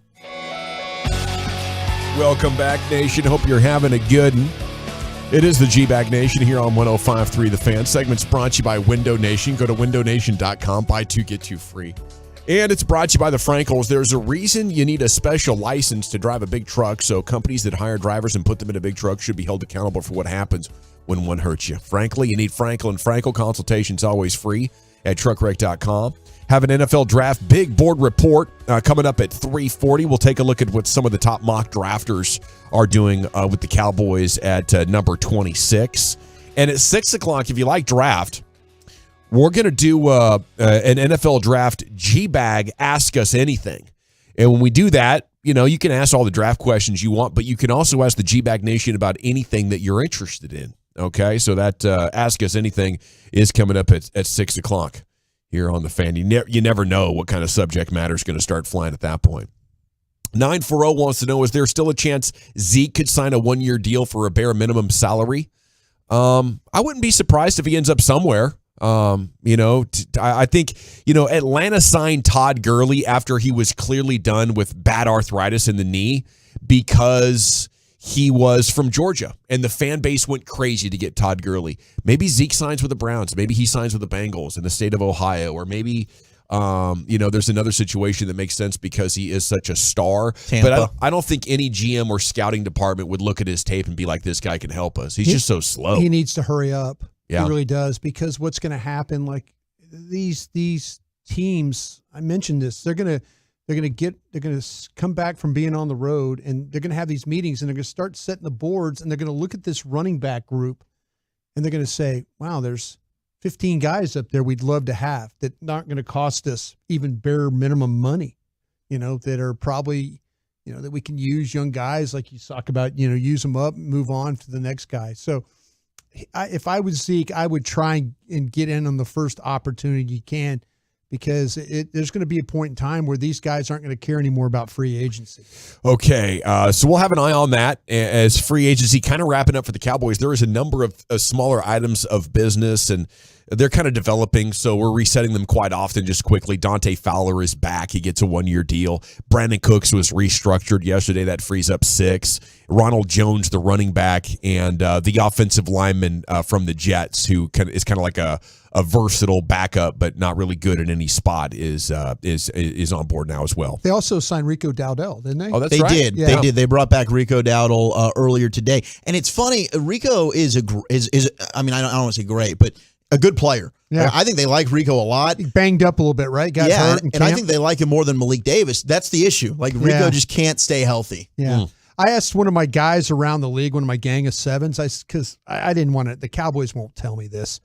I asked them about, if they heard anything about Hankins, and they kind of got the vision, or not the vision, but the word, and again, another gang of seven guy, that he's kind of taking his time on this signing thing. Okay, he'll wait this out. Yeah, he's dragging his feet on this. I don't mind that. Yeah. So I don't want to go to training camp either. Like I said, the Cowboys, they wouldn't tell me that. I mean, if they were, I'd be like, hey, what's the deal with Hankins? So I just called another guy and I said, hey, have you heard anything on Hankins? He says, I'm hearing that the guy's dragging his feet. Well, they're trying to find one. Maybe they'll take another shot in the drafts. Bohanna didn't work. Ridgeway didn't work. They had to go to Hankins. Let's draft one and have a cheap, big run stopper for 4 years on his rookie contract. I think that'd be the best thing. And if it doesn't work and you're back in camp, maybe that's when Hankins will want to join a team. Skip out the of the other first name couple. that I'd look at if Hankins doesn't work out in free agency, if you didn't want to go with the draft, and Brian and I can help you with that at 6 o'clock if you want to ask us about that. But maybe A'Shawn Robinson, who has some Texas ties, was with the Lions, then was with the Rams most recently. But that's a big boy that can provide a similar type of play style that Hankins does. A lot of power. Yeah. Okay. I think I'd kick this guy off the team if I was Nick Saban. I just can't deal with this bad of decision making at Bama. We have options. The transfer portal is there. This kid's just a freshman. Maybe you want to stay with him because he is so young, and you're like, listen, it was a mistake, but he's a 5-star recruit. Is that what it is? Yeah. I don't know. I think I'd still let him go. Yeah, he's 5-star. Defensive back Tony Mitchell was doing 78 and a 55. Not that bad of an idea. While smoking cannabis. That's when it starts to get bad. With a firearm in the vehicle. and then did 144 mile per hour to flee police before being arrested. That's hitting the trifecta +1 of horrible decisions. 18, 19 years old, 5-star recruit. I think this kid needs some counseling, Brian. You talked me into it. You think so? Yeah. Yeah, it was a bad mistake. It was one night. The kids learned from it. We're not fully grown adults, even though legally we are. But Nick Saban said he has been suspended from the team and all activity, so he's definitely not taking it lightly. But I don't know. This situation, if it's not a kick out, I don't know what it is. And it is kind of going soft, if you ask me, which I find to be awesome because Nick Saban, who says he's sending a strong message here, is taking shots at the basketball coach at Bama, Nate Oates. Yeah. Who said his player who had brought the gun to the murder scene of the player Darius Miles was just in the wrong place at the wrong time. Saban says there's no such thing as being in the wrong place at the wrong time, and you have to be responsible about who you're with and who you're around, what you do and who you associate yourself with, along with the situations. And that's the way I see it, Like wrong place, wrong time is like some other people were messing up bad, and I happened to witness it. And, maybe I got involved in my fleeing of the scene in some way that the authorities have questions about. That's wrong place at the wrong time. This is just some horrible decision making that they're probably going to look the other way on because he's a 5-star, Brian. Yeah, that's the. I don't know about look the other way, but there's certain levels of with these. And yeah, the kid made a bunch of some terrible decisions along the way. And fortunately that he didn't. There wasn't an accident or something like that involved where. Then it would have been even worse. Yeah, 144 is going to be hard to survive. Yeah, exactly. So yeah, you'd hate for that to define anyone, right, at that age. I think Nick and Coach Oates probably need to have a talk, about the situation, about what the hell's going on. Yeah, there. like, hey, Coach, did you just kind of take a shot at me today? And no, Coach, I've been here, and if you notice all these statues out front of this stadium, I've won quite a few national championships here. So. You might want to kind of mind your program a little bit better. Yeah. I know, hey, I have some issues over here. If I'm coach, I'm saying winning doesn't excuse you from being a hypocrite. Yeah. I mean, you're taking shots at me for being soft. What's this? Stop messing around. This 4 things? I mean, and Wolchuk makes a good point. I'm not trying to define him for the rest of his life. 100%. I'm just saying we have to have standards. Right. And I can't have the next group of freshmen going, oh, look what you get to do. And if you're a 5 or maybe even a 4, it's fine. And a kid that talented, I'm sure if Alabama decided, hey, we're moving on, he'd get an opportunity elsewhere. And LSU. And that's the thing. Like Alabama's probably got other 5-stars in the pipeline. Just go right over to LSU there. You probably don't want to see him in the conference. That's a good point. Yeah. Speaking of the SEC, Cam Newton's throwing at Auburn's Pro Day. That's good. Posted a video asking how do these randoms keep getting jobs. He is 34 years old now, says there is not 32 quarterbacks better than him still. The last time he played was 2020 for the Patriots. Won his first start. New England finished 7-8, and he had 8 touchdowns and 10 interceptions that year. Then the following year, he lost the job to Mac Jones. I don't know if Cam's good, good enough to get it done, but I can't wait to see what the day looked like today with that ball in the air. I think that the NFL's moved on from Cam, and you went 0-5, 2 years ago when he had to start for the Panthers. Mm-hmm. I want Cam to move into TV because I think he's incredibly entertaining, super charismatic, very engaging. I think he would absolutely crush it when he decides to move on and just go do broadcasting or whatever he wants to do. I think he could be like we've seen Vernon Davis be a host of other shows. Like kind of we talked about Nick Cannon earlier. I think Cam Newton's got that kind of talent in him. Yeah, he's an incredible talker, and his energy and charisma is, second to none. Yes, Lucius, I would say Cam Newton's a good-looking guy, and that counts on TV big time. Beautiful smile. So maybe that's what time it is for Cam Newton. But if I need a backup quarterback right now, I want to go to Cam. Like Cam's an MVP, played in a Super Bowl. I just think he's not good if the legs aren't there, and those injuries that he had 4 or 5 years ago really changed things for him. I don't disagree. I mean, he'd probably be an upgrade for the majority of the league as a backup. Is that where he's at? Because he's talking about 32 guys being better than me. It sounds like he's trying to start. Hey, how about that business decision he made in the Super Bowl? That doesn't affect you somehow? Yeah, it This is should a little bit. decision in a Super Bowl. Yeah, it was questionable. You All got he to had dive to on do that was ball. dive on the ball. Yeah, I don't want to get hurt. That was bad. I got plans for after this game.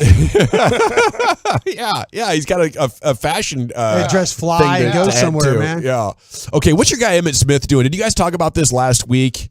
Was it negative? Then no, we didn't talk about it. Social media post. This is amazing to me. No disrespect to Malik Davis. Our starting running back is gone. His backup has a broken leg. The NFL stands for not for long. Yeah. Talking about the departure of Ezekiel Elliott. Thank you, Zeke, for giving everything you have, including playing injured. This is why the NFL stands for not for long. Everybody else, go get your money because they have no love for you. I think those things are true, but Zeke's career was actually longer than the average running back. If you make it 7 years, you were special. It's not like, when Emmitt played and you could go for under 4 yards a carry for, 5-6 consecutive years and they'd be okay with you, Wolchuk. Over there, okay? Just cranking out 1,000-yard seasons. That's all he was doing. Emmitt Smith is going after the Cowboys again. Like they did something wrong. He's going to defend Zeke, right? He's going to defend the running back, and he's probably seeing how devalued the position's gotten. Yeah. So, he's just defending a fellow, NFL brother and position mate there. But I don't agree with what he's saying because I think the Cowboys, they doubled down on Zeke, and Zeke had a great career here, but it was time to move on for both sides. He did. Salute to Zeke. Okay, Dante Hightower has announced his retirement. 11-year great career. He won 9 years, and he won 3 Super Bowls.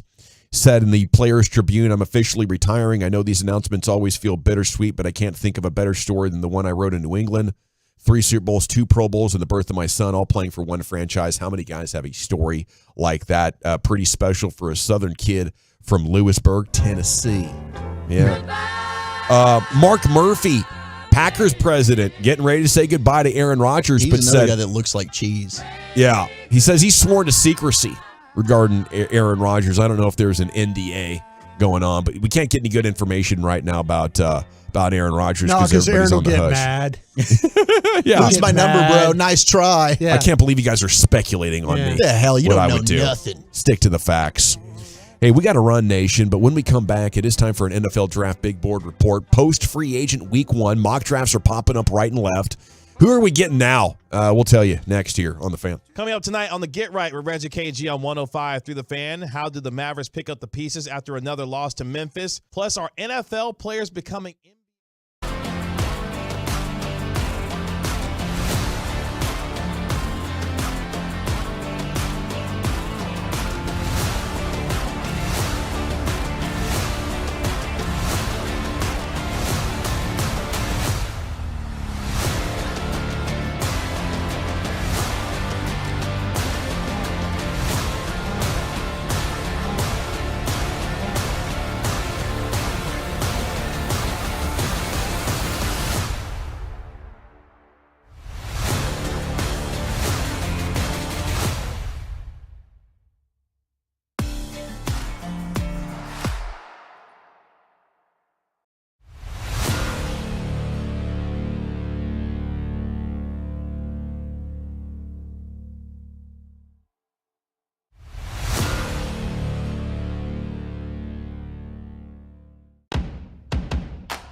F-150 at preordermyf150.com and save $3,000 off MSRP. Shop online at rockwellford.com. For offer details, call toll free at 972-246-8523. Polos, it is baseball time in Texas. Opening day and everything that surrounds it. Thursday, March 30th, right here on your home of the Rangers, 105.3 The Fan. Yes, sir. Welcome back. It is the G-Bag Nation here on 105.3 The Fan. NFL draft fast approaching. What are we now? Just over a month away, Brian? Yeah. April 29th or yeah, May 1st or something? What was it? 28, 29? Sounds good. 7, 28. Yeah, it's something like that. It's a weekend, last weekend in April. I just kind of show up on the Thursday, Friday, Saturday kind of a thing. Can't wait. And in the meantime, we're going to be doing, considerable amount of talking about what the Cowboys will do at 26 and the big Cowboy topics. It's time now for an NFL draft. Big board report. We go to NFL expert Daniel Jeremiah, NFL.com. This guy's good. DJ. And he just posted one. This is post NFL free agency week 1. So a lot of things have been decided already. There's only a few key players that might impact the draft remaining that are going to go to other teams. And Daniel Jeremiah going with a position that I love, the defensive tackle Mozzie Smith out of Michigan. I think a name that Tolo should get more familiar with, a good athlete with power. Guys, what would the Cowboys be thinking if they go ahead and take Mozzie Smith at 26? Would you like it? I like Mozzie, especially if you don't bring back a guy like Hankins. For me, that's people that ask, like, hey, is there somebody in the draft that if the Cowboys don't fill the Hankins role that you could take? Now, he's a guy that you're probably going to have to take in the first round, as Daniel Jeremiah had the Cowboys mocked there. But at Michigan, I thought he was a stud. Now, it was interesting because TCU's Steve Avila, I thought he won the battle between the two of them in the bowl game with TCU and Michigan. I thought that was probably the best that I saw Steve Avila play. I liked him a lot. But I like Mozzie. I think he's a guy that is great against the run. He's an anchor. He's that true trash can full of dirt type of guy in the middle of your line. He keeps your linebackers clean. But also, I think he does have a little bit of wiggle. He's a one tech, but I think he can give you a little bit of pass rush, which is why I personally, early on, I thought him and Ika were going to be guys that people were debating about. It seems like Ika's falling a little bit, but I thought Mozzie was better. I'm not against the Mozzie Smith pick, and I know some people are just like, oh, it's a Michigan defensive lineman. What about Taco? Don't scout the helmet. Mozzie Smith is a good player. He's much better than Taco was. Yeah, it's a really nice helmet to scout, by the way, the Michigan helmet. I enjoy that. Cool, yeah. This guy could push the pocket from the middle, too. I mean, and it's just not just straight ahead power. I think Zach's got him right. He's got some move to him, size, athletic ability, a lot of positive things about this player. I'm sold. I love that. I would be shocked if the Cowboys take a one technique, but with Mike McCarthy coaching the team now, I think it's more likely than it ever was under Jason Garrett. It seems like their philosophies are shifting on a number of things. Yeah, that's the whole thing. If you were under the Rod Marinelli administration, this wouldn't even be a discussion. Yeah, he's not spending money on that. He ain't taking a one. Man, if Dan Quinn likes a guy, it seems like he's got an ear in that room. Yeah. And if he decides, like, hey, all right, Mozzie Smith's there, let's go ahead and snag this dude. I need some help in the interior of the line. Let's go we get have him. reason to believe Dan Quinn does like him. Now, he's not one of the guys that I saw him go and work out personally. No, so I can't confirm that. Yeah, this kid also, though, he had a gun charge against him in October. He did. That needs to be cleaned up, or you need to figure out what that situation and that is followed him to the college football playoff. He was asked about that quite a bit, but I thought he handled himself very well in those interviews. Okay, names on the board behind Mozzie Smith in Daniel Jeremiah's mock. Would you rather have Quentin Johnston, TCU? Tackle Darnell Wright from Tennessee, or the Notre Dame tight end Michael Mayer still on the board? Okay, for me, Johnson, Mayer, and then Right. Wright's the best player of the bunch for me. Okay. I think Darnell Wright is a guy. Now Tennessee offensive tackle. Tennessee offensive That'd be tackle. awesome. And you watch him against some of the top pass rushers in this draft class. Will Anderson. Alabama. B.J. Ojolari, LSU. Right. And I thought he handled his own. He was one of the few tackles that I saw be able to really stonewall both those guys. Yeah. I think Darnell Wright is a stud. I would love to have him. But now, what do you do with your offensive line? I don't know. Can he play guard? He's a true tackle. I think he is really too. Is, yeah. Well, it seems like there's a lot of exciting possibilities there at 26. There are. Yeah. Like the Cowboys are going to end up having the pick of a number of talented players. Who knows? Maybe they'll surprise us again with the guy that everybody else thinks should be a third rounder. It'll actually be good. Okay, we go to Mel Kiper, unless you have something else to add to that, Brian. Nope. We go to Mel Kiper here. It's the NFL Draft Big Board Report. He has the first player being C.J. Stroud, then Bryce Young, then Indy moving up for a quarterback, and it's getting all crazy there, taking Will Levis at 3, and then he's got Will Anderson Jr. at 4. But you come down here to 26, you want to know who Mel Kiper, draft expert, has the Cowboys taken? Well, it's the defensive end from Northwestern, Mr. Adebawore. Yeah, this say it. Can you say it? Adebawore. Is that right? Adetomiya Adebawore. And I hope I'm saying that right. I've been trying to practice this. So good, I Gavin. That was good. Watched him against Nebraska, and then I went back and saw him against Duke in 2021. This is a reach pick for me at 26. This is overhyped because the dude crushed it at the combine. This is one of those things where the workout warrior doesn't necessarily match the tape that you see. I see upside, I see potential, but I don't see a first-round player. Might be a better tackle than he is an end. I thought he was better. His most impressive pass rushes came when he had to stunt inside, or they just lined him up completely as a defensive tackle. Mel mentions that. His size might be why people don't want to just play him outright at defensive tackle at 6'2". But I think that might be his best position moving forward. This might be our era's Mike Mamula. And when I say Mike Mamula, go back. If you don't know who Mike Mamula was, he was a defensive end from Boston College that blew the combine up and was taken 7th overall by the Philadelphia Eagles and wasn't that good of a player. And so this might be, I think this kid is more maybe a late 2 or a 3 when it comes to. I see that. And I think it would be a reach to take him at 26. That Mike Mamula is the classic cautionary tale, isn't it? That is. If you don't know who Mike Mamula is from Boston College, Google him, and you'll know exactly what I'm talking about. Well, Mel Kiper with the 26th pick, taking the DN from Northwestern, still on the board. Bijan Robinson, who goes the next pick to the Bills. Darnell Washington, a tight end from Georgia that we talked a lot about. 6'7", 270. Brian Brees, the defensive tackle, Clemson. Cansey, the defensive tackle, Pittsburgh, going to the Eagles. Yeah. So that's who's on the board in Mel Kiper's I'd rather probably taken all those guys. Really? Every one of them. Wow. Okay. Every one of them. That's quite a bit of disagreement with Mel Kiper, who's not necessarily at the top of his game.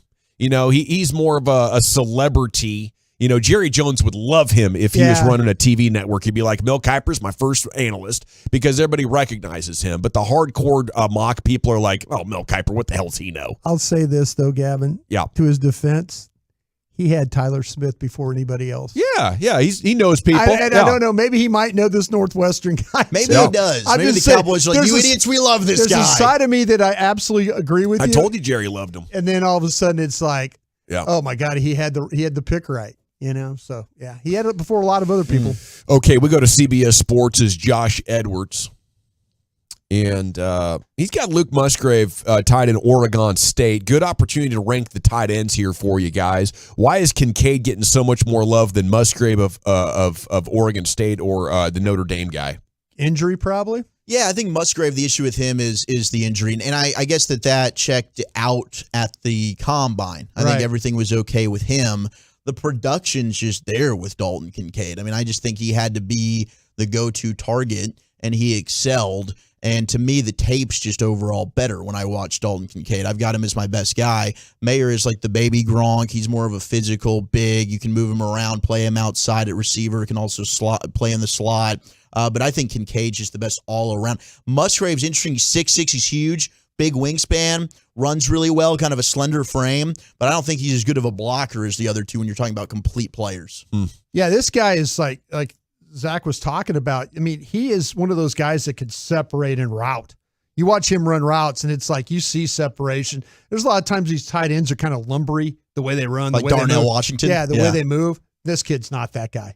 That's what you want in a tight end. They are dynamic athletes in this game, and if you don't have that, I think as a prerequisite for the job, then I don't know what the hell you're doing. Do you really see tight end as that big of a need with Ferguson and Hendershot?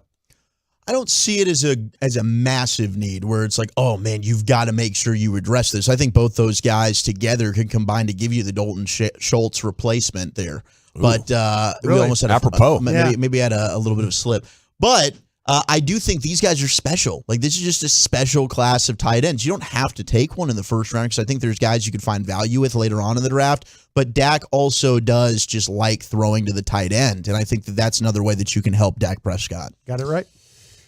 I don't know why you need somebody else, to be honest with you. I think with Ferguson and Hendershot, they are athletic enough. You see them going up to make plays and turning with a look in their eyes and a body posture that says, I'm the hunter here. You're the hunted defensive back. I think these guys are coming for a big breakout year. And if you add to that room, Wolchuk, to your point, and you make it even more sick, then maybe, they could have an embarrassment of riches with, 3 great wide receivers making plays and 3 quality tight ends, and that could be a lot of fun. Katie Drummond posted a mock. He's going with the edge from Georgia. Nolan Smith says he's just too good to pass up. Is he going to be there at 26? That's what we were talking about. We were in the Krusty's Corner. We were talking about if you felt like that he got to 24, would you make a small move to try and go get him? I think I would be on that. I'd be on that train. Same. Yeah. I feel like defensive end is one of those spots that you're fixed at right now, and you're feeling good, especially with Fowler coming back. We just got that news an hour ago, but Tank's going to be 31 at the end of his contract and stuff, and you got to have a plan. Hopefully they can do another contract with Tank, and he can be that veteran pass rusher, 33, 34 years old, aging well for you, but you can't count on that. And if there's a really good talent sitting there at 26, you stack them up like club sandwiches, Brian. You taught me that. You're right. That's absolutely the way you would go. So if he, in fact, would get to you at 26, as much as I love Bijan Robinson, I would surely consider him. I think that would be really difficult for me to kind of choose between the two. I love Robinson, but, man, Smith, I think, could be dynamic for you. All right, what's the best we can hope for in the rest of this Mavs season? Bobby Carella, Mavs.com, joins us. Is there any hope for this bunch as the season winds down? It's next year in the G-Bag Nation. I'd like to chat about a different nation with you, though. Window Nation. Special sale going on right now. Buy 2, get 2 free, pay nothing for 2 full years. Yes, Window Nation is taking such great care of the Tolos and the G-Bag Nationals here with this incredible deal that allows you to beat the spring rush by getting that 2 free with every 2 you buy and nothing due for 2 full years. Just call 866-90Nation or go to windownation.com. You probably noticed during this past cold snap, the heating, the electricity bills, the utility bills are skyrocketing, and 43%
our fan studio, secured by DFWsecurity.com, you're rolling with the G-Bag Nation on 105.3 The Fan. It is hour 3 of the G-Bag Nation here on 105.3 The Fan. Hope you're having a great day. It is time now for a special guest to join us from Mavs.com, Bobby Carella. And a good afternoon to you, sir. How you doing? I'm fantastic, gentlemen. How are you? About the same. You know, wishing the basketball team would play better, but we're coping with it well. What do you think is the best we can hope for here with what's left of this Mavs season? Are you willing to say at this point it just wasn't meant to be and we're playing out the string? What do you say, Bobby? Yeah, I don't know. I mean, every single game kind of changed the mood so much. You know, Maxi Kleber hits that buzzer beater the other night against LA, and you're like, okay, Luke is going to be back soon. They're going to string together a couple wins against the West. They got an easy schedule for a week after that. Boom, Mavs could climb to as high as 5th by like the weekend. And then the game in Memphis happens last night, and it's like, are they even going to make the play-in? You know, it is such a dramatic swing. You know, the momentum swings from among the fan base. I'm sure the players are feeling it too.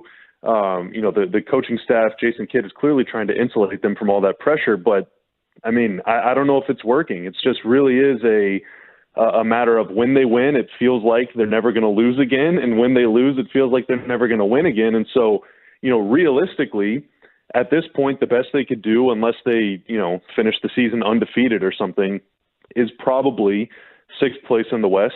And realistically, the worst that they could do is like 11th or 12th, and they miss the play-in altogether. It's really going to come down to, you know, the old sports truism of like they've literally just got to go one game at a time because everything is changing constantly right now, and it is just it's a whole lot to keep up with. Do you think there's a place that could slip to that it would bring like blowing up everything into the picture, or do you think the organization would just be patient no matter how this goes? Oh, I don't know. I mean, you know, I'm sure there's a sense of urgency, obviously, to make the playoffs for sure. Ideally, you would avoid the play-in and try and make a push, you know, win a series or two.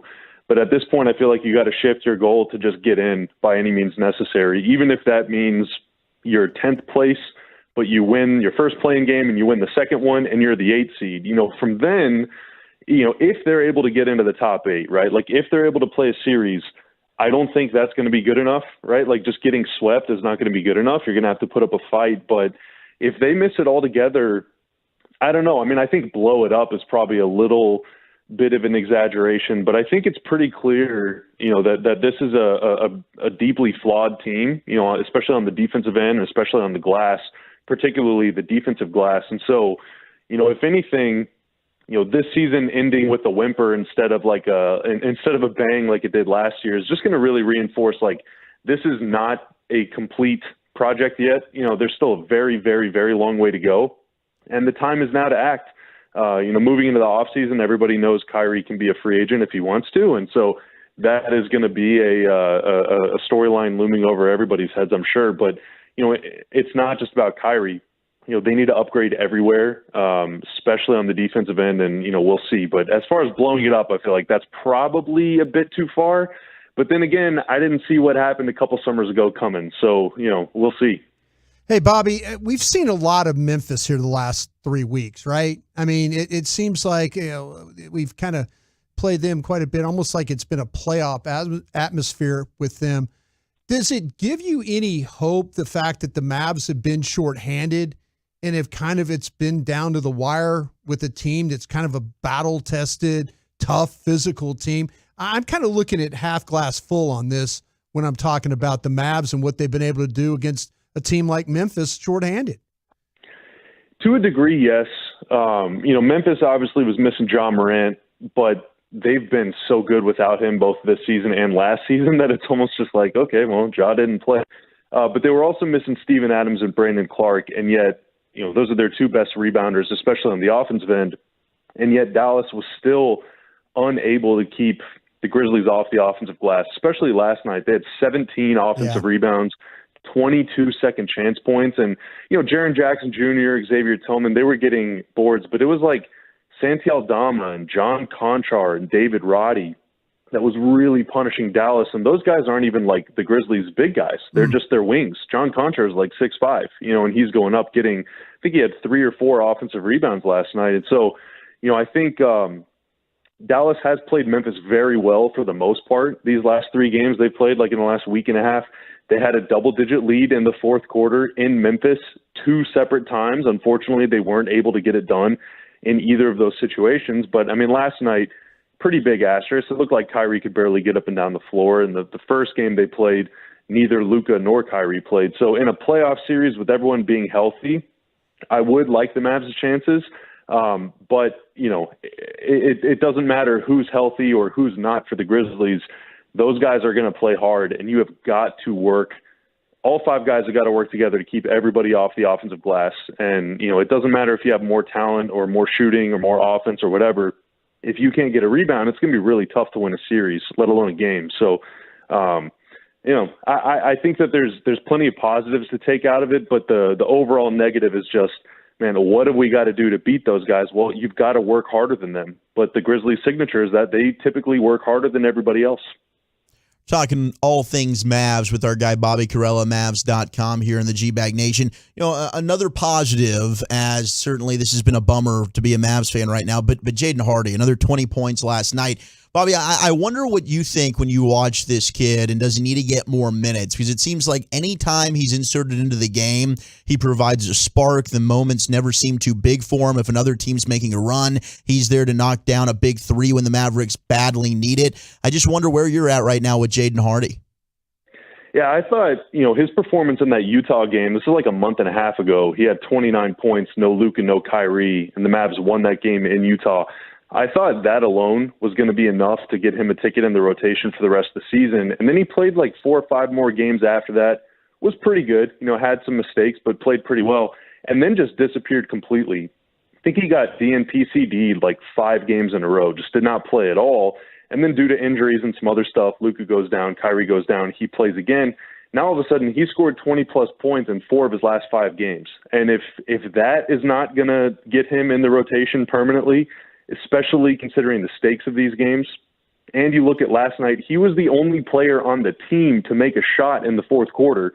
Unfortunately, he turned his ankle getting back on defense midway through the fourth quarter, so he had to leave the game. But as far as I know, he's okay for tomorrow. But, in those moments, in the fourth quarter, on the road, he's been really, really good for the most part this season, and he's playing great right now. And so I feel like, certainly for the rest of the year, he should be in the rotation. And then beyond that, I don't want to get carried away, but he looks ready to be like a very, very regular, important, prominent member of the rotation, whether that's like spot starter guy that's going to give you 20 minutes or 6th man off the bench. This team needs playmaking, needs offensive pop, needs shot creation. He can do all of those things and then some. Is super athletic, super fast, super quick, can break down the defense from a standstill. I mean, he's got oodles of talent, and even at this stage of his career, whenever he's still kind of raw, he's still contributing on a regular basis and shooting it great too. So, yeah, I mean, I'm really, really impressed with what I've seen from him and Josh Green down the stretch, and that alone, regardless of what else happens this season, that alone should at least make you feel kind of good about the future, just because those two and Luka are still so young, and still all 3 of them have room to grow. Bobby, do you think they worry about the chaos that happens, it seems like, at the end of the games when he's handling the ball? The turnovers and things like that? Yeah, I mean, especially in not last night's game against Memphis, but the game before in Memphis. Yeah. He drove the lane, and, sometimes his handle's kind of loose. Yeah. Yeah, I think either 2 and a block or maybe 3 turnovers in the fourth or something. Yeah, he drove the lane and got swiped, and then another time it looked like he was trying to kick out a pass, and he just he found the spot right between his 2 teammates instead of hitting them on the money. That stuff you can be, really drilled on and work on in the summer. But yeah, I mean, I think his biggest, I guess his biggest area of improvement on offense right now would be just tightening up the handle a little bit. His shot selection is iffy at times, but hey, who's scorer? Name me a scorer in the NBA that doesn't take some weird shots at time, and you'll be thinking for a really long time. So I like what he does on offense, but yeah, I think he's got to tighten up the handle a little bit, clean up some of the turnovers. It looks like in transition sometimes he's just thinking get to the basket, get to the basket, get to the basket. and sometimes he'll get blocked or just be a little too out of control. So maybe slow down the game a little bit, but he's only 20 years old. Some of that stuff is going to happen naturally. But just the raw intangible stuff, I mean, the guts that he has, the confidence in his shot, ability to get it off from anywhere, that alone should, give you plenty of confidence to believe that he'll be able to, figure out the easier stuff. Is JaVale McGee, a.k.a. Magoo, which Mike Baskey calls him on the KMC Masterpiece, is this just a guy that at no point is going to give the Mavericks anything? I mean, it's like they're paying him. You need rebounding. Can this guy not help you at all? Like when you're looking at a postseason team, he stepped up. He gave Phoenix great postseason minutes. I get it. In the regular season, he's not giving you much. But should we just, as Mavs fans, think JaVale McGee is at no point ever going to step up this year and that was a bad signing?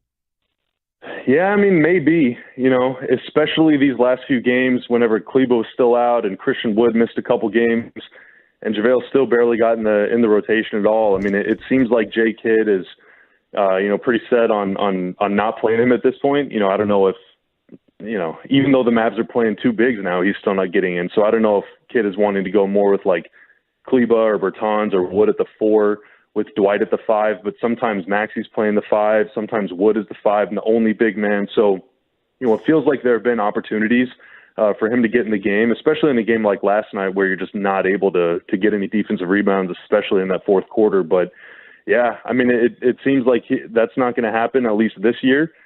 Maybe next year, who knows? But I mean, you're right about he played for Phoenix in the playoffs last year, including against the Mavs, and he had some really good moments against the Mavs in the playoffs last year. So, it's been really unfortunate that it just has not worked out. Hopefully it's not the case next year, but, we're running out of time for it to be a thing this year. It's Bobby Carella, Mavs.com. Personally, I want to give Kidd at least another year. What he did last year was awesome. With Nico, I think it's a big summer for him. Do they just need to get better defensive players in here and everything will be good again?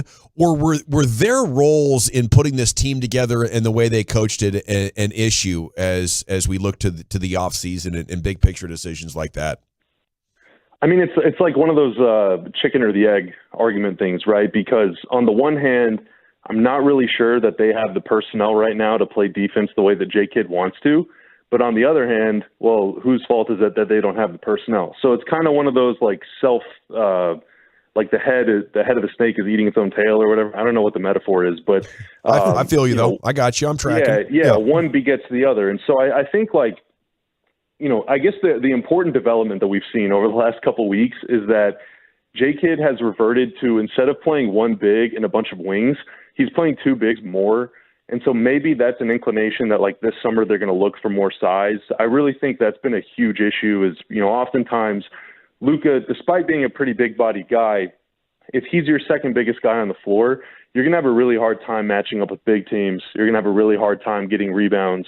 And, generally guys like Reggie Bullock, Tim Hardaway Jr., Kyrie, even whenever they had Dorian, these guys are all slender, right?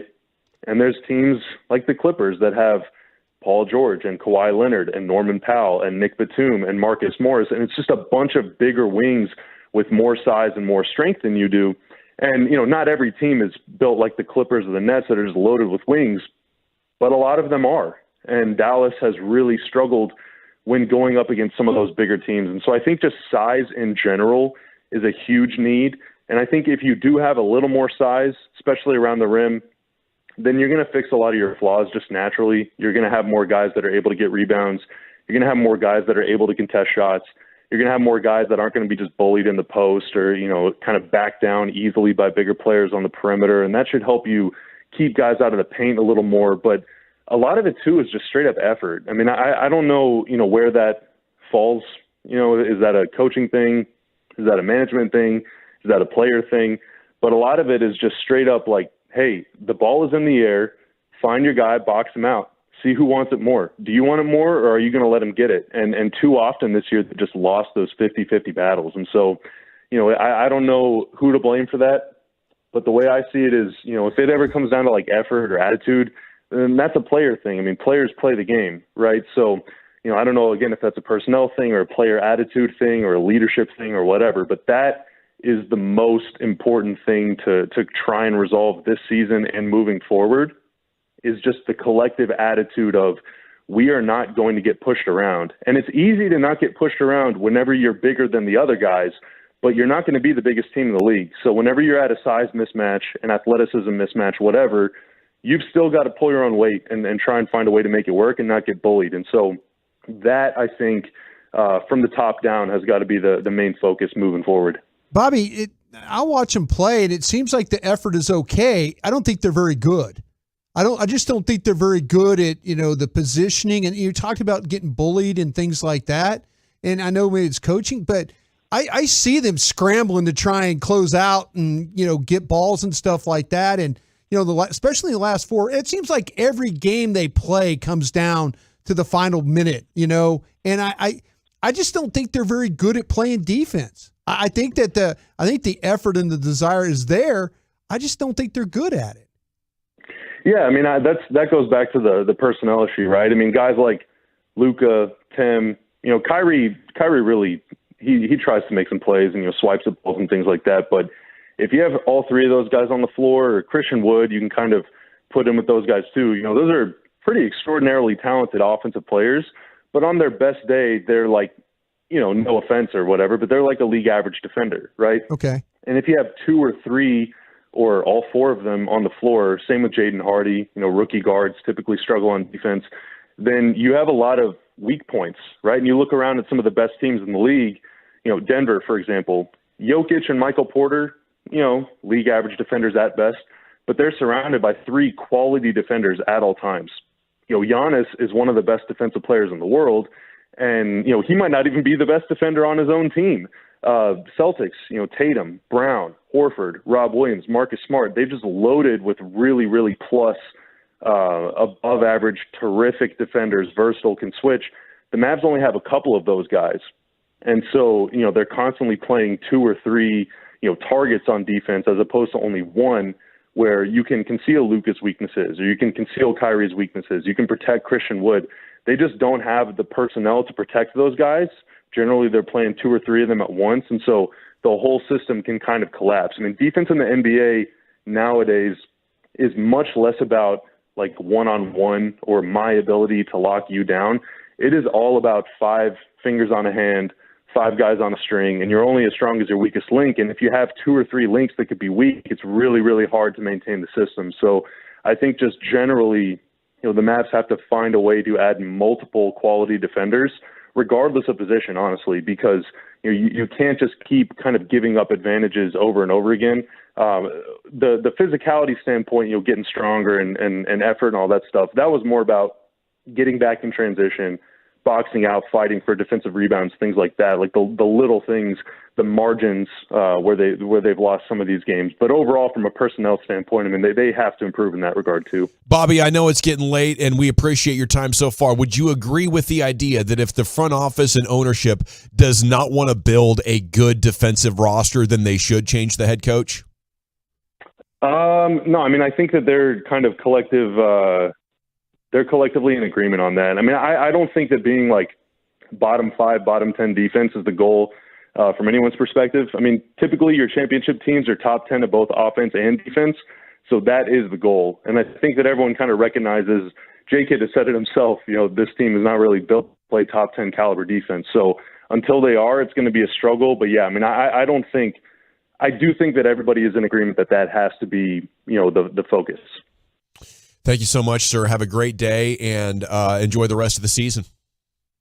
Thank you, guys. Appreciate you. Bobby Carilla, Mavs.com with you here on 105.3 The Fan. An incredible, insightful guest on this basketball team. Okay, when we come back, it's time for the top 10. Zach, where we head? Well, I got a bone to pick with Texas Tech, and it's National Single Parents Day. Shout out to all the single parents out there, 877-881-1053. If you want to give some love to somebody, I got the top 10 movies about single parents next on The Fan. The more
Welcome back. It is the G-Bag Nation here on the Fan Segments, brought to you by the Frankels. There's a reason you need a special license to drive a big truck. So companies that hire drivers and put them in a big truck should be held accountable for what happens when it hurts you.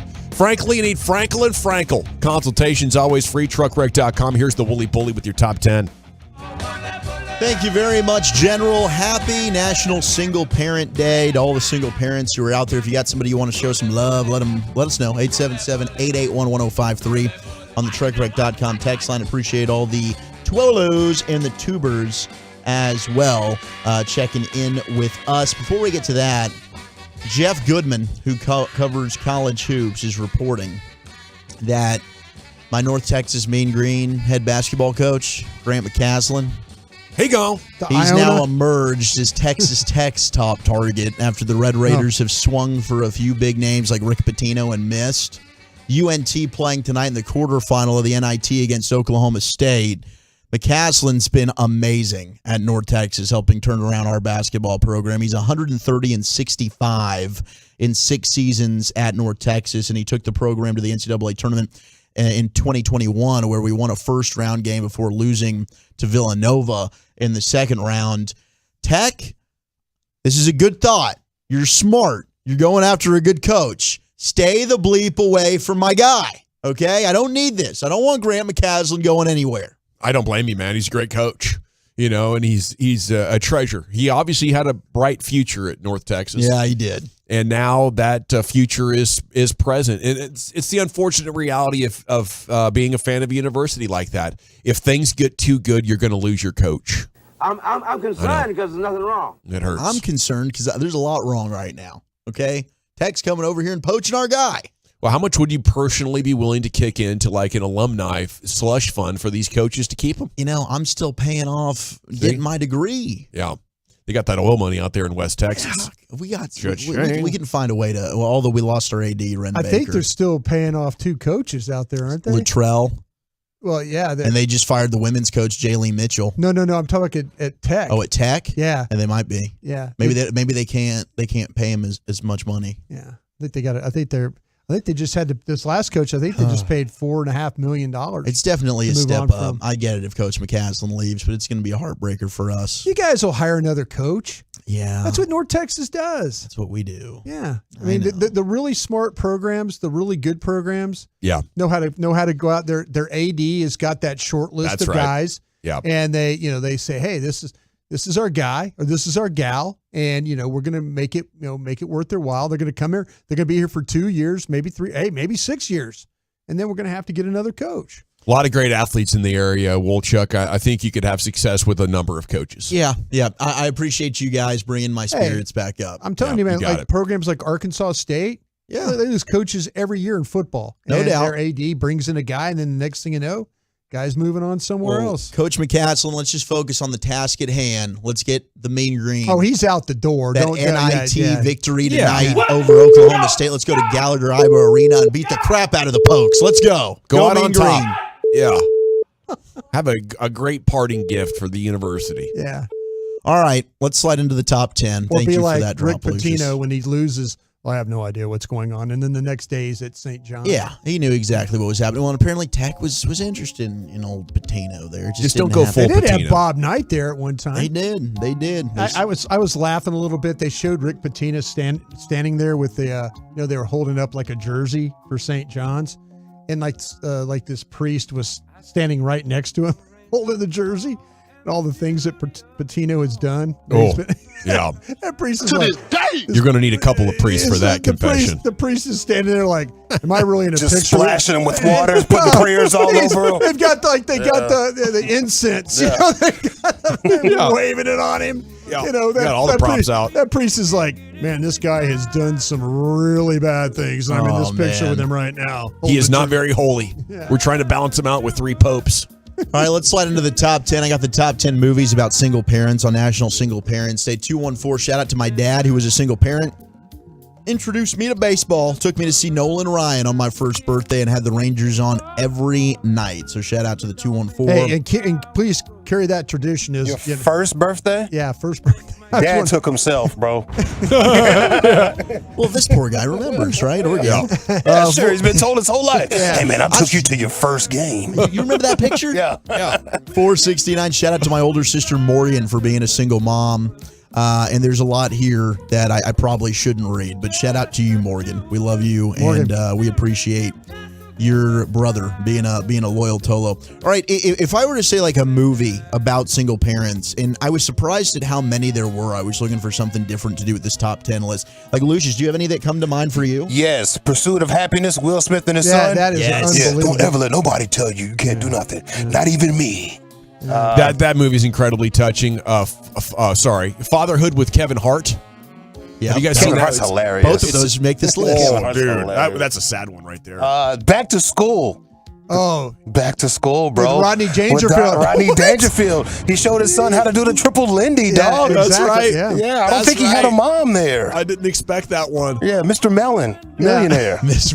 Triple Lindy. He just completely came in and rebuilt their Yeah, room bro. and hosted parties and all that. I man. love it, That's man. pretty awesome. That was a good one.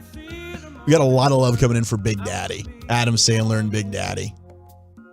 I don't think I saw that You one. never I'm a saw Big Sandler guy, Daddy? too. Oh, Is that the man. one where he taught him how to urinate on Whiz the wall? On the yeah, wall? absolutely. Yeah. That's an iconic scene. Interstellar from the 972, Hotel Transylvania, Jurassic Park 2, 8 Mile. Mrs. Doubtfire? 8 Mile? Yeah. Who was that? Which one is the single parent? That's a good question. I think Eminem's mom? I mean, he had the old girl. It was half the album. Yeah. So Kim. but I'm stopping Kim. I don't know if there was another character in there that might have Was had it a his single mom? parent. I think it was his mom. It was Eminem's Rabbit's mom. Rabbit's mom? Yeah. You're not going to be anything, Rabbit. You got to give Rabbit. That's more not a love. good single parent one, though. The parent's supposed to be inspiring. No. And, Rabbit- like overachieving. He succeeded despite having a negative single parent. 972 Precious. She did make him some spaghetti, though. Yeah, Mom Spaghetti. She hooked him up. Oh, 817 Boys in the Hood. What an incredible dad he Oh, was. Yeah. give me the gun, Trey. Yeah. Yeah, that's a good one. Okay. How about Taken? Taken's going to be on here. I mean, Taken's a I mean, great hell of a call. dad. I'm Yeah, so that glad guy- you brought up Taken. That guy blew up the world to get that. Those are my top two. You guys mentioned my top two: Pursuit of Happiness and Taken. Like those are, that's one single dad you didn't want to tick off. No, 'cause he's going to no, find you. no. He's got a very particular set of skills. Good luck. Number 10 is Gifted with Chris Evans. He plays Frank, a single man who is raising his niece Mary, who happens to be a child prodigy. I've not seen this, but I do love Chris Evans.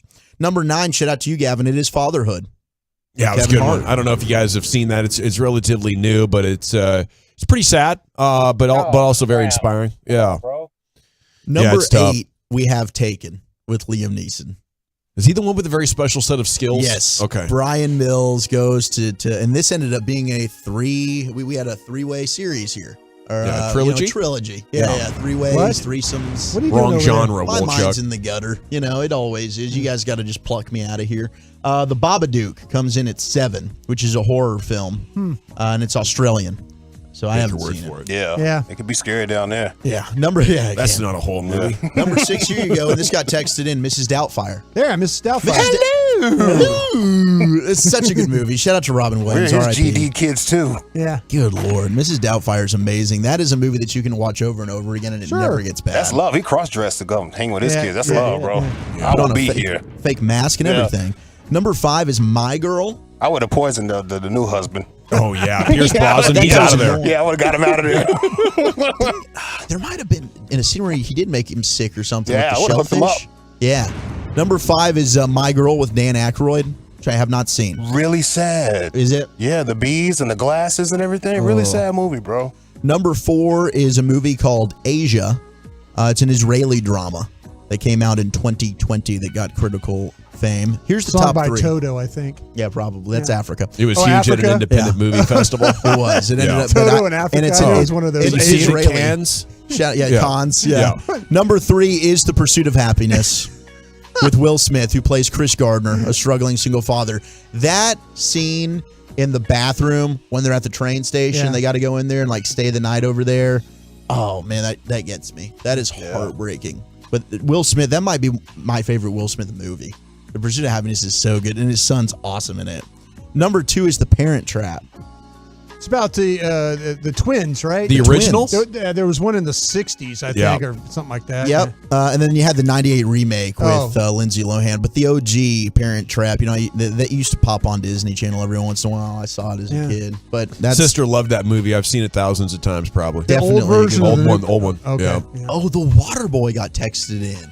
Oh, yeah. Yes, Mama was a single What a role parent. model his mom I'm your was. daddy.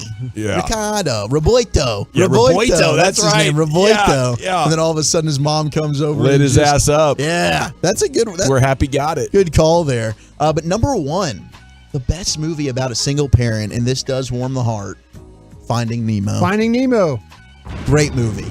It really is. And I know it's animated, but that's a movie I think everybody can find love. Marlin going to find his son Nemo, who they did end up getting reunited. It's a beautiful movie. So a lot of good texts coming in here, and shout out to all the single parents out there today on National Single Parent Day. Yeah, salute to everybody texting in here. A lot of touching stories. It is time now. Oh, Robin Harris, yes. House Party, Robin Harris. He didn't want kid to be a bad boy. So it's a beautiful movie. Beautiful. Yes, sir. Yes, Oh, sir. a goofy Great movie. dance, House Absolutely. Party, right? Oh, dance. a goofy movie. A goofy movie for Yeah, that sure. dance is amazing, bro. That's absolutely. Oh, A Mask with Cher. Is that what you were saying, Brian? Are you Oh, looking at the text over there? That was the mask was that one. Yeah, that was a tough one. That's with the Rocky Cher. Dennis joint? Yeah, Yeah. yeah.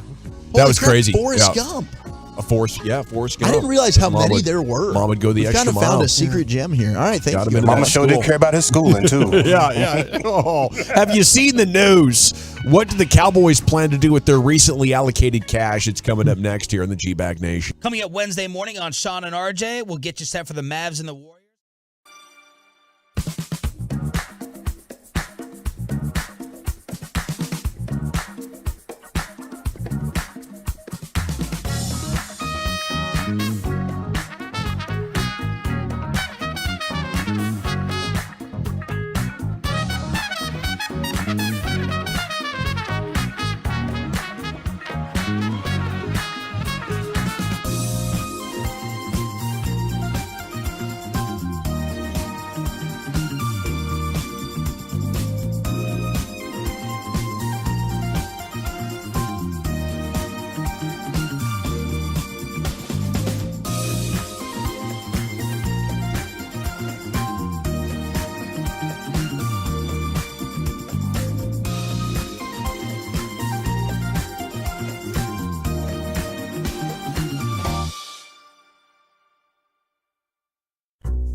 Silverados, there's Equinox, Tahoes, Traverse, Malibus, and all of your favorite Chevys. This is Texas. This is Classic Chevrolet. Relax and enjoy the difference and find new roads. Thank you, Lucius. Man, a lot of great movies continue to come in. Terminator, how about that? You know, the kid ultimately becoming the guy, but mom was a badass in Terminator 1, being the ultimate mentor, kick-ass mom for him. A Karate Kid, another single parent, Daniel LaRusso's mother, moving the team from New Jersey out to California. Daniel. Of course, Mr. Miyagi, the real parental figure in that movie, Brian, as I'm sure you remember. He was quite a mentor, teaching the kid how to fight, teaching him life lessons. Was it a good movie? Well, it was for me. I was 10. So I watched that one a lot. Was it one of the first movies you ever remember? What's the first movie you ever remember? Lion King. Star Wars. Star Wars? Yeah. Yeah, parents took me to I believe the original one, 77. Don't remember that, but I remember Empire Strikes Back. Speaking of, you mentioned your daughter yesterday and the Air Jordan movie. Yeah, Air coming out. It's rated R. It's rated R, isn't it? Is it? I think I saw it. I might have to preview that. I think it was R. Might have to fast forward through a couple of spots. But she's so obsessed with Jordan. There's going to be no stopping her. I was listening to you talk about it, and I saw the previews, and it looks really entertaining. Yeah. And then it says rated R, and I went, oh Gavin. I was just language. Probably just language. I don't know if you've ever heard Abby speak, but you talk about a salty sailor. Some of those missed shots. Yeah, okay. Yeah. She's a little sassy. She could tolerate that. You know, I'll preview it though, and we'll get the all clear. I appreciate the heads up on that, bro. Because I just sit down and press play. Okay, Callie Kaplan has the latest on the Mavs up about 30 minutes ago, and I'm hoping they rock out. I really do. I'm holding out hope because the West playoffs aren't scary. You know, last year's team I think could have made the finals in this Western. Now, maybe they could win a series, probably not. So I'm hoping they pull it together and Luka and Kyrie get healthy, and over the final week of the season they're like, man, this is what we were meant to be, and they go on this great run. If that doesn't happen, I hope they lose the rest of their games and they end up sneaking into the lottery. You know, and that's a close second. Yeah. You know, if you press me for it, I'd probably rather have the lottery and maybe a top 10 or top 3 pick or something like that. But Callie's story today, the health of Luka and Kyrie casting a cloud over huge games that are looming. They host the Warriors tomorrow, and they have a game Friday as well. They are now at 500, 7th in the West, a half game behind the Dubs, entering that national TV game. And with 10 games left, they remain 2.5 games behind number 4, but they are also just 1 game ahead of 11th place Los Angeles for the no postseason cutoff. If you finish 11th, you're not even in the play-in. I think that's what's going to happen. With 10 games to go and just 1 game separating, LeBron coming back, I don't think the Mavs are going to figure out. I'll still say the same thing I said 2 weeks ago at Surprise. I got this bad feeling in my stomach they're going to miss everything. Well, Chuck, how about you? I could see it happening. You know, this is one where Callie mentioned it, the health. And right now, Luka and Kyrie both questionable for tomorrow night. I mean, the way that Kyrie was talking, I don't know that he's going to play. It seemed like he kind of re-aggravated. I think it was the foot, not the ankle, but the foot. Yeah, he's got a problem with his toe and the joint in his toe. So, I mean, this is just, and the Warriors are a team that you might see them start to really peak here. And it's going to be. They can't win on the road. That's true. They're 8 and 29 or but something. But right like now, that. I mean, look, Bobby Carella hit it on the head when he talked about, you know, it feels like when the Mavs win a game, oh, awesome. Now they're going to start rolling. They won't be able to lose. But when they lose, it's like they're never going to win again. And that's how I'm feeling right now. Like last night's loss to Memphis was a game that they had no business losing. And the fact that Kyrie was over 8, best scorer in the league in the fourth quarter. Yeah. First time in the entirety of his career. He's taken 8 shots, not made a single one in the fourth. It's hard to really grasp for positive straws right now. Well, I mean, they almost lost to San Antonio. They needed a last-second shot to beat the Lakers, who are 500 without LeBron. I don't know what it is other than just the hope, and you know there's talent, and if you can get in the playoffs, I think they could beat any one of these teams on any given night, and even in a 7-game series. Okay, what do the Cowboys have in mind here, guys? They're allocating dough right and left. Last week I took 2 days off. They're restructuring everybody under the sun. If you're breaking down and have a huge contract, they're like, hey, I know. Let's put more onto 2024 and 2025 with this guy. Is he going to be on the team? Probably not. I think they're doing the go for it. Seems like they're going for it.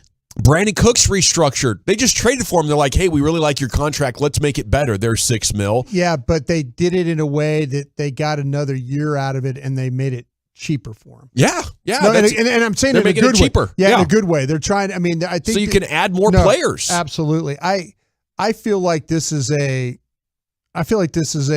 We're gonna need this money to operate. Well, possibly. That's they also right. restructure with Tank Lawrence and Tyron Smith. Yeah. They have the post June 1 money coming in. If they apply the same approach, Brian, they could do the new deals and keep Diggs and Lamb cap numbers low early and then explode them in 25 and 26. The Cowboys are set now to get very aggressive at trying to win this championship. Now, let me throw this out there. You have 2 more years on Dak's deal, right? Did you know they've already added, and teams have the discretion to do this, 2 voidable years at the end of Dak's contract that there's no money on the books for him. They're just scheduling extra cap space into those years. $25 million in 2025, another $15 million in 2026. They're setting it up for what the Eagles, Rams, and 49ers have owned this conference with over the last 5 or 6 years. We go for it. We strip down and rebuild. We draft a couple of more good players, and then bam, here we go 1 or 2 more years later. And to me, this is incredibly exciting that ultimately it's a copycat league with our schemes on the field, but also in the front office with our strategy to get the most good players in as possible. I feel like I've been yelling into a vacant cave for the last 4 years about the Cowboys. Come on, get aggressive. It's time. And you might be right, Brian. But they haven't done this recently, especially with old guys that are breaking down. They have a much more of a sense of urgency for this season. I kind of think they figured out to take those compensatory picks, and I think you've got a lot more teams around the league that are just maybe they're not as good as the cap. We'll give you good players for a 5. That's exactly right. Yeah. I think there's a lot of give up with some of these teams when it comes to these players. When you're talking about one of the better players in the league, when you're in a Jalen Ramsey. And you all of a sudden say, here's the 3. Yeah, we'll take it. They're going for the salary now. That's what I'm saying. I think that there's so many teams in the league that are just, we don't want this guy anymore, and we don't want to pay him, and we'll just move on. We'll take your compensatory 5. When you commit to riding the roller coaster, having dead money on your books helps because we hit the cap floor without good players. Now we have a top 5 pick. Mm-hmm. That's why those teams, they're getting the value in how bad they're going to be and blowing out all the dead cap for 2023. That's incredible value. That's why they're giving up, players for 5th or 6th round picks. I think the only dead cap money the Cowboys would have would be Lyle Collins, right? Lyle Collins and then Zeke's is coming up. Yeah. Zeke's is going to be Zeke's will come up. Yeah. Right, but that'll absolutely. be split over 2 years. Right, and then they put some voidable years into Dak's deal. But right now, I think it's the time to go ahead and do that. I mean, you look around, we've talked about this. You look at the rest of the NFC. Who are you competing with? Certainly San Francisco, the team that's eliminated you the last couple of years. Mm-hmm. The Eagles within your own division, and from experience the last 20 years, there's no repeat champion in the NFC East. You're looking around, who else is really that good in your conference? This is yours to go take. Yeah, and the Dak trolls are like, it doesn't matter if Dak can't throw the ball to anybody. He might be the best quarterback in the conference. Okay, if you think Dak can't throw the ball to anybody, then what do you think about Daniel Jones and Jalen Hurts and these players who don't throw it as well as Dak, who are pretty much in the other 15 rosters inside the entire conference? We got to run, nation. Exciting times indeed. Baseball's looking damn good. Mavs are going to get this figured out in the offseason. Stars are looking damn good. FC Dallas has won 2 out of the last 3, and the Cowboys front office light bulb might have finally come on. That's right. Jerry's 80 now. It's time to make it happen. Cowboys Twitter. It's and why this in-state star going to a rival would probably be awesome. That's next year in the G-Back Nation. Got to chat Twin Peaks with you.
From our fan studio, secured by DFWsecurity.com, you're rolling with the G-Bag Nation on 105.3 The Fan.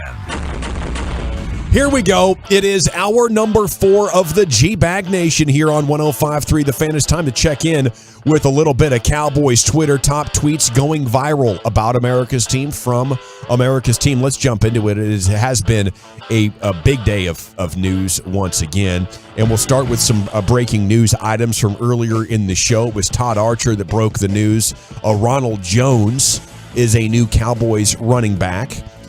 So that's cool. You know, gives you a strong short yardage guy, a guy who could be serviceable if you needed to lean on him for a couple of weeks. They also get the offensive lineman that they were talking about last year from the Jets, and he also played with Kansas City. Enumwa, I believe is how you say his last name. And then Dante Fowler, the edge, who picked up 5-6 sacks for you last year and knows Dan Quinn well. He is staying aboard as well. I think I pretty much got all that right. The 3 signings today. And Rico? Oh, yeah, Rico Dowdle, the running back. He is coming back as well. And if he could stay healthy, he could be a dynamic weapon. I agree with you guys on that. He looked good in camp and then the preseason games and stuff. And then, like you say, he got hurt. But yeah, he was. I kind of felt like that he was a pretty nice. He was trending up, no doubt. I'm with you. Going the right way, sure was. Let's start with the Twitter account of John Machota, The Athletic. He was tracking down Micah Parsons today, school event. You know, he was speaking, and Micah's quote: "My prime is now. My first 2 years, I was learning and growing, but I think this year I'll make a huge jump. Where could he improve, Brian?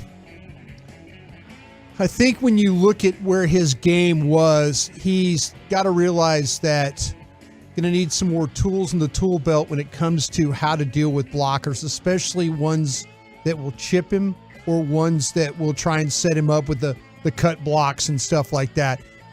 I think that's tough. When people are going at your knees, you got to be able to, when you're coming out the ball, play with their hands and kind of get them aside and then be able to continue on your rush.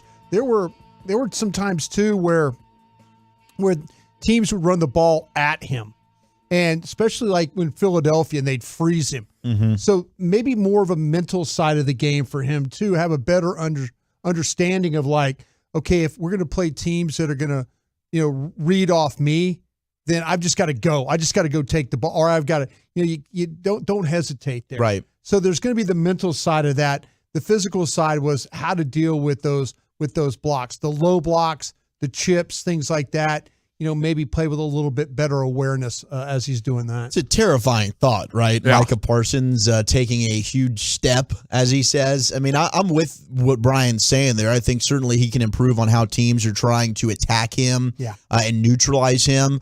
But, yeah, if he can make adjustments off of that and continue to get better and add more to his arsenal in terms of pass rush moves and the hand fighting, good Lord. This dude is a freak. I mean, you were already talking about a front runner for Defensive Player of the Year.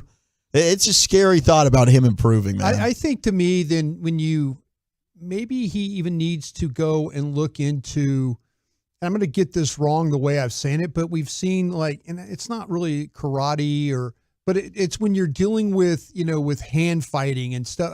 Like jujitsu? Jujitsu. Muay Thai, that kind of stuff. I don't want to get it wrong, because there's certain guys, there's certain things that you can go and develop on how to block hands and how to counter with hands. And so a lot of pro athletes. Whatever Steven Seagal learned, that's it right there. Exactly. Whatever it takes where you can eliminate a blocker's hands and get on them quick. I'm sorry, I don't know the exact term for it, but I know a lot of guys, they practice the martial arts, I guess is what I'm trying to say, of the Muay Thai, how to hand fight. You're judo, judo, whatever. Yeah, but that's where he needs, because he gets in some situations where it's like he's got to be able to break a guy down a little bit quicker, because he could break him down by just powering him. We saw what he did to McGlinchey. Good. Yeah, Unreal. If he gets leverage, that's what he could do. Yeah. But if you get blockers' hands out of the way and now you're on them, then you're past them. Well, hopefully he can get past them a little bit more and get that Defensive Player of the Year and challenge 20 sacks and be that absolute freak off the edge. Well, they also need guys around him too. Sure. He had to carry the load when it came to Van Der Esch being hurt. There were several guys that just weren't playing, and then all of a sudden it was all on him to have to go make those plays. Man, if you get a pass rusher in the middle and a linebacker behind him that can free him up, maybe better coverage. Who knows? Maybe that 20 sacks is going to be there for the taking. Okay, another thing that it could help Micah Parsons, and Quinn didn't throw him at the Lane Johnsons of the league, but it should be running him at their weakest link. Okay, 214 says Steven Seagal is into the Aikido. Okay, which is another one of those I'm martial not gonna arts. Good job, Luce. I don't know. Steven don't even sweat, bro. He can fight 5 guys and it's just all slaps. Pow, pow, pow, pow, pow, pow. Ponytail perfect and everything, bro. Anything to eliminate hand fighting. Anything that you could do to pop, pop, pop. That's how that's what he needs. Okay, Ed Werder tweeting, defensive players have always appreciated the play style and experience that comes with being coached by Dan Quinn. That's another reason that unexpected opportunity to keep him for a third season was monumentally important. When you talk about bringing guys in here and bringing guys back, they want to be where DQ is, sounds like. That might be the thing that swings the division back to the Cowboys. Eagles losing coaches, you retain one of the better ones in football. Yeah, I think so. You keep the best coaches in the division, or now you have the best coaches, and they've lost so many players now, and you're adding them. I thought you were really close last year to where the Eagles were. They don't lose versus Green Bay or Jacksonville. They win that division. Yeah, probably one of the reasons why Kellen Moore got removed. was that Green Bay loss. I think I'm going to point to that as the one that was idiotic. That's the one where Mike McCarthy never forgave him for that. Okay. The biggest thing earlier getting buzz before this flurry of breaking news was DeAndre Hopkins. And I don't know why this keeps happening. I'm only bringing it up because I know Tolos keep asking about it. Ian Rappaport said, as the status of star wide receiver DeAndre Hopkins comes into focus, talks are ramping up among the interested teams, sources say. Similar to Brandon Cooks, a trade would likely mean an altered contract. So this is DeAndre Hopkins and the Cardinals needed to keep money in Arizona. He's not going to be traveling with money. It's just unrealistic to me. Like, how could you seriously see them do things that they haven't done for 10 years and bringing in Cooks and Gilmore and then like get yourself excited for the idea of DeAndre Hopkins to the Cowboys? They have already way overextended themselves. And how greedy could you be? I mean, to actually think that that's possible. I know it's fun, and I hope they bring in a fourth guy that's a veteran, but I'm thinking like $5 million is the max, and it's clear they don't want to give up any of their top 100 picks. So if Arizona is going to like eat $10 million and take a 4, I think DeAndre Hopkins could be on the table for the Cowboys, but I'd be shocked, Brian. Yeah, I think that DeAndre Hopkins was very interested in being here with the Cowboys. I think that there were times where he was working with Dak Prescott in the Dak yard with some others and, trying to, hone his craft a little bit. I think there was some relationships that were built there. I think that it would have been really interesting to see if Dak Prescott would have, in fact, gone to the front office and said, hey, is there any possible way we can make this happen? I'm not saying that Dak is – I believe they asked him his opinions on these players and stuff like that. I think DeAndre Hopkins was willing to bend over backwards for you. Yeah. I really do. I don't think and maybe I'd rather have that than Cooks. Yeah, I don't think he was willing to bend over backwards for anybody else. I think that's important. Yeah, no. I think might have just been a Cowboys thing. Yeah, I think it absolutely was a Cowboys thing. Yeah. Yeah, it's fun, right? It'd be fun to add a new Hopkins, no doubt about it. I mean, I think that yes, if you're just going who's a better player, him or Cooks, it's Hopkins. But the fact that you gave up a 5 and a 6, I mean, it was a no-brainer move. And Cooks also is a guy that wants to be here, and he does bring speed, where I think Hopkins is a guy that can stretch the field too. But in terms of just pure 40 time, Brandon Cooks has him on that. I think that they're fine. I don't see – if you bring in a DeAndre Hopkins, to me, it's basically like we don't believe that Michael Gallup's getting back to the player that we thought that he would be when they gave him that money. Because unless you're just making sure you've got multiple injury – insurance is in place, but where are you playing everybody, right? I think they're going to draft a receiver. I don't see them being in play for DeAndre Hopkins anymore. Well, 682 texting, not an NFL insider, but hearing the Eagles are looking at Bijan. Is there any truth to that? Yeah, he posted on IG last night. Visiting them, yeah. A screenshot of the Philly skyline or whatever, and he's meeting with the team today, according to reports. I think that's exactly what we want to hear as Cowboys fans, that Bijan Robinson is going to the Eagles. You give up an opportunity to pick a position where the skill gap matters more. You can be the best running back in the NFL, but what you're going to do compared to the average is tiny. And I can't use a first-round pick on that. I don't think Howie will do it because I think Howie Roseman is the best GM in the NFL, absolutely in the division. He has never taken a running back in round 1, so don't bet on it. But they are hosting him and meeting with him today, and he'd be a weapon, But just like Saquon Barkley going there, oh no, Saquon, what's he giving them? Oh, I'm one of the best 3 running backs in the can't get you in the playoffs. Just like Bijan Robinson in the sorry-ass defense Big 12 couldn't deliver on his own. What do you need? We need better quarterback play, of course, because that's what dictates it. You only need a running back good enough to make the defense respect your running game, and then it's back to the passing game where the points matter. Would you worry about him if paired with a quarterback that can run, like with Hurts? I mean, it's going to be a problem for you when you match up with them in the games. It's something that you have to be aware of. But that's the thing that would scare me. Is not as much as a dominant left tackle for 12 years or an edge or a great corner, which is what they're giving up the chance to get when you take a guy like Bijan. Philadelphia figured out that not having Hurts throw the ball won them games, got them into the playoffs the first year, and then all of a sudden Hurts started throwing the ball better. The thing I would worry about is with Philadelphia's offensive line, their commitment to running the ball the way they are, and then having a running quarterback, I think makes it difficult for them have to defend that. Yeah. That's the only thing that I could see. And they're likely going to have to take him at 10. But you have all the running game in the world right now. You ran the ball so well that Jalen Hurts looked like an MVP thrower of the ball. No, that's not because he evolved in such a great way in one off season. It's because they simplified a game plan and made the defense respect the run game. Now I have man coverage and busted coverage much more often. And that's how you end up looking like a Pro Bowl passer of the ball. You're already getting that without Bijan. Why would you want to waste a pick on a star running back? Well, the thing about it is, to me, a running back that I think is unique. I don't look at him just as a running back. I think this guy's a real weapon. And the way he catches the football, the way he runs after catch. I mean, he just doesn't make one guy miss. He makes like 3 guys miss. And so I'm sitting there looking at their wide receivers. They're already hard to deal with. And then their tight end's hard to deal with. Their quarterback running and throwing is hard to deal with. And now if they add this guy, I mean, I just think that makes it very, very difficult for them to have to defend. That's my – I can understand where people are on running backs. Yeah. I totally understand it. Because Roshan got 6 and he got 6.1. So a Barry Sanders-like talent gets you what? Well, that's why the yards per carry stat I don't think really tells you a lot.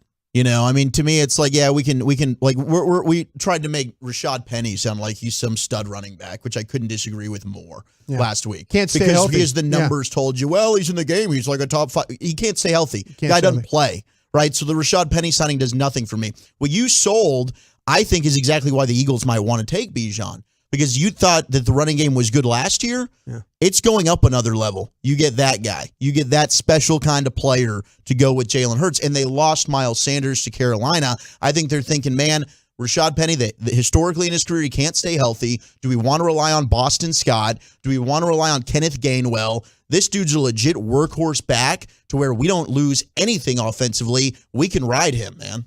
All righty, it is the G-Bag Nation's Cowboys Twitter here on the Fan. Brian, it felt like you had something to add there. No, I'm good, man. Totally good. Blog and the boys put up a list of who they've added, lost, and brought back so far. And, man, Cowboys fans, are you not just ecstatic right now? Their only departures, Connor McGovern, Luke Gifford, Noah Brown, Zeke Schultz. They've kept everybody so far. Well, we're still waiting for word on Hankins. Probably going to lose Carlos Watkins, right? Can we... but your returns, Pollard, Steele, Wilson, Van Der Esch, Goodwin, the special teams guy, Cooper Rush, a winning backup quarterback, and then Rico Dowdle, the additions, Gilmore and Brandon Cooks right now. As the offseason has not looked this promising in my entire time of covering this team since 2010. I think this has got to be the best, most all-in move that we've seen from this team when it comes to trying to make it happen. And I think they've had enough. I think they've had enough of watching other teams run circles around them, and they finally got the message that we're not building a good enough football team, guys. It's time to go. Otherwise, Jerry Jones has seen his last Super Bowl, and I don't think he wants anything to do with that. The Expressway is brought to you by Rockwall Ford. Bobby Belt's going to join you. LA Live with Lucius is coming up at 5:40. And then we want your draft questions coming up at 6 o'clock. We'll do an Ask Brian Anything and have some fun with that along the way as well, coming up at 6 o'clock here on 105.3 The Fan. I got a Chad Menste Clinic.